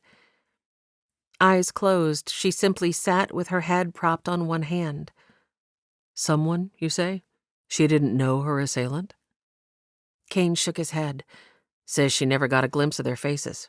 2 men chased her down. He leveled Preston with a pointed look. Raw anger surged at the picture that formed in his mind of Aurora running in terror for her life. He realized Kane's words should have significance, but all that filled him at the moment was concern for the woman he loved. Is she okay? He mouthed. Kane turned a worried gaze on her, lifted one shoulder. Aurora opened her eyes and straightened a little. "Might I have a glass of water?" Of course. Preston leapt into action. He snatched a cup from the sideboard and worked the handle of the pump as fast as he could. With the glass filled nearly to the brim, he crossed the room and handed it to her. Her hands trembled so violently as she accepted it that water spilled over and sloshed down the sides. Worry slammed through him, even as he reached to steady the cup for her. "Here, let me help." As Aurora guzzled thirstily, Kane strode past them. "I'll fetch Doc, and let the town know she's been found." Kane was almost to the door before Preston blurted, "No, wait." 2 men, Kane had said. 2 men snatched her. Poppy had been seen talking to the 2 new men from the mill. That couldn't be coincidence, could it? Despite the fact that they all had alibis? Kane looked at him questioningly. "Get Doc, and the sheriff, but don't tell anyone she's been found yet." With a frown furrowing his brow, Kane hesitated, but then he acquiesced with a nod and departed. Aurora pushed the glass away. Preston refilled it and set it on the table near her, then sloshed warm water from the kettle into a bowl and dipped the rag into it. He squatted before her, pressed the rag gently to the blood at her temple. "Who did this to you?" Though he'd meant the question rhetorically, her green gaze melded with his. She shook her head. "They wore bandanas. I only caught a glimpse before they knocked me out." She rested her hand against the back of his, where he gently dabbed at her split skin. "I'll be fine." "Marry me," he blurted. She blinked a couple of times, brows arching. He set the rag into the bowl and put it on the table. On his knees, he scooted closer to her. Ever so gently he cradled her face in both his hands. Though he hadn't meant to blurt the request, he wasn't about to retract it. "Right now. Today. Before the day is through." She chuckled, settling her hands against his wrists. "I must have taken a bigger hit to my temple than I thought." He shook his head in denial. "You heard me right. What do you say?" A door creaked. Miss Aurora!" Tommy exclaimed exuberantly. Preston's eyes fell closed for the briefest of seconds. Of course Tommy had awoken just now. He thundered across the room and clumsily inserted himself between them to pull Aurora into an enthusiastic embrace.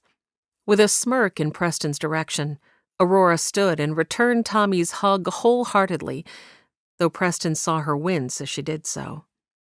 Preston reached out to nudge Tommy back. "Here, Tom, don't hurt her." Tommy didn't seem to hear the command. He jumped up and down, hands flapping by his sides in excitement. "The angel told me you'd be okay." A chill swept down Preston's spine. He and Aurora shared a glance. "An angel, Tommy?" He nodded confidently. "He was a nice man in a light coat. I cried out to God with my voice, and then the angel comed. He told me you'd be okay." He lifted his palms. "Then I sleeped." Aurora reached to touch Tommy's cheek. "Thank you for praying for me, Tommy." He nodded. "I'm glad you're okay. You want to make me oatmeal?" A chuckle burst from Preston. "No, Tommy. She's not going to make you oatmeal. Go wash up and finish putting on your boots. Then you can take Allegra for a walk, and I'll make your oatmeal when you get back, all right?" Tommy nodded. But as he tromped toward his room, he grumbled over his shoulder. "She makes it better than you." Aurora leaned toward him and whispered confidentially, "Very small pinch of salt and milk that barely covers the top of the oats. Boil it, stirring ever so often, until it's thick, then pull it from the heat and let it set for 5 minutes. After that, plenty of butter and a heaping scoop of brown sugar." She glanced innocently toward the door. "I should get home. Joe and Leora will be worried about me." He snagged her hand, relishing the feel of her cool, slender fingers slipping between his. "Oh, no, you don't.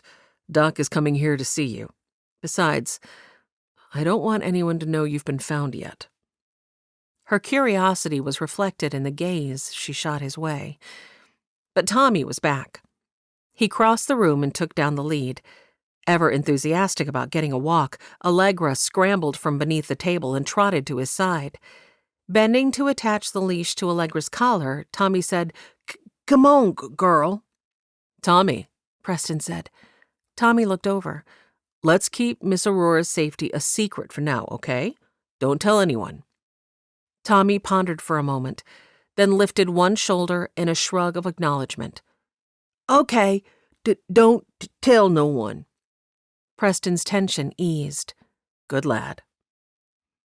And as he went out, Preston blew a breath of relief. His gaze locked with Aurora's humor-filled one. She wasn't fooled by the reason he'd urged Tommy out of the house. But hang it, could a man be blamed for wanting an answer sooner rather than later to a question such as he'd asked? He opened his mouth to urge her answer, but before he could speak, Doc stepped inside, followed by Reagan and Kane. "There she is," Doc exclaimed. He pointed to one of the chairs. "Have a seat and let's take a look at you." Aurora smiled at Preston as she did what she was told. "Well, you're smiling at least. I'd say that's a good sign." Doc bent over her to listen to her heart.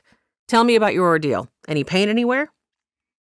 Preston missed her answer because Reagan and Kane stopped before him. Reagan tipped a nod to the man beside him. "Kane says you don't want the town to know she's been found. I got searchers showing up already, and I'm not sure what to tell them." Preston held up a finger.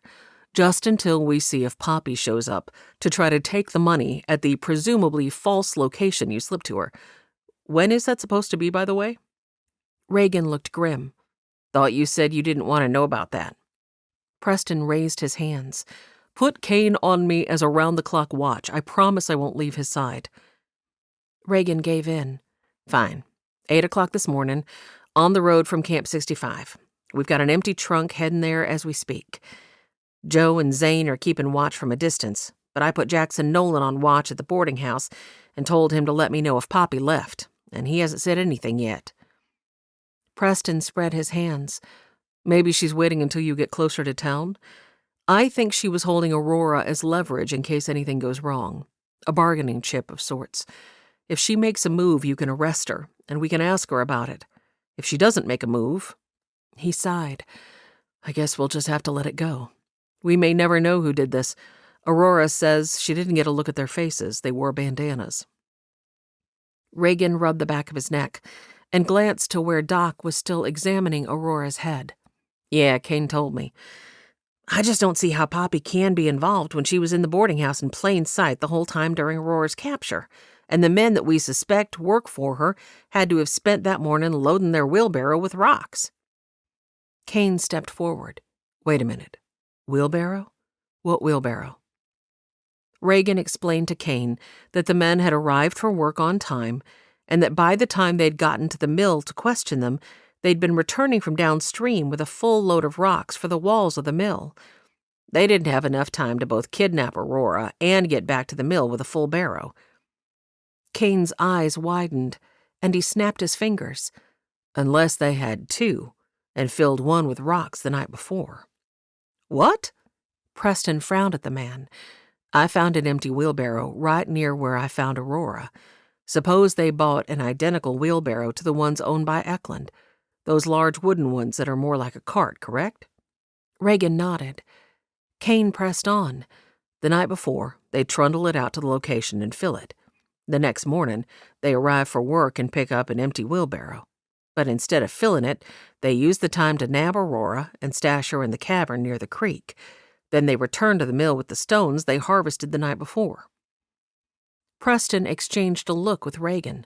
"That could be it." Reagan nodded. He clapped Kane on one shoulder. "It's brilliant. I have to go. If Poppy still thinks she has her bargaining chip..."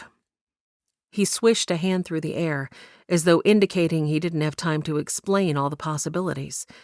"I'll check with Jackson to see if she's left the boarding house. Don't let Preston out of your sight. We'll be back just as soon as it's over." Preston felt his heart fall. Did Reagan really suspect that he would be involved with stealing the bank's money? Reagan had only taken 2 steps when he paused and spun back to face him. "I don't suspect you, by the way, not in the least. But this way, if something goes wrong, you'll have an alibi." Relieved to hear it, Preston gave him a nod. It probably was best to exercise the better part of caution.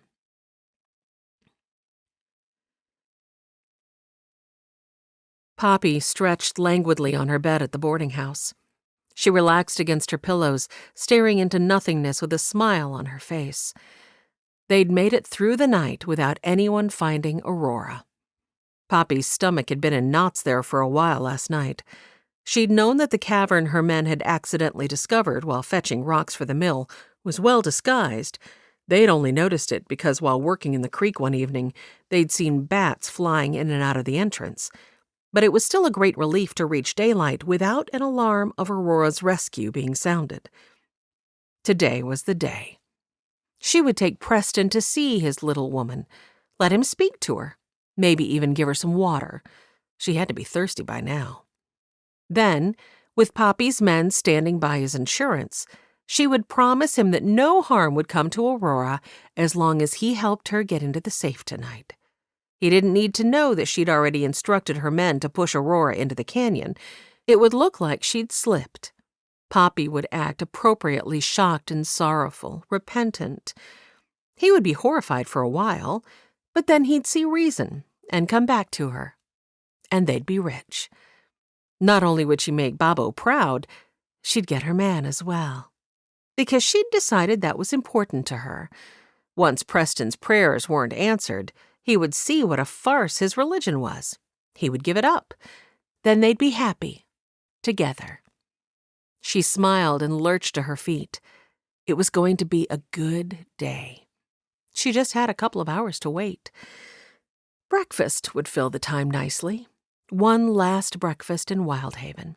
Indeed, she would miss the breakfasts in this place once she headed back east.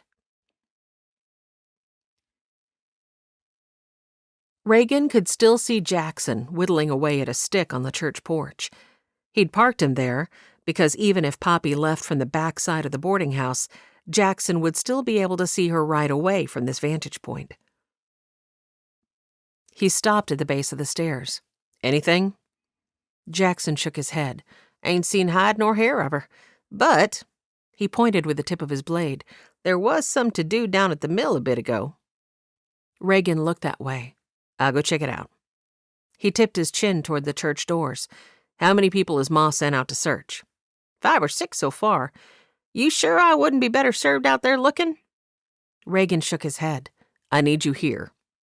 Jackson shrugged a shoulder. "All right. Everything okay at the Parsons?" Reagan hesitated. Jackson had obviously seen Doc go inside with him a few minutes ago. He waved a dismissal.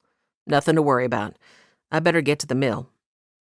Jackson sighed and carved another slice from his stick before turning his gaze down the hill to assess the town. "I'll be here keeping an eye out. Sure hope Miss Aurora's all right." Reagan felt his guilt mount. He walked away before he could change his mind and tell the boy she was even now safe at Preston's house. It really was better to keep that knowledge to as few as possible. Thankfully, Kane had arrived with her when it was still dark enough that no one had been stirring yet. He strode down the hill. Talby Eklund was on a ladder, mortaring rocks into the mill's wall. "Mornin', Talby." Reagan eyed the work the man was doing. Talby was talented. The building was going to be downright beautiful when he completed it. "Jackson Nolan said there was something going on down here this morning." Talby descended the ladder and wiped his fingers on a rag. "The men that I this week hired, they did not arrive today to work." Reagan's heart hammered. "The 2 that got into a fight the other day?" Talby nodded. "Yeah, those are the ones." He plunked his fists on his hips. "None of my men have them seen." Reagan suddenly felt a great urgency to get to Zane and Joe. He clapped Talby on one arm. "I'm sorry about your men. If I hear of anyone looking for work, I'll send them your way." Talby sighed and scanned his wall with a critical eye. "For this, I thank you." Reagan was already heading for the livery and his mount.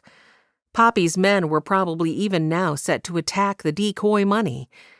He rode as fast as he could, worried the whole way that he'd be too late to help. But when he arrived, it was to find the wagon with the empty trunk trundling casually down the road. Ewan McGinty squinted at him from the driver's seat. "Thought you promised me that if I got out of bed early to help you with this scheme, that I might get to see some action." Reagan scanned the road in both directions and the trees all around. "No attack so far?" Ewan quirked a brow. "Not unless you mean an attack of boredom." "Well, just keep your eyes out. It could still come." But an attack did not come. Reagan rode behind the wagon all the way into town until it stopped in front of the bank. No one even attempted to approach them. Zane and Joe pulled their mounts to a stop at the other end of the street. Reagan lifted a hand. Either they'd been too subtle with their information and Poppy hadn't caught on, or she was innocent of what they suspected her of. With a sigh, he dismounted and handed the reins of his horse to Joe as he approached. "Take care of him for me, would you? I better go back up and speak to Preston. Seems we were wrong in our suspicions." Ewan tossed down the reins, and I got out of bed for this. In the boarding house dining room, at the table she'd purposely chosen by the window, Poppy frowned as the wagon went by. Only the driver and one guard? A moment later, 2 more men rode by. She sighed. 4 men made more sense, but she'd thought there would be more. No matter, it didn't change her plans. She glanced at the clock and dabbed at her lips. It was time. Satisfaction swept through her, all her planning coming to fruition. She couldn't wait to see the shock and hurt on Preston's face when she told him she had the woman he loved.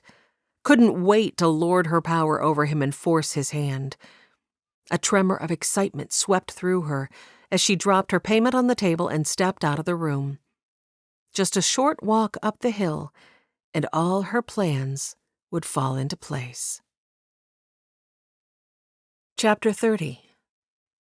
Doc was just leaving after pronouncing that Aurora should be fine with plenty of rest when Reagan arrived with his news. Tommy stepped in behind him and loosed Allegra from her leash, then went to the wash basin in the kitchen. "Nothing?" Preston felt his consternation rise as he focused on Reagan. He'd been certain that Poppy would attack the decoy wagon. What was she waiting for? Could he be mistaken about her? Had she truly changed her ways? He glanced to where Aurora sat tiredly on his settee. They needed to call this off and get her home to rest. He wasn't sure what more could be gained by keeping her rescue hidden. "I don't know what to say. Perhaps I need to repent of my suspicions where Poppy is concerned." Aurora flicked him a glance. Her lips pinched.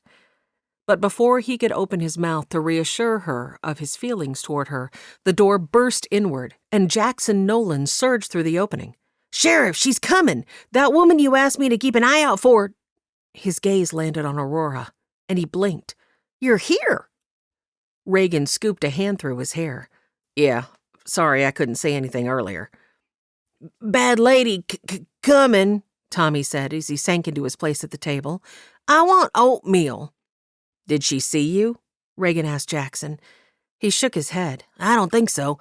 I went through the church and came out the back door. She might have seen a flicker of movement on the church porch for a moment when I moved." Preston and Reagan looked at each other for one frozen moment. "Into the bedroom." Preston pointed. "You, Jackson, and Aurora. Let's see what she wants before we decide on her innocence." "But bad lady coming," Tommy said again. And then everyone moved at once. As the 3 of them surged into Preston's bedroom, Preston rushed to remove all evidence of Aurora's presence. The bandages, the bowl of water, and the rag from the table. Reagan shut the door with a soft click. Preston dried his hands as he scrutinized the room for anything he might have missed. He swiped at some water on the table and pushed the chair Aurora had used back to its place. "Tommy, not a word to the bad lady, understand?" Tommy nodded. "I'm hungry." "Okay, you keep quiet, and I'll make you some oatmeal." Tommy beamed. "I paint." "All right, you do that." His hands trembled as he worked quickly to scoop some oats into a pan. After all his suspicions of Poppy, the fact that she would be so near to Aurora had him practically jumping out of his skin. The knock sounded on his front door, as he was pouring some milk over the oats. "Coming," he called. He cleared his throat, hoping she hadn't heard the catch in his voice. He set the oats on the stove and moved to open the door. He did his best to look surprised to see her on his stoop. "Poppy, good morning. How can I help you?" "Morning." She glanced back down the path toward town, fiddling with the reticule that dangled from her wrist. Was she nervous about something? She returned her focus to him. "I wondered if I could come in for a few minutes." Preston swallowed. He hadn't let her in the other day. He should keep to his pattern. Actually, maybe we could talk on the porch?" He blinked at the gun that had appeared in her hand. "I think inside would be better." She smiled softly. "Okay." He stepped back and allowed her entry. Suddenly, Aurora wasn't his only worry. What if something happened to Tommy? Allegra growled. "Down, girl." He knew Poppy wouldn't hesitate to shoot the dog if she tried anything. "Go lay down." Poppy simpered as the dog slunk under the table and flopped down. Tommy sat at the table with his head angled away from Poppy, like a toddler who didn't want to look at someone they were mad at. Preston kept his hands in plain sight. This was the Poppy he knew. "I was just making Tommy some breakfast. Mind if I continue?"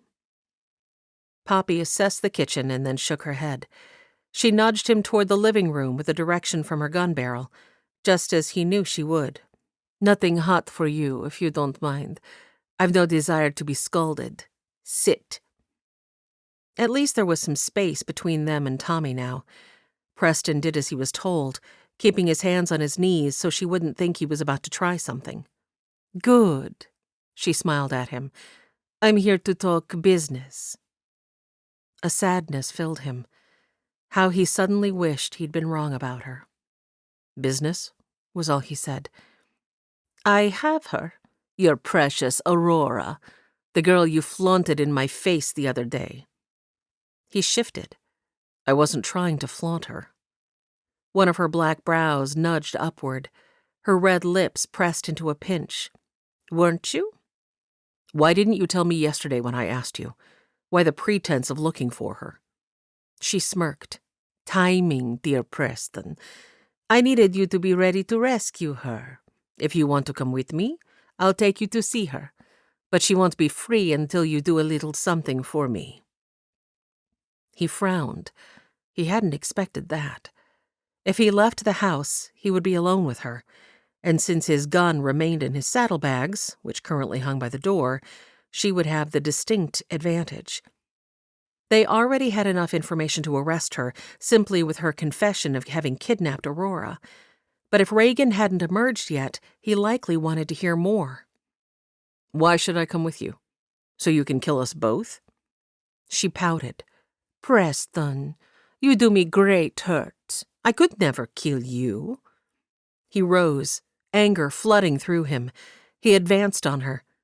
Eyes widening, she stepped to the side and pivoted, cocking the Derringer. "Don't force me. I will shoot if I have to." Preston stopped. Reagan at least now knew that she was armed. And he'd gotten her to face away from his bedroom door, which had been his goal. "I'm not going anywhere with you until you tell me what this is all about and why you're holding a gun on me." Poppy seemed to consider. Her Derringer never wavered. Finally, she spoke. "All right. At this very moment, down on the street in front of the bank, is a trunk full of money.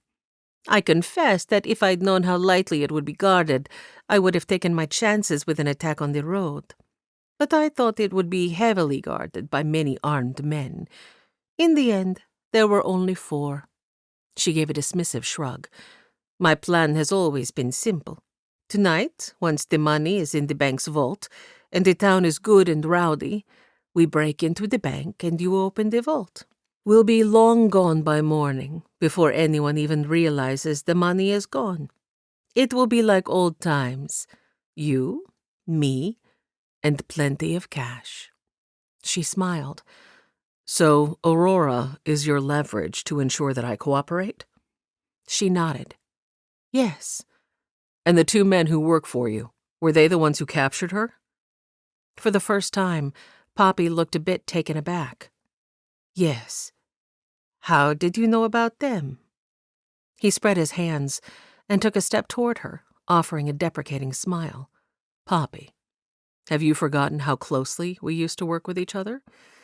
I know you almost better than you know yourself. He tossed her own words back in her face. She thinned her lips. Touché. And yes, I have a couple men working with me. In fact, one of them will be the one guarding your little woman until you've completed your part of the job. Surely that was enough information for Reagan. Behind Poppy, his bedroom door eased open the barest fraction of an inch. There's only one problem with your plan, Poppy. Preston scuffed his feet across the floor to disguise any sound his door might make as Reagan opened it. Oh yeah? What's that? Stand still, would you? The problem is... Reagan stepped forward and pressed his gun to Poppy's head. That you lost your leverage without even knowing it. Poppy's hands rose on instinct. There was something about the feel of the cold metal of a gun barrel pressed behind one's ear that encouraged that. Her eyes filled with tears and searched Preston out. How could you betray me like this? How could I betray you? If he didn't feel so sorry for the way sin had trapped her, he would have been disgusted by her. Drop the gun, Reagan demanded, his own weapon still pressed to her head. At the table, Tommy rocked, rubbing his hands over his hair. Bad lady, bad lady. Frustration glimmered in Poppy's eyes as her gun thudded to the floor. Don't move. Reagan ratcheted the first loop of his iron handcuffs around one of her wrists. Once Reagan had her arms cuffed firmly behind her, he nudged her closer to the door. Preston's focus settled on Aurora, who stood in the shadows of his bedroom, eyes wide and fixed directly on him. Keeping hold of one of Poppy's arms, Reagan bent to pick up her gun. I'll take her to the jail, and then we'll ride out and see if we can capture her men. They may have already discovered that Aurora was rescued and fled town. Preston nodded, but his gaze was still fixed on the woman he loved. Relieved to have the ordeal behind them, he held out a hand to motion Aurora to come. She rushed forward, throwing her arms around him. I was so afraid for you. It's over. I'm fine. He smoothed his hands over her back. It's all right. Sensing that the danger was past, Allegra emerged from below the table, tail wagging. Aurora bent to pat her on the head, but then immediately returned to Preston's arms, just the way he liked it. Jackson stepped from the bedroom, and Reagan turned to look at him. Good job. We owe you one. With Poppy's gun in his left hand, Reagan loosed her arm with his right to stretch his hand toward Jackson. With a feral yell, Poppy lowered her shoulder and barreled toward Aurora's back, teeth bared. She intended to bite her. On instinct, Preston swung Aurora out of the way and thrust an arm to push Poppy's trajectory off course. But Allegra had seen her coming and had scrambled to get out of the way. Preston's thrust pushed Poppy right into the path of the dog. Allegra gave a yelp as Poppy tripped over her and, off balance and with her arms cuffed behind herself, careened face first into the log wall. There was a loud crunch, and then Poppy screamed in pain. Reagan hauled her to her feet and assessed her. Blood streamed from her nose. Looks like you broke your nose there. That's not going to heal up pretty, I can tell you that. Holding her arm firmly now, he assessed Preston and Aurora. You two okay? Yes. Keeping a wary eye on Poppy, Preston bent to pet Allegra. You okay, girl? The dog wagged her tail, and if he didn't know better, he could have sworn she grinned as Reagan hauled a cursing Poppy from the house. Jackson scurried after them. I'd better go ring that church bell to let everyone know you're all right, Miss Aurora. Tommy, have oatmeal now? Tommy asked hopefully from the table. Aurora chuckled. She held up one finger to Preston. I'll be right back. In the kitchen, She scooped Tommy's oatmeal into a bowl, added a dollop of butter and a large scoop of brown sugar, and gave it a stir. She set it and a glass of milk on the table before Tommy. "There you go, Tom-Tom." She touched his head and bent to look him in the eye. "I love you." Tommy nodded with a huge grin. He picked up his spoon. I love you too, Miss Aurora." And then she turned to look at Preston. A world of emotion shone in her green eyes. But he had something to tell her first. "I realized something during this whole ordeal." "Oh?" "I realized that no matter where you are, I can't protect you. That's God's job and responsibility." She searched his face, hope shining in her eyes. Preston crooked a finger to motion her closer. "I also realized that more than anything, I want to partner with you in this ministry God has called us to." With a smile, she sidled toward him. "You asked me a question a bit ago, if you'll recall." The little torturer. He allowed his amusement to show in his eyes. "I do recall." She paused directly before him and rested one hand on his chest, looking up into his face. "I'd like to answer you now, if you want to hear it." He curved his hands against the small of her back and settled more comfortably into his heels. "I most definitely want to hear it." He studied her lips, wanting to watch them form the word. "No," she said. Confusion crashed through him. He lifted his gaze to hers. She giggled and leaned a little closer. "No thing on this earth could keep me from saying yes to you, dear Parson." Relief swept in to replace his confusion. "You can't do that to me. This old heart can't take such a shock, especially not after the day we've had, and on not a wink of sleep at that." He tickled her ribs. She squeaked and grabbed his hands. They both stilled, and though they remained smiling, she searched his face more somberly. "Not a wink of sleep?" He shook his head. "I was up all night, doing battle on your behalf in the heavens." She sighed and pressed her ear against his heart. "No wonder I had such peace and found it so easy to sing those songs in the night. Kane wouldn't have found me, I don't think, if I hadn't been singing, but something compelled me to do so." Preston led her to the settee and sank onto it, tugging her down by his side. She placed her head on his shoulder, and he rested his cheek against her hair. A bone-deep weariness sapped his strength, for the battle was over, and now it was time to rest. Epilogue. Belle stood at the front of the church, watching Parson Clay and Aurora, who faced each other before the traveling judge. He had come to town for the trial of the Scarlatti woman and her men, both of whom had been arrested as they'd tried to make their escape from town last fall after Aurora's ordeal. The trials had taken place last week, and much to everyone's relief, all three participants had been sentenced to long terms in jail for their parts in Aurora's kidnapping. The judge had remained to conduct this wedding. Aurora looked radiant in the white gown overlaid with lace that Mrs. Holloway had made for her.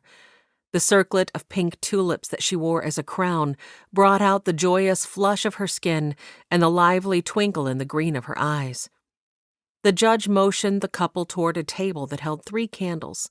The 2 slender outer candles were lit, but the larger central candle was not. Holding her bouquet of spring tulips, Belle leaned to get a better view of the couple past Zoe's shoulder. She could hardly believe that Aurora had asked her to be one of the ladies to stand up with her, but it had filled her with great joy. At the table, the parson and Aurora each took up one of the lit candles, and, together, they held their individual flames to the remaining central pillar. "Along with their rings, Preston and Aurora have chosen this lighting of a candle as the symbol of their individual lives joining together into one," the judge offered. With the middle candle now lit, in unison and with their eyes fixed lovingly on each other, Preston and Aurora blew out the flames on their individual tapers. A murmur of excitement filled the church as they returned their snuffed candles to the holders. Once more standing before the judge, the couple took hands. Belle memorized the scene. Perhaps she would paint this later and give it to them as a gift. A glint of light sparked in Aurora's eyes, and Belle could almost imagine it was pure love bursting from inside her as she smiled at her groom. From this angle, Belle could only see part of the parson's face, but she noted a groove in his cheek that indicated he was smiling down at Aurora in return. The lace of Aurora's sleeves ended in a small point at the back of her slender hands, where they disappeared into the parson's larger, sturdier ones. The man shifted restlessly, and Belle had the impression that he simply wanted the trappings of the ceremony to be finished so he could sweep his bride off for some alone time.